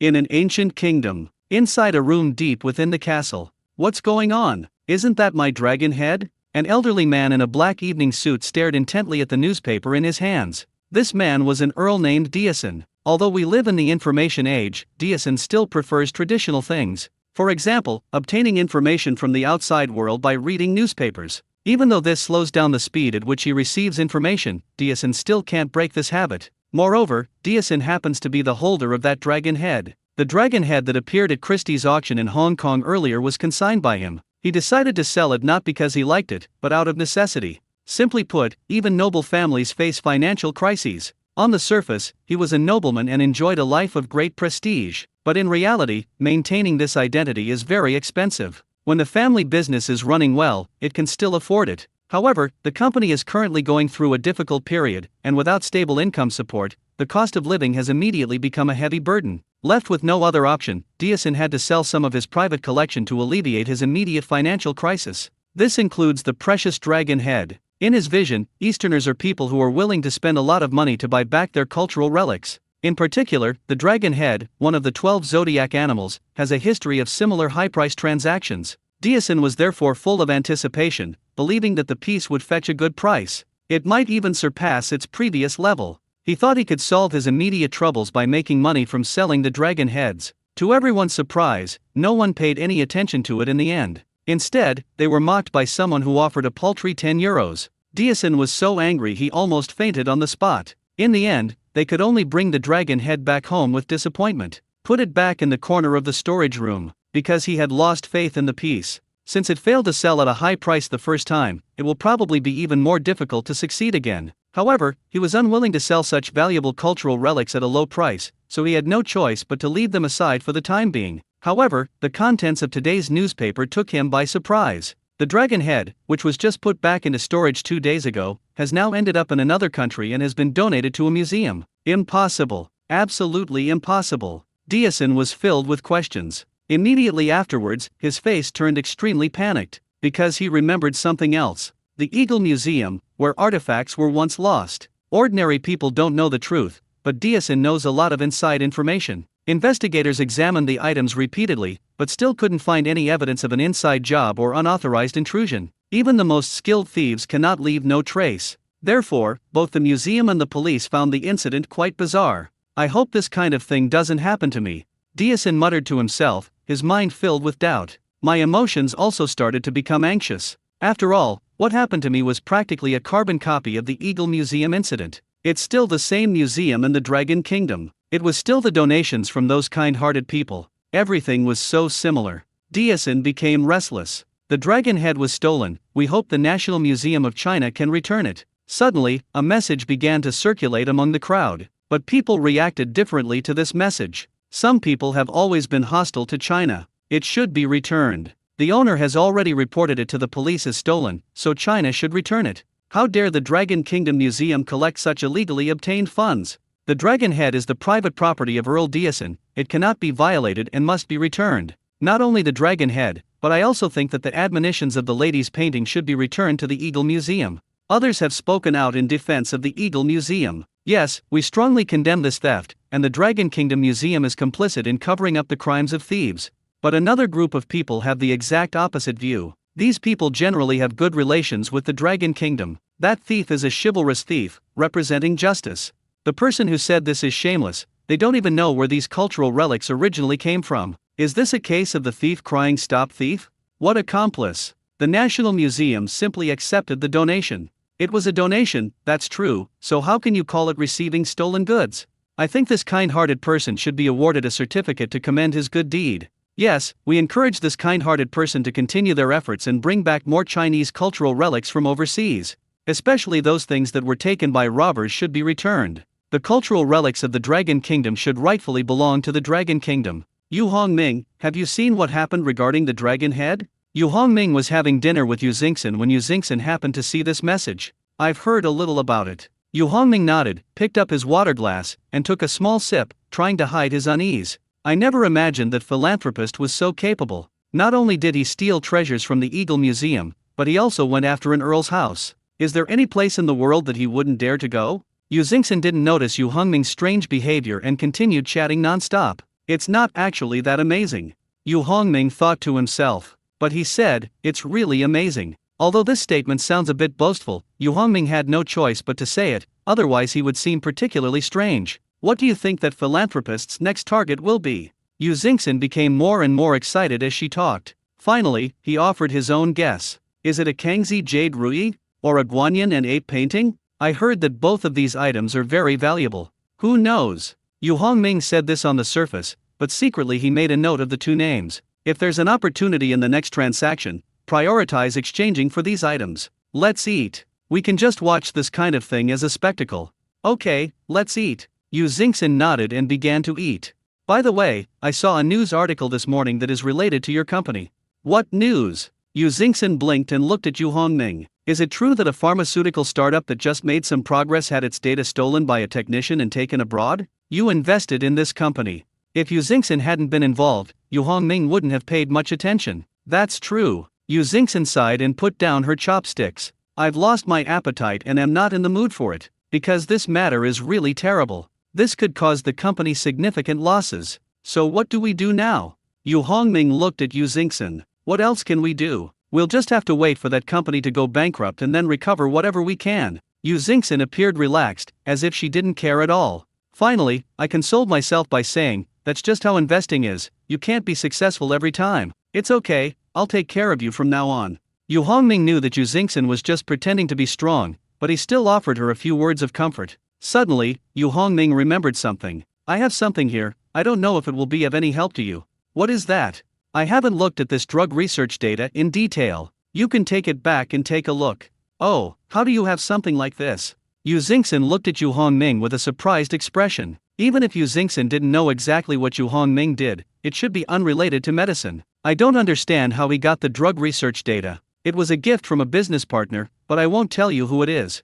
Yu Hongming wasn't lying, so he spoke frankly. A trading partner can also be considered a kind of partner, can't they? People actually give away things like this. Yu Xingxin still didn't quite believe it. Drug development is no simple task. It not only takes a lot of time and effort, but also a lot of money. How could someone so easily give away things worth hundreds of millions? He owes me a lot of money, and this is the only way he can pay off his debt. Having no other choice, Yu Hongming could only come up with a flimsy excuse. It wasn't that he didn't want to tell the truth, but the situation simply didn't allow it. Could he possibly tell others that he has a system with him? Oh, I see. Yu Xingxin nodded and accepted his explanation. Although she didn't know why that person owed Yu Hongming so much money, Yu Xingxin also understood that some things didn't need to be investigated thoroughly. I'll deliver it to your office tomorrow. It was already very late, and Yu Hongming decided after thinking about it that he would not let Yu Xingxin go to his scrapyard to pick up the documents. In fact, that information is in his system and he can access it at any time. But this made things complicated, and I had to explain to Yu Xingxin how the document appeared out of thin air.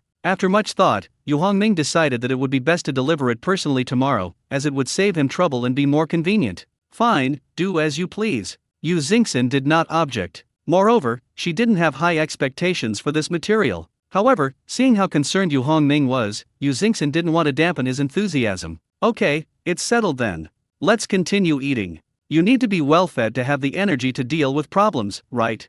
Okay, let's eat. Yu Xingxin has regained her energy and spirits. It seems that Yu Hongming's words did have some effect. Feichen City, International Financial Building. It's almost midnight. Yu Hongming appeared here. Of course, Yu Hongming didn't come at this time just to catch a meal. It's simply because he's not someone who easily changes his lifestyle. She wouldn't disrupt her schedule just to deliver something to Yu Xingxin. Yu Hongming casually parked his car on an open space in front of the gate. A young security guard was about to remind Yu Hongming not to park illegally. He was stopped by a senior security guard standing nearby. What do you think you're doing? Do you think your eyes are in the sky? He parked anywhere. It took the young security guard a lot of effort to finally manage to squeeze out those words. After all, he had just started working here and didn't want to offend his old colleagues. Most importantly, he doesn't want to lose his job so soon. So what if someone parks wherever they want? The old security guard immediately retorted. Then, he launched into a tirade of criticism at the security guard, like a machine gun. Look what kind of car they're driving, and you dare to tell them what to do. You've got a death wish. Do you know how much this car is worth? You've earned over 20 million, you couldn't earn that even if you worked as a security guard your whole life. Don't ask the old security guard how he knew Yu Hongming's car was worth so much. Anyone who's been a security guard in a high-end place for more than 3 years knows. A lot. The young security guard disdainfully pulled out a bunch of Ferrari keys and pressed one in the distance. Beep beep. A Ferrari not far away flashed its lights in response. You. The older security guard looked at the younger security guard with a surprised expression. Are you the local landlord? The old security guard saw a video a few days ago that said many landlords in the area like to work as security guards. I never expected that there would be one right next to me. That's right, see those two buildings? They're both mine. The young security guard casually pointed to the urban village not far away, showing no pride in owning 2 buildings. Forget it, let's not talk about this anymore. The old security guard felt that if he continued talking, he would feel very uncomfortable. So they quickly changed the subject. Do you know who drove up just now? Who is it? The young security guard has only been here a few days, how could he possibly know him? The boyfriend of Boss Yu on the 89th floor. Don't ask the old security guard how he knew. He saw it when Yu Hongming came to pick up Yu Xingxin last time. He might not be good at judging people, but he's absolutely top-notch at recognizing cars. That Chairman Yu from Yu's investment. Upon hearing Chairman Yu on the 89th floor, the young security guard knew who it referred to. Speaking of this Chairman Yu, he was quite envious. I dream of becoming the elite bodyguard next to a domineering CEO. Unfortunately, he wasn't some elite soldier, he was just a landlord with a little money. So all we can do is dream about it. Hearing that Chairman Yu already has a boyfriend, the young security guard couldn't help but feel a little disappointed. When your ideals are shattered, how can you not feel any emotion? Right, could there be another Chairman Yu on the 89th floor? Okay, I won't do it again next time. The young security guard decided to end the conversation because he knew he would become withdrawn if he continued. I used to think I was very superior as the landlord. I never expected to be so discouraged after only a few days of work. At this moment, Yu Hongming had already entered the lobby of the building. He had already called Yu Xingxin before. So when he arrived at the lobby, Yu Xingxin was already waiting for him. You've arrived. Upon seeing Yu Hongming, Yu Xingxin rushed over, ignoring the stares of others. This fully revealed another side of her that made her appear petite and dependent. Wow! Passers-by in the lobby were stunned by the scene. This is truly mind-blowing. Of course, this kind of subversion of one's worldview does not refer to seeing anything indescribable. It turns out that the usually aloof CEO actually has such a cute side. If they hadn't seen it with their own eyes, they wouldn't have believed it was real. And so, amidst everyone's astonishment, Yu Hongming was led into Yu Xingxin's private elevator. This is the only elevator in the entire building that goes directly to the 89th floor, and you need to swipe a card to enter. There was no other way. The entire 89th floor was Yu Xingxin's office area. Here is her office, meeting room, and reception room. She also has her own private resting space. When she's busy with work, Yu Xingxin usually stays here. The success of Yu's investment today is not accidental, it is all due to Yu Xingxin's hard work, bit by bit. Therefore, don't easily complain that you're not successful enough, it might just be that you haven't worked hard enough. Therefore, the entire 89th floor became Yu Xingxin's work and living place, and not just anyone could enter. That's great. After stepping out of the elevator, Yu Hongming was also drawn to the surrounding environment. He also joked with Yu Xingxin. My dream used to be to work in a place like this. Really? Yu Xingxin stared at Yu Hongming with an incredulous expression. With Yu Hongming's status, wouldn't it be easy for him to get a job here? Thinking he was joking, Yu Xingxin replied to him. Stop dreaming. Start working here tomorrow. I'll make you my chief assistant. What about Lily? Suddenly, a soft voice rang out. Put. Yu Xingxin and Yu Hongming looked at the speaker at the same time and couldn't help but laugh. The voice came from the secretary next to them. This Lily is Yu Xingxin's assistant, and they have a very good relationship. The secretary panicked when she heard that her best friend was going to be replaced. I'm sorry, Chairman Yu. The secretary was extremely embarrassed and wished she could disappear into the ground. It's nothing, we were just joking around. Then, pointing at Yu Hongming, he said with a smile. Don't let our company's seemingly wealthy appearance fool you, we can't afford to pay his salary.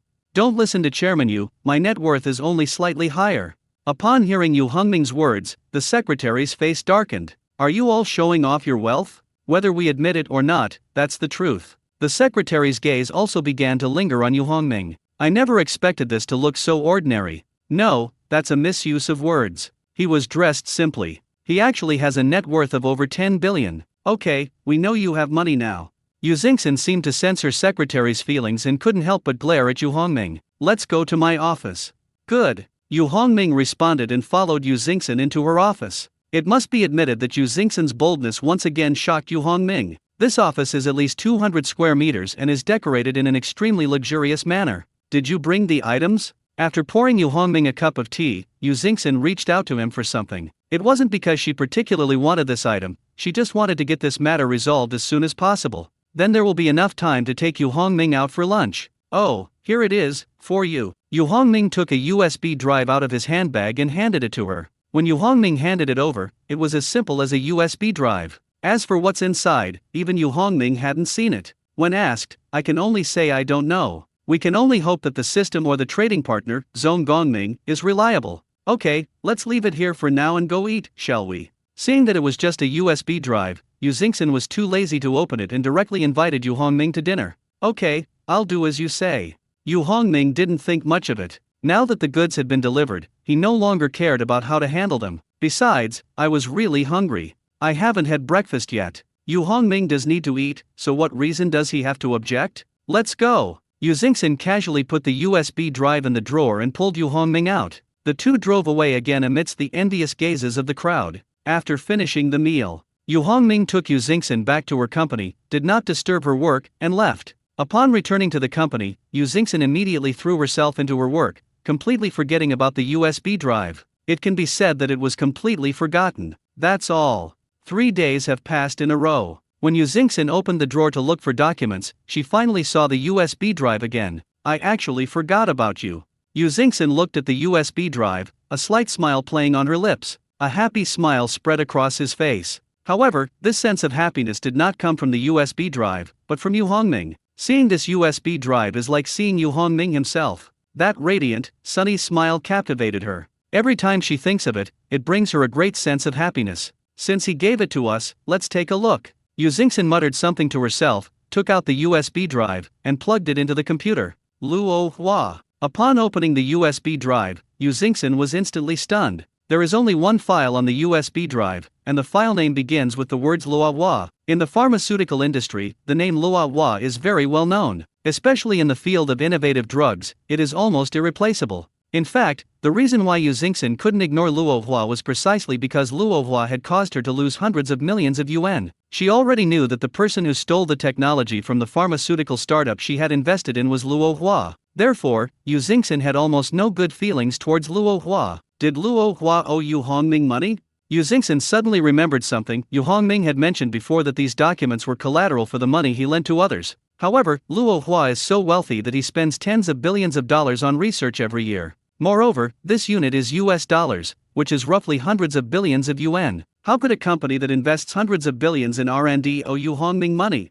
It seems highly unlikely no matter how you look at it. If this isn't true, where did Yu Hongming's things come from? Industrial espionage? In the end, Yu Xingxin decided to put the problem aside for the time being. I don't want to think about it anymore. Anyway, since Yu Hongming gave it to me, I'll take a look first. If it's useful, then we can use it. When we make money in the future, we won't take advantage of Yu Hongming, we'll give him shares instead. At this moment, Yu Xingxin had already opened the file. Is Semblix, a new drug for treating chronic myeloid leukemia, available? Are there any new stamp inhibitors? After glancing at it a few times, Yu Xingxin still didn't understand. She is just an investor, not a professional in drug development. This document is too technical, it's normal if you don't understand it. Fine, let's take them to see them. The they that Yu Xingxin was referring to was a startup pharmaceutical company that she had previously invested in. That is, the Ailey Biopharmaceutical Company, whose core technology was stolen and which was on the verge of bankruptcy. Let's get right to it. Yu Xingxin picked up the USB drive and walked out.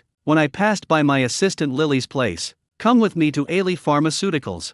Okay, Chairman Yu. Assistant Lily immediately grabbed her bag and followed Yu Xingxin out. Yu Xingxin usually goes out with her assistant Lily, while her secretary stays at the company to handle business. An hour later, Yu Xingxin had just arrived at Ailey Pharmaceutical. Because of limited funds. In addition, conducting research requires a lot of funding. Therefore, this company could only rent a place in a remote location. This is a process that most startups go through. Chairman Yu, you've arrived. On the way, Yu Xingxin had her assistant notify Eli Suesheo, the general manager and one of the founders of Ailey Pharmaceutical. After such a big incident, Eli Suesheo felt guilty towards Yu Xingxin. After all, Yu Xingxin had invested several hundred million yuan, and now that the results were about to be achieved, this unexpected incident occurred. This means that Yu Xingxin's investment may be wasted. Let's go inside and talk. Yu Xingxin didn't say much and went straight into the company. The current Ailey Pharmaceuticals is much quieter than when Yu Xingxin first invested in it, and there are far fewer staff.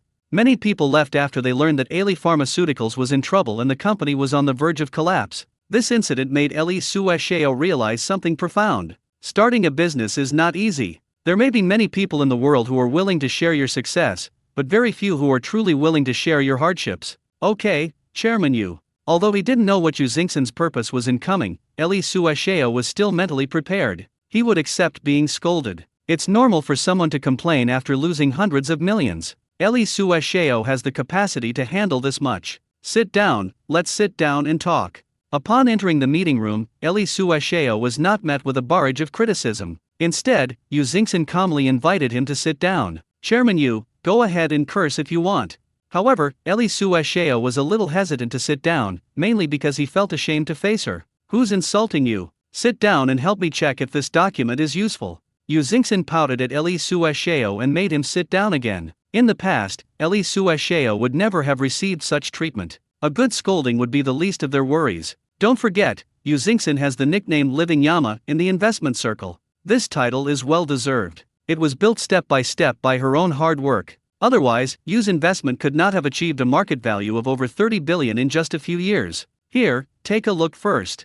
Yu Xingxin was too lazy to talk to Eli Suesheo, so she simply handed him the USB drive. Then I took out my phone to handle my work. Yu Xingxin gave Eli Suesheo enough time to slowly study the contents of the USB drive. Eli Suesheo is not only the founder of the company, but also its chief technology officer. The project that was stolen before was one he led the development of. Unexpectedly, it still failed in the end. Okay, Chairman Yu.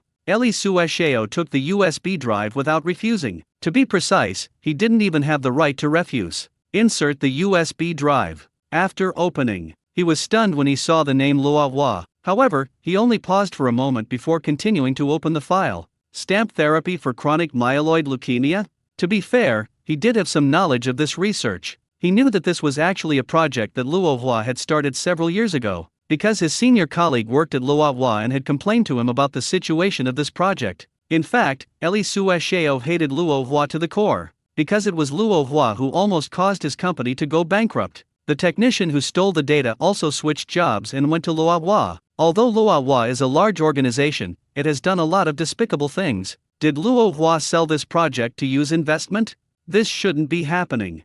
After thinking about it, Eli Suesheo rejected the idea. Use investment mainly focuses on investment and has absolutely nothing to do with the pharmaceutical industry. Even if Luohua really wants to sell this project, it should sell it to a competitor in the pharmaceutical industry to get a better price. Eli Suesheo didn't think much of it and continued reading. Surprisingly, the stamp therapy for chronic myeloid leukemia is so effective, 30% more effective than the previous Gleevec. Don't be fooled by the fact that 30% may not seem like much. However, in terms of pharmaceuticals, a 30% improvement in efficacy is already a significant breakthrough. This is the allure of innovative drugs and therapies. The therapeutic effects and benefits they bring are simply immeasurable. However, the investment is also very large. Without a certain financial foundation, no one dares to throw money into it casually. Eli Suesheo continued reading. I didn't expect this project to have already reached phase 3 clinical trials. By the end, Eli Suesheo had a clear understanding of the project. According to the information, the research and development of this drug has been completed, and it can be launched on the market as soon as the drug approval application is submitted. I just don't understand how such an important document ended up in Yu Xingxin's hands. Chairman Yu, where did this document come from? Eli Suesheo looked away from the computer screen and at Yu Xingxin. You don't need to worry about any of that. Just tell me whether this thing is useful to you or not. Whether it works or not depends on whether the innovative drug is patented. Eli Suesheo is still quite clear-headed and hasn't been blinded by this document. What if the patent isn't registered? Yu Xingxin was also very clear-headed. She knew that patents were a key issue for innovative drugs. However, Yu Xingxin believed that Yu Hongming would not give her something that had already been patented. Yu Xingxin speculated that the patent might be in Yu Hongming's hands. Then it will be very useful. We can take this information and rush to register the patent for this drug. The benefits that this patent can bring us are incalculable. If we had this patent, our Eli company would be considered to have been brought back from the brink of death. As he said this, a hint of excitement involuntarily appeared on Eli Suesheo's face. But this excitement wasn't because of Eric's miraculous recovery. It was the allure of innovative drugs that brought him this. This is also why Eli Suesheo has always focused on innovative drug development. Okay, wait a moment, I'll make a call. After saying that, Yu Xingxin picked up the phone, walked to a corner, and dialed Yu Hongming's number. The call was answered quickly. Xin, what's wrong? Yu Hongming, what are you doing? Upon hearing Yu Hongming's voice, Yu Xingxin seemed to forget that she was still outside and began to care about him. Have you eaten? I ate, and I'm quite full. Although he was very hungry, Yu Hongming still said against his will that he was full. He knew that if he said he hadn't eaten, Yu Xingxin would keep nagging him. The longer Yu Hongming spent with Yu Xingxin, the more he discovered that she had a motherly quality. Where should we go for dinner tonight? Chairman Yu? The assistant and Eli Suesheo watched Yu Xingxin show off her affection for half an hour. Even if they find something disgusting, they dare not say it. In the end, the assistant felt that things couldn't continue like this and, risking being scolded, reminded Yu Xingxin. Yu Hongming, I have a question for you. Has the patent for that drug you gave me been registered? Oh, wait 2 minutes, I'll ask for you. Yu Hongming really didn't know the answer to this question and needed to ask someone. The person he sought out was none other than the system itself. System, will the medicine formula I exchanged be classified as a unique item? Yes, the system replied. What if this drug has already been patented in the real world? Don't worry, after the host extracts the drug formula, the system will repair it and make the previously registered patent disappear. Okay, I understand. Yu Hongming concluded his conversation with the system with satisfaction. Then he said to Yu Xingxin on the other end of the phone, no problem, the patent hasn't been registered yet, you can go ahead and register it with confidence. Oh, I understand. Thank you, Yu Hongming. Yu Xingxin had 1,000 words in her heart, but she couldn't express them at this moment. Alright, it's no big deal. I'm happy to help you. Okay, I'll make it up to you tonight. Compensation for what? Upon hearing that there would be compensation that evening, Yu Hongming immediately became excited. Unfortunately, the phone went dead, which dampened his spirits. Before he could finish asking his question, Yu Xingxin had already hung up the phone. However, Yu Hongming was not discouraged, but began to look forward to the compensation that night. On the other side, Yu Xingxin also returned to her seat and sat down. Alright, I've checked. The patent hasn't been registered yet, Mr. Li. Go ahead and register it. Real. Eli Suesheo almost jumped up when he learned that the patent had not been registered. But there was one thing he couldn't understand. Luohua had already completed phase 3 clinical trials, so why hadn't it registered a patent yet? This is not like Luohua's style. Although confused, Eli Suesheo believed that Yu Xingxin wouldn't lie to him for no reason. Have you registered or not? We'll find out if we send someone to investigate. Don't worry, Mr. Yu, I will send someone to register immediately. Well, I'd like to convert these drug data into company shares. Does Mr. Li have any objections?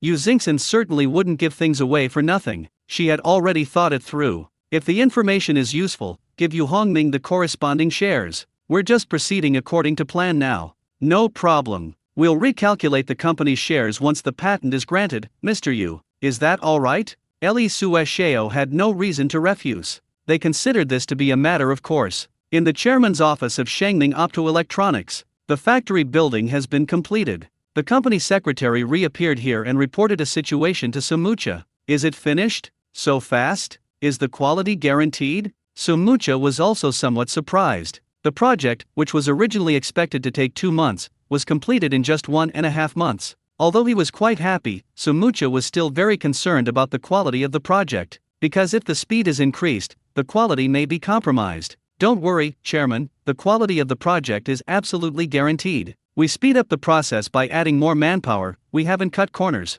The company secretary understood Sumucha's concerns and hurriedly offered an explanation. If Sumucha feels that she is profiting from this, then there will be big trouble. A company secretary certainly doesn't want their business to go wrong just as it's starting to take off. Okay, I understand. I'll contact Boss Yu right away and prepare to bring the 2 chip production lines back. Sumucha is always decisive and efficient. She gets things done as soon as she says she'll do it. He then called Yu Hongming. After the call was connected, Sumucha's back involuntarily hunched over. Ming Ge, did I disturb you? No. As long as Yu Hongming isn't sleeping or on a date with Yu Xingxin, he's not bothered at other times. Because apart from his rest time and the time he spent with Yu Xingxin, he had nothing to do and was quite idle. Our chip clean room is complete. When can we transport the production line back for installation? Any time is fine, how about tomorrow? Yu Hongming thought about it and decided to set it for tomorrow. I'm just killing time anyway. Also, it's a good opportunity to bring along the items on the import/export company's list. Yu Hongming hadn't actually bought all of these items yet. However, the transaction only takes a few minutes and won't affect tomorrow's plans. Okay, I'll arrange it right away. Sumucha readily agreed. He certainly hoped it would be as soon as possible. Since Yu Hongming is so supportive, Sumucha has no reason to delay. By the way, the transaction location is still the same warehouse, but the time has been changed to 3 p.m. Understood, I will arrive on time tomorrow. Sumuti responded quickly. After hanging up the phone, Yu Hongming walked towards the game console. Yuan Daong is incredibly resilient and determined. 2 months have passed, and he still hasn't been able to get the plane flying. It's obvious to everyone that Yuan Daong lacks talent in this area. Therefore, being a pilot requires some talent. Not just anyone can be a pilot. Fighter pilots, in particular, are 1 in 10,000. Therefore, it's not surprising that Yuan Daong couldn't fly. Talent is something that can only be encountered by chance. Stop playing around, I need to come out for a bit. Yu Hongming shouted something at the entrance of the arcade. Yuan Daong was having a great time, but he didn't dare to ignore Yu Hongming's words. Besides, whenever Yu Hongming says something like that, it must be something important. Yuan Daong had no choice but to stop the game and come out. What's wrong? Get that warehouse you borrowed from me last time ready. I need to get a large shipment tomorrow. Is what we need inside? Upon hearing that another shipment had arrived, Yuan Daong immediately perked up. Yuan Daong spends his days playing video games at Yu Hongming's place. Beyond the appeal of the game itself, another important reason was to avoid harassment from Luan Hongfu. It is estimated that Luan Hongfu was also under pressure from above, and his harassment of Yuan Daong became more and more frequent. With no other option, Yuan Daong had to hide here. Although he didn't say it, he was still very concerned about this batch of goods. After all, this is the key to resolving Luan Hongfu's harassment. The sooner he gets the goods, the sooner he can be free. Yes, although it's uncertain whether we can get them all back, we should be able to get most of them back. Yu Hongming hasn't finalized the deal yet, so he can't make any definitive statements. Otherwise, if he can't deliver the goods in the end, he'll be the one who loses face. Okay, I'll prepare a warehouse for you right away. Yoan Daong suddenly became full of energy and ran off like a gust of wind. Yu Hongming arrived at a corner of the warehouse, where it was filled with various items he used for trading. Instant noodles, drinking water, ham sausages, luncheon meat, everything you could want was available. There's quite a lot, it looks like enough for several meals. Yu Hongming is now much more generous in his transactions than before. The smallest unit is a box. Doing this is a way of helping them. Seeing how miserable others were, Yu Hongming felt a pang of sympathy. I'll help in any way I can. Silently recite. This time, I brought a lot of items into the system space, at least a ton. Such a long list. So many things were traded. Don't give more. Yu Hongming himself felt bad about it. System, I want to make a deal with Fujisawa. Trade partner selected, connecting. Soon, Yu Hongming appeared in the trading space. At the same time, Fujisawa also appeared. When Fujisawa saw the mountain of supplies surrounding Yu Hongming, his mouth watered. No way. He hadn't seen so much food and drink since the apocalypse began. He estimated that these supplies would be enough for the people at their base to live on for 3 months. Of course, for them, enough simply meant having enough to eat. I am already very content. Many people are not getting enough to eat, and it is considered a rare treat to have a full meal once a month. Having something to eat is already a blessing, being full is almost a luxury. Have all the items on the list been prepared? Yu Hongming ignored Fujisawa's expression and asked directly. Everything is ready, everything is ready. Fujisawa reluctantly looked away from the pile of things, staring at Yu Hongming like a lapdog. Okay, let's start the transaction now. Give me the items on the list, and these things around me are yours. Okay. Fujisawa agreed without hesitation. Then he stared intently at the supplies, as if worried they might grow legs and run away on their own. Transaction complete, items have been placed into each other's storage spaces. A system notification sounded. Subsequently, Yu Hongming and Fujisawa disappeared from the trading space at the same time. Mission accomplished, Yu Hongming left the system space. As for picking up the goods, that's for tomorrow. The next day. There are about 10 minutes left until 3 p.m. Yu Hongming arrived at the warehouse from yesterday right on time. In order to maintain the good habit he had worked so hard to develop, he specifically set the trading time for 3 p.m. Yu Hongming went to great lengths to cultivate this good habit. But this time I came. Yu Hongming has finally upgraded his equipment. The van has now been replaced by a Lamborghini. Some people, however, are the exact opposite. This person is Sumucha. After seeing Yu Hongming driving a dilapidated minivan last time, he returned to the company and had his Rolls-Royce replaced with a Wuling minivan. From then on, Sumucha always drove a minivan when she went out. This time is no exception. The journey from Angkan to Feichen is about 1,500 kilometers, but he still drives that Wuling minivan. However, this minivan also caused Sumucha a lot of trouble. After sitting in a minibus for 7 or 8 hours, he couldn't straighten his back. Only he knows the extent of his suffering. When Yu Hongming drove by in his Lamborghini, Sumucha, assuming he was still driving a minivan, didn't notice him. I was planning to greet them at the gate, but I missed it. Yu Hongming went back into the warehouse, picked up some things, and then went back outside. At this moment, Yoan Daong and Luan Hongfu were already waiting. Yu Hongming, is the thing inside? Yes, the same as always, you can go in by yourselves. While on the phone, Yu Hongming pointed to the inside of the warehouse. By the way, you should put your things in the northwest corner. Okay, let's go in and take a look. The two of them rushed into the warehouse. They knew that Yu Hongming was still waiting for someone else, so they weren't surprised. Binken, why haven't you arrived yet? Yu Hongming dialed Sumucha's number. As for why he was called Binken, it wasn't that Yu Hongming wanted to call him that, but rather that Joe Binken insisted on it. It was even more outrageous at first, they even made him call Xiao Kun. After careful consideration, Yu Hongming felt that calling him Binken was more appropriate. I arrived a long time ago and have been waiting for you at the gate, but I haven't seen your van. A minivan? Yu Hongming's forehead went black. What level am I at? Why would anyone still think I'd continue driving a minivan? It was sold long ago. Why not sell the car and keep it for the holiday? Sold? Sumucha was now completely speechless. Didn't we agree to keep a low profile together? Why did you change your mind so quickly? Sumucha felt that all the hardships she had endured along the way had been for nothing. Ming-ji, I'm coming right away. Sumucha was quite open-minded and very clear about the purpose of her trip, so he immediately put those frustrations behind him. Let's get down to business. The reason he was called Brother Ming was because of Sumucha's strong insistence, which left Yu Hongming with no choice but to accept. At first, Yu Hongming was indeed a little uncomfortable with being called brother by someone in their 50s or 60s, but after hearing it so many times, I gradually got used to it and it even sounded quite pleasant, so I stopped correcting it. Less than 2 minutes. Sumucha had already stood in front of Yu Hongming. I'm sorry to have kept Ming Ji waiting. It's alright, your goods are inside. Go get them yourself. I'm leaving now. This time, Yu Hongming acted decisively and didn't even go back in. After waving goodbye to Sumucha, I got into my Lamborghini Viper. Boom boom. It left behind a puff of white smoke and rode away. Watching the Lamborghini drive away, Sumucha felt a wave of exasperation wash over her. Is the difference really that big? Previously, I drove a small van that emitted black smoke. Now driving a Lamborghini that's emitting white smoke. Sumucha couldn't quite understand Yu Hongming anymore. Is he just being low-key? Or is it high-profile? Sumucha was completely dumbfounded. But Sumucha was a seasoned veteran and quickly adjusted. He waved to his men who had come with him. Let's get started. Everything must be loaded onto the truck before dark.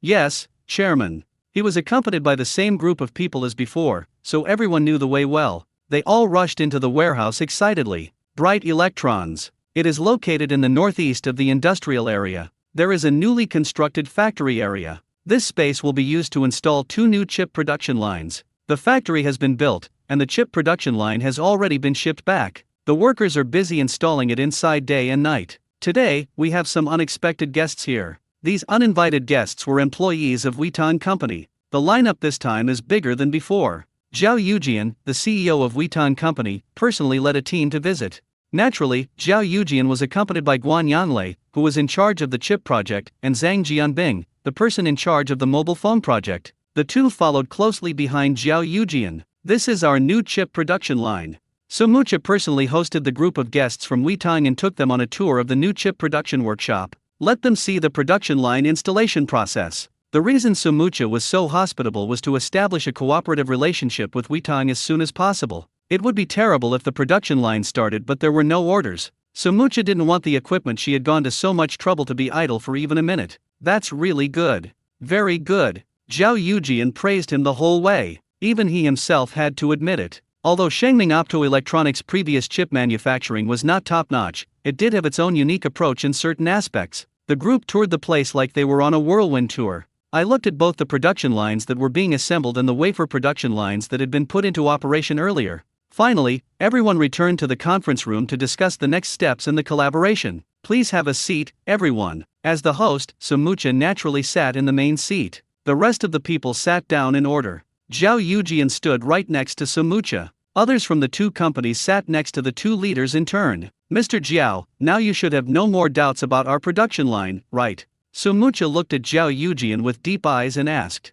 There are indeed no more doubts, Chairman Su. Let's get straight to discussing the cooperation. Zhao Yujian's consistent style is to always do things cleanly and efficiently. There's a reason he's in this position today. Yu Hongming was still dreaming when his phone rang, but he thought it was just a dream, so he ignored it. I didn't notice the 2 messages until I woke up at 11:30 p.m. and checked the time. However, he glanced at it and then ignored it. What's interesting to note about changes in bank deposits? For Yu Hongming, money is just a number and doesn't mean much. The car is here. The house has been bought. I've started dating a girlfriend. Money you could never spend in a lifetime. Yu Hongming seemed to have suddenly lost his way. Hey, Hongming's awake. Recently, Yuan Daong has been showing up on time every day, like clocking in. Upon arrival, he never disturbed Yu Hongming's sleep, but went straight to his game console. This kid is really obsessed with that game console. If he had worked this hard in his senior year of high school, he probably would have been admitted to prestigious universities like Tsinghua and Peking University long ago.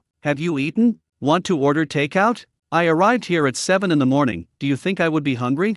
Upon hearing that Yuan Daong had arrived so early, Yu Hongming, who was about to order food, paused. It's only 7 o'clock? Is it really necessary to be this diligent? Suddenly, Yu Hongming thought of something. You'll pay the electricity bill next month. Is it really worth getting so hung up on that little bit of electricity bill? I don't really care, but your use of electricity is a bit excessive. It's not that I'm heartbroken about the money, it's just that it makes me feel awkward. Just yesterday, the power company made a special trip over here. It turned out that nearby residents had complained that the voltage was unstable, and sometimes even the lights couldn't be turned on. The power company here knows this very well. There are usually no high power consuming users. There are very few residents. there is absolutely no need to consider upgrading the circuitry within the next 10 years. However, someone suddenly started complaining. There are only two possibilities. One is a transformer malfunction. Second, excessive electricity consumption. Now that we've received a complaint, we definitely need to investigate it thoroughly. It turned out that the problem was not with the transformer. That can only be due to overloading the power supply. They eventually located Yu Hongming's family. When the staff arrived, they even had to call the police. They suspect this is an illegal workshop. After all, a typical household doesn't use that much electricity. When the police arrived, they were also confused about what had happened. The square-faced platoon leader appeared just in time, like a savior. After showing my identification, all the problems were solved. Before leaving, however, the police gave the power company personnel a good scolding. Tell them to expand the capacity as soon as possible. Even after these people left, Yu Hongming knew what was going on. The culprit was none other than Yuan Daong. He's addicted to video games all day long. That thing consumes a lot of electricity. And then this happened. It would be strange if the power company didn't come to inspect it. Making him pay the electricity bill was also meant to make him behave himself, to avoid causing any unnecessary trouble. Vita Corporation and Shengming Optoelectronics updated a message on their homepage. Yesterday, Vita and Shengming Optoelectronics reached a strategic partnership. Vita's Kirin chips will be manufactured by Shengming Optoelectronics, and 500,000 Kirin 9000 chips will begin shipping next month. This news immediately attracted everyone's attention. This is especially true for the stock market. As soon as the news was announced, Shengming Optoelectronics stock price quickly hit the daily limit. As for Vita Company, since it is not a publicly listed company, it cannot raise its stock price even if it wants to. At the same time, Shengming Optoelectronics was immediately dubbed a Vita Concept stock. The media also followed up with reports. China's independently developed chips have finally broken through the competition again. It seems that no one in this world can defeat Vita. Vita's high-end Kirin 9000 chip is back in production, meaning Vita will no longer be releasing phones at such a slow pace. With the re-entry into mass production of the Kirin 9000 chip, the shortage of high-end smartphones from Vita will be effectively resolved. Let's look forward to seeing what kind of collaborative results Vita Company and Shengming Optoelectronics will bring. Major media outlets followed up with reports. The online discussion quickly gained momentum. Haha, now I can buy a Vita phone again, right? My Vita phone has lasted for 5 years without breaking down and has even received system updates. How can I get a new phone? Don't ask me why I continue to support Vita phones. I'm just doing what I should do as a Chinese citizen. No need to say anything more, just wait for Vita's new phone to be released. Who wants my Apple computer? Selling it at a low price. I want to buy Vita. Can I pre-order now? I'd like to order one now, in case I can't get one later. The first batch only has 500,000 chips, which is far from enough. We hope that Shengming Optoelectronics will work harder to increase production and meet the needs of our vast number of netizens. I'm not going to chat anymore, I need to go raise money. This time I'm determined to get the highest configuration. I can sell one kidney, who wants it? I need to raise money to buy Vita. Vita Company. Inside the CEO's office. Now, Zhang Jianbing from the mobile phone department was standing excitedly in front of President Zhao Yujian. Mr. Zhao, the netizens are responding very enthusiastically. Many people are asking us if we can open pre-orders, as they are eager to place their orders. No rush, how's the development of your new phone going? Zhao Yujian waved his hand and then asked another question. With a new chip, a new phone will definitely need to be launched. If Zhao Yujian doesn't take this opportunity to release a new phone and capitalize on this trend, it's not in her style. The reason why Vita's mobile phones can continue to sell well and compete with Apple's mobile phones is not only due to its leading technology, but also thanks to the patriotism of the Chinese people. This is all thanks to a combination of factors, including Vita's strength and the challenges it has faced. And Vita is also very good at seizing this opportunity. Actually, that's not quite right. Many of these actions were spontaneously organized by netizens. After all, if you don't want it, Vita can't take the money out of your pocket. This is a win-win situation. Therefore, there is no question of who is taking advantage of whom. The research and development has been completed. Once it is adapted to the new chip, it can be put into mass production. Zhang Jianbing quickly reported on the progress of the new mobile phone's development. Well, if that's the case, then fulfilling the netizens' request is acceptable. In the end, Zhao Yujian agreed to Zhang Jianbing's proposal. Reservations have started, hurry up, or you won't be able to get one. In a university dormitory, a student wearing a striped shirt rushed in and grabbed Jing Changsong, who was playing a game. What appointment! Jing Changsong, who was engrossed in the game, only glanced at his classmate before turning his attention back to the computer screen, clearly not taking the matter to heart. Still playing. Vita just started pre-orders for its new phone. You'll miss out if you wait any longer. Oh dear, why didn't you say so sooner? After swearing, Jing Changsong immediately threw the mouse aside, took out his phone from his pocket, and looked at his friend in the striped shirt. Send me the link quickly. I already sent it to you. Hurry up, or it'll really be gone. It's over, it's all gone. The page after opening the link displays sold out. Please come back earlier next time. Jing Changsong even checked the time on his phone. It was just a second past 10 o'clock. The result is obvious, 500,000 mobile phones were sold out in less than a minute. I told you to hurry up, you almost missed it by just a few seconds. The plaid shirt man gently patted Jing Changsong's shoulder in a gesture of comfort. However, this only made Jing Changsong feel more uncomfortable. He picked up the mouse, which was already falling apart, and slammed it to the ground, breaking it into several pieces. At the same time, he kept muttering, I told you not to listen to me, I told you not to only play games, now you regret it, don't you? Yang Ligon, you're really blaming an innocent mouse. Wow, I actually managed to snag one. What bad luck, the network is so bad, it affected my typing speed. Don't blame your internet if you can't get it, your girlfriend might be slowing you down. I've been single for 8 years and still couldn't snag one. Even after being single for 10 years, I still couldn't snag one. Sorry, I've been single for 15 years, and I've already got my hands on someone. Okay, I admit defeat to the master who has been single for 15 years.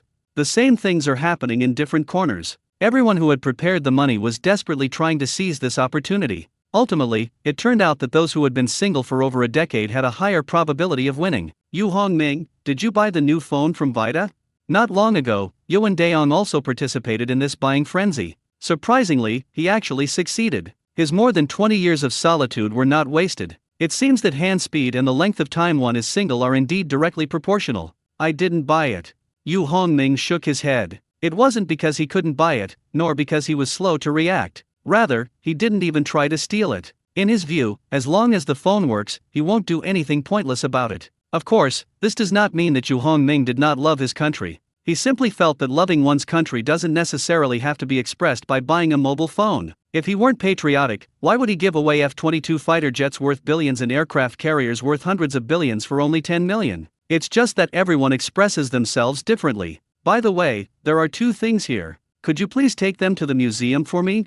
Yu Hongming stood up and said this, then walked towards his room. Not again? Upon hearing the word museum, Yuan Daong trembled. More than anything, it was an unbearable headache. The group behind Yu Hongming is practically going to empty the place out of there. In a few days, the collectors and museums there will probably be trembling with fear again. It's just a matter of who will be the next unlucky one. Despite his complaints, Yuan Daong was still happy to see this happen. His happiness comes from the suffering of others. Take it. A short while later, Yu Hongming returned with 2 items. In fact, Yu Hongming has many such treasures at home. Just the day before yesterday, Yu Hongming made a big deal with Georgina. They traded a whole ton of supplies for a lot of antiques, several large boxes of them. But releasing it all at once would be too shocking and doesn't fit Yu Hongming's consistently low-key style. So I only took 2 of them this time. What's this? Yuan Daong took one of the items and asked about it. I don't know. Do you think I look like someone who knows about antiques? Yu Hongming pursed his lips and handed him another item. Here you go.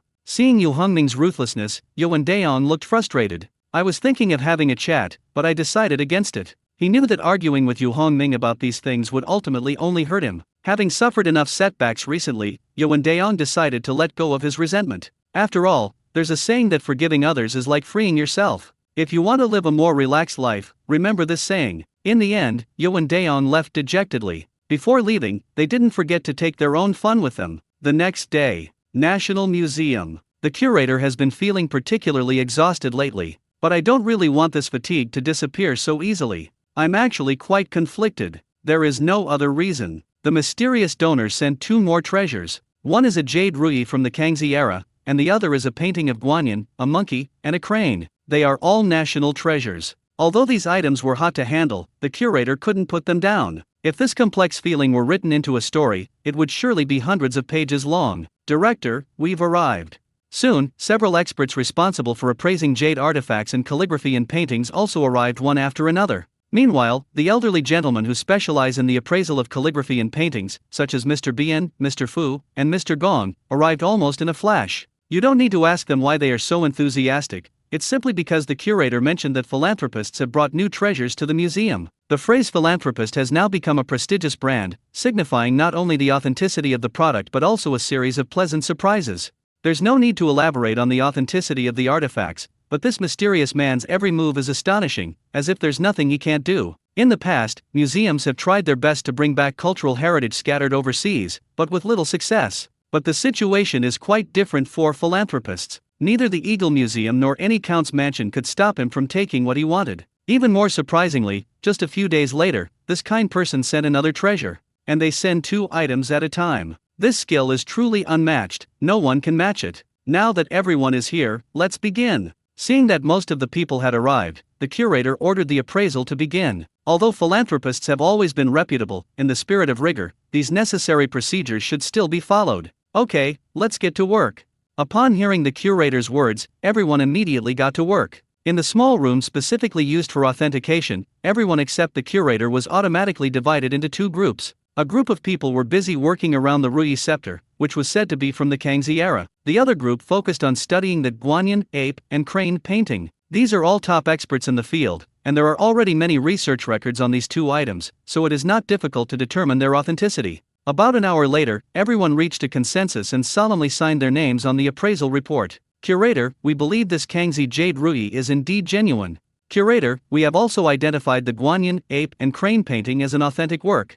Representatives from both groups reported their findings to the curator and presented signed and confirmed authentication documents. Thank you for your hard work, teachers. The curator always showed respect to the professionals present, treating them with the courtesy due to a junior, though not to the point of being overly obsequious. It's nothing, no need to be so polite. It was already an honor for me to see the Kangxi jade Ruyi return to China before he died. Mr. Gong, who has been engaged in jade appraisal for many years, shook his head and said, his words full of excitement. Bian, an authority on calligraphy and painting, also remarked with similar sentiments. That's right. We were fortunate to see the female official reporting piece painting return home before, and now we have the guanyin, ape, and crane painting. It's really a blessing. The curator doesn't need to be so modest. Then, in a joking manner, he said, if there's another great opportunity like this next time, don't forget to call me right away. Yes, please remember to let me know as well. You can consider calling me to help out. I won't charge you from now on. Oldly, what you're saying is a bit against the rules.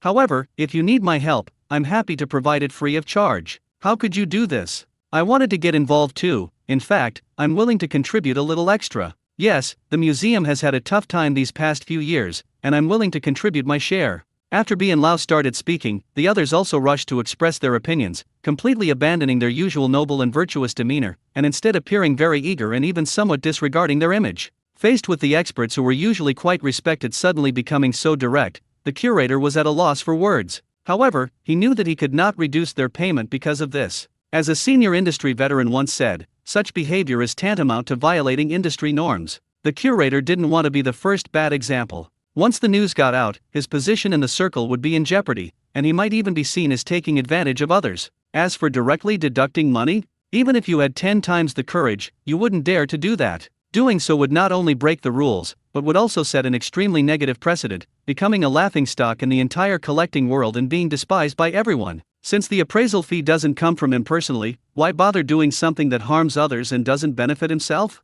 Please rest assured, teachers, if a similar situation occurs again in the future, I will contact you all immediately. Seeing the atmosphere getting more and more heated, the curator quickly made a guarantee. After all, if these experts had any complaints, the consequences would be unimaginable. He also believes that this wait won't be too long, and he should soon receive more good things from kind-hearted people. Having learned from the first experience, the second one followed closely behind, and with such a short interval, the curator couldn't help but feel full of anticipation for the future. This afternoon, our museum once again received a donation from a kind-hearted individual. A jade Ruyi from the Kangxi period and the national treasure-level painting guanyin, monkey, and crane have officially returned to their homeland. After receiving the appraisal results, the curator couldn't wait to announce the good news to the public. Although the other party did not specifically request that it be published the next day, he believes that this seems to have become a tacit understanding. After the information was released, major media outlets and netizens became abuzz with excitement. A philanthropist has reappeared, donating 2 national treasures in one go. The return of Kangxi Emperor's jade Ruyi and the rare painting guanyin, monkey, and crane undoubtedly marks a new stage in the repatriation of lost cultural relics. We hope that more cultural treasures will return to their homeland thanks to the kindness of those who care for them. Netizens are discussing this matter enthusiastically. I never expected that kind-hearted person would step in again in just a few days. Is he determined to bring those precious treasures back? The worst off are the original owners, who may still not realize that their possessions have been swapped out. It's really unfortunate to be targeted by this well-meaning person, but these people don't deserve any sympathy. I had previously said that this kind person should be rewarded to encourage him to keep up the good work, but he was even more proactive than I expected. With so many enthusiastic people taking action, collectors and major museums in Euler's area must be getting nervous. They brought this on themselves. They should have just returned the cultural relics to us sooner. Actually, the kind-hearted people are just helping these robbers correct their mistakes and return what belongs to others. The collecting world around Euler. Since the incident involving the Great Eagle Museum and Earl Diason, many people who own Chinese artifacts have immediately followed the official account of the Chinese National Museum, just to get the latest news as soon as possible. Therefore, this group of people also created a small group specifically for communication. Now, almost all collectors in the Euler region have received this news and are discussing it extensively in online groups. Someone else has suffered. Who has these two items? Shouldn't the Kangxi Jade Ruyi be in the Metropolitan Museum of Art? The Guanyin monkey and crane painting should be in Daidakuji Temple in Kyoto. They actually went to the United States and the land of the sun this time. Is there anywhere he can't go? Who exactly is this helpful person? How could they go to such lengths? I have some artifacts from the Dragon Kingdom here. Anyone interested? I'll sell them cheaply. I also have 1 or 2 items. I'll sell them at 20% off. Mine is fine too. How about 30% off? What? A Jade Ruyi from the Kangxi era has appeared in the National Museum of China? The Metropolitan Museum of Art is, after all, an American institution and does not belong to the Euler Circle. Furthermore, since the previous incidents all occurred in the Euler region, people in other places assumed that the thief only operated in Euler. I never imagined that something like this would happen to me so quickly. Quickly get the appraiser over here, and then go to the warehouse to retrieve the Kangxi Jade Ruyi.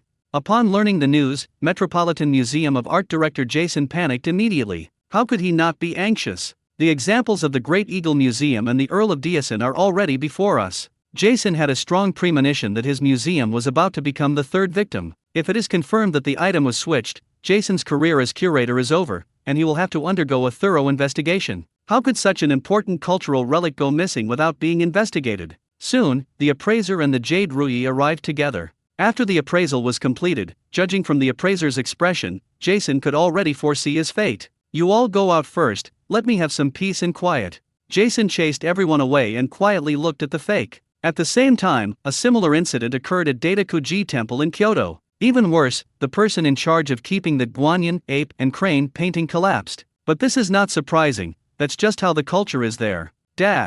Inside a Chinese restaurant, Yu Xingxin and Yu Hongming were having dinner. While the dishes were being served, Yu Xingxin looked at Yu Hongming smugly. Yu Hongming, have you seen the news about the National Museum? I saw it. Yu Hongming nodded. These kinds of news stories are everywhere these days, it's hard not to see them. Yu Hongming did not expect this matter to generate such a high level of public attention. Then you should know what the 2 things this kind-hearted person gave to the country are, right? Alright, I know what you're trying to say, stop showing off. Yu Hongming wasn't stupid, Yu Xingxin's words were so obvious, he naturally understood what she meant. I'm pretty good, aren't I? I didn't expect that I actually guessed correctly last time, and I even guessed 2 things right at once. Yu Xingxin also started to boast. But the clever Yu Xingxin sensed something was wrong and looked at Yu Hongming with suspicion. Yu Hongming, do you think that helpful person might be right next to us, or even following me? Yu Hongming was speechless. However, it must be admitted that Yu Xingxin's intuition is indeed sharp, but it also made Yu Hongming feel that it would be better to do this kind of thing less often in the future. After all, there aren't many fools in this world, let alone someone as shrewd as Yu Xingxin by your side. I think you're overthinking it, it's just a coincidence. That kind person has been active abroad all along, how could they have time to follow you? Now that you mention it, it makes sense. Yu Xingxin thought about it and agreed that Yu Hongming was right. It seems that's really the case. That philanthropist is busy running around every day, strolling around in the backyards of collectors or museums. How could he possibly have time to keep an eye on me? So it can only be a coincidence. Yu Hongming, what do you think that philanthropist will target next? How could I possibly know? Let me guess again and see how much luck I have left. It seems Yu Xingxin is a bit addicted to this guessing game. Could it be the portraits of emperors or the letter of mourning and chaos? I've heard that both of them are national treasures. Who knows? Yu Hongming shook his head, feigning helplessness. However, he wrote down both names. I wrote it down not for any other reason than to avoid a recurrence of this coincidence, so that these two names would definitely not be among the items I hand over to the museum next time. Otherwise, Yu Hongming will really be in trouble. By the way, was the information I gave you last time useful? Yu Hongming mentioned that document only to distract Yu Xingxin. Sure enough, Yu Xingxin fell for it and was drawn over. Useful, extremely useful. Yu Xingxin received feedback from Eli Suesheo. Eli Suesheo has had the patent agency carefully check the information provided by Yu Hongming, and it is confirmed that no patent has been registered. Eli Suesheo immediately instructed a patent agency to apply for patents for this information worldwide, and the applications have already been submitted. Yu Xingxin spoke of this with great interest, talking non-stop. Once the patent is granted, the pharmaceutical company I invested in will have completely turned its fortunes around. I've already spoken with the company's founder. Once the patent is approved, we'll convert the value of the data into shares for you. As long as it's useful, that's fine. As for the shares, forget about them. I was just trying to help you out, you can keep it. Yu Hongming waved his hand, refusing the shares. For Yu Hongming now, these shares are not important. Besides, his help this time was purely to help Yu Xingxin. Yu Hongming was content as long as he could help her. No, the shares that are rightfully yours are yours. Yu Xingxin pouted and directly rejected Yu Hongming's offer. Yu Xingxin has her own principles. She believed that Yu Hongming had already helped her a lot, preventing her previous investments from going down the drain. Therefore, she cannot deprive Yu Hongming of the benefits he deserves. In order to make Yu Hongming understand the value of these shares, Yu Xingxin continued to persuade him. Yu Hongming, you may not know this, but the market potential for this drug you've provided is enormous, and its prospects are very good. The shares allocated to you will be substantial, at least several hundred million, possibly even over $1 billion. Oh! Yu Hongming's nonchalant attitude made Yu Xingxin a little anxious. She grew impatient. Why can't you understand? I understand, don't worry. Yu Xingxin, how can I not be anxious? Yu Hongming, alright, give it to me if you want. Yu Hongming felt there was no point in arguing any further, so he let her be. As long as Yu Xingxin is happy. Anyway, this rich woman isn't short of money. Shangming Optoelectronics Co., Limited. The northeast corner of the industrial park. Today, the place is packed with people, colorful flags are fluttering, and it's very lively. A ceremony is being held to launch the 2nm chip production line. The ceremony marked the official launch of Shangming Optoelectronics high-end chips. This can be considered a turning point for the domestic chip industry. Therefore, the lineup of guests present today is very impressive. The host Sapan Wood-T was naturally indispensable. As a strategic partner and the biggest beneficiary of Shangming Optoelectronics, Vita Company sent a delegation led by its president, Zhao Yujian. The chairman of the development bank, which provided more than 100 billion yuan in interest-free loans, also attended in person. In addition to the chairman of the Securities Commission, leaders at all levels in Anken, etc. Sumucha originally wanted to invite Yu Hongming over. Sumucha felt that the person who should be present and witness this important moment was him. But Yu Hongming, who was used to keeping a low profile, refused without hesitation. Sumucha had no choice but to accept Yu Hongming's situation. If you don't want to come, then don't come. However, Sumucha had already made arrangements for the shares prepared for Yu Hongming. If Yu Hongming agrees, he will become the largest shareholder of Shangming Optoelectronics, owning 56% of the shares and completely controlling the company. In this case, Sumucha's shareholding will shrink from 51% to 32%, forcing him to take a back seat and become the company's second-in-command. But Sumucha wasn't worried at all that Yu Hongming would take his place, because through several conversations, he felt that Yu Hongming was someone who didn't care much about fame and fortune. Since he is indifferent to money, why would he fight for control of the company? It's 10 o'clock. Thank you for coming, leaders and partners. I am very honored to announce that our company's two newly established 2nm chip production lines have officially started trial operation today. Under the watchful eyes of the crowd, Sumucha stepped onto the stage and delivered a passionate speech. He then invited all the guests to a brief but enthusiastic ribbon-cutting ceremony. The ceremony went very smoothly, and everyone was beaming with joy. Everyone understands that this ceremony is of great significance. It marks a major breakthrough in my country's independent chip manufacturing technology, freeing us from dependence on others and enabling us to be more confident and determined in our future development. After the ceremony, Sumucha stood at the exit and personally saw off each guest. The chairman of the development bank patted him on the shoulder warmly and encouraged him, saying, "Go ahead and do it with confidence. If you need funds, just ask. We can provide you with another 100 billion or 200 billion yuan, no problem." Sumucha sincerely thanked him for this. He knew that without the support of the development bank, the company could not have built these advanced production lines so quickly. Later, the chairman of the China Securities Regulatory Commission also came to visit and encouraged the company, saying, "Your company is doing very well right now. You should seize the opportunity to continue to develop and strive to grow into a unicorn company as soon as possible."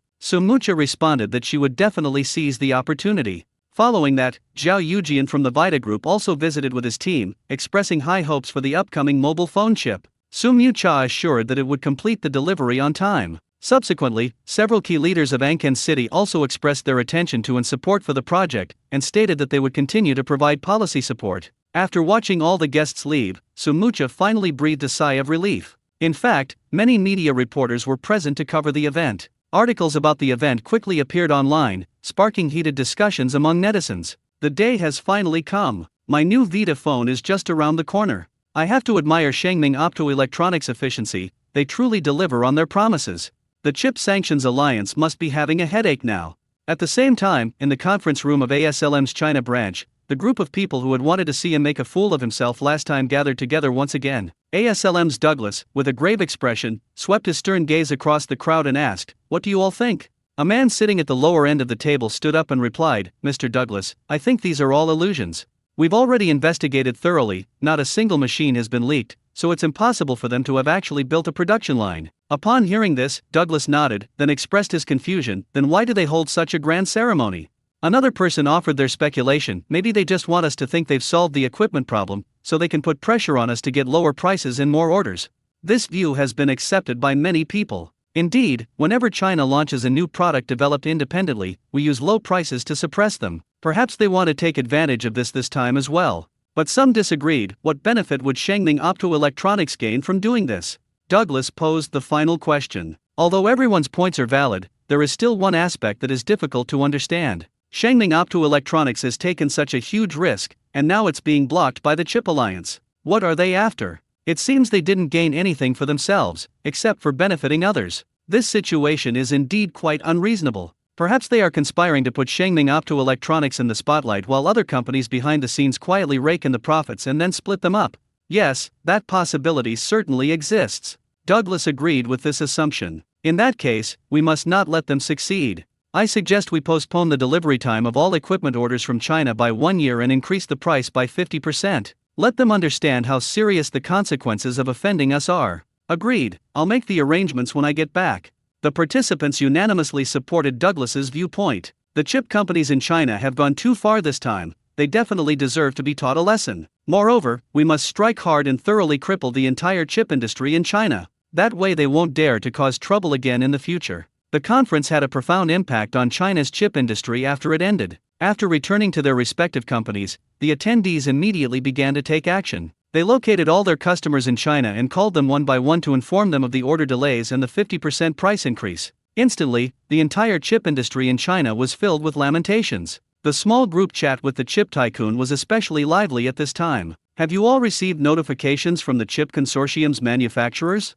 You too, I just finished a call. Are you also dealing with delivery delays and price increases? Everyone's the same. What's the Chip Alliance up to now? Are they crazy? Delaying delivery and raising prices by 50%. They don't respect our dragon country at all. Yes, this is the first time I've felt so stifled. When will I be able to completely break free from their control? Alas, it's because our country isn't strong enough in this area. Weakness invites aggression. I really don't know how we're going to survive now. The orders are probably going to be cut. The domestic chip shortage will also become more severe. Actually, I have some inside information. The person who said this was Yang Zhongzhong of Tsinghua Unigroup Optoelectronics. Even though he believed he had a good relationship with Douglas of ASLM, he still couldn't escape this fate.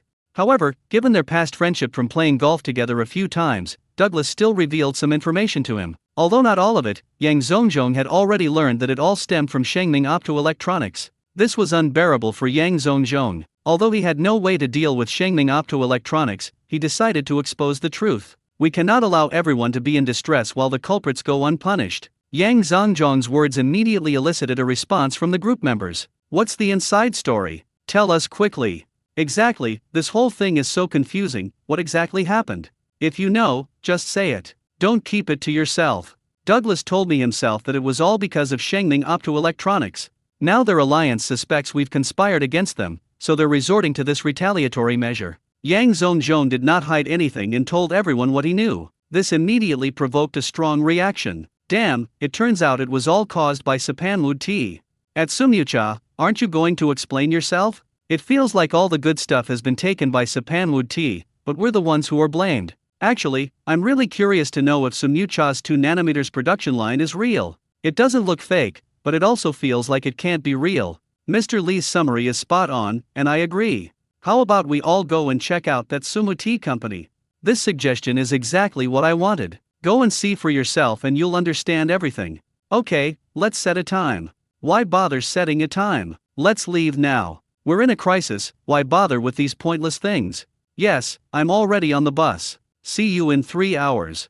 Sumucha was extremely busy at the moment and had no time to check the messages in the group chat. Therefore, he would not know that a group of furious people were heading towards him. At the same time, he was completely unaware that the entire country's chip industry had been blocked. Otherwise, Sumuti would have packed up and run away long ago. Even if you want to leave now, it's too late. The first wave of people who live nearby have already come knocking on our door. Chairman, Mr. Yu from Jackson Optoelectronics has arrived. He says he has an extremely urgent matter to discuss with you. The secretary rushed over to report. We're all in the same circle, so we know each other very well. Therefore, we can't keep people waiting for Subtitles. Okay, let him in. Yes, Chairman. The secretary turned and left. He quickly led 2 people in. He's here too. Sumucha was taken aback when she saw not only General Manager Yu from Jackson Optoelectronics, but also General Manager He from Langzhen Technology. The secretary immediately resolved Sumucha's confusion. Chairman, I ran into Mr. He on my way out, so I invited him in.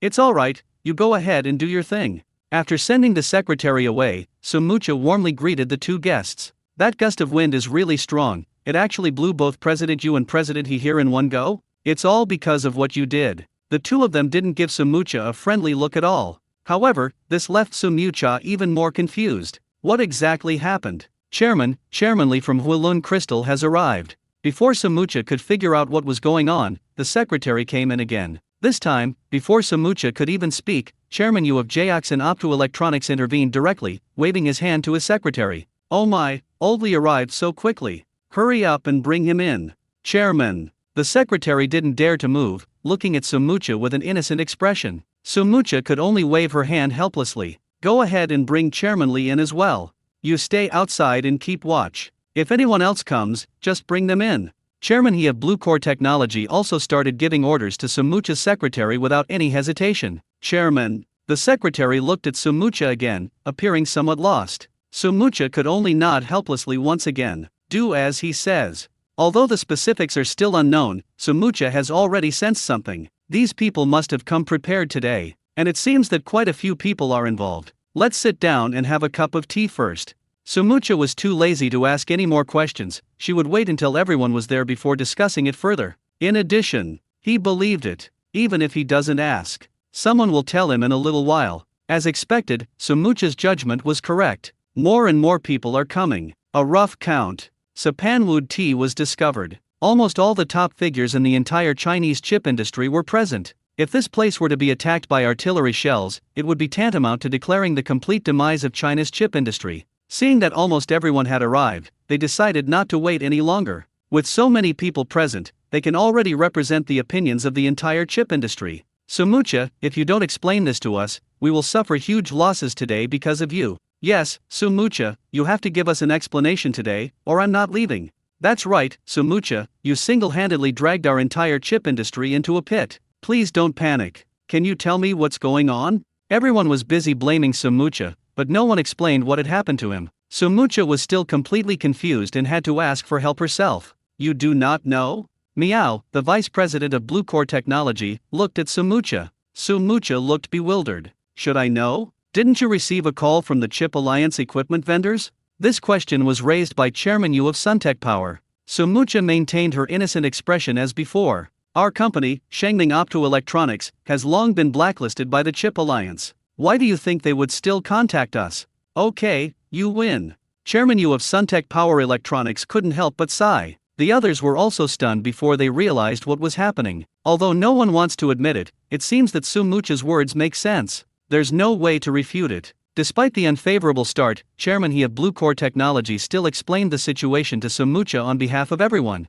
Sumucha, now because of your matter, the Chip Alliance suspects that the entire chip industry of our Dragon Kingdom is colluding to deceive them. Now they're retaliating against us, delaying previous orders by a year and raising prices by 50%. So shameless? Sumucha never expected that the Chip Alliance would go so far. The Chip Alliance previously blocked Shengming Optoelectronics, which Sumucha already felt was shameless enough. Unexpectedly, he underestimated their shamelessness. Exactly. I've never seen anything so shameless. Even Mr. He, the chairman of Blue Core Technology who had just spoken, couldn't help but make a comment. I quickly realized this wasn't the time to complain. Chairman Yu of Blue Core Technology looked at Sumucha with a determined gaze. Now you know what happened. This whole thing started because of you. What do you suggest we do? What can I do? Do you really think that Shengming Optoelectronics can influence the Chip Alliance's decisions? Sumucha still looked completely innocent. In fact, he himself felt that he was completely innocent and was just an innocent bystander caught in the crossfire.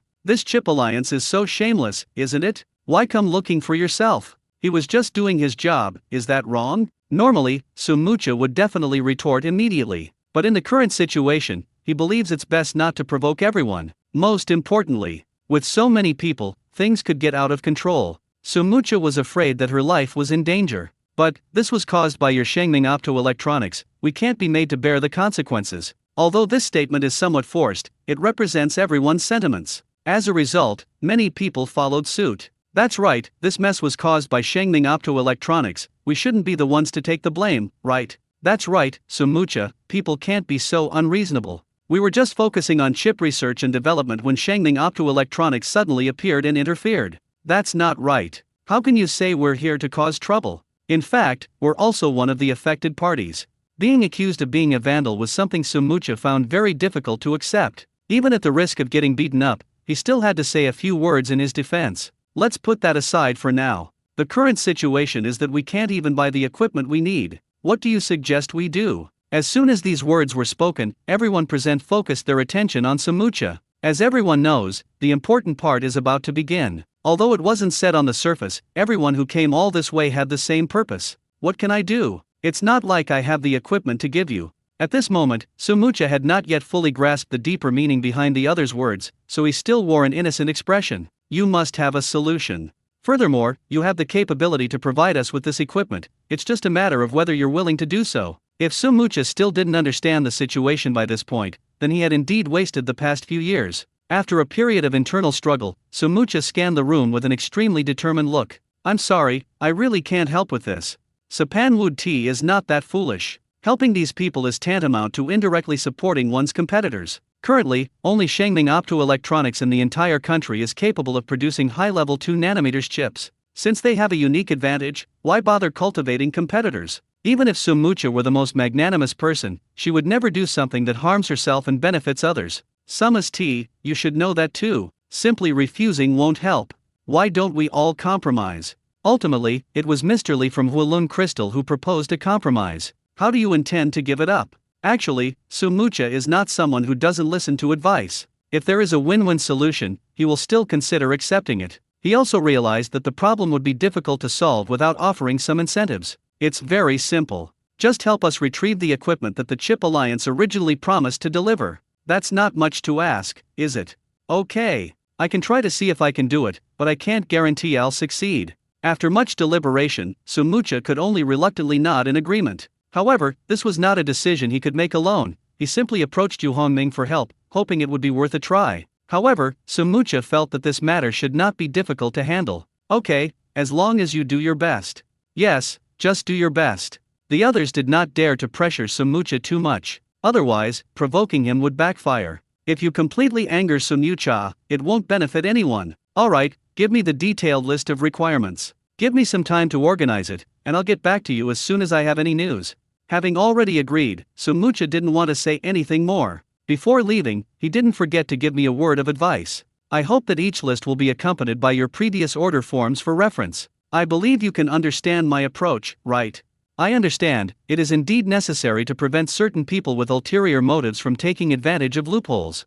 Seeing that everyone seemed to agree, it's clear they were intelligent people. Learn why Sapanwood Tea is made this way. Who can guarantee that they won't take advantage of the situation? The relevant equipment has always been in very short supply. Even if Sumuti manages to secure some supply, the quantity won't be too large. After all, such rare items are limited in the market, and even with the strongest backing, they cannot be created out of thin air. However, these things really did appear as if by magic, but most people wouldn't make that connection. No normal person would make such an assumption without a reason. People with such imaginations are probably all in mental hospitals. Who? After watching everyone leave, Sumucha couldn't help but breathe a sigh of relief. However, he knew that the more difficult part was yet to come. Moreover, the matter progressed even faster than he had anticipated. What's the rush? Are you in a hurry to be reincarnated? Looking at the thick stack of requirements in her hand, Sumucha couldn't help but complain. He wouldn't have reacted this way if the information hadn't appeared in front of him almost half an hour after those people left.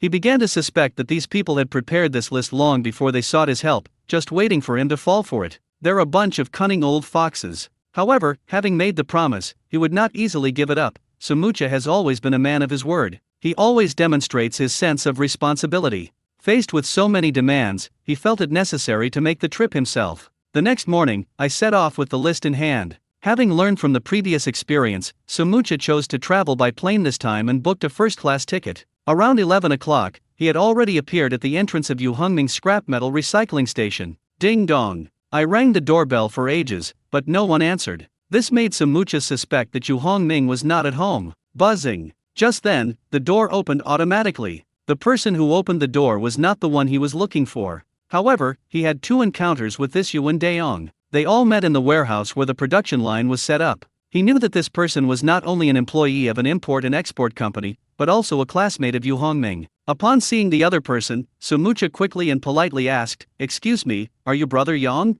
Is Brother Hongming home?" Yuan Daong was initially a little angry because his game had been interrupted, but when he heard the terms Brother Yang and Brother Ming, he instantly felt embarrassed. He looked at Sumucha in surprise. Yuan Daong certainly knew who Sumucha was. That's why he was so confused. Was this Brother Yang calling me? After thinking about it, it seems that only my own name contains the character, Yang, meaning courage/courage. Yuan Daong had no choice but to bite the bullet and pretend that it was him being addressed. However, as the chairman of Shengming Optoelectronics and a heavyweight in the chip industry, is it appropriate for you to call me Brother Yang? Chairman Su, what brings you here? Yuan Daong felt embarrassed to neglect Sumucha. I need to talk to Ming Ji about something. Isn't he home? He is, but he hasn't gotten up yet. Let me take you inside to wait for a while. Still not up. Sumucha was stunned for a moment, thinking to herself, it's almost 11:30 and she's still not up, how much sleep can she take? But despite these thoughts, Sumucha dared not utter a single word against Yu Hongming. Even if Yu Hongming slept until 7 o'clock, he could only obediently wait. Okay, then I'll go wait for Ming to get up. After taking only a few steps, Sumucha couldn't help but remind him, let's walk quietly so as not to wake Ming Ji. Upon hearing this, Yuan Daong was filled with questions. Is it really necessary to be so cautious? But considering Yu Hongming's recent behavior, there doesn't seem to be anything wrong with it. But Yuan Daong wasn't as afraid of Yu Hongming as Sumucha was. Don't worry, this place is far enough from his room, he won't hear us even if we shout. Yuan Daong added with a complaint, otherwise, why do you think I had to open the door after you rang the doorbell for so long? Seeing that Yuan Daong's expression was not good, Sumucha felt a pang of anxiety. In Sumucha's eyes, Yuan Daong was as important as a eunuch by the emperor's side. Therefore, he absolutely did not want to offend Yuan Daong, as it would be disastrous if Yuan Daong ruined his relationship with Yu Hongming with a single sentence. Oh, did I disturb you? I was just playing a game, Yuan Daong said. Would you like to try it with me? It's really exciting, and this game console is the only one of its kind in the world. Sumucha thought that since she had to wait anyway, it wouldn't hurt to go and check out the unique game console. Sure, then please lead the way, Brother Yang. Seeing that Sumucha had agreed, Yuan Daong was secretly pleased, but on the surface he pretended to be indifferent. When Sumucha was led to the game machine, she exclaimed in surprise, such a big machine. It was indeed very special. Come in, I guarantee you'll have a great time, Yuan Daong said, pointing to the simulator. Is this a flight game? Seeing the familiar dashboard and joystick, Sumucha had already guessed what it was. That's right, come in and take a look. He handed Sumucha a thick book. This is the instruction manual. Familiarize yourself with it first. Sumucha took the instruction manual, her face full of doubt. How long would it take someone to read such a thick book? F-22 Fighter Jet Simulator Operation Manual? Sumucha's eyes widened in confirmation. The truth cannot be hidden. Otherwise, why would you say it's the only device of its kind in the world? Yuan Daong retorted. Sumucha looked at Yuan Daong in surprise. Even Brother Ming can get this? That's amazing. Yoan Daong said with a smile, don't think about it anymore, just start learning. I'll teach you. He couldn't wait to see how Sumucha would perform next. Given all this, Sumucha had no excuse to refuse. He had no choice but to play with Yoan Daong for a while before finding an excuse to leave. This is the start button. This is the accelerator. This is the brake. This is for controlling the tail fin. This is a level. This is radar. Yoan Daong carefully explained each button and various instrument to Sumucha. Okay, I'll give it a try. Okay, you can do it. Yoan Daong was getting impatient as the moment finally arrived. He quickly took his seat at the back of the simulator. This spot is usually reserved for instructors. The position is naturally not as comfortable as the one in front, but as long as I can sit down, why ask for so much more? After fastening the seatbelts, the Sapanwood T was ready, and the start button for the aircraft has already been pressed. Buzzing. A deafening roar immediately followed. It said that everything is made based on the data from the real machine, so the sound must be realistic as well. What others might not know is that this sound is a bit too much for Sumucha. After all, they're in their 50s or 60s now, not as resilient as they used to be. However, after a while, I found the Sapanwood T acceptable. He began to follow Yoan Daong's instructions step by step. Finally, Sumucha pushed the accelerator to its limit. Then he quickly pulled up the control lever. And so, the plane took off, shakily and precariously. Although it looked like it could crash at any moment, the plane kept flying higher and higher. Holy crap! Yoan Daong, who had been observing from the back, was stunned. Such talent is truly rare. It actually managed to fly on its first try. At this moment, even if he didn't want to admit it, Yoan Daong had no choice but to admit it. There really is such a thing as talent in this world. And what about himself? I had hoped to regain my confidence through the opportunity of drinking Sapanwood tea, but my wish was completely shattered. Instead, they suffered a double blow. I also started to doubt myself. What is the point of persisting for 2 months? Yoan Daong decided to make one last effort. Chairman Su, is this really your first time playing? Yeah, you said this is the only game console in the world. Where have I ever played it? Although unwilling to admit it, Yoan Daong had to admit once again that Sumucha was right. But you're amazing. You succeeded on your first try. It's all thanks to Brother Yong's excellent teaching. I did exactly as Brother Yong instructed. Yoan Daong felt a headache coming on again. Sumucha's words were like a giant hammer, slamming down on Yoan Daong. Am I a good teacher? These words kept echoing in Yoan Daong's ears. Why can't I fly by myself? Yoan Daong also began to question the meaning of life. Am I just someone who can only talk the talk but is useless when it comes to action? Brother Yong, want to play again? I'm done playing. Go see Yu Hongming. He should be up by now. Yoan Daong decided to drive Sumucha away, intending to prove himself once again. Then I'll be going now. Go, go. Yoan Daong was already getting impatient and couldn't wait any longer. He couldn't believe that he had taught others how to fly, yet he himself couldn't take off. Why are you here? When Sumucha appeared in the reception room, Yu Hongming was indeed already up. I need to talk to you about something. Upon seeing Yu Hongming, Sumucha instinctively bent down. Judging from your appearance, you must be from the video game arcade, right? Yes, Brother Yong invited me to go sightseeing. Sumucha replied with a smile. After one lap, it probably won't be familiar with the terrain yet, and it might not be able to fly. I flew. Yu Hongming looked at Sumucha with a blank expression, as if he didn't recognize him. More than anything, it's unbelievable. It took off in one circle. Yes, it's mainly because Brother Yong taught me well. I followed his instructions and was able to fly right away. Just like Yoan Daong before him, Yu Hongming had a face full of black lines. Is this the legendary gifted dog? Yu Hongming also began to imagine Yoan Daong's feelings at that time. They must be very frustrated. You teach others, but you don't know how to do it yourself. That kind of heartache must be really painful. Yu Hongming even began to worry that Yoan Daong might develop psychological problems as a result. Alright, sit down. Tell me what you need me for. Yu Hongming knew that Sumucha had come all this way not just to see him. Brother Ming, this is the equity agreement I had prepared. The 3 production lines you gave us are converted into 56% of Shengming Optoelectronics shares.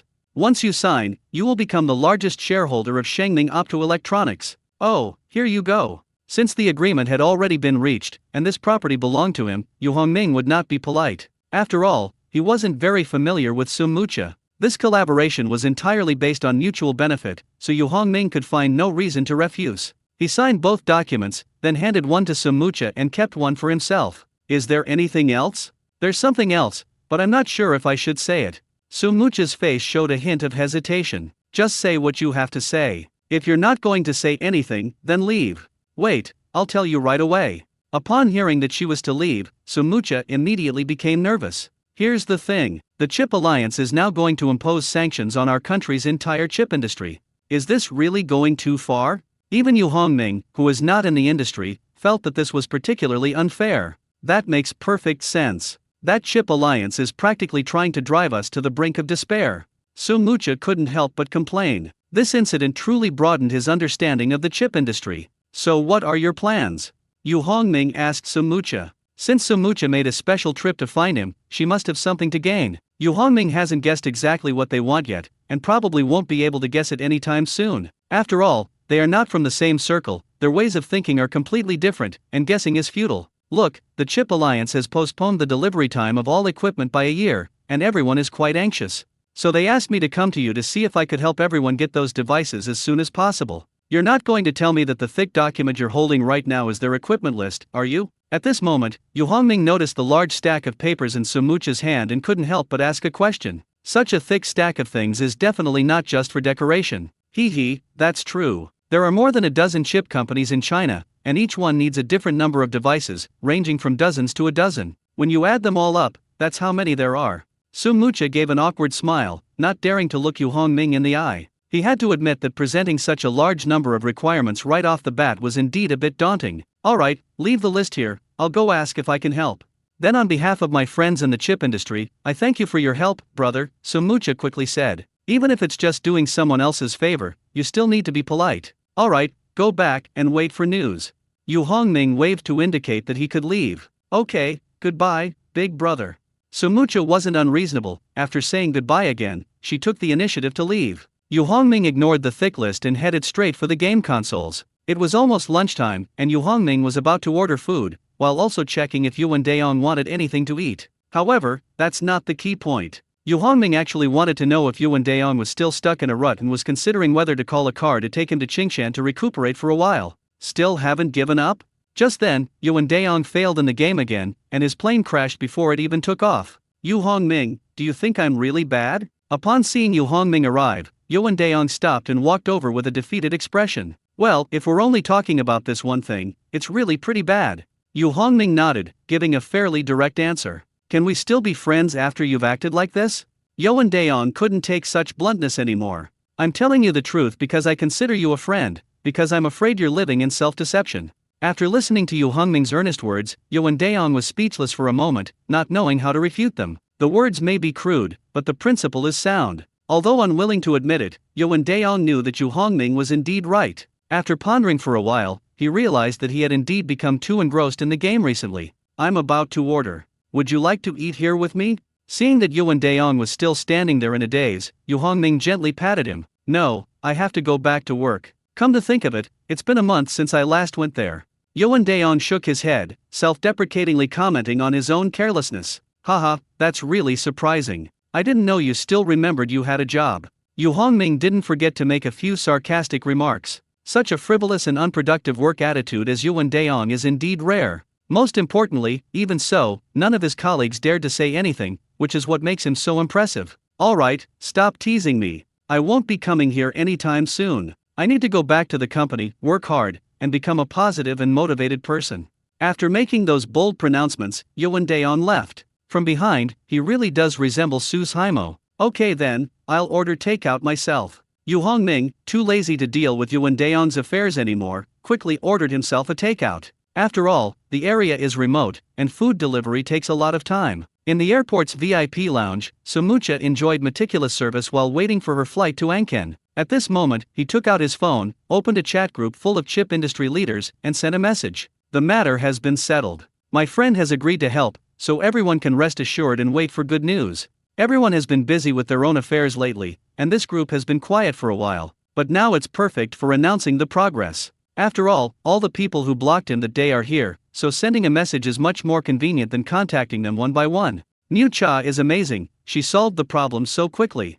Thank you so much, you really solved a big problem for us this time. Niu Cha, let's get together sometime. I'll remember this kindness. With Niu Cha here, we can finally hold our heads high and give the Chip Alliance a good beating this time. Yes, they thought we could only buy equipment through their channels. They definitely didn't expect us to have wood tea. This time, their plan backfired. At Mucha, you should talk to your friend over there and we can get our supplies from him from now on. We won't have to put up with those people from the Chip Alliance anymore. That's a good idea. Mucha should definitely give it a try. At Mucha, let's not ask you for high-end products like 2 nanometers anymore. Let's consider the future of China's chip industry and help everyone out. Let's talk about it after this deal is completed. Being tagged repeatedly, so Mucha could only offer a brief response. At the same time, he started to complain a bit. These people are so greedy. The deal isn't even finalized yet. They started planning for the future. Most importantly, can I make the decision on this matter myself? However, although Su Mucha's answer was simple, it did have some effect. No one brought up the previous topic anymore, everyone just went along with his wishes. Okay, let's talk about this later. Mucha is right, we have to do things one step at a time. It gradually turned into flattery. Mucha sees things very clearly. There's a reason why Shangning Optoelectronics is where it is today. Yes, from now on, Shangning Optoelectronics will be the leader in China's chip industry. That's right, it's thanks to Mucha that our Dragon Kingdom's chip industry has reached its zenith. Shanghai, Junkyard Stadium. Douglas invited the rest of the Chip Alliance over to play golf today to celebrate their complete defeat of China's chip industry plans. These Chinese don't know the pain of being taught a lesson, and they still dare to oppose us. Now they should understand how powerful we are. Douglas became smug after hitting a shot. He personally directed this operation and received praise from the head office, which gave him great confidence. Everyone else was just there to add fuel to the fire, and they immediately chimed in. That's right, the Chinese are just asking for trouble. They're really delusional. In their own words, they're showing off their skills in front of Guan Yu, and Mr. Douglas is that Guan Yu. That's right, they didn't know what was good for them, and now they've finally tasted Mr. Douglas's tricks. These are just ignorant people. As Mr. Douglas said, they won't know the pain until they're taught a lesson. Alright, let's continue playing. Don't mention them anymore, they're just a bunch of clowns, not worth mentioning. Douglas interrupted the conversation and told everyone to get in the car and head to the next location. Just like before, as soon as Douglas opened his mouth, everyone else immediately chimed in. Yes, Mr. Douglas is right. Indeed, we shouldn't let these clowns affect our mood. Let's go to the next place. System, I want to make a deal with Liao Xiaoi. Seeing the Chinese chip industry being bullied like this, Yu Hongming couldn't bear it. So after enjoying a meal that could serve as both lunch and breakfast, he immediately headed to the storage point. He grabbed 2 boxes of instant noodles and entered the system space. The main purpose of this transaction was to deliver a list to Liao Xiaoi. There was no need to bring too much else. Transaction partners selected, connecting. Perhaps because Liao Xiaoi hadn't finished the food he received from Yu Hongming, he didn't need to go out to find food, and the connection was quickly established. Connected, please prepare for the transaction. In an instant, Yu Hongming and Liao Xiaoi appeared in the trading space at the same time. Upon seeing Yu Hongming again, Liao Xiaoi couldn't stop smiling. But when he saw that Yu Hongming only had 2 boxes of instant noodles, he showed a hint of disappointment. I anticipated that the transaction volume wouldn't be very high, but Liao Xiaoi still greeted Yu Hongming warmly, saying, Mr. Yu, I'm glad you've come to me for a deal again. Mr. Liao Xiaoi, it's the same for me. Yu Hongming replied politely. Then he handed over the list and got straight to the point. Here's a list. I need everything on it. Can you get it? Let me see. Liao Xiaoi took the list and read it with great excitement. The thicker the list, the larger the transaction volume. If all the items on the list could be traded, Liao Xiaoi believed that the supplies would be enough for his base to live on for more than 6 months. However, as he examined the area, Liao Xiaoi frowned deeply. Finally, he looked at Yu Hongming with a troubled expression and said, Mr. Yu, this list is a bit difficult. What's wrong? Yu Hongming was also somewhat surprised, as this was the first time he had seen Liao Xiaoi like this. You don't have this kind of equipment here? No, the list you provided mostly contains 28 nanometers and 14 nanometers process equipment, but our worst equipment is 7 nanometers, so. Yu Hongming finally understood. It's not that they don't have the equipment, but the equipment on the list is too old, they only have more advanced equipment here. Given this, Yu Hongming immediately offered his suggestion. That's simple then. Just replace it with a 7 nanometers or other process technology according to the equipment type, is that okay? This should be fine, right? Yu Hongming himself was also pondering this question. After all, he knew absolutely nothing about chips and such things.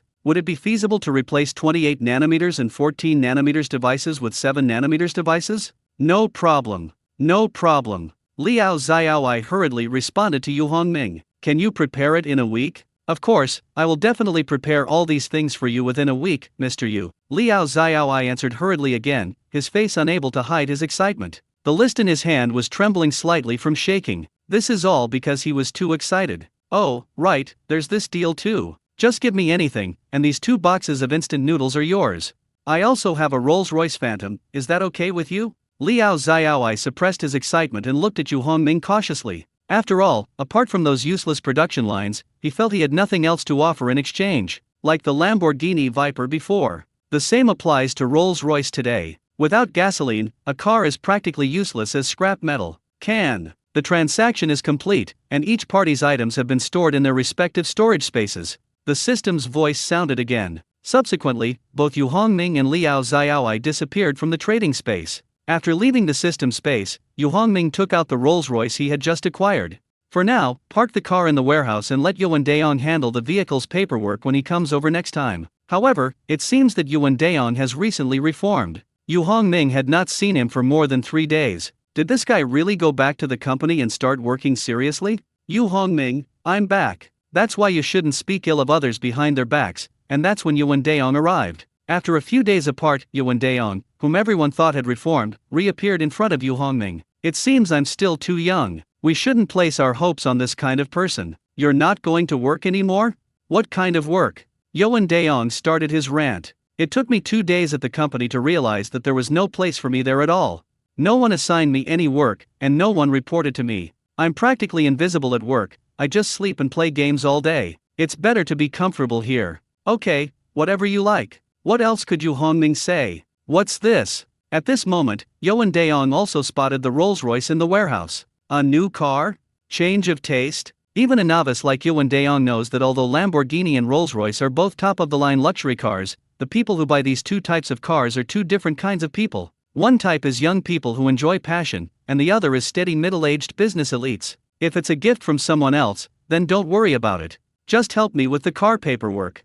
Okay. When he agreed, Yuan Daong still had a hint of excitement on his face. Of course, he's not a pervert, he just hasn't done anything for a long time and finally has a chance to show off. Where are the keys? Yuan Daong asked impatiently. It's in the car. Are you going now? Yes, I will do my best to do what you asked me to do. How can I delay it? That expression, that movement. Yu Hongming believed that if Yuan Daong's superior, Luan Hongfu, were here, he would definitely give him a red flower. See you later. Yuan Daong immediately got into the car. But he soon got off the bus and looked at Yu Hongming with a blank expression. The car is broken? Won't start? Do you think a car that hasn't been maintained for years and is out of gas can still run? Oh, right, how could I forget? I'll go call a tow truck. Yuan Daong's enthusiasm seemed to have been fully mobilized, and he immediately called the company's tow truck to come over as soon as possible. Yu Hongming felt a little embarrassed to spoil his enthusiasm, so he simply left to avoid seeing him and getting annoyed. 3 days. No, it should be 2.5 days. Yuan Daong then drove the Rolls-Royce back. The license plate has been processed, and it's still the same as before, HIA 99999, an invincible presence. He also gave the entire car a full maintenance service, waxing the paint until it shone. From that day on, Yu Hongming gave up his flashy Lamborghini Viper and began driving a Rolls-Royce in a low-key manner. In fact, the number of people turning their heads to look at him has indeed decreased significantly, which is in line with his low-key personality. Niu Cha, I've got the goods. Come and pick them up. A week later, after Yu Hongming brought the items back, he immediately called Samucha. After all, he himself bears some responsibility for the current treatment of China's chip industry. In addition, that chip alliance was so shameless that Yu Hongming simply couldn't stand it anymore. Therefore, he also wanted to resolve this matter as soon as possible. So fast, you have them all already. Sapanwood Tea was almost an unspoken choice, because the speed was just too fast. From the time he handed the list to Yu Hongming, it was only about a week. Not only did they manage to get all this stuff in a week, they also brought it back. Isn't that incredibly fast? Therefore, it is normal for Sapanwood Tea to have such a reaction. They should all be inside. The list was so long that Yu Hongming couldn't possibly check it all, so he wasn't entirely sure either. We can only hope that our trading partner, Liao Xiaoai, is reliable. By the way, some things may not be perfect, I hope everyone can understand.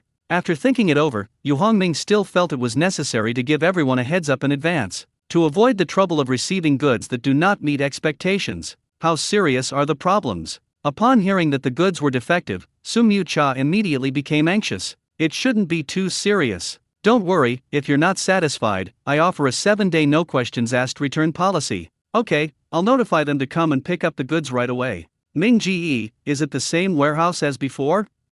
Let's go there. Yu Hongming thought about it and realized that the quantity this time was quite large, so he could only arrange it there. Mucha, I'll put the goods inside in advance, and you can be in charge of shipping them out. As for the money, please collect it for me and give it to me together later. The main reason Yu Hongming entrusted this matter to Su Mucha was that he did not want to appear in front of too many people. Otherwise, it will cause a lot of unnecessary trouble in the future. Okay, I'll collect all the money and give it to you then. Su Mucha quickly responded. By the way, because there's a minor defect in this shipment, the price can be discounted to 20% off. Ming Ge. It's settled then. Without allowing Su Mucha to refuse, Yu Hongming hung up the phone immediately. After all, he was involved in everything to some extent. In addition, the goods also had some defects. Yu Hongming wouldn't feel at ease if he didn't offer some discounts. In a group of chip industry leaders, the items you requested have arrived. Please bring your trucks and load them up. After Yu Hongming hung up the phone, Su Mucha immediately sent a message in the group chat. This message instantly ignited the enthusiasm of the veterans who had been lurking in the shadows for a long time. Oh my, we've really arrived. Brother Mucha's approach is really effective. Su Mucha's status in the group has risen to the point where he is called brother. Anyone in the group who wants to find him has to call him brother. If Brother Mucha hadn't said it himself, I wouldn't have believed it was true. Brother Mucha is really awesome. I'll go prepare the truck right now. Brother Mucha, please tell me where the delivery location is? I'm about to leave. Chairman Lee, isn't that a bit much? Are your trucks on standby 24 hours a day? The delivery location is in Feichen XXXXX. The time is 3 p.m. tomorrow. Please arrive on time. Su Mucha took some time to send the time and location to the group. Finally, he didn't forget to mention a quote from Yu Hongming. Don't get too excited, everyone. My supplier told me that there might be some minor flaws in this shipment. What exactly are the flaws? I don't know either, so please don't ask me. My supplier said that if you are not satisfied, you can choose not to buy it, or you can return it within 7 days without giving a reason. Hearing that there were flaws, everyone became a little anxious. They need something very precise. If these flaws appear inside, the thing is useless, because they can neither repair it nor have the spare parts. However, as Su Mucha says, if you are not satisfied, you can choose not to buy it, or you can return it within 7 days without giving a reason. What else is there to complain about? No need to say anything more, let's talk after we see the goods. I can accept minor flaws. That's what I think too. As long as it doesn't affect usability, nothing else matters. If it can be fixed, I can accept it. Alright, that's enough. I've already set off. I'm already on my way. I live far away, so I'll definitely have to go a day early. Yo and Daeong, I need to use the warehouse. After hanging up Su Mucha's call, Yu Hongming didn't rest. He immediately went to find Yuan Daeong, who was playing a game. Yu Hongming didn't know how to evaluate Yuan Daeong. Incorrigible. Yes, Yu Hongming thinks this word is quite apt. After only 2 days of peace, he started playing with that game console again. What left Yu Hongming speechless was that Yuan Daeong somehow managed to get a red ribbon. The words "victory is certain" were also written on it. If Yuan Daeong had had this kind of tenacity when he was studying, he could at least have gotten into a 985 university. How did things turn out like this? I have nothing to do every day, so I can only pass the time by playing video games. It's fair to say that he's completely ruined. Yu Hongming asserted that if Yuan Daeong continued like this, his life would remain the same. No problem, it'll be a matter of one phone call. Although Yuan Daeong only had the game in mind, he still answered Yu Hongming's question. When is it needed? Tomorrow afternoon. Okay, I'll call and make arrangements in a bit. You can just go there directly. Okay, just remember that. Yu Hongming felt that his reminder was very necessary. No one can guarantee that Yuan Daeong, who is so engrossed in this game, won't forget about it soon. Don't worry, I'll arrange it right away. It must be said that Yuan Daeong still had some sense of reason. He also felt that Yu Hongming's reminder was correct, so he temporarily put aside the game and took care of the important matter first. The next day, after lunch, I ate some more fruit. I drank a glass of water. It's time. Yu Hongming set off in his luxury car. It's time to put the goods into the warehouse. After entering the warehouse, Yu Hongming took out the items and quickly left. Since it was agreed beforehand that he would not show up, Yu Hongming will definitely keep his word. Yu Hongming is not someone who likes to create trouble for himself. This is it. Yu Hongming had just left when Su Mucha arrived, and he wasn't the only one who came. Several people from that circle also came with Su Mucha. As for the others, they are still on their way. It will take a little more time. The item should be inside. Su Mucha led everyone directly to the warehouse and opened the door. The others weren't idle either, they stepped forward to help. After all, Sumucha was only helping out this time, and everyone couldn't just watch him work all by himself. Everyone is very grateful for Sumucha's help this time. We're all in the same industry, and he's already done a pretty good job to achieve this. If you encounter a scheming person, you're lucky if they don't take advantage of the situation to do something bad. Oops, so many. After opening the door, I saw that the room was filled with machines. Apart from Sapanwood Tea, no one could remain calm. Having seen Sapanwood Tea many times, it was no longer surprising. The others were different, none of them had ever seen such a scene. If the machines here are combined, it would be more than enough to build 2 or 3 production lines. Everyone was very envious. However, everyone was just envious. The items here are the shared property of more than a dozen people. Nobody should try to take advantage of anyone else. Anyone who dares to do that will definitely be ostracized. Don't just sit there, pick out the items according to your respective lists. Sumucha waved to the people who came with him. However, he did not forget to give them a warning. I'm warning you, don't take more than you need. I will check everyone's list and the goods. We understand, Brother Binkin. We won't dare to do anything reckless. After a few bigwigs echoed this sentiment, they hurriedly led their men inside. After all, it was mentioned before that there might be problems with the goods. Now that they have the opportunity to choose first, they certainly won't let such an opportunity pass them by. After those people went in, the rest of the group arrived quickly. Sumucha immediately pointed to the warehouse. Those who arrived first have already gone in, you should hurry up too. This time was no different. Sumucha emphasized discipline. I'll say it again, you can only choose things from your own list. Oh no, I'm too late. Upon hearing that someone had gone in first, the others immediately became anxious. He hurriedly led his people inside. Once everyone had arrived, Sumucha was the last to go in. However, once inside, Sumucha was stunned. Because there was no scene of people scrambling to buy the goods. Whether they arrived first or later, everyone stared blankly at the machines. Brother Mucha, something's wrong. When Sumucha entered, everyone gathered around her. What's the problem? Still not understanding the situation, Sumucha asked everyone in confusion. Then, as if suddenly remembering something, he showed an expression of sudden realization. Is there something wrong with the product? Brother Mucha, it's not that problem, it's not a quality issue. Chairman He of Blue Core Technology shook his head at the Sapanwood Tea. Mr. Yu, the general manager of Suntech Power, quickly echoed this sentiment. Brother Mucha, is this batch of goods meant for us? Is it possible that your distribution channels are mistaken? You've all confused me. After listening to President Yu's words, Sumucha became even more confused. However, he quickly realized what was happening. Oh, you mean these things don't match the list? Yes, that's exactly what I mean.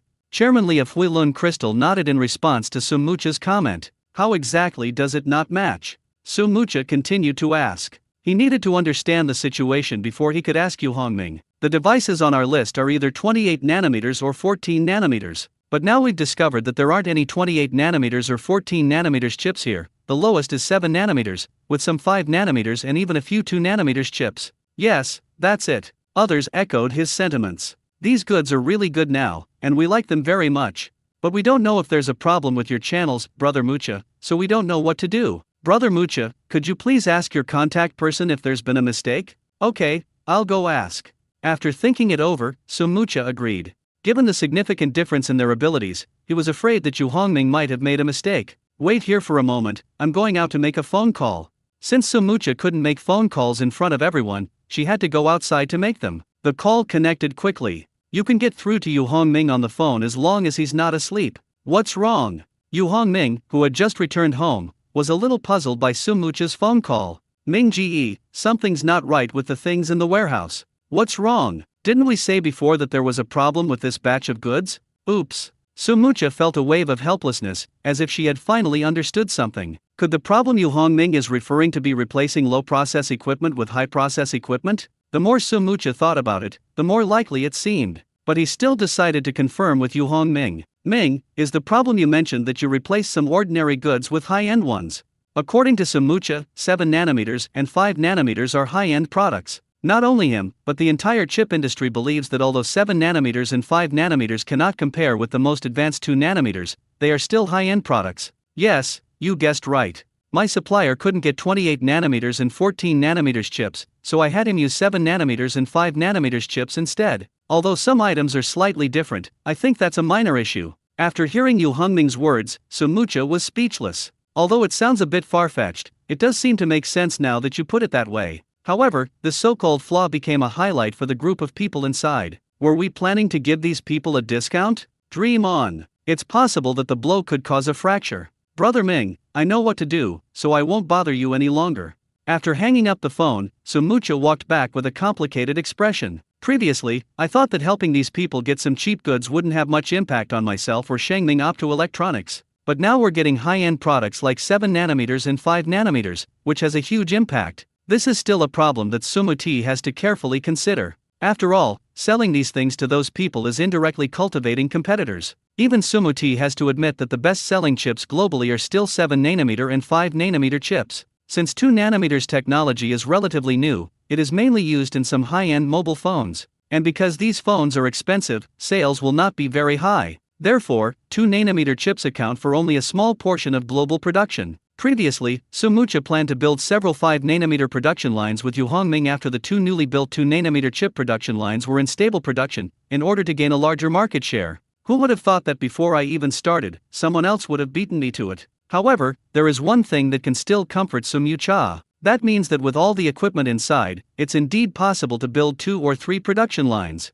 However, the equipment needs to be shared among more than a dozen people, and each person's share is not enough to build a complete production line. Upon closer reflection, Sumucha realized that she might have been worrying too much. Just think about how much demand China has for high-end chips right now. Even building a dozen more high-end chip production lines might not be enough to meet the demand. With Yu Hongming as her backer, what does Sumucha have to fear? After figuring things out, Sumucha walked back into the warehouse feeling much lighter. Brother Mucha, how's the situation? Brother Mucha, have you found out?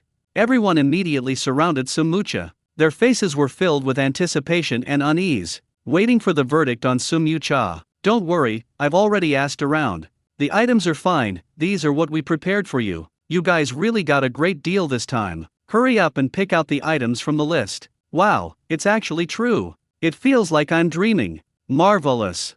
Having gotten the answer they wanted, everyone cheered immediately. Everyone expressed their heartfelt gratitude to the Sapanwood tea. Brother Mucha, thank you so much. Jaox and Optoelectronics will never forget your help today. Yes, the same goes for Blue Core Technology. From now on, we will follow Brother Mucha's Shengming Optoelectronics. That's right, if Brother Mucha says east, we go east, if he says west, we go west. Brother Mucha, please rest assured, as long as they are your clients at Shengming Optoelectronics, we will absolutely not compete with you for business. Yes, anyone who dares to compete with Brother Mucha for business is going against the entire chip industry in China. Has it been shipped? This is the most discussed topic today, and it quickly became a trending topic. Hashtag has it been shipped, hashtag. It's a very strange trending topic, yet it directly took the top spot on the trending list. Some people who were unaware of the facts couldn't help but click on this strange trending topic to see what was going on. Oh dear, I thought it was something else, but it turns out it's just shipping via mobile phone. That's true. Even shipping a mobile phone can dominate the trending topics. What do those celebrities who pay to trend on social media think? Has the world become so boring that even shipping a mobile phone can attract so much attention? Sorry, I was attracted by this trending topic, but I didn't expect to be scammed after clicking in. Isn't it something to celebrate that Vita is shipping high-end phones again? Indeed, the fact that it made it to the trending topic shows that most people are happy to see Vita Mobile stand up again. Those who didn't manage to grab one can only watch the excitement.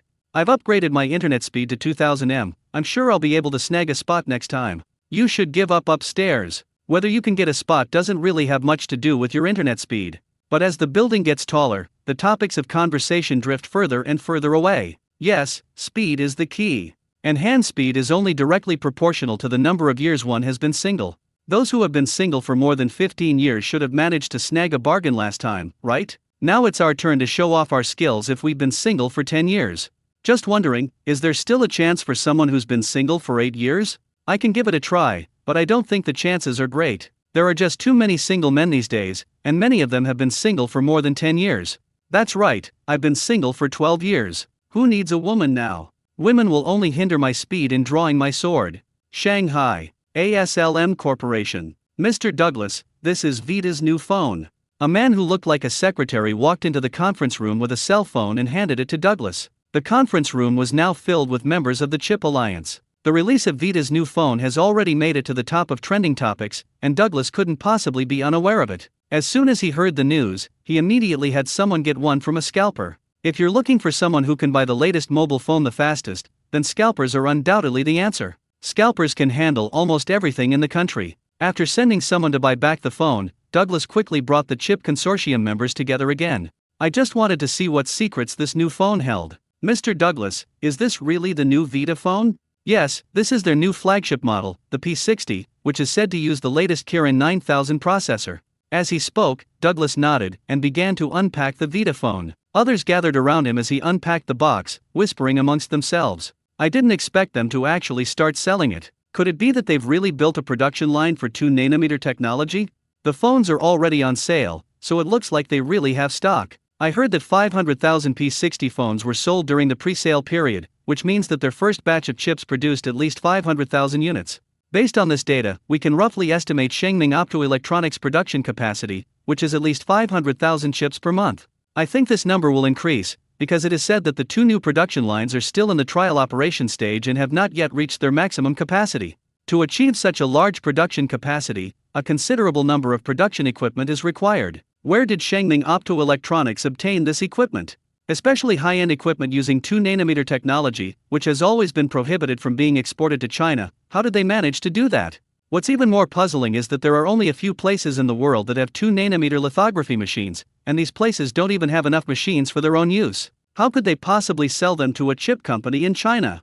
There are too many unsolved mysteries. It feels like these devices from Shenming Optoelectronics appeared out of thin air. These words seemed to resonate with everyone, and everyone agreed. Yes, I also find it strange. We clearly did not sell them any equipment, and our equipment has not decreased. We just don't understand why Shenming Optoelectronics has these things. Could it be that Shenming Optoelectronics really has the ability to conjure up equipment on its own? Is it possible that these devices were independently developed by them, achieving domestic substitution? Another colleague offered a guess. I think it's possible. China has very strong scientific research capabilities. In this regard, we must admit that the Chinese government has been working hard to promote domestic production. Could it be that they have found another way to successfully overtake others? Although I hate to admit it, this explanation seems to be the most reasonable one at the moment. If our assumption holds true, what should we do next? Is that even a question? Lift the sales ban, dump products at low prices, and nip their idea of domestic alternatives in the bud. In fact, Douglas had been listening to everyone's discussion the whole time, and he subconsciously offered his advice. Upon hearing the leader speak, the others immediately echoed his words. Then, Mr. Douglas, shouldn't we immediately lift the previous sales restrictions? Yes, we will ship all the backlogged orders at once and will no longer limit the quantity they can order. The previous policy of raising prices by 50% should also be cancelled, and appropriate discounts could even be given. Okay, that's all we can do for now. Douglas eventually gave in, because he had just done a simple test of the phone and found that its performance was definitely among the top 5 in the world. Such high performance means that this is indeed a high-end chip product. Although it is still unclear where Shenming Optoelectronics' production line came from, Douglas knew that immediate action had to be taken. If these production lines of unknown origin are deployed, it will be too late. The head office will certainly not let the loss of the Dragon Kingdom market go unpunished. Before adjourning the meeting, Douglas repeatedly emphasized the urgency of the matter. After you return, please take action as soon as possible. At the same time, they reported the situation to their respective headquarters, specifically pointing out that China may have already achieved domestic substitution. Companies should not only consider short-term interests. Only by defeating the Dragon Kingdom can we have a future. We must use dumping tactics to completely stifle any possibility of domestic alternatives from China. You don't want it anymore?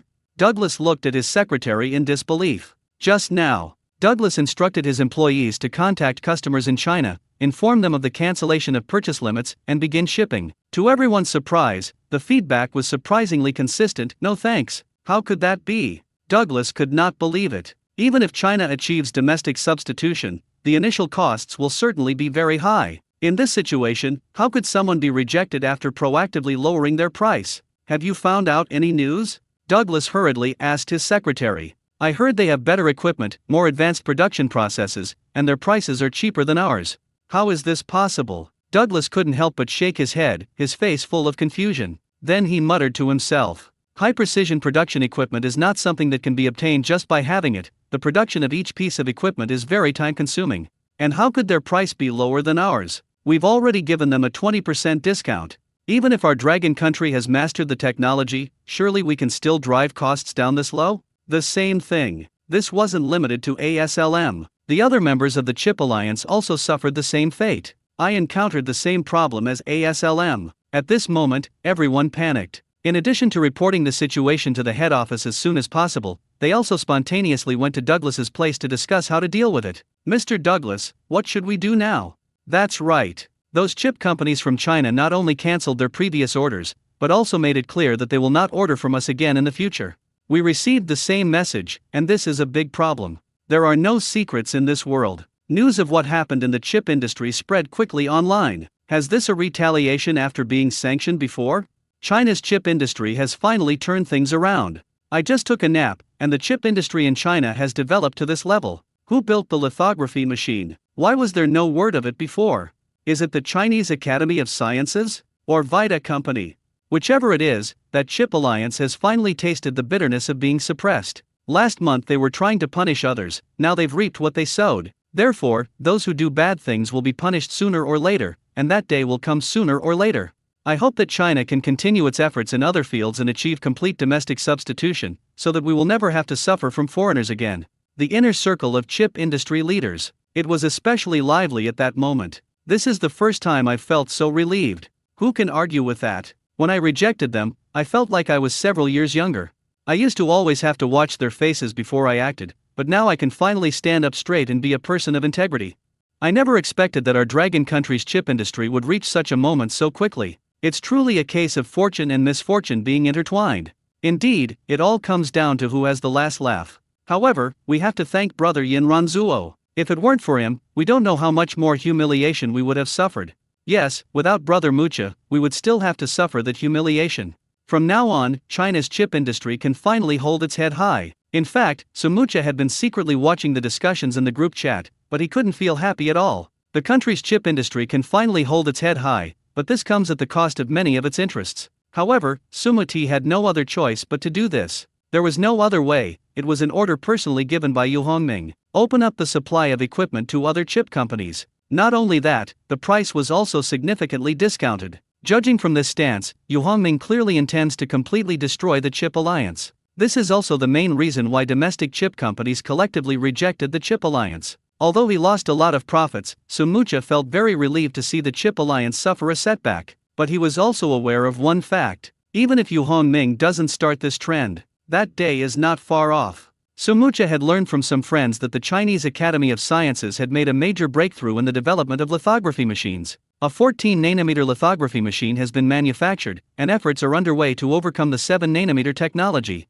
It is said that the Chinese Academy of Sciences has already developed the complete technology for a 7-nanometer lithography machine, but trial production will still take some time. Since the Chinese Academy of Sciences has made such great progress, there is no point in refusing Sumucha. Sumucha eventually came to her senses. If you are strong enough, you won't be afraid of competition from others. Chinese Academy of Sciences. Semiconductor Research Institute. He Yunzhang, the vice president of the Chinese Academy of Sciences, came here in person. The purpose was to visit and inspect the institute's first successfully trial-produced 14-nanometer lithography machine. The main credit for the institute's ability to quickly complete the trial production of the first 14-nanometer lithography machine rests primarily with He Yunzhang. If he hadn't obtained the relevant information from Yu Hongming, the research institute wouldn't have achieved what it has today. Previously, Yu Han had specifically gone to Feichen to find Yu Hongming and asked him to help find technical information on lithography machines. Yu Hongming agreed to He Yunshen's request and handed over the information to him a month later.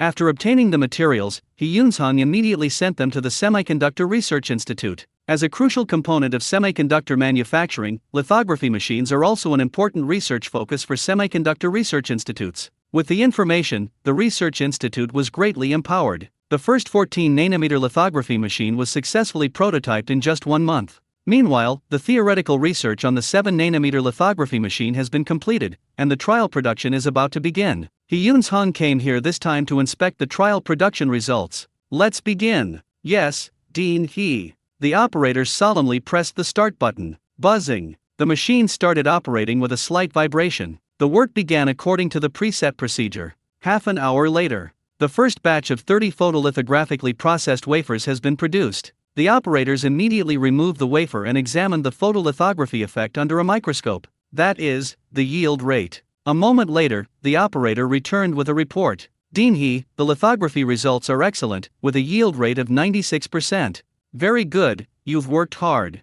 He Yunzheng smiled when he heard that the yield rate had reached 96%. Although it has not yet reached ASLM's 99%, a yield rate of 96% is sufficient to meet actual usage needs. This also marks a significant step forward for China's domestic chip industry. If this achievement were submitted to the state, it would certainly be a first-class National Science and Technology Progress Award. Suddenly, the Chinese Academy of Sciences issued an announcement. Our country's domestically developed lithography technology has reached a new level. The 14-nanometer lithography machine has been mastered, and all theoretical research on the 7-nanometer lithography machine has been completed, entering the trial production stage. This news is like throwing a hot potato into the chip industry. As soon as the news broke, major media outlets reprinted and reported on it. With the successful trial of its 14-nanometers technology, Lonk Institute has taken another significant step forward in the path of domestic substitution. From now on, China can also use domestically manufactured lithography machines, and the Chinese chip industry has once again ushered in a great opportunity for development.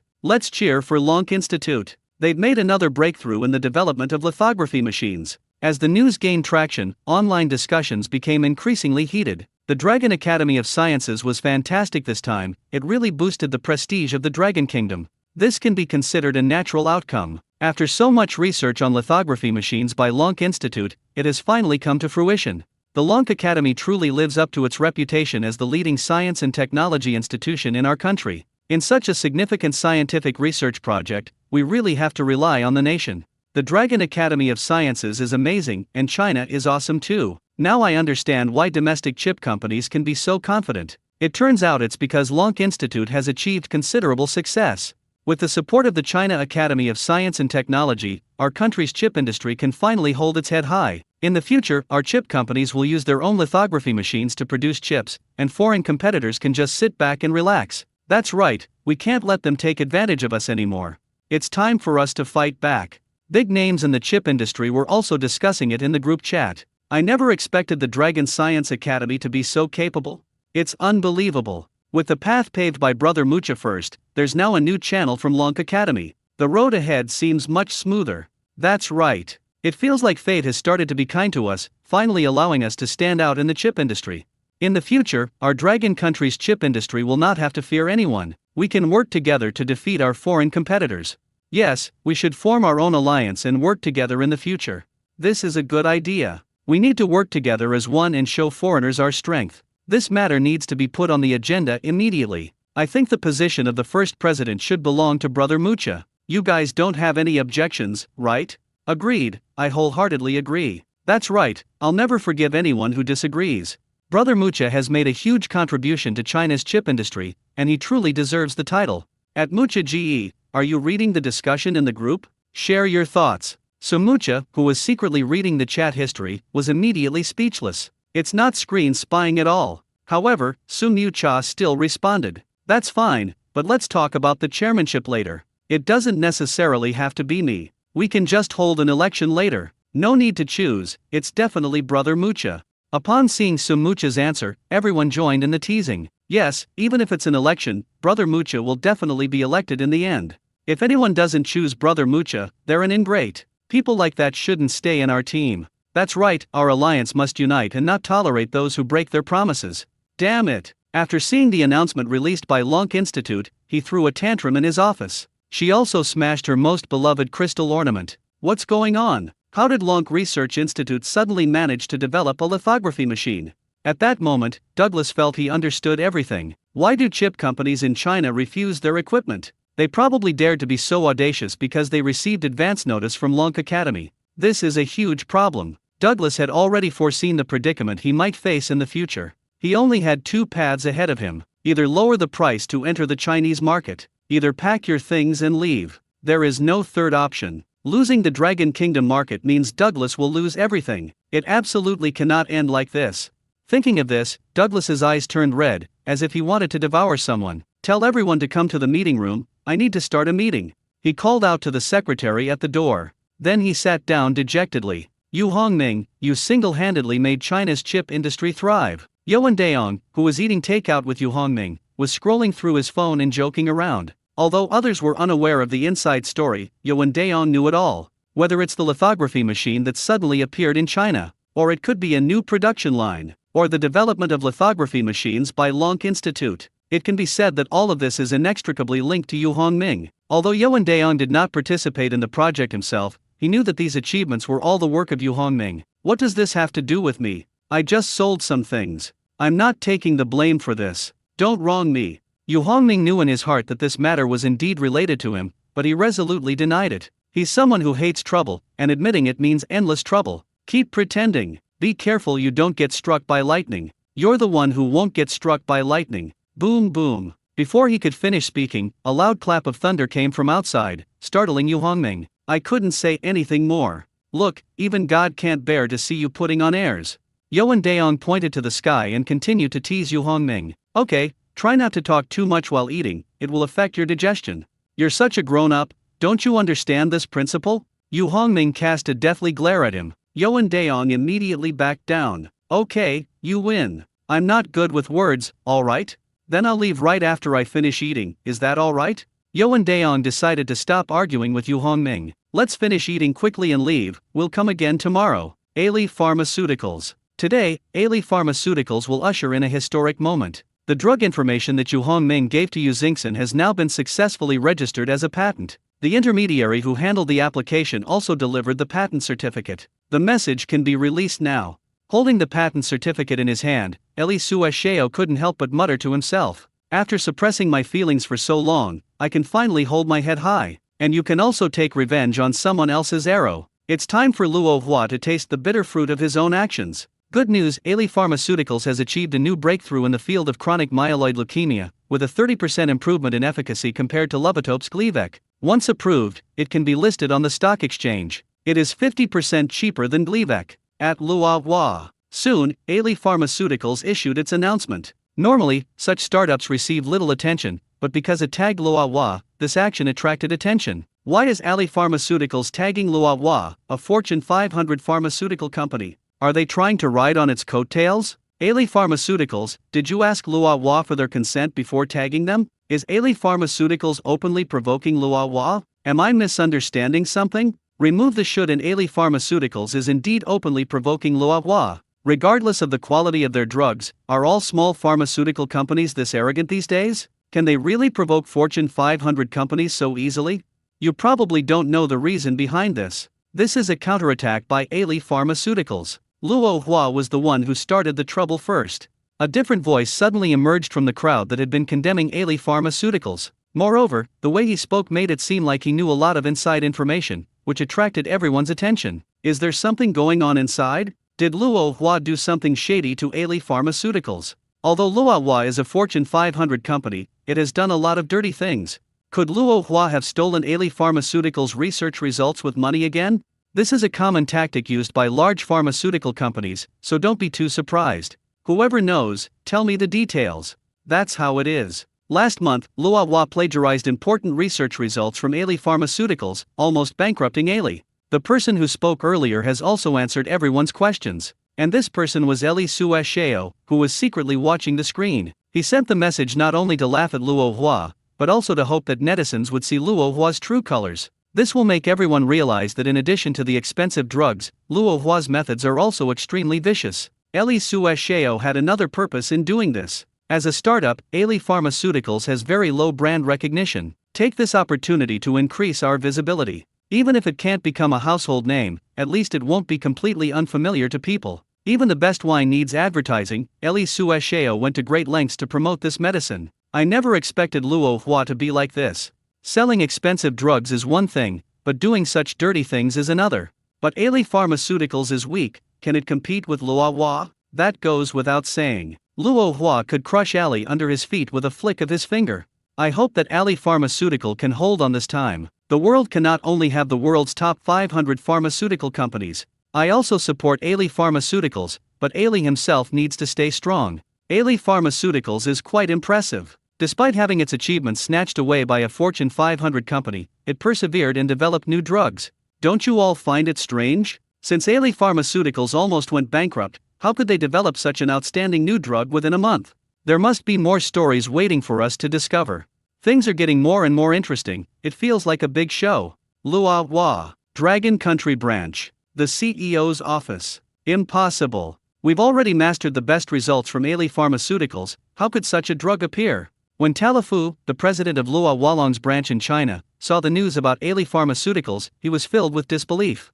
The research results of Aili Pharmaceuticals were plagiarized by Talafu's subordinates under his personal instruction, and the plagiarism has been registered as a patent and stored in the company's database. Call Ji Haerin over. Talib called out to his secretary outside. Ji Haerin was the former technician who took money from Lua Hua, stole important data from Aili Pharmaceuticals, and then switched jobs to Lua Hua. Good morning, Mr. President. What can I do for you? Soon, Ji Haerin walked into the president's office with a nervous expression. Even the president of Aili Pharmaceuticals, Talafu, knew about the news, so it was impossible for Ji Haerin not to know. When he first saw the news, he was completely stunned. Ji Haerin was very clear about the research project of Aili Pharmaceuticals. There was no research on chronic myeloid leukemia in it. Although he couldn't understand what was going on, Ji Haerin was terrified, because he knew it very well. With such a huge blunder, Luo Hua will definitely not let him off easily. Ji Haerin had a premonition that his future was bleak. He will most likely be kicked out of Lua Hua. Once he is fired by Lua Hua, his career in the pharmaceutical industry will be completely over.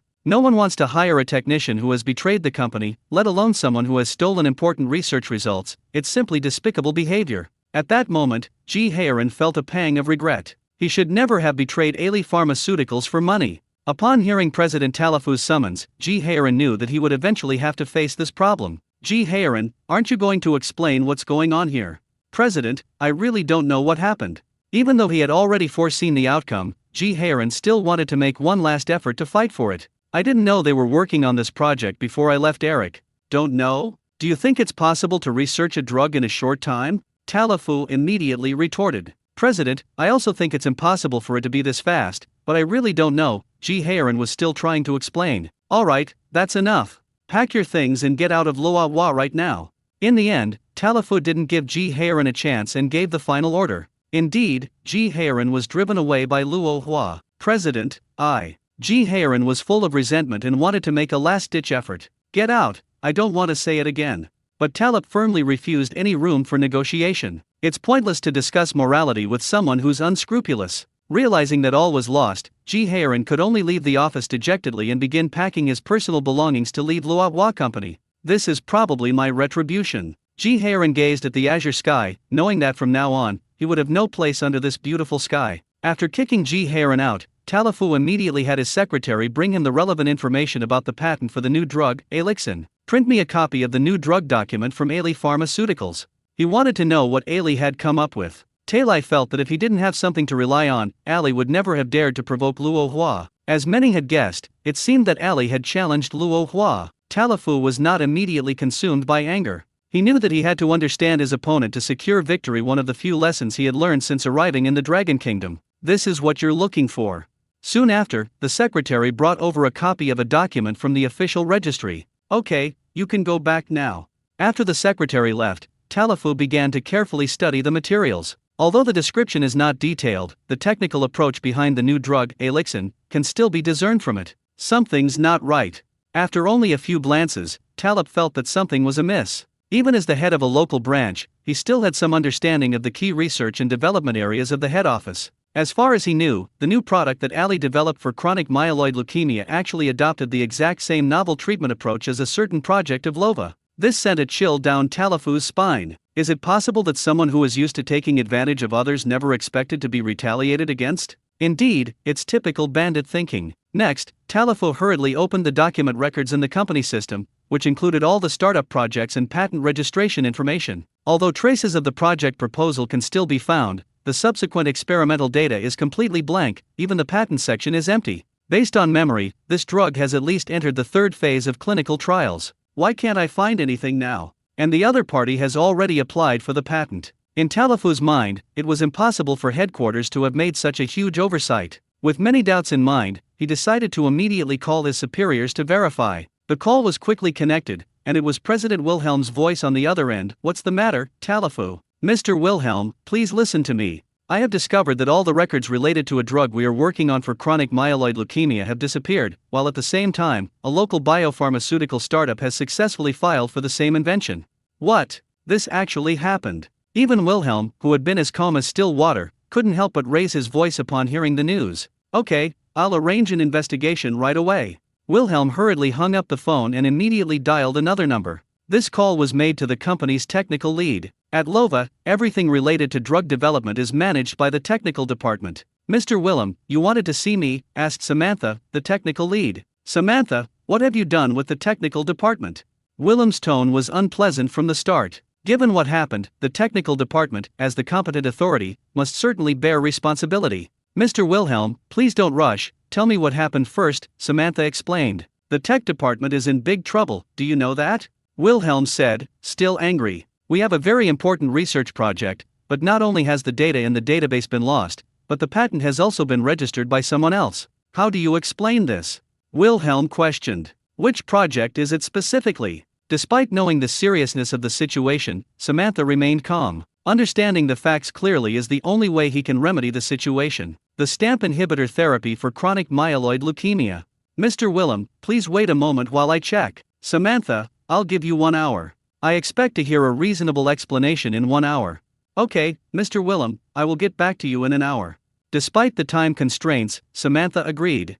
Mr. Willem. An hour later, Samantha arrived at the president's office, her face pale. Has it been determined? Perhaps because he had waited an hour, Wilhelm's attitude softened slightly. The investigation has been completed, but the situation is very strange. What's going on? Wilhelm asked, puzzled. I remember this project should be in phase 3 clinical trials, and there is already data collected. However, all the data was missing, including the original data in the database and archives. Moreover, the patent was registered during the second phase, but the patent certificate cannot be found now, and the patent office has no record of it. It was as if nothing had ever happened. How could this be? Wilhelm was also stunned by Samantha's report. As Samantha said, everything was so strange. Luohua's official social media platform suddenly released an announcement. The new drug released by Ailey Pharmaceuticals completely plagiarizes our research results. We strongly condemn this behavior and demand that Ailey Pharmaceuticals cease its infringement and return our patent. The news caused an uproar among netizens, with no voices of support but rather a barrage of criticism. How could they issue such a shameless statement? This is utterly appalling. Luohua has stopped petty theft and started robbing people outright? If everyone could claim things as their own like Luohua, wouldn't the world be in chaos? It's clear that Luohua plagiarized Ailey's research results. How dare he say that? Isn't anyone going to do anything about Luohua's blatant robbery? Ailey is so pitiful. He was just plagiarized by Luohua, and now he's trying to steal it directly. Damn it! Talafu, president of Luohua's domestic branch, was furious after seeing the public reaction. I had hoped that everyone would condemn Ailey, but instead, everyone was condemning Luohua. The people of the Dragon Kingdom are all unreasonable, they're all robbers. Talafu thought to himself. Sure enough, his own robber-like logic continued to dominate his thinking. They're allowed to plagiarize others, but others aren't allowed to copy them. That's just a bunch of twisted logic. Inside a restaurant, Yu Hongming and Yu Xingxin were having dinner together. Yu Hongming, how did you do that? Yu Xingxin looked at him with curiosity in her eyes. Rumors about Ailey Pharmaceuticals were rampant, and Yu Xingxin was naturally aware of it. That's why she became even more curious about Yu Hongming. How exactly did Yu Hongming obtain Luohua's research results from many years of research? The mystery surrounding it deeply attracted Yu Xingxin. What are you talking about? Yu Hongming was confused by Yu Xingxin's words. Even the smartest person cannot understand the meaning of a sentence that has no beginning or end. It's the research result you gave me. Oh, you mean that? Is there a problem? Yu Hongming didn't care about Ailey Pharmaceuticals and Luohua at all. Luohua filed a complaint online, saying that Ailey had plagiarized their research results and preemptively registered the patent. Let them say whatever they want, there's no evidence anyway. Yu Hongming seemed indifferent and waved his hand. Didn't you say that thing was money someone owed you to settle a debt? Aren't you going to clarify that? Yu Xingxin looked at him with great interest. That's right. This thing was used by someone to pay off a debt. As for how he got it from Luohua, I didn't bother to find out. Just keep making up stories. Yu Xingxin glanced at him, full of disdain, clearly not taking his words seriously. But she didn't press the matter further. Remember to let me know if you come across any good products in the future. I want to turn Ailey Pharmaceuticals into a world-class pharmaceutical company. After this incident, Yu Xingxin had a thought. She must manage Ailey Pharmaceutical well and not let companies like Luohua take advantage of her anymore. She knew very well that the reason Luohua dared to be so ruthless towards Ailey was because Ailey was not strong enough. If Ailey could be as strong as Pfizer, would Luohua still bully people like this? Therefore, she decided to make Ailey Pharmaceuticals stronger and bigger, so that it could become a company that could stand on equal footing with Luohua. Okay, I understand.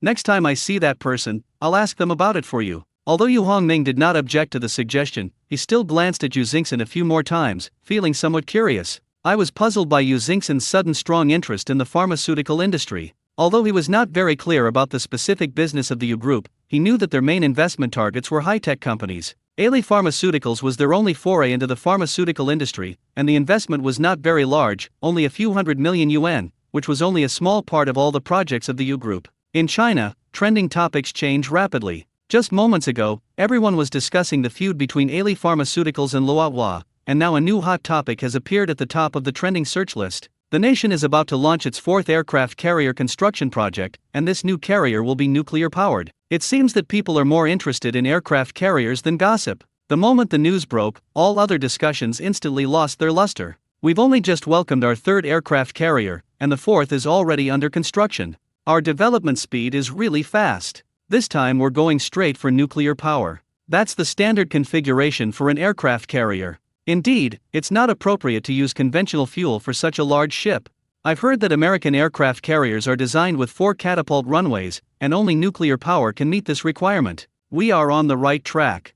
Waste recycling station. Ding dong. A doorbell rang outside. Why would he come? Through the monitor screen, Yu Hongming saw the people waiting outside the door. Come to think of it, it's been a long time since they last visited this place. Buzzing. Yu Hongming pressed the door open button and went out to greet him. He naturally dared not neglect this guest. Yu Hongming, it's been a long time. Minister Qian, what brings you here?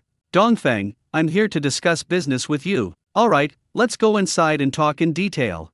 Yu Hongming led Vice Minister Chu into the reception room and made him a cup of tea. Minister Qian, please just tell me if you need anything. Yu Hongming, as always, prefers to solve problems directly and straightforwardly. We're still using the same F-22 and flight simulator. We want to create a blue team to provide training for other Air Force units. Having understood Yu Hongming's personality traits, Vice Minister Chu directly stated his purpose without any further words. How many exactly are needed? Yu Hongming once again went straight to the point. 10 F-22s and 3 simulators. Okay, I'll get back to you. You agreed. Vice Minister Chu couldn't help but mutter something under his breath.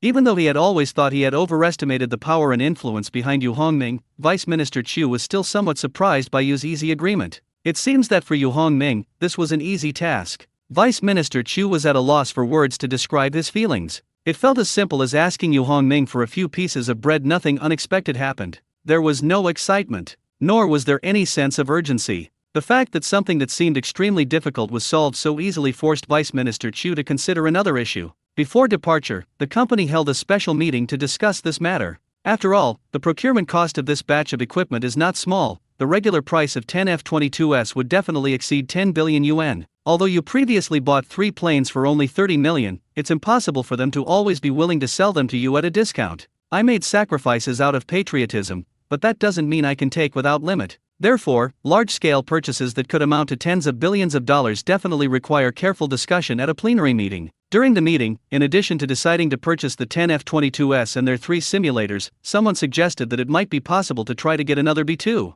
After all, compared to the F-22, the B-2 is the United States' most prized possession. For China, the B-2 has always been a mysterious entity. If we could get one back and study it, that would be perfect. However, everyone was just saying it for fun. Everyone felt that this matter was too difficult, and bringing it up would only cause trouble for everyone. So everyone eventually gave up on the idea. At this moment, the idea that everyone had previously given up on was quietly sprouting in Vice Minister Chu's mind, and it was growing stronger and stronger. It feels like things are spiraling out of control. In the end, Vice Minister Chu gritted his teeth and decided to give it a try. Even if we fail, there's not much to lose. Vice Minister Chu believes that even if Yu Hongming refuses, it will not create any rift between them. Although he had met Yu Hongming very infrequently, Vice Minister Chu felt that he had a certain understanding of his personality. Yu Hongming doesn't seem like a stingy person. She has a very easygoing personality. Yu Hongming, actually there's something else we really want, but it's a bit difficult to get there. What is that? Yu Hongming looked up and glanced at Vice Minister Chu. Yu Hongming, if you really can't get it, it's okay, just pretend I didn't say anything. Vice Minister Chu scratched the back of his head sheepishly, avoiding eye contact with Yu Hongming. It was obvious that he felt guilty. Minister Chu, just tell me what it is. Yu Hongming has always preferred to get straight to the point and particularly dislikes beating around the bush. What could have been said in a few minutes was instead rambled on with a lot of nonsense. In Yu Hongming's view, this is simply a waste of life and a great irresponsibility towards life. Haven't you heard the saying, time is money? Wasting time is a shameful act. B-2 bombers, can you get your hands on those? Finally, Vice Minister Chu mustered up his courage and spoke up. I might be disappointed if I tell you, but if you don't say it, you might regret it for the rest of your life. How to choose? Vice Minister Chu knew the answer perfectly well. Oh, I see. It's simple. I'll ask around for you. I think it should be fine. Upon hearing that it was only a B-2 bomber that was requested, Yu Hongming breathed a slight sigh of relief. Previously, Vice Minister Chu had created such a tense atmosphere that Yu Hongming thought it was something extremely difficult to deal with. For example, he can't help with things that aren't yet on the transaction list. This still requires further effort in the future to extract from random transactions. Yu Hongming, can you really get your hands on it? Hearing Yu Hongming speak so casually again, Vice Minister Chu was shocked and filled with disbelief. That's a B-2. You managed to get your hands on all of that. He seems quite relaxed. Vice Minister Chu felt as if he were living in a dream. It was all very unreal. Don't worry, since I promised, I'll definitely get it done for you. Yu Hongming's words reassured Vice Minister Chu considerably. Okay, then I'll wait for your good news. Don't worry, you won't have to wait too long. Yu Hongming took a sip of tea and made a promise to Vice Minister Chu. By the way, did you dismantle the aircraft carrier you towed back? Why haven't we heard anything about it? However, as soon as he said it, Yu Hongming realized something was wrong. Am I trying to pry into military secrets? Thinking of the consequences, Yu Hongming couldn't help but shudder. Therefore, it is very important to control what you say. To make up for his previous mistake, Yu Hongming quickly added a sentence. I'm sorry, I shouldn't have asked that. It's all right. If it were someone else, I really shouldn't ask, but I have no secrets from you. I never imagined I had this kind of status. Yu Hongming was stunned for a moment, not expecting his status to be so high, and couldn't help but make a self-deprecating remark. Of course, Yu Hongming, are now a very important partner of our military. Vice Minister Chu quickly echoed this sentiment. At the same time, he started to make fun of himself. Your position in our military is now surpassing mine. Don't exaggerate. How about we get back to the aircraft carrier? Yu Hongming felt the conversation was going nowhere and decided to change the subject. Okay, let's get back to the aircraft carrier. Have you heard the news that our country is going to build a fourth aircraft carrier? What's the connection between these two? Yu Hongming still didn't understand the connection between the two things. Actually, no fourth aircraft carrier was ever built. The one you gave us is the fourth one. We'll reveal it when the time comes. Yu Hongming was immediately speechless, never expecting such a move. However, Yu Hongming also began to worry about another problem. Won't we be discovered? What's there to be afraid of? Aircraft carriers all look pretty much the same. We'll also make some modifications and replace the equipment with our own weapon systems. I didn't know you could play like this. What else could Yu Hongming say? However, he asked out of curiosity. Hey, Yu Hongming, I have an opportunity for you. I wonder if you'd be interested. What opportunity? You're aware of what's going on with Ross, right? Their situation is even worse than ours right now. Having heard that our dragon country has solved the problem of lithography machines, they wanted to ask us for help to see if we could provide some support for their chip production line, Vice Minister Chu explained. Why sell the entire production line? We can produce any kind of chip now, why not just sell them some chips directly? Yu Hongming is, after all, one of the major shareholders of optoelectronics. Even if he doesn't usually get involved, it's only right that he fights for the company's interests. Even someone like Yu Hongming, who isn't particularly skilled in business, understands this. Selling production lines is like killing the goose that lays the golden eggs. Selling chips is a highly profitable business. Okay, I understand. I'll reply to them like that. Vice Minister Chu isn't stupid, he thinks it makes sense. He himself felt that he had oversimplified things before. There was nothing he could do, he had been a soldier his entire life. I've always been straightforward, I don't like all the twists and turns. Why don't we send them to your Shengming Optoelectronics? Vice Minister Chu knew Yu Hongming's background very well and knew that he had become the largest shareholder of Shengming Optoelectronics. His original intention was to introduce this business to Yu Hongming, or he could introduce Ross to Shengming Optoelectronics. Suit yourself. Anyway, I don't care about Shengming Optoelectronics. If you want to find someone, go find Samucha. Understood. I'll have Ross contact Samucha directly when the time comes. System, initiate random trading. Yu Hongming re-entered the system space. He's a bit busy today. Besides this random transaction, there are many other transactions waiting for him to complete. For example, the medical records that Yu Xingxin needs. Also, Vice Minister Chu needs F-22s and B-2s. In addition, there are orders from China's chip industry. Since Yu Hongming told Sumati that the restrictions on equipment purchases could be relaxed, orders have been pouring in like snowflakes. He plans to resolve the backlog of orders that have been piling up for more than 2 weeks today. Yu Hongming made a special trip to purchase supplies for this transaction. They almost bought out the entire inventory of a small food wholesaler. The small business owner was so happy he almost lost his bearings, and he even personally delivered the goods to the scrapyard and helped unload them. Yu Hongming brought all these things into the system space. Random trading has begun. Please prepare for the transaction. In the blink of an eye, Yu Hongming appeared in the trading space with 2 boxes of instant noodles. Since it's a random transaction, it's unclear what you'll get in return, so you don't need to prepare too much. In Yu Hongming's view, random trading is just a trial. A stranger also appeared in the trading space. Black hair and yellow skin. However, it is still unclear which country it belongs to. Upon seeing Yu Hongming, the man was overjoyed. He was particularly focused on the 2 boxes of instant noodles next to Yu Hongming. "Sir, my name is Daisuke. Is there anything I can do for you?" Seeing the other person's humble appearance, Yu Hongming immediately understood what nationality he was. However, a transaction is a transaction, and Yu Hongming is more than happy to do so as long as he can get something good in return. Furthermore, the things they get in return ultimately harm their own country's conglomerates. This is also why Yu Hongming has always been enthusiastic about this kind of transaction. Yu Hongming didn't beat around the bush and asked directly, "What can you trade with me? If you satisfy me, these 2 boxes are yours." I have a lot of CDs, can we trade them?" "Ahem. No, I'm a respectable person. Could we exchange it for something more practical, like production equipment or a production line?"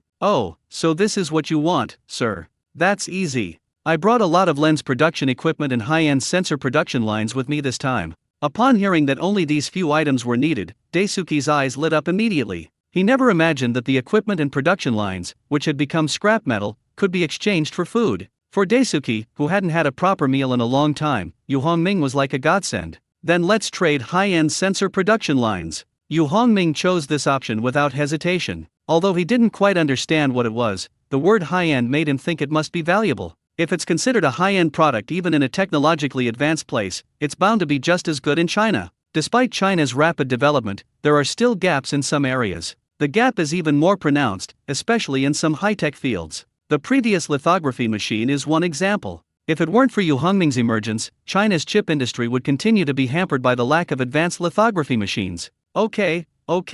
Daisuke readily agreed. His attitude was extremely humble, as if he was afraid that Yu Hongming would change his mind. It can be said that it was the epitome of humility. The transaction is complete, and the items have been placed in each other's inventory.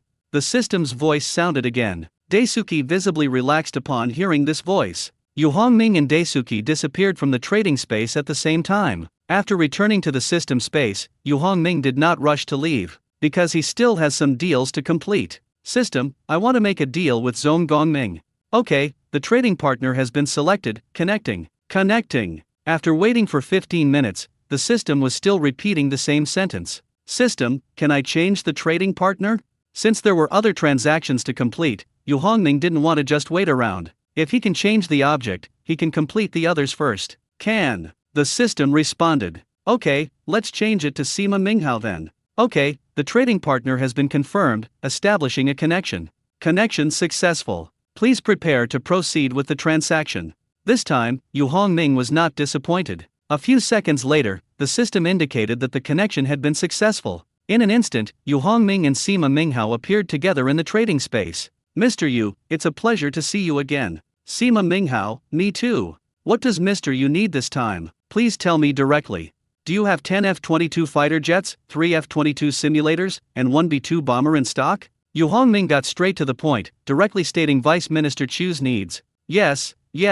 Sima Minghao answered quickly. "System, I want to make a deal with Liao Xiaoi." After completing the transaction with Sima Minghao regarding F-22 and B-2, Yu Hongming requested the system again. "Okay, the trading partner has been selected, connecting. Connection successful. Please prepare to begin trading." Sure enough, Yu Hongming's old friends with whom he frequently traded seemed to be living a very comfortable life. As their collaborations with Yu Hongming increased, their lives improved. Now that they no longer had to worry about food, they naturally wouldn't keep Yu Hongming waiting for long. Not long after, Yu Hongming and Liao Xiaoai appeared in the system space at the same time. The two parties were already acquaintances, so the transaction was completed quickly, and they returned to the system space afterwards. System, connect me to Zhong Gongming. I want to make a deal with him. Okay, the trading partner has been identified, and we are currently in contact with them. This time it went much more smoothly than last time. The connection was established in just over 10 seconds. At this moment, Yu Hongming and Zhong Gongming had already met in the trading space. Seeing Zhong Gongming's somewhat disheveled appearance, Yu Hongming asked with concern, "Are you all right?" "It's okay, I'm used to it, that's just how it is." Although Zhong Gongming spoke casually, Yu Hongming still caught a hint of helplessness on his face. Indeed, that's not surprising. What can you expect from someone living in a post-apocalyptic world who worries about their next meal every day? It is truly remarkable that they have managed to survive to this day. In the past 2 years, countless people have collapsed and committed suicide under the pressure of the impending apocalypse. What defeats them is often not the environment, but their inner fragility. Have you prepared what I asked you to prepare last time? Everything is prepared. Are you still planning to trade food? When the word food was mentioned, Zhong Gongming clearly emphasized it. This shows his craving for food. That's right. As I told you last time, I should stockpile more of these supplies. I'll trade a large quantity of food at once. Okay, I've prepared everything, let's begin. Zhong Gongming was clearly impatient and eager to get his hands on what Yu Hongming had. Moreover, he harbored some resentment. If Yu Hongming had approached him earlier to make the deal, he could have avoided the zombies' pursuit. However, this was just something I thought to myself. Transaction complete. Both parties' items are now stored in their respective inventory slots. Upon hearing this notification, Yu Hongming and Zhong Gongming ended the transaction and disappeared together. The mission is finally complete. Once outside the system space, Yu Hongming breathed a long sigh of relief. It's time to notify everyone that the goods have been received. First, call Samucha and tell him to notify someone else to pick up the goods tomorrow. Then assign the task to him to handle. Immediately afterwards, Yu Hongming dialed Vice Minister Chu's number. The call was answered quickly. Just a few days later, Vice Minister Chu received a message from Yu Hongming, which surprised him. I thought something else had happened. Yu Hongming, what's wrong? The goods have arrived, you can come and pick them up now. What? The goods have arrived. Vice Minister Chu wore an incredulous expression, and even his voice trembled. Only a few days? 10 F-22s. 3 F-22 training devices. There was also a B-2 bomber. It's as simple as selling cabbages. Vice Minister Chu was filled with disbelief. I was just so surprised. Alright, that's enough chatting. Let's pick a time to pick up the goods. After giving this reminder, Yu Hongming hung up the phone. Beep beep. Although the call had ended, Vice Minister Chu still felt a sense of unreality. It felt like I was having a beautiful dream. For Vice Minister Chu, the arrival of this batch of weapons was undoubtedly the fulfillment of his greatest dream, but he is very good at adapting. After all, they've experienced this situation too many times. They were all trained by Yu Hongming. They can even handle aircraft carriers. Moreover, this time it was only a few fighter jets and one bomber. It's just that it's a bit faster. You'll get used to it. Vice Minister Chu immediately took action. After all, this transaction is quite large, and there is still a lot of preliminary work to be done. I thought I would have to wait at least another half-month to receive the goods, but now it has suddenly arrived earlier. Early the next morning, knock knock, knock knock. A large number of armored vehicles, tanks, rocket launchers, and other equipment have gathered around Yu Hongming's scrapyard. This time, the scale is even larger than the last time. Furthermore, all roads within a 3-kilometer radius were closed again. The scene was even more spectacular than before. What's going on lately? Roads are being closed again and again. A person stuck in traffic couldn't help but grumble. The people around immediately echoed his sentiments. Exactly, what's so special about this place that makes these people keep coming back? Could it be a drill? Even if it's a drill, shouldn't they give advance notice? How can they suddenly close the road? This is so frustrating. I was in a hurry to get things done and thought it might be faster here, but I'm stuck here. Alas, this is what they mean by the impermanence of life. Ding dong. Vice Minister Chu personally rang the doorbell. Commander Gao, who was standing nearby, was also waiting. Not here. After pressing for about 10 minutes, Commander Gao asked somewhat impatiently. He then immediately called over a platoon leader with a square face who was behind him. Has Yu Hongming gone out? Because the square-faced man has always been responsible for protecting Yu Hongming's safety, if you want to know his whereabouts, you can't go wrong by asking him. Reporting to the commander, Mr. Yu did not go out. Then why didn't anyone open the door? Perhaps Mr. Yu hasn't woken up yet. He usually gets up at 11:30.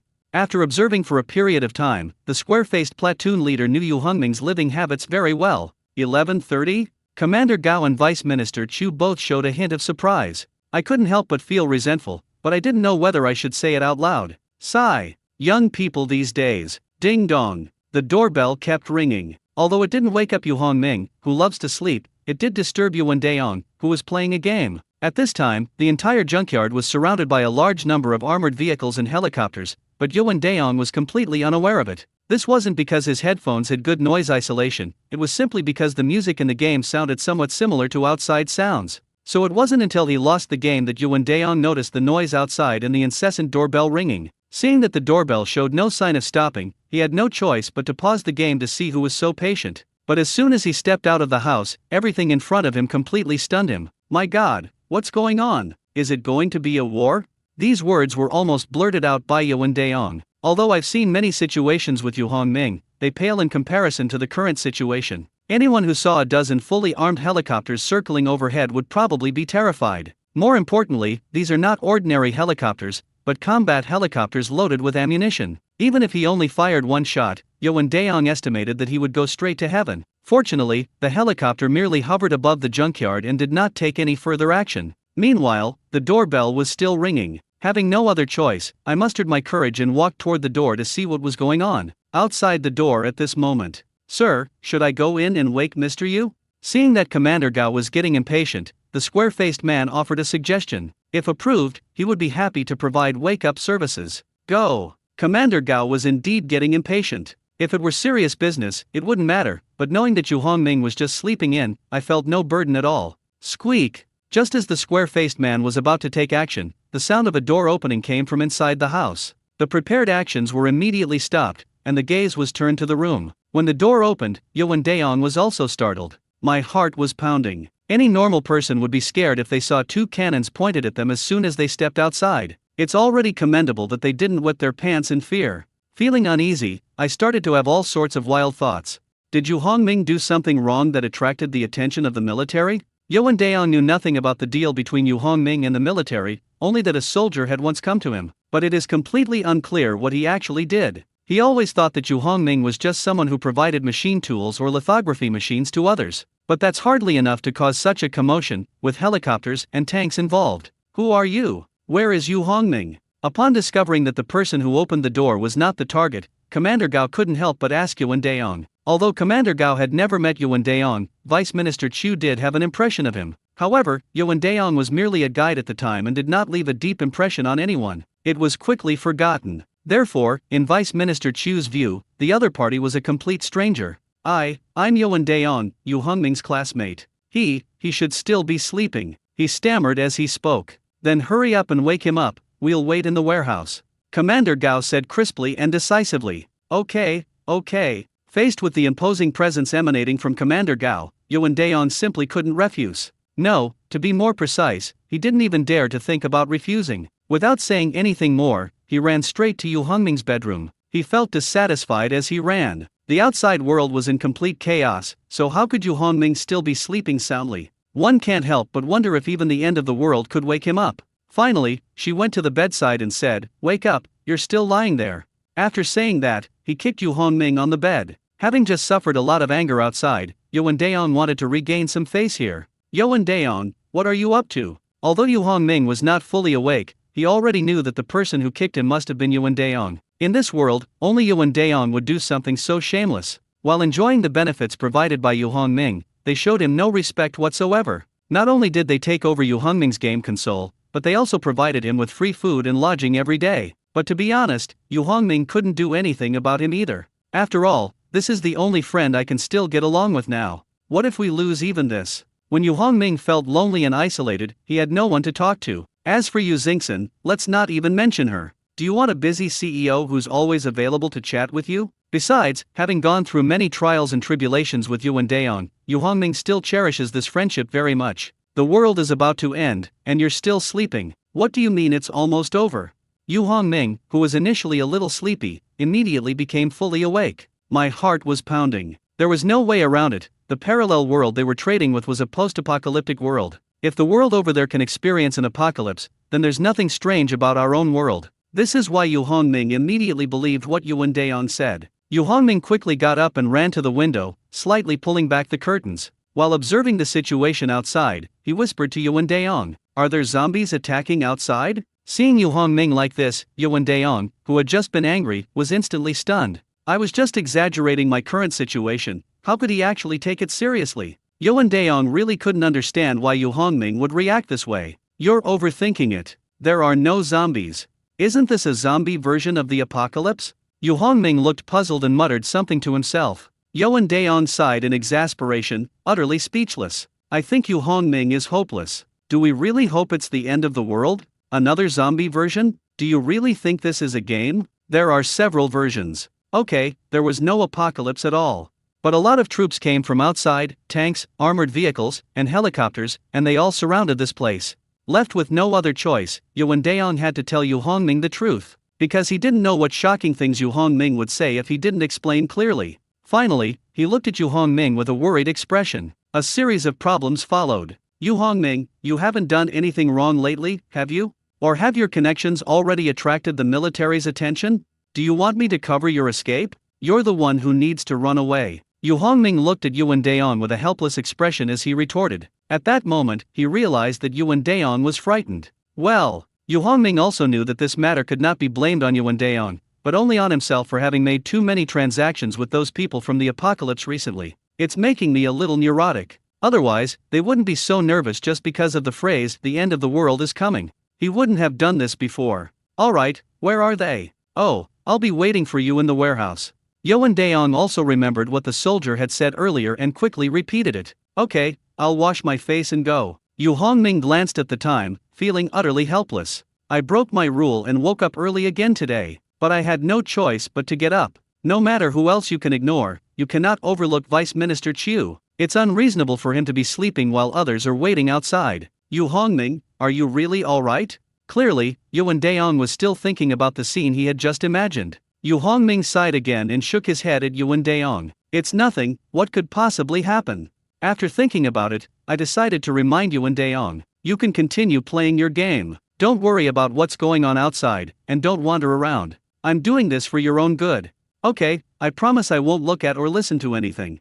Yuan Daong knew exactly what was going on. "My mind is very clear. It's very clear. Anything related to the military. It's best not to look around blindly or ask around unnecessarily. Otherwise, you'll regret it sooner or later. After all, as long as a person can still speak, it's impossible to truly keep a secret. There will always be a day when it slips out. It's safest to know nothing." Yu Hongming ignored Yuan Daong, went to wash up and change his clothes, and then walked towards the warehouse. Buzzing. Along the way, Yu Hongming felt a headache coming on as he watched the helicopters circling overhead and heard their roaring sounds. I kept complaining to myself. If they want to haul things, then they can haul things. Why make such a big fuss? Time and time again. It's as if they're afraid others won't know there's a secret here. Most importantly, with so many helicopters flying in the air for so long, doesn't it consume fuel? Yu Hongming's ideas are always so peculiar. In less than 2 minutes, he was already in the warehouse. Now, Vice Minister Chu and Commander Gao were discussing things in front of B2. No way. We've seen the F-22 before, so it's not as appealing anymore. But B2 is different. Whether it was Vice Minister Chu, Commander Gao, or anyone else, B2 remained a mystery. Especially his handsome appearance. Many people speculate that this B2 may have been built using alien technology. While this claim may sound far-fetched, it is undeniable that the B2 is indeed Eagle Technology's top-of-the-line product. Both its flight time and stealth capabilities far surpass those of any existing bomber. The gap is so large that it is visible to the naked eye, and no one will be able to surpass it for at least the next 20 or 30 years. What do you think? Yu Hongming approached them silently. It's pretty good. Vice Minister Chu and Commander Gao responded almost reflexively. It took me a while to realize that there was a familiar figure beside me. Yu Hongming, you've finally gotten up. Upon seeing that it was Yu Hongming, Commander Gao couldn't help but mutter something, his tone laced with sarcasm. Don't blame Commander Gao for speaking like that. He served in the military his entire life and was used to a very regular and healthy lifestyle, getting up at 6 in the morning and going to bed at 10 at night. He has always asked everyone to do the same. He couldn't stand people like Yu Hongming who played endlessly every night and got up very late. I feel that these people are wasting the best time of the day. Actually, it's not just Commander Gao, many older people think this way. Even putting aside others, if Yu Hongming's parents lived here, he would never be able to fulfill his wish of sleeping until 11:30 every day. However, what they didn't know was that this was precisely why Yu Hongming was able to live so freely. Commander Gao, Yu Hongming is young, he must be different from us. Without even needing to look closely, Vice Minister Chu knew what Commander Gao was thinking. If it were anyone else, Vice Minister Chu probably wouldn't have cared and would have let Commander Gao lecture them however he wanted. But this person is Yu Hongming, and the military still owes him a favor. There will be many more things I need his help with in the future. Offending Yu Hongming just for the sake of a good remark would be a huge loss. Vice Minister Chu will not allow this to happen under any circumstances. Commander Gao was not an ignorant person, and after being reminded by Vice Minister Chu, he immediately suppressed his dissatisfaction. Commander Gao did not continue to make trouble, and Vice Minister Chu ignored him. Yu Hongming, let's talk business. Business. Yu Hongming smiled slightly and then waved his hand. No need to negotiate, just stick to the price from last time. And what about B2? Vice Minister Chu looked incredulous and pointed to B2 next to him, asking a question. They're all the same, just worthless little gadgets. Vice Minister Chu was at a loss for words to describe his feelings. He felt that when he was with Yu Hongming, his cultural level was completely crushed. Speechless. Often, he couldn't find the right words to express his feelings. You know, this is the Eagle's prized B2, a value of billions. You call it a gadget? Vice Minister Chu felt so poor that even his imagination was being limited. The aircraft carrier is selling for 10 million. Another 10 million F-22s were sold. B2 is still selling for 10 million. Vice Minister Chu has a profound question to ask. Yu Hongming, do your upstream partners really have no objections to your charitable work? Yu Hongming, isn't this a bit inappropriate? Vice Minister Chu, who has a budget of over 10 billion yuan in his hands, has only spent a little over 100 million yuan so far, and he still feels somewhat guilty. Commander Gao also looked embarrassed. I was originally thinking of giving Yu Hongming a scolding, but then he sold all the things worth hundreds of millions, or even billions, to the military for 10 million. Such support was overwhelming. No matter how stubborn Commander Gao was, he had to admit that his little scheme was really beneath him. Fortunately, Vice Minister Chu intervened in time, preventing him from saying anything inappropriate in the heat of the moment. Otherwise, he would really be so ashamed that he would want to be transferred to another position immediately. Even now, he still feels very guilty. Don't refuse. This is a decision made by my superiors. We are also backed by a patriotic organization. Yu Hongming knew what Vice Minister Chu wanted to say, so he stopped him and made up a plausible excuse. As expected, every lie requires a series of new lies to cover up the loopholes. Thank you so much. The whole nation will remember your kindness.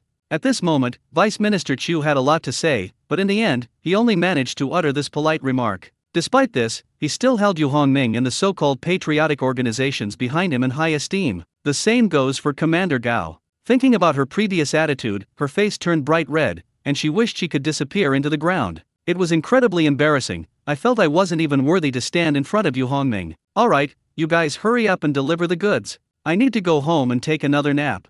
As he spoke, Yu Hongming yawned, appearing relaxed and at ease. Seeing his expression, Vice Minister Chu couldn't help but glance at Commander Gao beside him. I'm afraid he'll relapse into his old temper again. Commander Gao's eyesight was also sharp, and he immediately noticed the meaning in the other party's eyes. Snort. Feeling uncomfortable being stared at, he couldn't help but let out a cold laugh.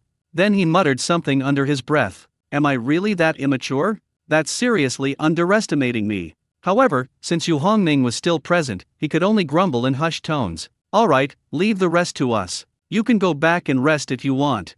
Vice Minister Chu's greatest strengths are his eloquence, his tact, and his ability to be both principled and flexible. Therefore, his current status at over 50 years old is definitely not due to luck. In contrast, Commander Gao, who is almost 60 years old and about to retire, is still working in an ordinary military region. The difference in their abilities is obvious. Okay, you can go, but remember to close the door for me when you leave. Yu Hongming had no intention of staying here indefinitely, so he naturally did not refuse Vice Minister Chu's offer. Sleeping is so much more comfortable, why bother staring at me like this? Just as he was about to leave, he seemed to suddenly remember something and stopped. Vice Minister Chu, Commander Gao, may I offer some suggestions? Speak. The two spoke in unison, their faces showing a hint of anticipation. They all assumed that Yu Hongming needed their help with something. After all, I've been receiving his help all along, and I'm naturally happy to finally have the opportunity to contribute. However, what happened next was completely unexpected. Could you please not make such a big commotion next time you come?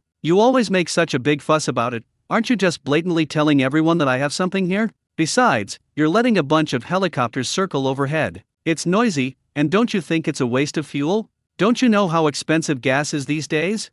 It's just a few fighter jets, there's no need to mobilize so many troops. After listening to that speech, my earlier anticipation vanished instantly. Instead of feeling happy about being able to help, I was filled with questions and speechless frustration. What do you mean by wasting fuel? With such a large military budget, would the country really be short of money for fuel? Although he was extremely dissatisfied, he understood that he had to take Yu Hongming's opinion seriously, even if it sounds a bit trivial. Okay, we'll try to be careful. If there's nothing else, then let's leave it at that for now. I'm going to take a nap. Yu Hongming waved to the two of them, yawned, and left with a flourish. Watching his retreating figure, Vice Minister Chu and Commander Gao were completely bewildered and speechless for a long time. It's really rare to encounter a master like this, but what they felt more was this guy's thought process is just too peculiar, isn't it? What are young people thinking these days? Get to work. The first to snap out of his daze was Vice Minister Chu. Commander Gao responded and immediately directed his men to begin loading the cargo, refusing to waste any more words. 2 full hours passed. At this moment, Yu Hongming was sleeping soundly at home, while Yuan Daong was still fighting in the game. The scrapyard returned to calm, as if nothing had ever happened. At the same time, at the Rongcheng Aircraft Manufacturing Base. This area was once the main manufacturing plant for the large transport aircraft Qian-20, and it is now the final destination for the goods that Vice Minister Chu is escorting this time. These planes can't just take off with a full tank of fuel. The 3 F-22s recovered earlier have revealed many problems. These advanced fighter jets have not been started for at least 2 years. Even a car that's been parked for 2 years needs to be inspected and maintained before it can be driven, let alone complex equipment like fighter jets. Without a thorough overhaul, it's not even certain they'll start. The purpose of Vice Minister Chu personally leading the team this time was to carry out comprehensive overhaul and maintenance of these 10 F-22s and the B-2. Then, these precious fighter jets will be officially handed over to the Ghost Blue team, which was specially formed for this mission. Commander Gao then dispatched a team to transport the 3 F-22 simulators directly to the Blue team's headquarters. Install quickly. Intensify training efforts. Once the aircraft is in place, they need to achieve actual combat capability as soon as possible. This cycle won't be too short, so we have to make the most of every minute and second. We've finally arrived. Vice Minister Chu breathed a sigh of relief upon finally arriving safely at his destination. Despite appearing calm throughout the journey, he remained on edge the entire time, never daring to relax for a moment. After all, what they were transporting this time was the Eagle's most powerful equipment. If the information leaks, the Eagles will definitely do everything in their power to destroy these things. Fortunately, the secrecy was kept tight enough that not a single word leaked out. We arrived safely. The transport convoy drove directly into the repair shop. The senior leaders of Rongcheng Aviation Maintenance Base had been waiting here for a long time. Others may not know what they are waiting for today, but Su Songhee, the top leader of the base, knows. Such a big thing can be kept from anyone else, but it absolutely cannot be kept from him. After all, the goods will eventually be delivered here, so the relevant preparation should have been completed well in advance. They've finally arrived. As the long convoy of cars slowly came to a stop, Su Songhee muttered something under his breath. Apart from him, no one present knew what they were waiting for. But when the order came down and they were told to wait, they had no choice but to comply. Although this company has the name of a group company and some civilian business, its main management team are all former military personnel. Everyone is very aware of the importance of keeping secrets. But now that the truth is about to be revealed, everyone is eager to ask, President Yu, what are we waiting for? That's right, it's come to this point, can you talk now? There must be quite a lot of trucks transported here. Oh, you'll find out soon enough, what's the rush? Su Songhee replied somewhat annoyed, then waved his hand and ignored them. He quickly stepped forward to greet Vice Minister Chu. He dared not neglect this person. Whether the entire Rongcheng base can receive orders and secure military procurement projects depends entirely on a single word from Vice Minister Chu. After all, the Ministry of Equipment holds the power in equipment procurement. Moreover, there is now more than one production base capable of manufacturing advanced fighter jets. The bases in the west and northeast both have this capability. Everyone is in competition. Whoever manages to snag the order needs both skill and a bit of empathy. So when Su Songhee heard that Vice Minister Chu was coming, he was naturally very concerned. Minister Chien, you've worked hard. He walked briskly forward with a big smile, greeting everyone warmly. It's all right, we'll finish the race we're supposed to run. Vice Minister Chu waved his hand and said. Of course, he knew this wasn't the time for pleasantries, so he immediately began making arrangements. Let's unload the goods first, and hurry up. Finally, I would like to add one more thing. These are all precious items that money can't buy. Don't worry, Minister Chien, I've selected experienced workers to ensure meticulous work. Su Songhee nodded repeatedly in response, but he was still puzzled what could possibly make him so concerned. In particular, what does the phrase, cannot be bought with money, actually mean? Although I don't understand, the most important thing right now is to get the task done. He immediately gave his secretary a look. The secretary understood immediately and ran to inform the people to prepare to start work. Soon, all the tarpaulins on the truck were removed. Everyone present, except for the technicians who came with the vehicle, was stunned. This was followed by a murmur of amazement. What is this? Fighter? Twin engines, is it the Su-35? No, it looks like an F-22 that resembles an eagle. Am I seeing things? I think it looks pretty much the same to me. That over there, could it really be a B-2? My God, it really looks like that thing. The F-22 is not easily recognizable at first glance, but the B-2, the only one of its kind in the world, has a distinctive appearance. Anyone who isn't blind can roughly recognize it. Where did you get these things? That's incredible. I can't even imagine it. Absolutely unbeatable. Bringing back 10 F-22s and 1 B-2 in one go. Does that mean you've wiped out an entire U.S. Air Force squadron? If they can retrieve the Eagle's belongings, how strong must their fighting force be? Despite the initial shock, everyone was quickly brought back to their senses by Su Songhee. Stop just standing there watching, get to work. Pay attention to the operation, everyone be careful. He kept giving instructions and urging them on. At this moment, he fully understood the meaning of Vice Minister Chu's words, baby. That's right, the F-22 and B-2 are rare items, aren't they? You can't buy them with any amount of money. He turned and looked at Vice Minister Chu with curiosity. Minister Chien, how did you obtain these things? Unexpectedly, the other party simply replied coldly. Have you forgotten the rules? Don't ask about things you shouldn't ask about. Su Songhee then realized he had asked too many questions and quickly apologized. I'm sorry, Minister Chien, I misspoke. He hesitated for a moment before cautiously asking, what are these planes going to be used for? It's mainly about inspection and maintenance. I want to get these fighter jets flying again. As he spoke, Vice Minister Chu unconsciously looked up at the sky. Although he could only see the steel frame of the factory, the anticipation in his eyes was undisguised. I understand what you mean. We will definitely conduct a comprehensive inspection and maintenance to get them airborne again. Su Songhee also seemed extremely excited. Don't underestimate this maintenance work. There are actually many hidden techniques involved. For example, Su Songhee could get all the aircraft designers at the base to work together, specializing in the aerodynamic layout of F-22 and B-2 fighter jets. This will be of great reference value for the development of new fighter jets in the future. While it may be harsh, it is undeniable that the United States stealth fighters are currently one step ahead of ours in terms of overall performance. How long is it expected to take? Vice Minister Chu continued to ask. How about a month? Su Songhee said with a smile, indicating a time frame. In reality, the actual repairs don't require that many days. The only difference is that some reverse mapping work needs to be incorporated into this process. So he deliberately gave a relatively generous time. Okay, but you need to be careful. Vice Minister Chu nodded in agreement, while also offering a word of advice. Research is fine, but don't do anything out of line. I understand, how could I not know this rule? Su Songhee immediately agreed. At this time, on a popular military forum, a post suddenly popped up. F-22s and B-2s have appeared at the Rongcheng base. I saw them with my own eyes. If cell phones aren't allowed in the workshop, I take some pictures and show them to you right now. The headline was sensational enough to quickly attract the attention of many military enthusiasts. Questions followed. Really? That's too much. Without pictures, it's all nonsense, utter rubbish. Have you considered how this type of aircraft could possibly appear in China? Yeah, that's impossible. Get your head straight. Even when posting rumors, there should be some logic. Can't you at least make it a little more plausible? The report has been submitted. I hate people who spread rumors like this. The poster also responded with a rebuttal. I'm telling the truth. It's okay if you don't believe me. I'll go take pictures tomorrow and see who's embarrassed then. Others responded in a joking manner. We'll just have to wait and see. Remember what you're saying now. If you don't get the photos taken, don't ever say you know anyone in our circle.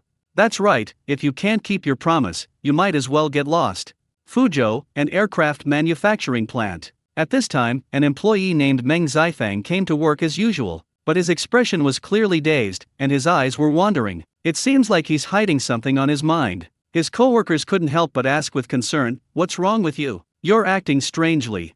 "No, nothing's wrong, I guess I didn't sleep well last night," he quickly replied. But actually, her thoughts had already wandered off. He was plotting how to sneak his phone into the workshop to take pictures. This is the only way to give those forum users who doubt us a resounding slap in the face. However, his biggest problem now is how to infiltrate the area. Due to strict confidentiality requirements and complex procedures for entering and exiting the workshop, each step requires rigorous testing. To devise a foolproof plan, he even went online several times the night before to check the relevant rules. He finally discovered some clues. He was well prepared to try his luck today. He walked into the security checkpoint with a blank expression. I was extremely nervous. But as soon as they entered the passage, 3 guns were pointed at me, and I heard a stern command. Don't move. Hand over your phone.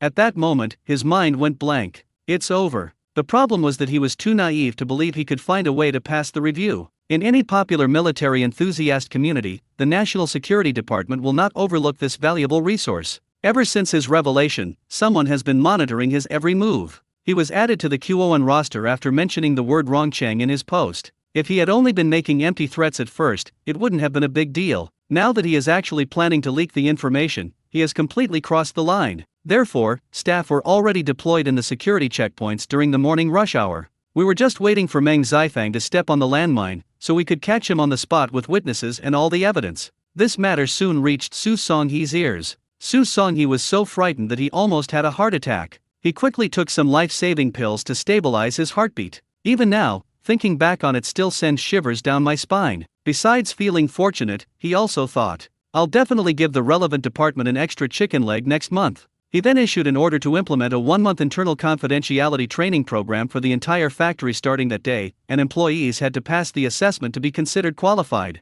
Anyone who fails to meet the standards will be immediately removed from the factory without exception. This is to prevent such accidents from happening again. At the same time, the original post on the forum was brought up again and received many comments. Where are the photos? Yeah, we've been waiting all day. Didn't we agree this morning that we could take photos? I bet he's just bragging. The comments section was full of sarcastic remarks. The National Security Bureau isn't in a hurry to delete the posts because they're afraid of attracting even more attention. Unless someone actually releases the actual footage, most people will just think it's a joke. The person who commented on the post was a guy with dyed blonde hair, who muttered something coldly. He's another scammer, just like I thought. This so-called international student, named Said, had a presentable appearance. He was actually a spy hidden in Rongcheng. His mission was very clear. The goal is to gather intelligence on local military bases by any means necessary. Military-related forums were among his most frequented areas. People there often shared pictures of fighter jets undergoing testing. With just these pictures, Said was basically able to complete the tasks assigned to him by his superiors. For example, this time, when Said saw the post published by Meng Zifang, my first reaction was that this seemed unlikely. How could the United States F-22S and B-2S possibly appear in China? However, just to be on the safe side, Said kept his eyes glued to the computer screen, waiting to see if the person who posted the message would actually upload the picture. If there are indeed photos, then it proves that the matter is true. If there are no photos, it's most likely fake. Ultimately, the situation proved Said's initial assessment correct. The post was entirely fabricated and intended to attract attention. Said side closed the page and continued searching for other potentially valuable information. Feichen International Financial Building. A Rolls-Royce with the license plate HIA 99999 slowly pulled up at the entrance. A handsome young man, so striking that you couldn't help but take a second look, stepped off the car. Such a handsome man driving such a conservative old-fashioned car makes passers-by feel a little strange. Beep beep. Yu Hongming pressed the lock button on his car, then walked into the building without caring about what others were looking at. There's really no comparison. As Yu Hongming's figure disappeared through the gate, the younger security guard couldn't help but mutter under his breath. Beep. At this moment, Yu Hongming had already swiped his elevator card and boarded the private elevator leading to the 89th floor. As their visits increased, Yu Xingxin specially prepared a card for him that could open his private elevator. Only his card can be used. Mr. Yu, you've arrived. As soon as Yu Xingxin stepped out of the elevator, her secretary spotted Yu Hongming and rushed to greet him. Where's XIN? In the office. The secretary was already used to Yu Hongming always calling her XIN affectionately, and she was also very clear about the relationship between the handsome man in front of her and her boss. Therefore, I have always been extremely respectful to Yu Hongming. It could even be said that his position in the company is second only to the chairman himself. Okay, you go ahead and do your work. I can go in by myself. Okay, Mr. Yu. When the secretary heard that Yu Hongming intended to go in by himself, he did not raise any objections. There have been so many similar cases that people are no longer surprised. Knock knock knock. Yu Hongming still knocked on the door a few times as required by etiquette before pushing it open and going in. Why are you here? Upon seeing Yu Hongming appear, Yu Xingxin's face immediately lit up with a look of surprise and delight. I've come to have lunch with you. Okay, let me get ready and then we'll go. Yu Xingxin naturally wouldn't refuse Yu Hongming's invitation. Oh, right, there's something else I need to give you. As he spoke, Yu Hongming took a USB flash drive out of his pocket. What is this? Yu Xingxin asked, looking at the object in his hand with a puzzled expression. The one you wanted before. Which one? Yu Xingxin looked completely bewildered, clearly having forgotten what she had said. Actually, she was just saying it casually that time. She didn't believe at all that she could get another one of that quality. After all, it's incredibly lucky to find such a treasure that only exists once. Didn't you ask before if we had it? I just inquired about it for you. Seeing her confused expression, Yu Hongming could only offer a further reminder. There really is one? Upon hearing this, Yu Xingxin suddenly remembered the incident, and her eyes involuntarily lit up. Of course, otherwise why would I bring this up? As he spoke, Yu Hongming shook the USB drive in his hand. This time it's top quality stuff. So what did you bring this time? Don't ask so many questions, just take a look and you'll see. As Yu Hongming spoke, he handed her the USB drive. It's not that he doesn't want to talk about the contents, in fact, he himself hasn't even seen what's inside. But something that can be obtained at such a high price must be of good quality. Okay, I'll put this thing away first and look at it again when I come back from dinner. As she spoke, Yu Xingxin carefully put the USB drive away. Unlike her previous careless approach, this time she put it directly into the office safe. Let's go eat. After getting ready, Yu Xingxin picked up her bag, took Yu Hongming's hand, and excitedly walked out. After lunch, Yu Hongming escorted Yu Xingxin back to her company. After agreeing to pick her up again that evening, Yu Hongming drove away. After returning to her office, Yu Xingxin eagerly retrieved the USB drive from the safe, then quickly plugged it into the computer. Oh dear, what's going on here? When she looked at the contents, she was stunned. There were dozens of files inside. That's way too much. She thought to herself, even if you search the entire pharmaceutical factory, you should only get about this much, right? Lung cancer? Heart failure? Multiple sclerosis? Asthma? Upon closer inspection, Yu Xingxin realized that the information had actually been roughly categorized. It mainly includes these disease areas. But these things were completely incomprehensible to her, like a book written in heaven. If I glance at it any longer, I'll probably get a headache. It's okay, there are experts out there who don't understand. Yu Xingxin unplugged the USB drive from the computer, stuffed it into her bag, picked up her handbag, and went out. Her assistant, Lily, was already waiting nearby, and the two of them went together to Alley Pharmaceuticals, located in the suburbs. Although the pharmaceutical company has made some breakthroughs, the new drug has not yet been officially launched and it is still in a stage of funding shortage. If you want to move to a better office, you'll have to wait a little longer. After an hour's drive, Yu Xingxin arrived at her destination safely. Ellie Suesheo had received the notification in advance and was waiting for her at the door. Since acquiring the drug patent, the shares of Alley Pharmaceuticals had been redistributed. As for Ellie Suesheo, the founder, his shareholding ratio was significantly reduced in this shareholding adjustment. It plummeted from 53% to less than 3%. If Yu Xingxin wanted to completely kick Ellie Suesheo out of Alley Pharmaceutical, she could do it with just one sentence. However, Ellie Suesheo knew in his heart that this was an inevitable trend, so he could only accept it calmly. It's much better than having your own company go bankrupt. In order to stay at Alley Pharmaceuticals for a little longer and maintain his position, he could only try harder to please Yu Xingxin. Chairman Yu, you've arrived. Okay, come in and talk. Yu Xingxin was also quite gentle with Ellie Suesheo and did not treat him coldly because of his previous mistakes. In fact, Yu Xingxin knew in her heart that he couldn't be entirely blamed for this. The leakage of core information is a problem that many startups have encountered. The reason is simple. Startup founders are usually busy with research and development, their minds are full of technical matters, and they have no time to manage the company's internal affairs. In this way, you won't even know if someone around you betrays you. When their research results were stolen and they became the defendants, they realized something was wrong, but it was too late. This is also one of the fundamental reasons why many startups fail. Ellie Suesheo is a typical example. If Yu Hongming hadn't later produced crucial materials as evidence, Ellie Suesheo would probably have already ended up homeless on the streets. Therefore, Ellie Suesheo has always been grateful to Yu Xingxin, his investor. Although he has now lost almost all of his shares, he has never resented Yu Xingxin, because she invested in the company when it was most short of money, and then saved it when it was in its most difficult time. He remembered this kindness to the core. Yu Xingxin walked into that familiar conference room once again, and Ellie Suesheo followed her in. Open it and take a look.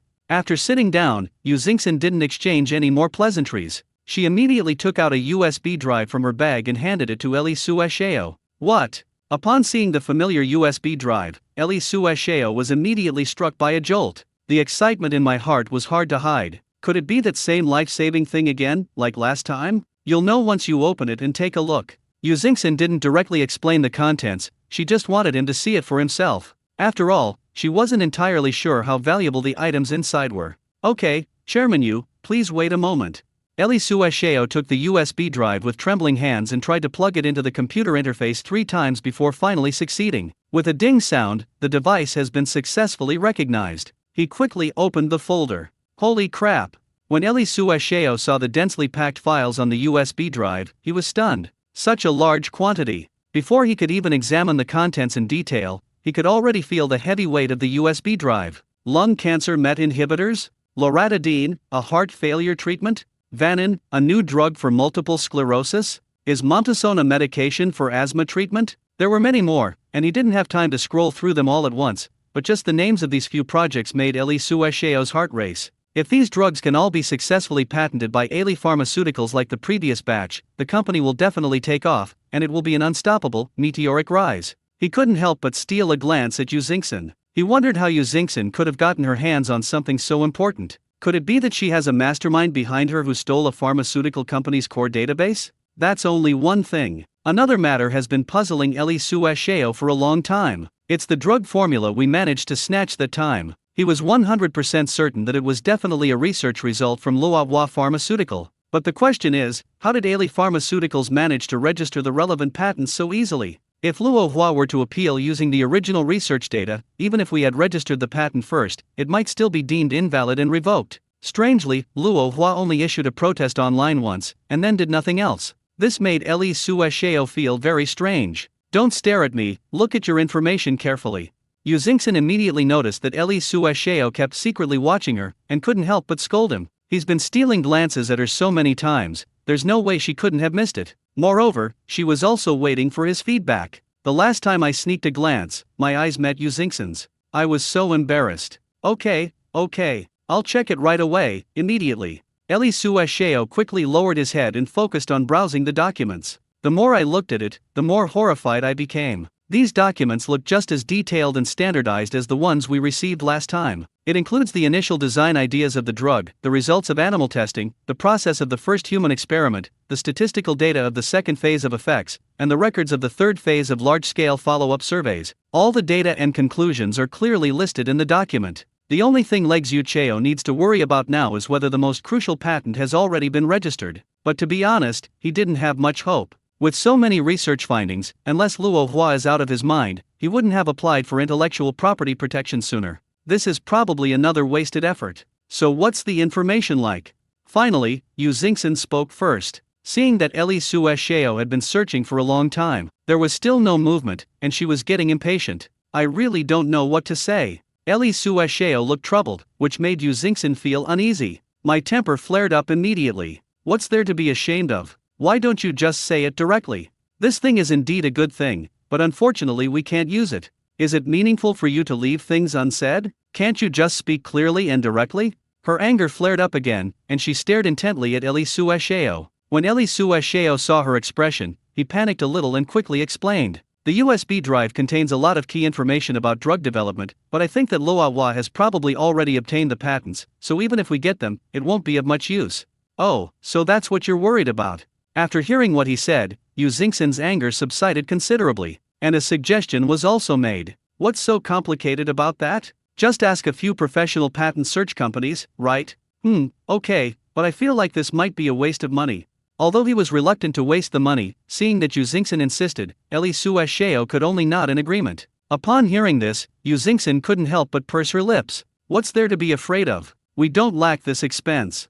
Understood. Eli Suesheo had no choice but to agree. After all, he was just a minor shareholder. He doesn't have the authority to make decisions on major company matters. Since the major shareholder wasn't afraid of burning money, Eli Suesheo had no objections. Then you should check it out first, and let me know as soon as you have the results.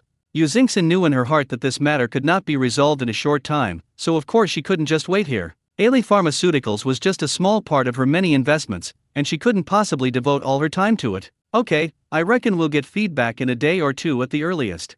Ellie Suesheo not only did not object, but also gave a specific time frame. Then I'll wait for your message. Yu Xingxin nodded, acquiescing to his arrangement. But before she left, she added a reminder. Ellie Suesheo, remember to lock the USB drive in the safe after you're done looking at it. I don't want something like what happened last time to happen again. Understood, Chairman Yu. I will keep it safe and there will definitely be no more problems like this. To reassure her, Ellie Suesheo even raised his hand, making a gesture of assurance in a serious manner. There was no way around it, because he had indeed made a mistake once before. He will have to put in more effort to regain trust. Forget about making a vow. If it could truly make up for his mistake, he would be willing to kneel for a while. However, some things, once missed, can never be made up for. One can only try to fix them little by little. We'll make up as much as we can. Scrap yard. Drip, drip, drip. The light rain fell quietly, and the greenery in the garden added to the serene atmosphere.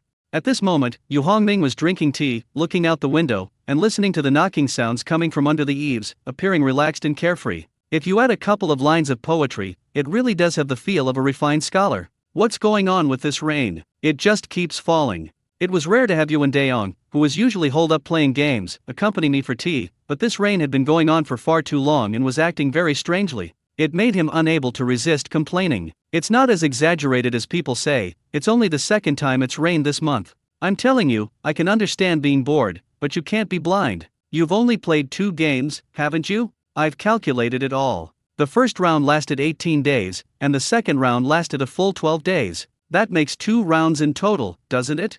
Yuan Daong felt a dark expression cross his mind. I never thought that even a rain shower could be turned into a meme, but thinking about it, it makes sense. There's really nothing wrong with it. The rain started falling at the beginning of the month and only stopped for a single day. Then it rained continuously until the end of the month. Unable to refute it, Yuan Daong could only give Yu Hongming a thumbs up. Okay, you're the best, you win. He kept saying he was admitting defeat, but he couldn't help but sigh and complain. The rain has been falling so much that the paintings I have in my collection are almost getting moldy. The painting got moldy?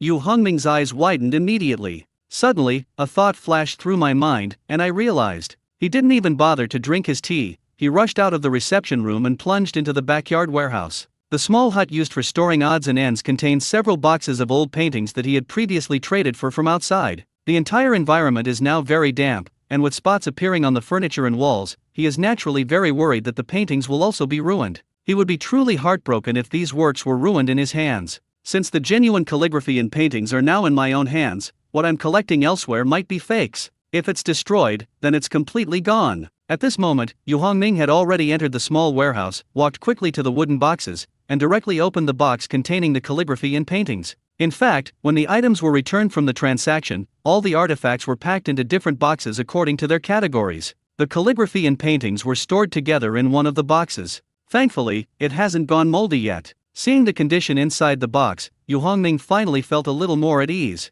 Perhaps the outer wooden crate provided protection, and the crate itself was also specially treated, so there are no obvious mold stains inside yet. However, upon closer inspection, it becomes clear that the surface of several paintings and calligraphies has begun to show signs of collapse. It was clearly affected by dampness. It's only a matter of time before it gets moldy. Let's just donate it all. Yu Hongming had already made up his mind. I originally planned to donate 2 items at once, and arrange the rest later. But the current situation seemed unwilling for him to continue acting so conservatively. A continuous downpour forced him to confront this decision. This was a last resort. He didn't want these precious paintings and calligraphy to end up in his hands and cause problems, otherwise his conscience wouldn't allow it. Yu Hongming couldn't move such a big box by himself. The only thing I could do was call Yuan Daong to come and help. Yuan Daong, come and lend a hand.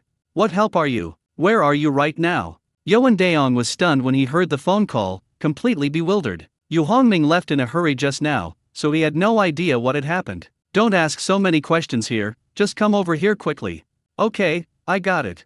Despite not understanding the situation, Yuan Daong agreed. Since it was Yu Hongming who made the call, it must be something important. After all, this person isn't the type to cause trouble for no reason. In less than 2 minutes, Yuan Daong had arrived at the warehouse. What are you doing? Upon seeing the boxes in front of him, Yuan Daong immediately became interested. These boxes are clearly not ordinary items, they obviously have a special purpose. Yuan Daong came from a good family and had a discerning eye, he could tell at a glance that this was no ordinary box for clothes or miscellaneous items. I picked these up myself at bargain prices. Don't worry about the others. Just help me carry the heaviest one out. Yu Hongming did not intend to elaborate. At this moment, Yoan Daong's only task was to act as a porter. Understood. Although Yoan Daong felt a little wronged, he understood the principle of repaying debts of gratitude, and so, the two of them worked together to carry the large box out and back to the reception room. As soon as he put it down, Yoan Daong immediately swung his arms to relieve the soreness. He couldn't help but ask,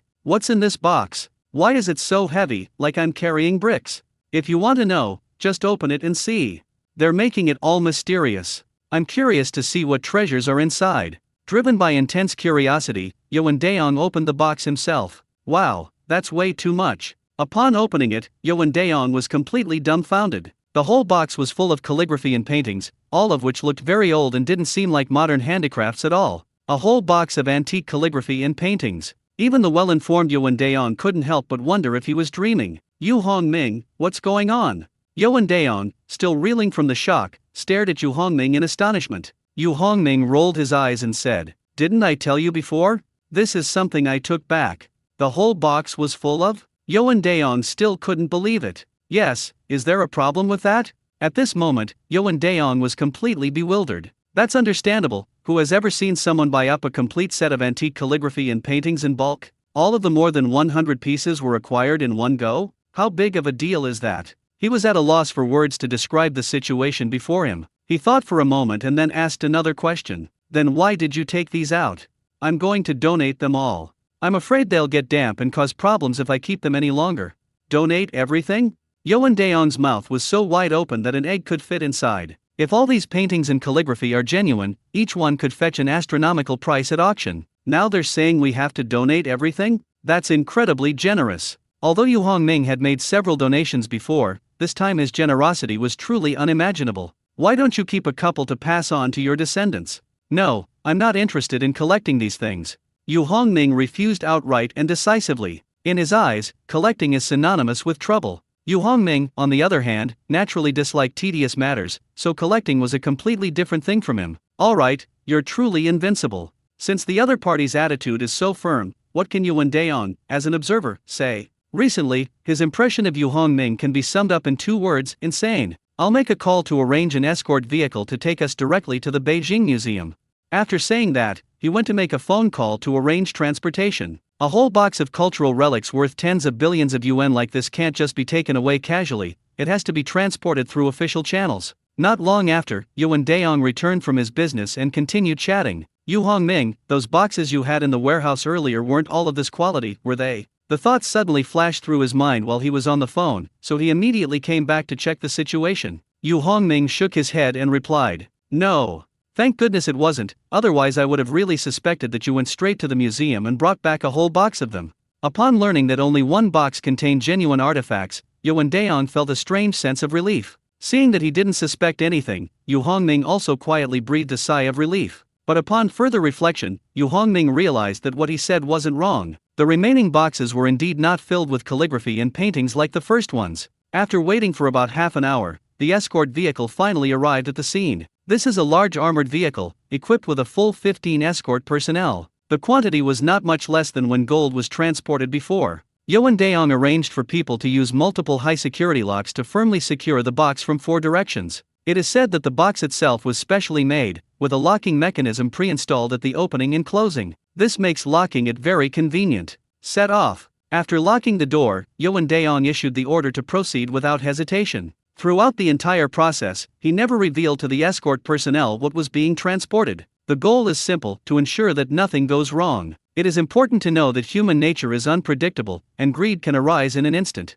If you want to live a long life, it's best not to easily challenge other people's moral bottom line. Otherwise, it's hard to say whether you'll be on the guest list for a banquet someday. After Yoan Daong and his group left safely, Yu Hongming sat back down and slowly began to drink his tea. Savor the pleasant moments in this light rain in Jiangnan. Add a pot of fragrant Westlake Longjing tea, and it's simply wonderful. This is a life even the gods envy. Meanwhile, at the National Museum in Beijing, director, that import/export company has delivered something again. The secretary rushed into the curator's office, panting. "Import and export company?"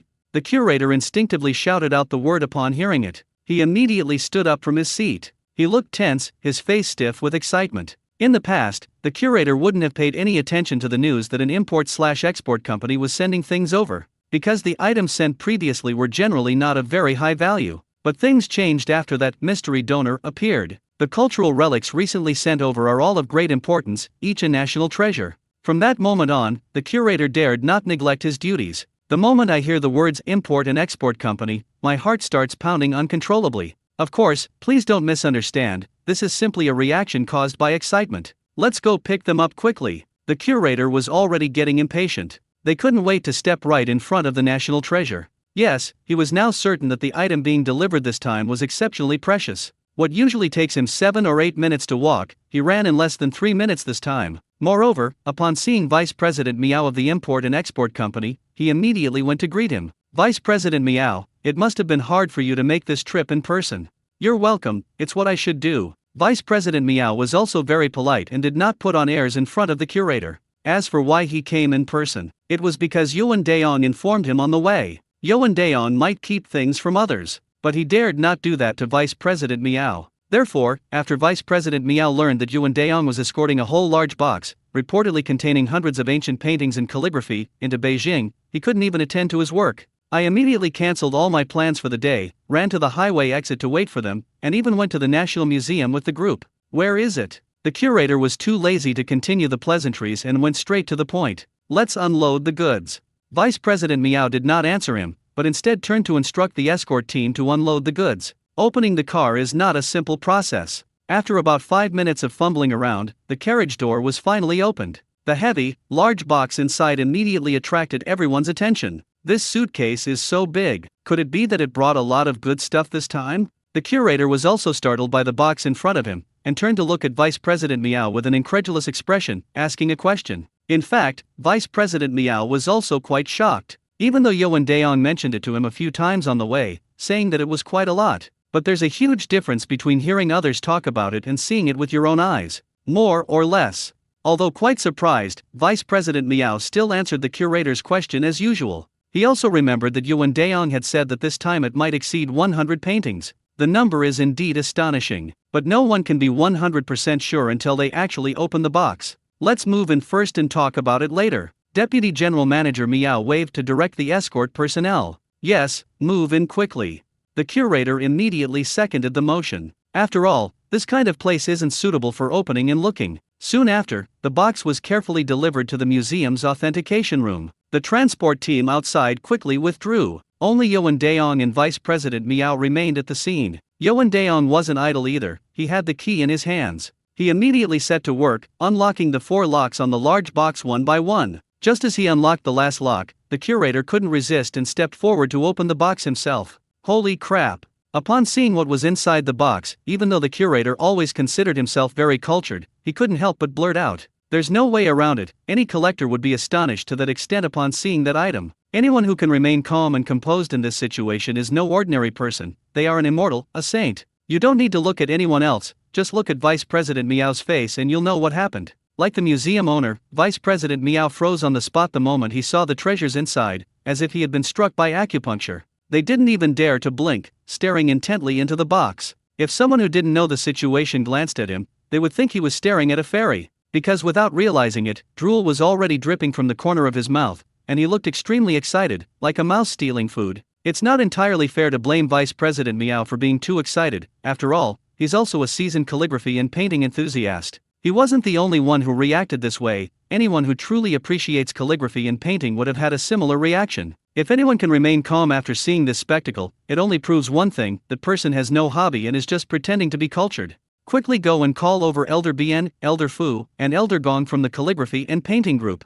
After calming down for a few seconds, the museum owner immediately turned to his secretary and shouted something. Then, as if remembering something, he quickly added a sentence. No, just notify our entire calligraphy and painting appraisal team to come. All right, master. The secretary quickly responded and turned to make the arrangements. If the curator hadn't called him, he would still be in shock and unable to recover. Having worked in the museum for over a decade, he had seen his fair share of things, but today he truly realized the world is vast, and he had previously been like a frog in a well who had never seen the world. At the same time, he also understood a principle. If you live long enough, you're bound to encounter some truly unforgettable moments. Want to make your life more exciting? First, I need to survive. The capital city. In a tea house. Someone was humming a tune, and several elderly men with white beards were drinking tea and enjoying the show. They were living a very leisurely life. Ring ring. Suddenly, a series of telephone rings rang in the room. Some were playing A Spray of Plum Blossoms, some sang Ode to the Red Plum Blossom, and then the song The Waves of Hungyu Lake started playing. A variety of melodies played simultaneously, creating a lively atmosphere.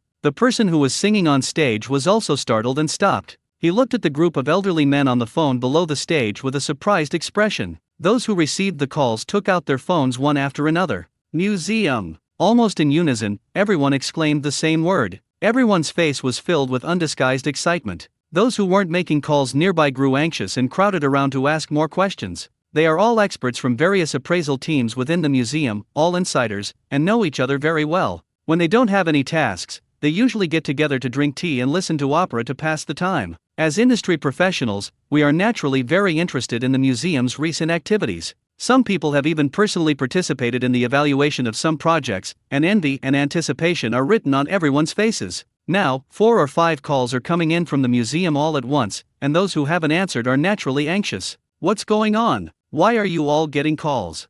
Mr. Bien began to explain the calligraphy and painting techniques. As a result, Mr. Gong, a jade expert, loudly complained. Why weren't we invited to go with them on such an important occasion? That's outrageous. Others chimed in, we have a lot of people too, it's not appropriate to only contact your calligraphy and painting group.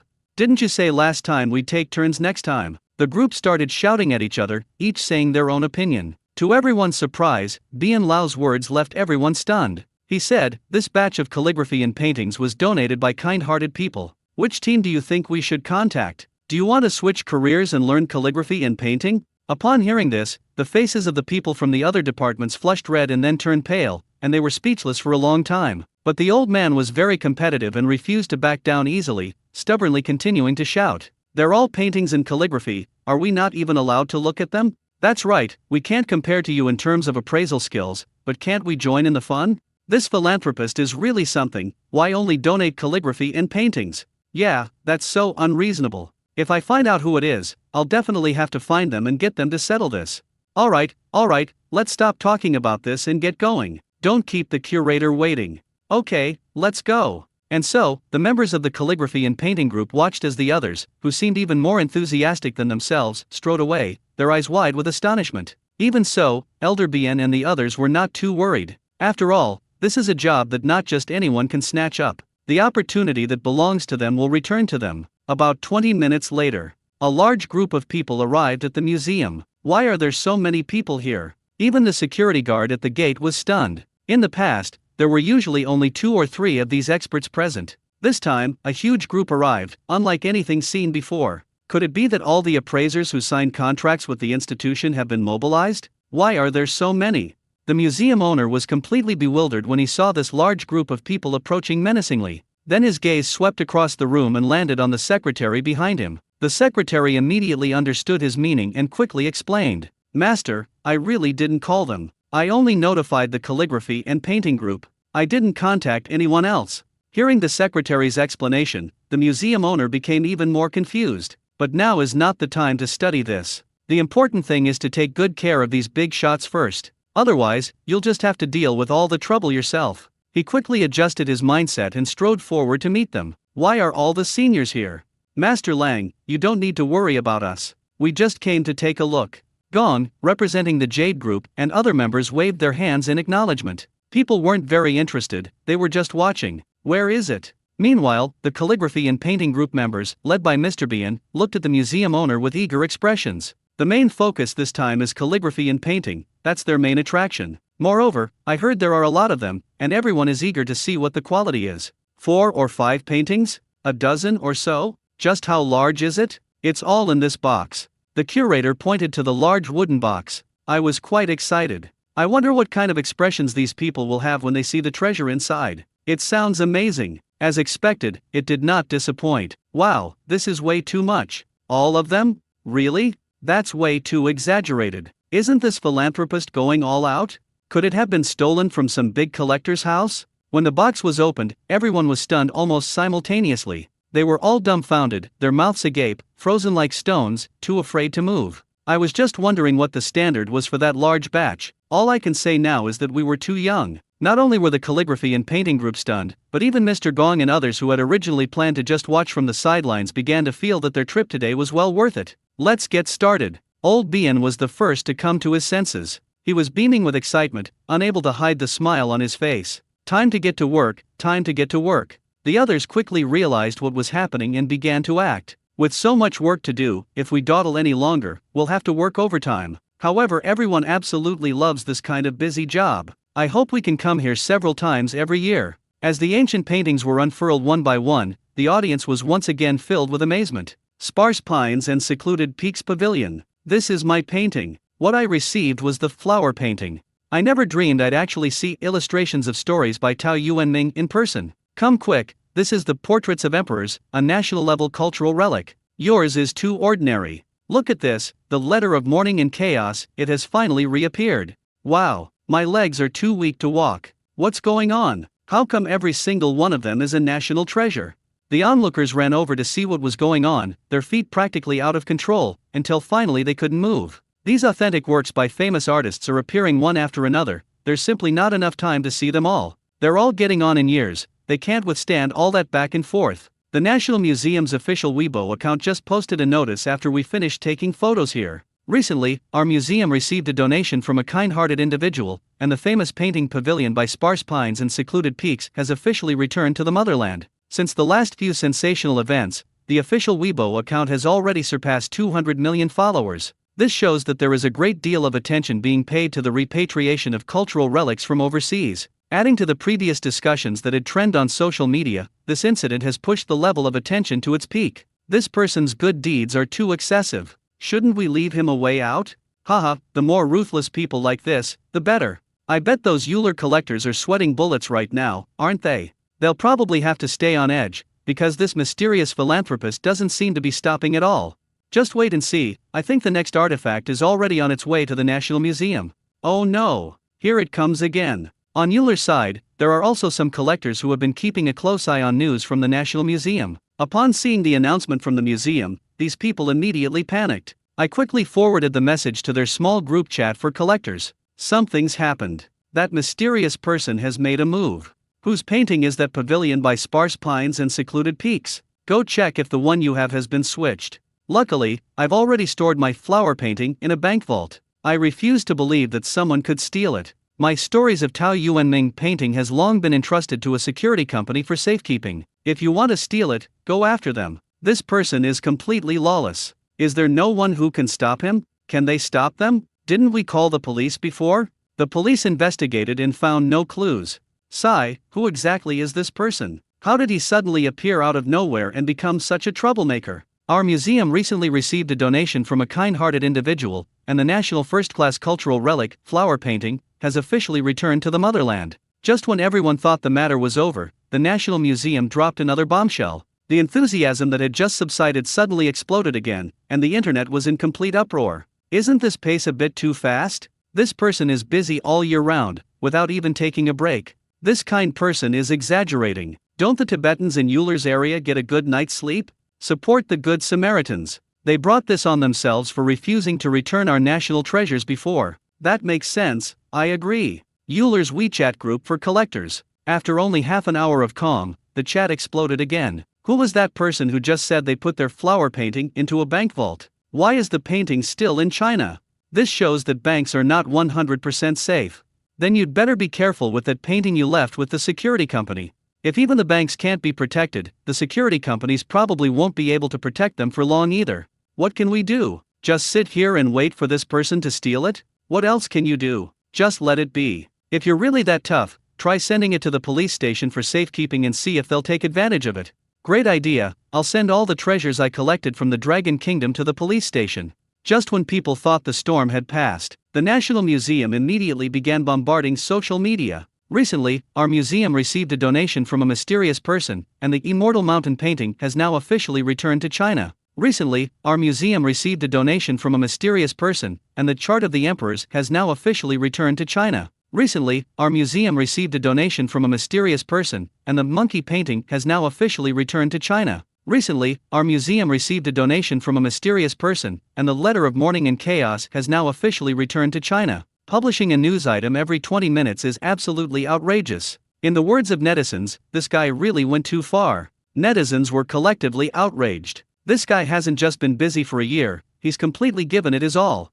How did he do that? Is he trying to bring back all the good things in the world? Could he also be a calligraphy and painting enthusiast? Otherwise, why has he been using calligraphy and painting so much lately? I've noticed this problem too. Is there any special meaning behind it? The collectors on Euler's side are probably crying right now. Why are you crying in the bathroom? Can't you do it in a different place? Why are you agonizing over this? You're such a stubborn person. Sure enough, no matter where you are, there are always a few people who love to argue. Then the conversation started to veer in strange directions. Is this philanthropist so reckless that he's not afraid of incurring an international arrest warrant? Let's see if we can catch him first. If we could find out who he is, we would have caught him already. Have you heard? That person is incredibly elusive. He took so much stuff without leaving a single trace. When Euler's police encounter such a being, they can only consider themselves unlucky. National Museum, can't you just release everything at once? This is just repeatedly hurting the feelings of foreign collectors. To be honest, it was a bit ruthless, but I was actually quite happy to see it. It's still the same small circle of Euler collectors. Today was especially lively, with constant updates flooding the screen. This guy is practically risking his life. The guy who said he sent his things to a security company, I guess the painting doesn't belong to you anymore, right? Is the painting that was displayed at the police station still there? I'm really curious. No need to look anymore, the things inside the police station didn't escape the same fate either. How powerful would that be? Would anyone even survive? I don't think we can live like this anymore. Since we can't prevent it, we might as well just donate it sooner rather than later, at least we'll have a good reputation. You're right, it's much better than having it stolen by that person. However, it is advisable to have an expert check the authenticity before donating, as what you have now may already be a fake. Yes, by looking at other people's experiences, you'll know what to do. Sigh, who would have thought this day would come? Not only is the donation wasted, but we also have to pay for the appraisal. Boss, have the results come out yet? Early in the morning, Yu Xingxin was woken up by a phone call from Li Suesheo. What was the result? Don't rush to tell me, let me guess. They definitely haven't applied for any patents, right? Yu Xingxin made such a bold guess because she trusted Yu Hongming too much. In her mind, Yu Hongming was almost omnipotent. Her trust in Yu Hongming had reached a blind level. You should know that this kind of thing usually doesn't happen to a domineering CEO like Yu Xingxin. But who can blame him when Yu Hongming is just too charming? Even a strong, aloof woman like her couldn't resist and willingly surrendered. Yes, they haven't registered any patents. Li Suesheo used all his strength to squeeze out this sentence. To be honest, he still can't quite accept reality. What exactly is going on with Luo Hua and his group? With dozens of such groundbreaking new drugs, any one of them could potentially generate a fortune. Surprisingly, none of them applied for patent protection? This is amazing. This is completely unlike the mistake that a Fortune 500 company like Luo Hua would make. Moreover, the ability to steal the information from Luo Hua is quite remarkable. These large companies maintain extremely high levels of data confidentiality in drug development, employing multiple firewalls that are not easily breached by ordinary individuals. Even top hackers may not be able to easily break into internal databases. But now those core documents have been leaked and have fallen into our hands. Who wouldn't be shocked? Have you arranged for someone to register as soon as possible? Yu Xingxin wasn't as nervous as Li Suesheo, she remained calm. It's done. The agency has already submitted the documents. Li Suesheo calmed down and responded immediately. Okay, I understand. If there's nothing else, you can go about your business.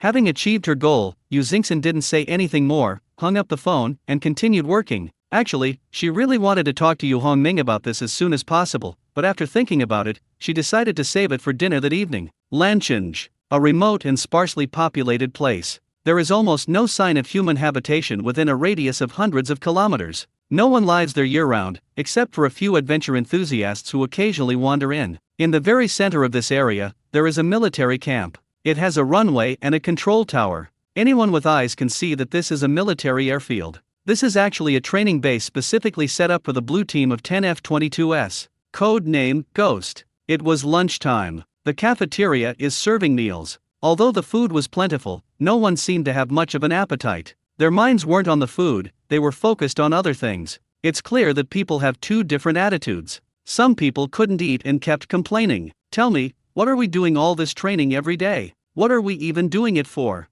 What good will it do to learn something by just playing with an emulator all day?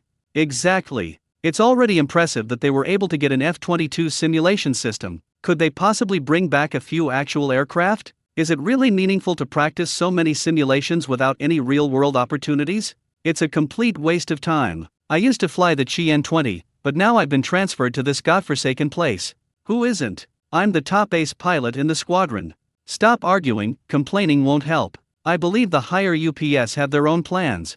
A lieutenant colonel wearing 2 bars and 2 stars on his shoulder couldn't help but speak up to comfort him. He represents another group of people, those who eat in silence. These people generally hold high ranks, with the lowest being major, and are relatively stable and mature. Despite being officers of the rank of colonel, they are just ordinary cadets here. Military rank offers no special privileges here. However, their experience in the military taught them that the leadership wouldn't have spent so much money to gather a group of top pilots, all of whom were elite pilots, here for high-intensity simulation training every day without a reason. There must be a reason. It's just that people haven't figured it out yet. Eat quickly, then continue training. The assessments start tomorrow. 3 failures will result in being sent back to your original unit. Another lieutenant colonel echoed this advice and quickened his eating pace. Those who complained earlier don't seem to be buying it. Going back is fine, it doesn't matter. Anyway, I'd rather go back to flying my Chi-N-20 than train like this now. That's right, what's the point of staying here? We might as well leave.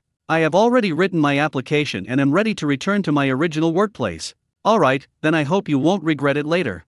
Seeing that these people wouldn't listen, the lieutenant colonel who had spoken earlier decided not to say anything more, cleared away his dishes, and got up to leave. The people who had been quietly eating on the other side also quickly followed and left together. As the saying goes, those with different ambitions and paths will go their separate ways. We are all adults and should be responsible for our own choices. Ouch. What's that? What a huge convoy of transport trucks. What kind of treasure are they carrying? The escorting soldiers are no ordinary soldiers either, they appear to be from a special elite unit. Is this the equipment we're provided with? The group of people who had just left the cafeteria were immediately drawn to the scene before them. People pointed at the convoy and started talking amongst themselves. The commotion also caught the attention of other people in the cafeteria who hadn't originally intended to eat. As soon as the group of people stepped out of the cafeteria, they all exclaimed in surprise. What happened? Has new equipment arrived? What is it? We're pilots, so what's being delivered should be an airplane, right? Or are they sending tanks for us to drive?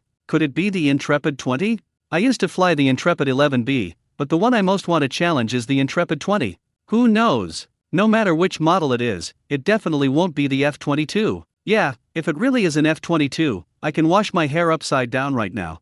Commander Yu, you must be tired from your long journey. Commander Yu, the Supreme Commander of the Ghost Blue Army, personally greeted Deputy Minister Chu, who was escorting him, at the base gate. After Vice Minister Chu got out of the car, Commander Yu immediately stepped forward to greet him, showing great enthusiasm. It's nothing, it's nothing. Vice Minister Chu waved his hand gently to indicate that he was fine, but in reality, he had been driving for a day and a night and was completely exhausted. However, this matter was too crucial, and he was really worried about it, so he had to go there in person. Even though he knew this journey would be anything but easy, he couldn't worry about that in order to avoid any mishaps. I've delivered the items to you safely. I hope you'll use these devices well and take good care of them. After all, if one of these pieces of equipment is lost, it's hard to say whether we can replace it later. Vice Minister Chu solemnly began to instruct Commander Yu, his expression as earnest as an elder handing over a precious treasure to the next generation, full of expectation and entrustment. We will take every fighter jet seriously, and we know that these things are hard-won.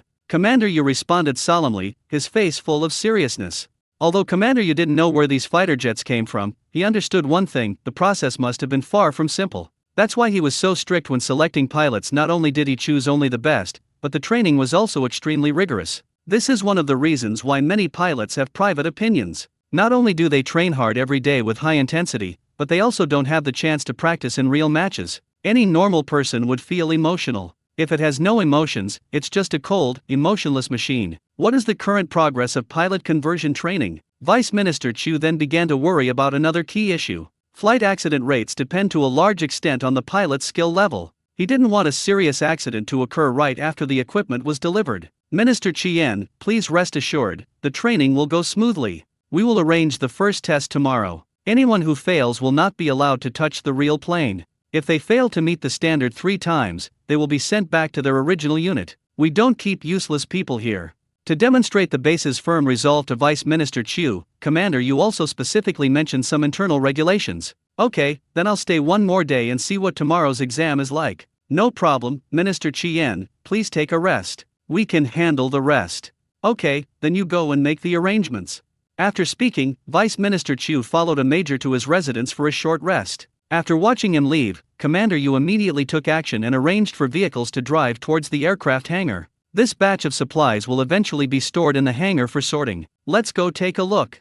The group of pilots who were at the canteen entrance earlier were not idle either. They all quietly set off towards the hangar to observe the situation. Some people were initially hesitant about going, but once they saw that most people had already taken action, no one could resist such an attractive offer. Moreover, this matter directly determines their own career future, so who would dare not take it seriously? So the group of pilots quietly went to the vicinity of the hangar to see what was going on, but they didn't dare to get close, so they just stood at a distance and watched. The tarpaulin is about to be lifted. The answer will be revealed soon. Can you guess whether it's Chien 20, Chien 11B, or Chien 15? Anything is possible, but it's definitely not one of those old models like the Engine 7 or Engine 8. After all, they were all elite pilots in their respective units. Even if the aircraft type is changed, they will not go back to the more outdated type. They still have that confidence. The Gabra has been deployed. With its twin-engine configuration and canted twin vertical tails, it is clearly a fifth-generation fighter jet. But this shape seems a bit different from the Chien 20 we flew before. It's definitely different. Could it be that a new version of the Chien 20 has been released? But why does this plane look so familiar? One sentence resonated with others, and many people immediately began to nod in agreement. Yeah, I also think it looks familiar, like I just saw it recently. Don't say it's been recently, you watch it every day. Many people have already recognized it, but some are still wondering, is it real? If everyone calms down and thinks about it carefully, they will understand. The things that fly on the simulator every day are right in front of you. As long as your eyesight isn't too bad, who wouldn't recognize them? Were you asleep with your eyes open? You can't even recognize this? You're definitely practicing on a simulator. If you still can't see it after being reminded, then you can only say you're incredibly stupid. But once the thought came to mind, all one could do was sigh helplessly. My goodness! I didn't even realize it myself. Once everyone finally came to their senses, a sigh of amazement inevitably escaped their lips. Holy crap! But why would we see an F-22? That's a fighter jet that the Eagles treasure. That's a good question. When I first saw that the simulator had the F-22 installed, I had the same doubts. A lieutenant colonel answered the question half-jokingly. Although it doesn't seem to provide a definite answer, it seems to hint at many things. So this means we can actually get in touch with the F-22? Then all that training before wasn't a complete waste?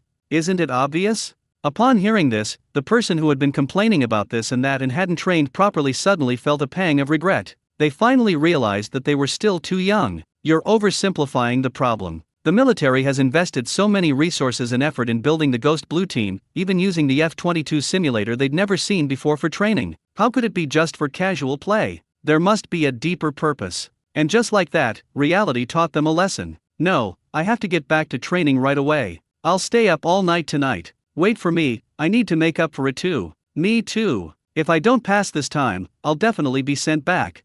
I'm going to fly the F-22, and nobody can stop me. Everyone lost interest in watching and rushed to the training room. Those who had previously trained passively were the most motivated and unleashed their full potential. They rushed to the front just to be the first to enter the simulator. After all, there are only a limited number of simulators, but there are more than a dozen pilots. If they are slow to act, they can only wait. That kind of wait can take a long time. Every minute is torture for them right now. Early the next morning, beep beep, the wake-up whistle has already sounded several times. But there was no movement at all on the flight dormitory floor. It's not that everyone was staying in bed, it's that nobody was sleeping there at all. Last night, the simulation training room was brightly lit and bustling with activity. Since the Ghost Blue team was established, it has never been this lively. In the past, each pilot's simulated flight time was scheduled, with each person taking turns for 1 hour per batch. After finishing their training, the trainees would leave to rest or go to the study room to read and review. But last night the situation completely changed. Even after a round of training was over, no one wanted to leave.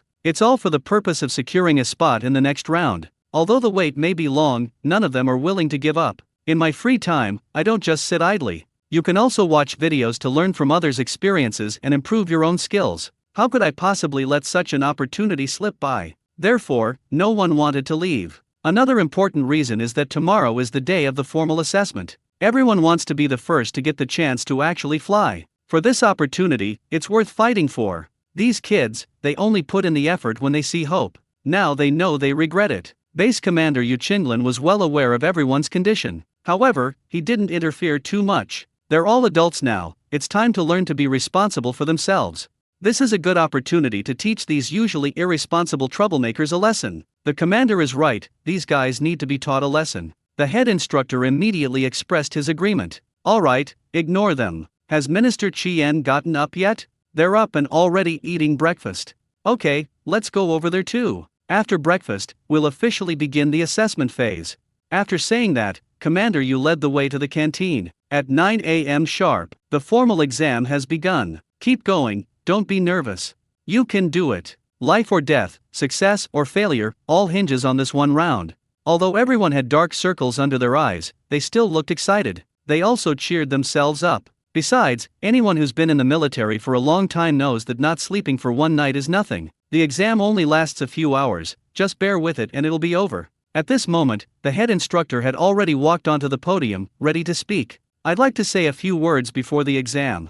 This test is divided into two parts, a theoretical test and a practical test. There's another rule I need to remind everyone of, there are only two grades, perfect score or failing. Any small mistake will result in a failure. Each of you will have a maximum of 3 attempts. Wow, this is way too strict. Oh no, I'm probably doomed this time. Upon hearing that the assessment was only divided into pass and fail, a murmur of discussion immediately broke out among the participants. They are veteran ace pilots who have undergone at least hundreds of assessments, but never before has it been as harsh as today. The meaning is clear, if there is even the slightest mistake, the candidate will be eliminated immediately. Humans make mistakes, even machines can malfunction, let alone real people. But the instructor meant that you were not allowed to make any mistakes. These aren't new recruits, experience has taught them that no matter how unacceptable the instructor's demands are, explaining or arguing is useless. It will only make things more embarrassing. At this point, they could only decide between two options, either grit their teeth and go on, or admit defeat and leave. There was simply no other way to go.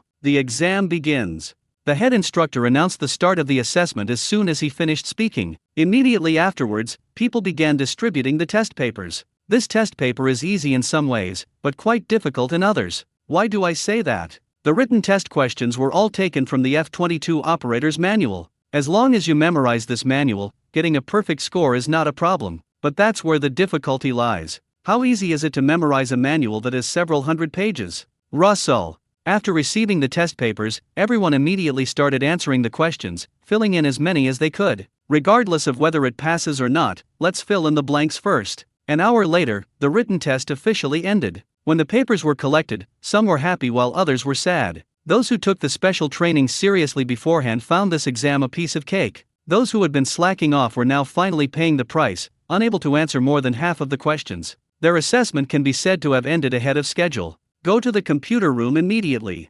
Regardless of everyone's performance, the head instructor immediately issued the next instruction. Next is the computer-based test, which will be conducted on a simulator. The students arrived at the computer lab. The computer-based test is now beginning. For simulators, 4 people per group. First group, come up. The computer test then commenced. The group list had already been announced, so the members of the first group arrived immediately and entered the examination room. Each person has 20 minutes to operate. However, if you crash during the process, the exam will end immediately. Furthermore, the score will be directly recorded as 0. The first group performed reasonably well and completed the required tasks. The second group wasn't so good, one of their members crashed into the mountain in the 12th minute. Several people in the third and fourth groups also encountered unexpected situations. The test was considered completely over once the last group finished their computer-based test. Actually, you can tell the result from the examinee's expression without even seeing the score. Those with smiles on their faces are basically confident that they passed.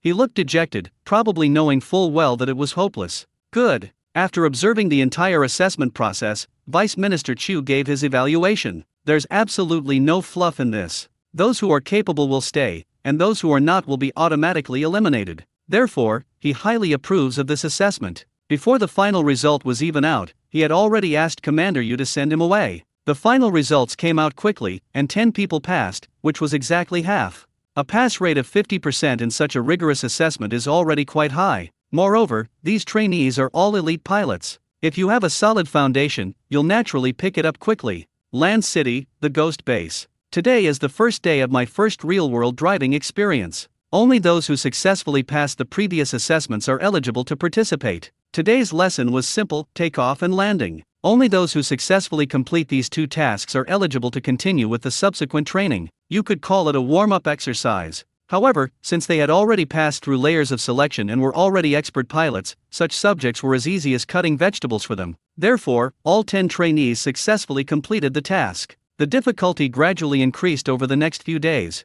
It flew farther and farther. Once the aircraft leaves the base area, it is very likely to be detected. Even a desolate place like Ali can't be completely kept secret, let alone a place closer to a city. Although the area within 100 kilometers of the 413 ghost base is indeed very remote, it doesn't mean that no one ever passes by. A fighter jet? On a small road about 30 kilometers from the base, a jeep was parked and resting. Driver Yen Weiyuan originally only intended to make a short stop, but when he looked up, he saw 2 fighter jets whizzing past at low altitude. The deafening sonic boom made his ears ring. What a pity! As a military enthusiast, seeing such a scene would definitely be exciting. But just as he was about to take out his camera to take a picture, the fighter jet had already disappeared. This shows just how fast they are. Boom! While Yan Weiyuan was still feeling frustrated, a loud noise came from afar, getting closer and closer. I won't miss you this time. Yan Weiyuan's eyes lit up, and he couldn't help but smile. He knew that this was the sound of fighter jets rapidly approaching this direction. Such an opportunity is too rare for Yan Weiyuan to let go easily. He immediately pulled out his camera, aimed it in the direction from which the roar came, and waited intently for the fighter jets to appear, ready to take high-speed photos. This is a technical skill. The timing must be decisive and accurate. Even if it were a second slower, at that speed, the fighter jet would have already traveled several kilometers. Boom! With another bang, the fighter jet flew past Yan Weiyuan's head once again. Click, click. Then came a series of high-speed shutter sounds. As the fighter jets flew further and further away, the filming came to an end. Yan Weiyuan was very satisfied with the filming. He felt that after taking so many photos, there would surely be a few good ones. So he turned on the camera and began to check the results. As expected, it did not disappoint him. Although most of the photos are blurry, there are 1 or 2 that are still clearly visible. He himself understood why this was the case. Simply put, the fighter jet was flying too fast for his camera to keep up with. To put it more bluntly, his equipment was terrible. In reality, cameras capable of clearly capturing images of fighter jets are not something the average person can easily afford. Such professional-grade equipment often starts at tens of thousands of yuan. Although the photo wasn't very clear, Yan Weiyuan was already quite satisfied. He didn't ask for much, he just wanted to post the picture on a military forum to show off. Unfortunately, there was no network signal where he was standing, so he had to go back and send it again. At this moment, Yan Weiyuan was a little excited and wanted to fly home immediately. So he didn't linger for a minute and immediately drove home. He sped all the way and arrived home in about 2 hours.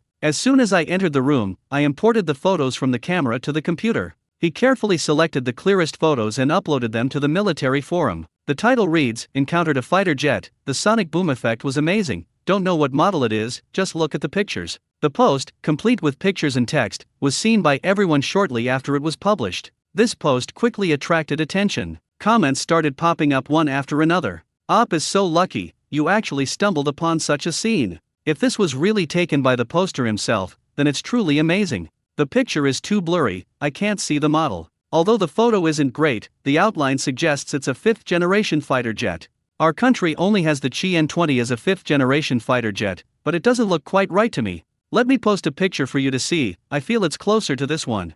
The person also attached a photo of an F-22 when they replied. Wow, that actually makes some sense.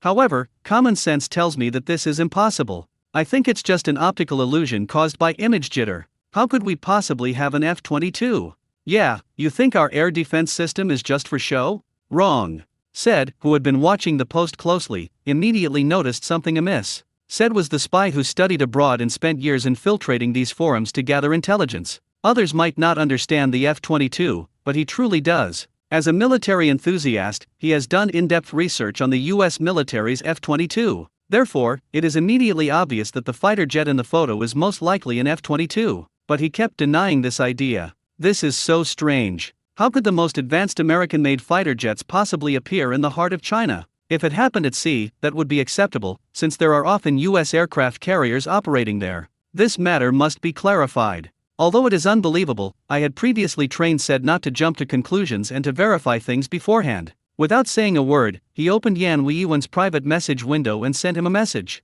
Hello, I'm a military enthusiast and I really love high-definition fighter jet pictures.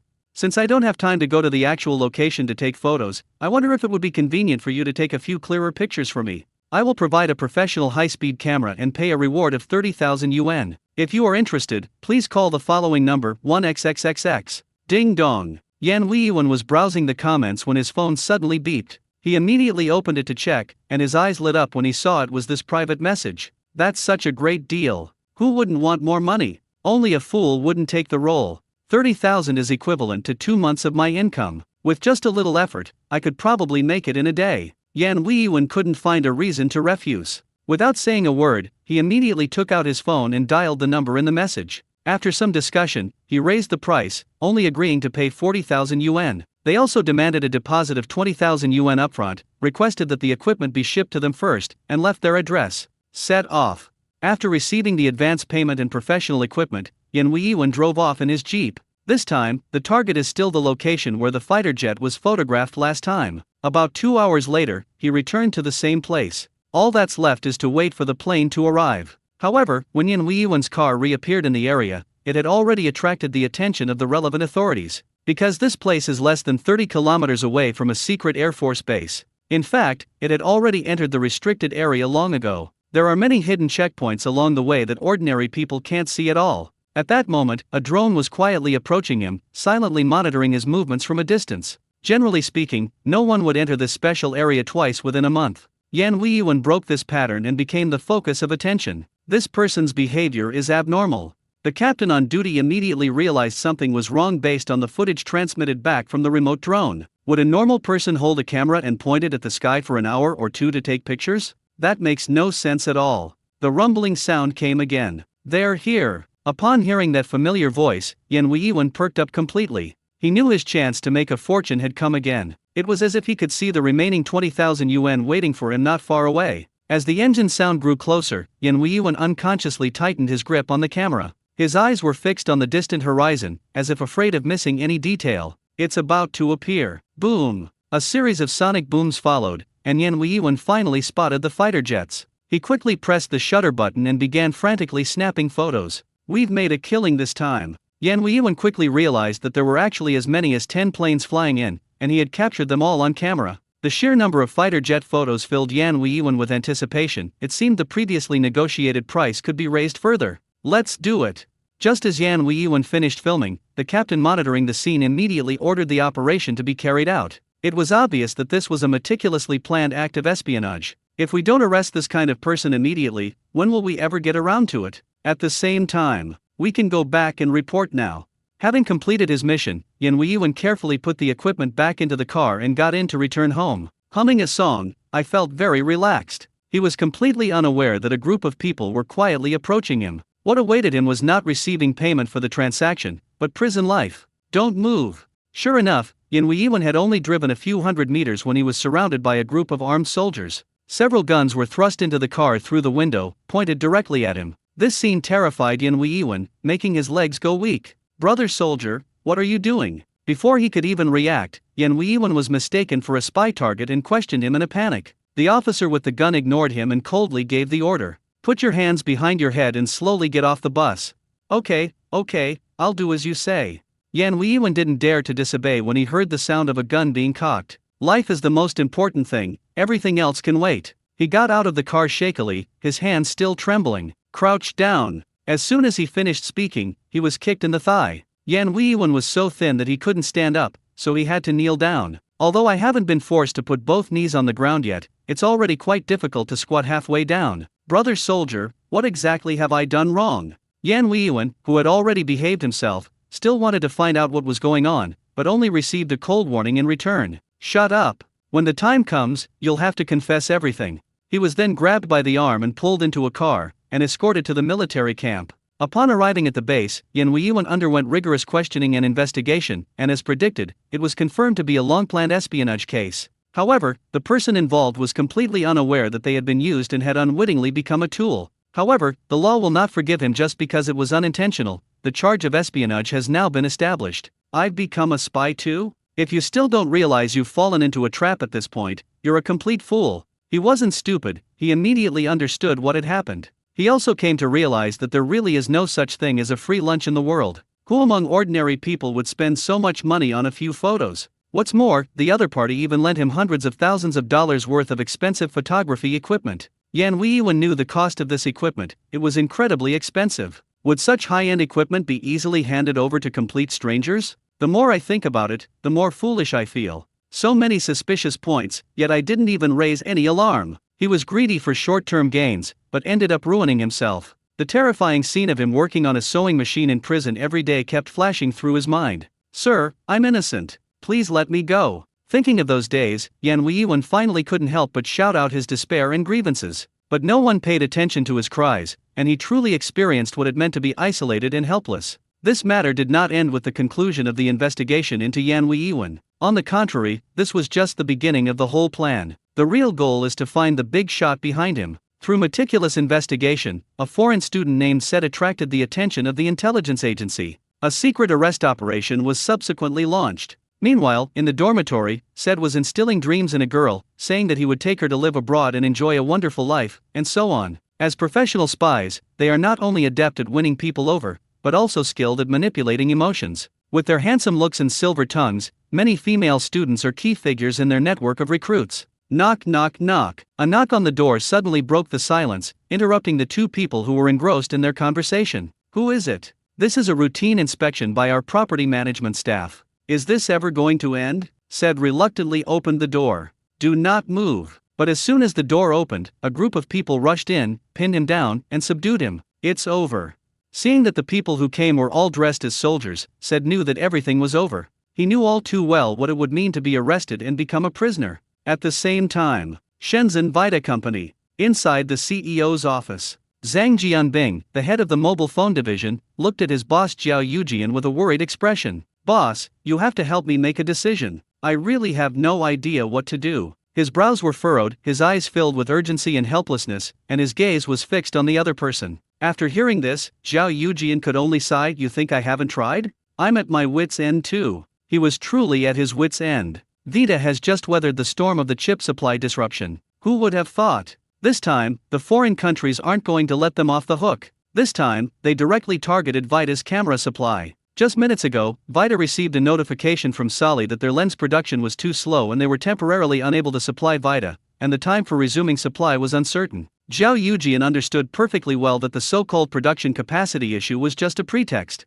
They had seen this tactic many times before, and he was so numb to it that he no longer got angry. This high-end Shake Soangtu is one of the few key components that Vita cannot currently use domestically produced alternatives for. However, China's development speed in the field of high-performance lenses has never been ideal. The lack of high-end cameras would mean that Vita's flagship models, which target the main market, would also be greatly affected. This is the main reason why Zhao Yujian was so uneasy. He can boost sales by appealing to users' patriotic sentiments, but he absolutely cannot pass off inferior products. Doing so would completely destroy the Vita mobile phone brand. Anyone with a sound mind knows this is something you shouldn't touch. But just as hope for development was beginning to emerge, Vita suffered another major blow. This time, Vita's lifeline was once again seized, and he couldn't even exert any force to struggle. Could we contact our strategic partners? They can even find high-tech equipment like 2nm lithography machines. Perhaps they can also find some connections in this area. After much deliberation, Zhang Jianbing suggested a direction he believed was still possible. Although Zhang Jianbing didn't finish speaking, Zhao Yujian already understood the meaning behind his words. Since there are no other good options, let's give it a try. Go to Shengming Optoelectronics and personally go to Sumucha for a talk. No problem, I'm ready to leave right away. Zhang Jianbing readily agreed. This was originally a problem within the mobile phone division itself. As the person in charge, who else would he turn to if not someone else? In the afternoon, Zhang Jianbing appeared at the door of Sumucha's office. Mr. Sun, what brings you here today? If we're talking about production capacity, please don't rush. The new production line is still in the final testing phase, so we'll have to wait a while longer. Sumucha knew perfectly well that Vita mobile phones were selling ridiculously well lately. Almost every time a new phone is released, it sells out. Those who are slow won't be able to grab it at all. Such booming sales have naturally led to a surge in demand for chip supplies. This is precisely why Sumucha gave that answer. Chairman Su, something's not right. If we can't resolve this, forget about expanding production, we'll have to cut our current shipments as well. Zhang Jianbing responded with a pale face, while deliberately putting on a bitter expression. There's actually a bit of acting involved. If he doesn't act really pitiful, how can he persuade Sumucha to help him out? What? How did it get like this? Sumucha couldn't help but exclaim in surprise. He really couldn't stay calm at that moment. Since Shangming Optoelectronics has already fully shifted its focus to high-end chip manufacturing, its most important customer is Vita. If Vita does indeed cut production, Shangming Optoelectronics will also be forced to reduce production, which is clearly not in their interest. Chairman Su, we're facing a life-or-death crisis. We're out of stock of high-end shakes and phones. Without these parts, we can't make any phones at all. Chairman Su, you can't just watch us go bankrupt, can you? As he spoke of this, Zhang Jianbing looked so pitiful that it brought tears to everyone's eyes. If someone didn't know the inside story, they might mistakenly think that Sumucha had caused him to end up like this. Sumucha was also a little overwhelmed by his pitiful appearance. This was the first time he had realized that Zhang Jianbing actually possessed such a thick skin. How would you like me to help you? Sumucha could only ask helplessly. The answer is pretty clear: if he doesn't help, he'll be in trouble too. Helping Vita is helping yourself. If Vita goes bankrupt, who will buy its chips? Although there are several mobile phone companies in China, but those manufacturers were all led by the nose by foreign capital, and they didn't have much market space at all. Therefore, Sage and Vita were like partners tied to the same boat. If one boat capsizes, the other will also sink. Chairman Su, you have strong capabilities and extensive connections. You can even get your hands on such an advanced 2nm lithography machine. It shouldn't be difficult for you to arrange some technical resources for producing high-end lenses, right? Upon hearing this, a black line flashed through Sumucha's mind. So that was his purpose. However, upon closer reflection, it makes sense from the other party's perspective. If he were in that situation, he might also ask for help in the same way. Okay, I'll go ask. After thinking for a moment, Sumucha finally nodded in agreement. I have no choice but to ask. Thank you so much.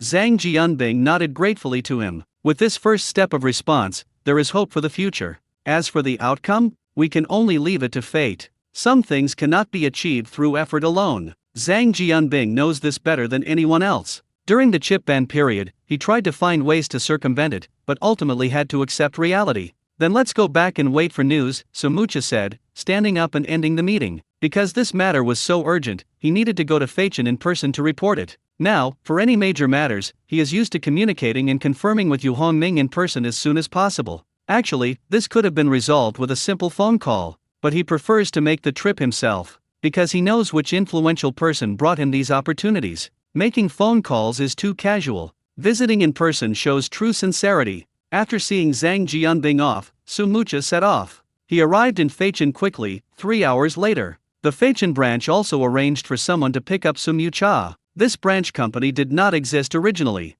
It was only after Sumucha and Yu Hongming established contact that the company began preparations for its establishment. The branch office's main task was to track Yu Hongming's activities in Feichen and report to Sumucha regularly. Of course, this is all intelligence information that does not involve privacy. Sumucha didn't have the guts to pry into other people's private affairs. Even if Yu Hongming does agree, it still depends on whether Commander Gao agrees. On the internet, the news that Vita was cut off from supplying camera modules by Soli was also revealed online. Vita phones can no longer use Soli's cameras. This is outrageous. Don't they have any professional ethics? The promised international supply chain was all a lie. This kind of behavior must be resisted. Let's all support domestic brands. Think you can easily boycott Soli? It's not that easy. 8 out of 10 mobile phones on the market use Soli lenses. Unless you're willing to use a low-end phone that costs around 1,000 yuan, you can't avoid it. Now I finally understand that those foreign brands have never given up on suppressing us. Vita's mobile phone business is really like one problem after another. When will it ever end? All they wanted was to make a decent phone. Why is it so difficult? You're still too green to go against us. The person who said this was Douglas, the head of ASLM's branch in China. Moreover, it was he who arranged for this message to be released. His intention was clear: to let everyone know. If we go head-to-head with the Chip Alliance, we won't have a good outcome. The main reason behind Soli's decision to cut off the supply of components to Vita is actually because of the immense pressure from the Chip Alliance. The Chip Alliance is very powerful, even a company as large as Solari has to bow down to it. Douglas's plan was clear: by attacking Vita, he could indirectly weaken Shangming Optoelectronics' strength. If Vita can't sell its phones, then the chips produced by Shangming Optoelectronics can't be used either. The Chip Alliance had been quiet for a while, which was a good time to strike back. Therefore, Douglas firmly believes that this move will severely damage the core lifeline of Vita and Shengming Optoelectronics. To achieve the strategic goal of killing two birds with one stone. Scrap yard. As soon as we left the airport, the driver took Sumucha directly here. Wait for me outside for a moment. After instructing the driver, he got out of the car. And then they rang the doorbell. It's not early morning anymore, so the situation of no one opening the door for a long time, which used to happen, won't occur again. Wah! The iron gate opened quickly. After entering, Sumucha walked familiarly to the reception room. After all, I've been here many times before, so I know the route very well. In less than 2 minutes, he had already entered the reception room. Sit. Seeing him come in, Yu Hongming casually pointed to a chair and gestured for him to sit down. Thank you, Ming Ge. Among those over 50 years old, only a few, like Sumucha, can still call someone Brother Ming. There's no way around it. Most successful people who have made it in the business world know how to be flexible and adaptable. Clearly, Sapanwood Tea excels in this regard. What is it? Just say it. Yu Hongming has never liked to beat around the bush when he speaks. That's the situation. Vita had just started to see some improvement, but now it's being held back by Soli, which isn't supplying high-end camera components. The situation is indeed not optimistic. More importantly, our largest customer at Shengming Optoelectronics is Vita. If Vita can't survive this, it will have a huge impact on us. I think this might be related to the Chip Alliance. Their goal is likely to cripple Shengming Optoelectronics as well. Yu Hongming understood the subtext without even hearing the whole thing. Even Yu Hongming, who has seen a lot, did not expect that these foreign companies could be so shameless. That so-called Chip Alliance went to extreme lengths to bring down Vita and Shengming Optoelectronics. Alright, that's enough. I understand what you need. Just as Sumucha was about to continue complaining, Yu Hongming interrupted her with a single sentence. Yu Hongming didn't hide anything and directly revealed his thoughts. I happen to have a high-end sensor production line, which might come in handy.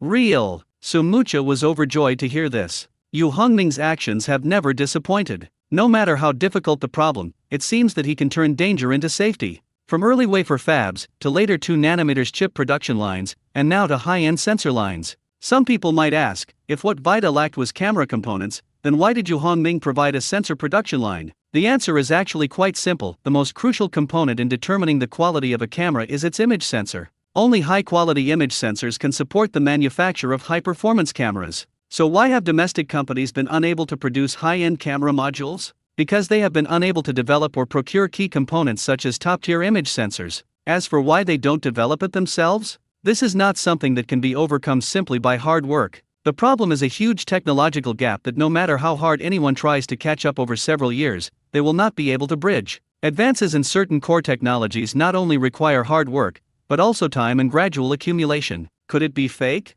Yu Hongming did not care about the temporary doubts about Sumuti. He was already used to such reactions. Having experienced many of these things, I've long since come to terms with them. What do you want to do with this sensor cable? Sumucha began to change the subject. You can decide for yourself. Why are you asking me? Alright, I'll handle it myself. Sumucha noticed that Yu Hongming seemed a little unhappy, so she quickly took responsibility. As for the specifics of how to do it, I'll think about it slowly when I get back. Sumucha wasn't mistaken. Yu Hongming was indeed slightly annoyed just now. Don't forget, Yu Hongming hates trouble the most. Now he's come to ask him how to arrange this matter. These kinds of troublesome issues are annoying just to see. I'm so annoyed, how can I possibly be happy? Go pick up the production line at 3 p.m. tomorrow, in the same place. Okay, I understand. Sumucha immediately agreed. Sumucha was already used to Yu Hongming getting the goods so quickly and no longer made a fuss about it as before. There's no way around it. After experiencing so much, you always have to learn to adapt. Sumucha herself felt that her adaptability was pretty good. Then I'll be going now.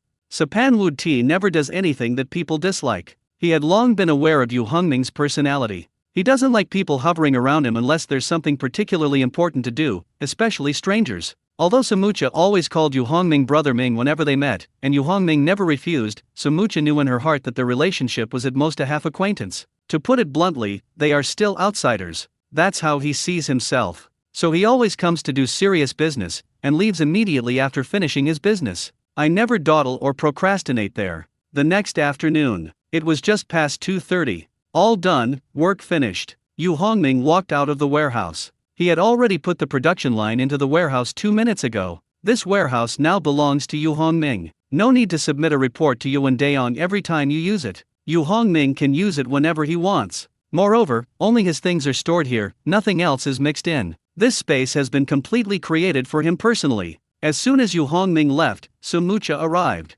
Actually, after the conversation yesterday, Sumucha had no intention of leaving Feichen. He booked a room at a 5-star hotel and checked in. They also notified the factory to send a vehicle overnight to pick up the goods. Let's get started. As soon as he got out of the car, Sumucha didn't waste any time and immediately told his men to get to work. We aim to transport the entire production line back to the factory today. He didn't sleep all night. After much thought, Sumucha decided to put the production line in his own factory. After experiencing what happened with Vita, he understood a principle. Don't put all your eggs in one basket. In this way, if something goes wrong, they won't be able to withstand a significant blow. If Yu Hongming can't find a way to help this time, then Shengming Optoelectronics might collapse along with Vita. This high-end sensor line will undoubtedly be a huge help to Shengming Optoelectronics. High-end sensors are not only used in cameras, but also in many high-tech devices. It has a wide range of uses. The products have no trouble selling. Even if Vita really fails, gets banned, stops production, or runs into some new problem, Shengming Optoelectronics also has a way out and won't be dragged down all at once. Thank you for your hard work, Chairman. At midnight, Sumucha finally escorted the entire production line back to the factory area. Many senior executives also waited at the factory overnight. Alright, you can take care of the rest. Sumucha was completely exhausted and just wanted to find a place to collapse and sleep. As people get older, that's how it is. There are some things you just have to accept. However, on the way back, he was already planning the work he would do next. Don't worry, we'll keep an eye on it ourselves.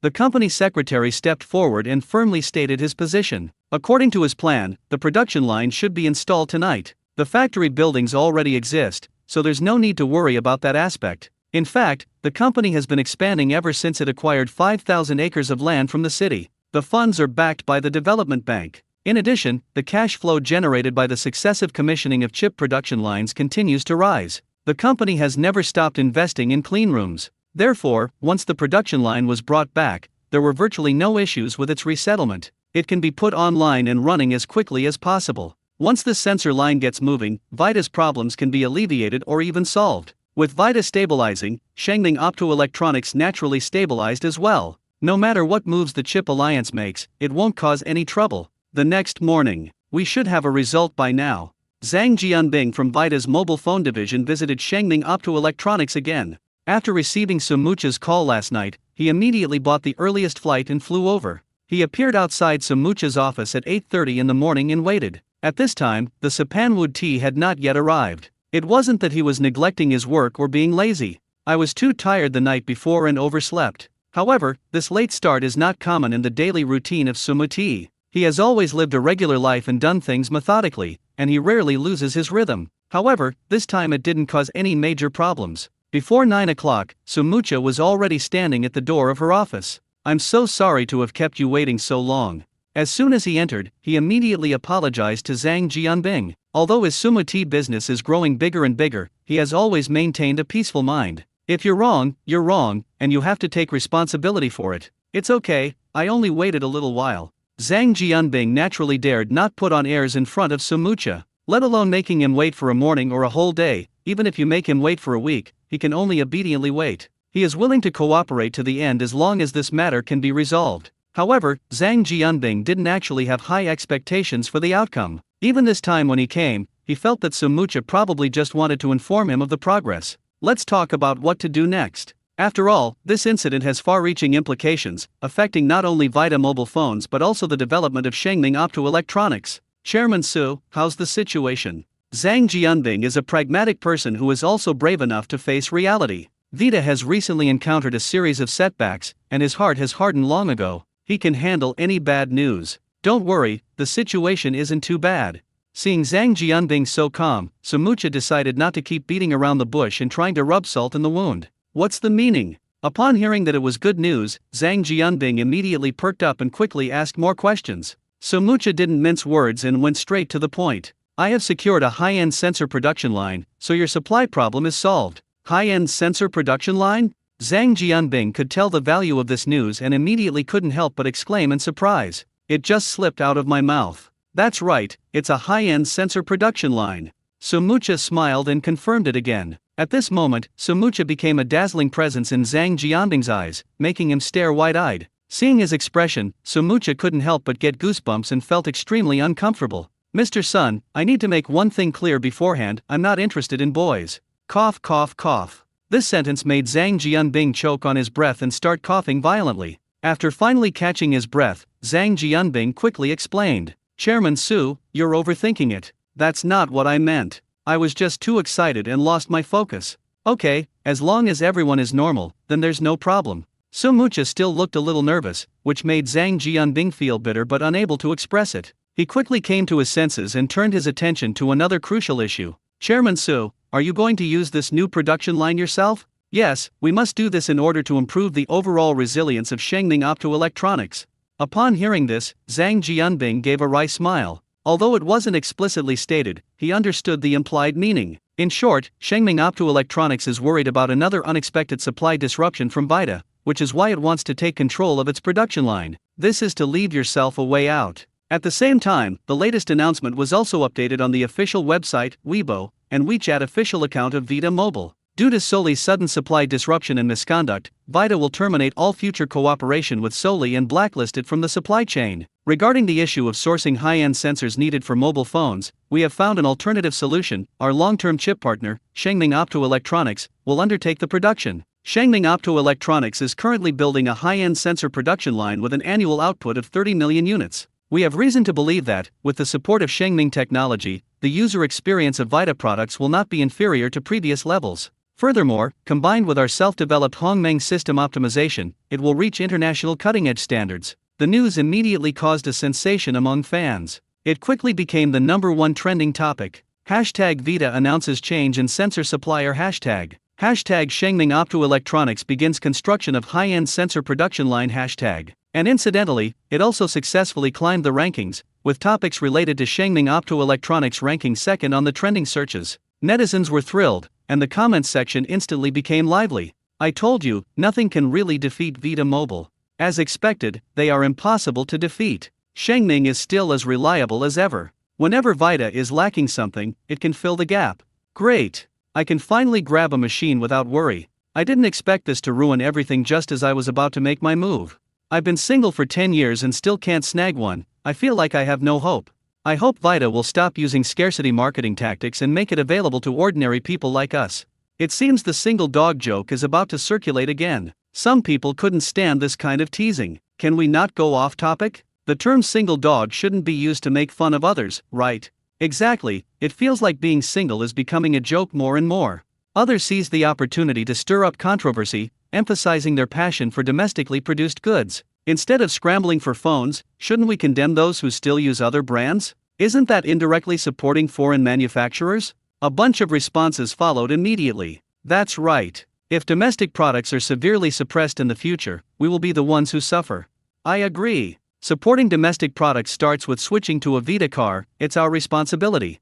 I mean what I say. My determination to buy Vita is like my unwavering commitment to not changing my profile picture. It will never change. Support Shengming Optoelectronics and stand tall with our backbone. However, in an office building in Shanghai, the atmosphere inside ASLM's office was oppressive. Damn it! Enraged, Douglas smashed another collectible in his hand. Similar scenes have been repeated over the past few days. The floor was littered with debris, making it almost impossible to step on. Even the secretary outside was so frightened that she dared not approach. It's Shengming Optoelectronics again. A roar pierced through the office wall, deafeningly loud. He simply couldn't understand why Shengming Optoelectronics could always turn the tide in desperate situations. This is too bizarre. Douglas just blocked Shengming Optoelectronics from importing lithography machines, and Shengming immediately set up a 2-nanometer level production line. Just after cutting off the supply of high-end components to Vita, Shengming Optoelectronics has once again managed to secure its own high-end sensor production line. This is not just a simple competition, it's more like a life-or-death struggle. If Shengming Optoelectronics continues down this path, the consequences are unimaginable. But one thing is clear, this will be a devastating blow to ASLM and the entire chip alliance. The most likely outcome is that China's position in the relevant industrial chain will be completely squeezed out. At present, Douglas wasn't the only one baffled. He wondered, how did they do that? Solvay CEO Michaels also looked puzzled. It's no wonder Michaels is like this. He has every reason to be proud. Soli's sensors are among the best in the world. Moreover, this confidence is supported by data, as their sensor market share is very high. In particular, its high-end product line is almost monopolistic, and no one can shake its position in the slightest. In the field of high-end lithography equipment manufacturing, the precision sensing components from Solvay are indispensable. But what puzzled him even more was where Shangheng Optoelectronics got this complete high-end sensor production line from. Independent research and development? How is that possible? The idea was dismissed before I could even think about it carefully. If it were truly possible to develop these technologies independently, then high-end sensors wouldn't have been stuck in the hands of Soli for so long. Bought? Is it possible that it was bought? Another possibility has also been reverted to its original state. Currently, there is no other company in the world besides Soli that has the production capacity to provide such advanced equipment. Really going to sell it to Shangheng Optoelectronics? That's absolutely impossible. Who would do something like creating their own competitors? Don't forget that those devices are objects that limit output. If they are discovered to be exporting illegally, that's no small matter. They'll face jail time and legal trouble. There is another matter that Michaels needs to consider carefully. If Shangheng Optoelectronics has indeed mastered this entire process, then Soli's proud industry monopoly advantage will likely collapse. In particular, the huge local market demand in the Dragon Kingdom may be completely snatched up by the Holy Ming. How to regain market share has become a problem that must be faced squarely. Minister Chien, this is the information on all the companies under Mr. Yu's name. A captain handed Vice Minister Chu a paper document. Bring it here. Vice Minister Chu responded as he took the materials, and then began to look through them. When he saw the words hold 72% of Shangheng Optoelectronics shares, he couldn't help but read them aloud. The report clearly states that Yu Hongming's shareholding has increased from 56% to 72%. Next, another key point, an 83% stake in Aili Pharmaceuticals. As he watched, he started muttering to himself. It's truly unexpected that this outstanding figure, who has accomplished so much for the country, would have such meager personal assets. It only involves 2 companies. Moreover, it seems like the kind of person who doesn't concern themselves with specific matters. Upon closer reflection, this actually aligns with Yu Hongming's personality. There was only one problem troubling Vice Minister Chu. Why would a passionate young man like Yu Hongming be willing to stay in one place? In his eyes, it was practically a nursing home. Although it's comfortable to live in, it can easily make people lazy and complacent, making it not a place for young people. Let's get back to the main topic. This request to access the archives is certainly not a joke. Because Yu Hongming made many contributions to the country, both openly and secretly, he never asked for anything in return. As the superior, Vice Minister Chu always felt that he owed them a lot. I have to find a way to help him, otherwise I won't be able to sleep at night with a guilty conscience. After a moment's thought, he had made his decision. Their attention was set on Aili Pharmaceuticals. As for Shangheng Optoelectronics, there is no particular need for them to make a move. According to the data, the pharmaceutical company currently has a new drug under review. Perhaps we could expedite the approval process for him? Of course, Vice Minister Chu is not trying to violate regulations. He will only proceed within the framework permitted by laws and regulations. However, given his position, he would need to ask someone else to act as a go-between to make this happen. He quickly devised a plan of action. Let's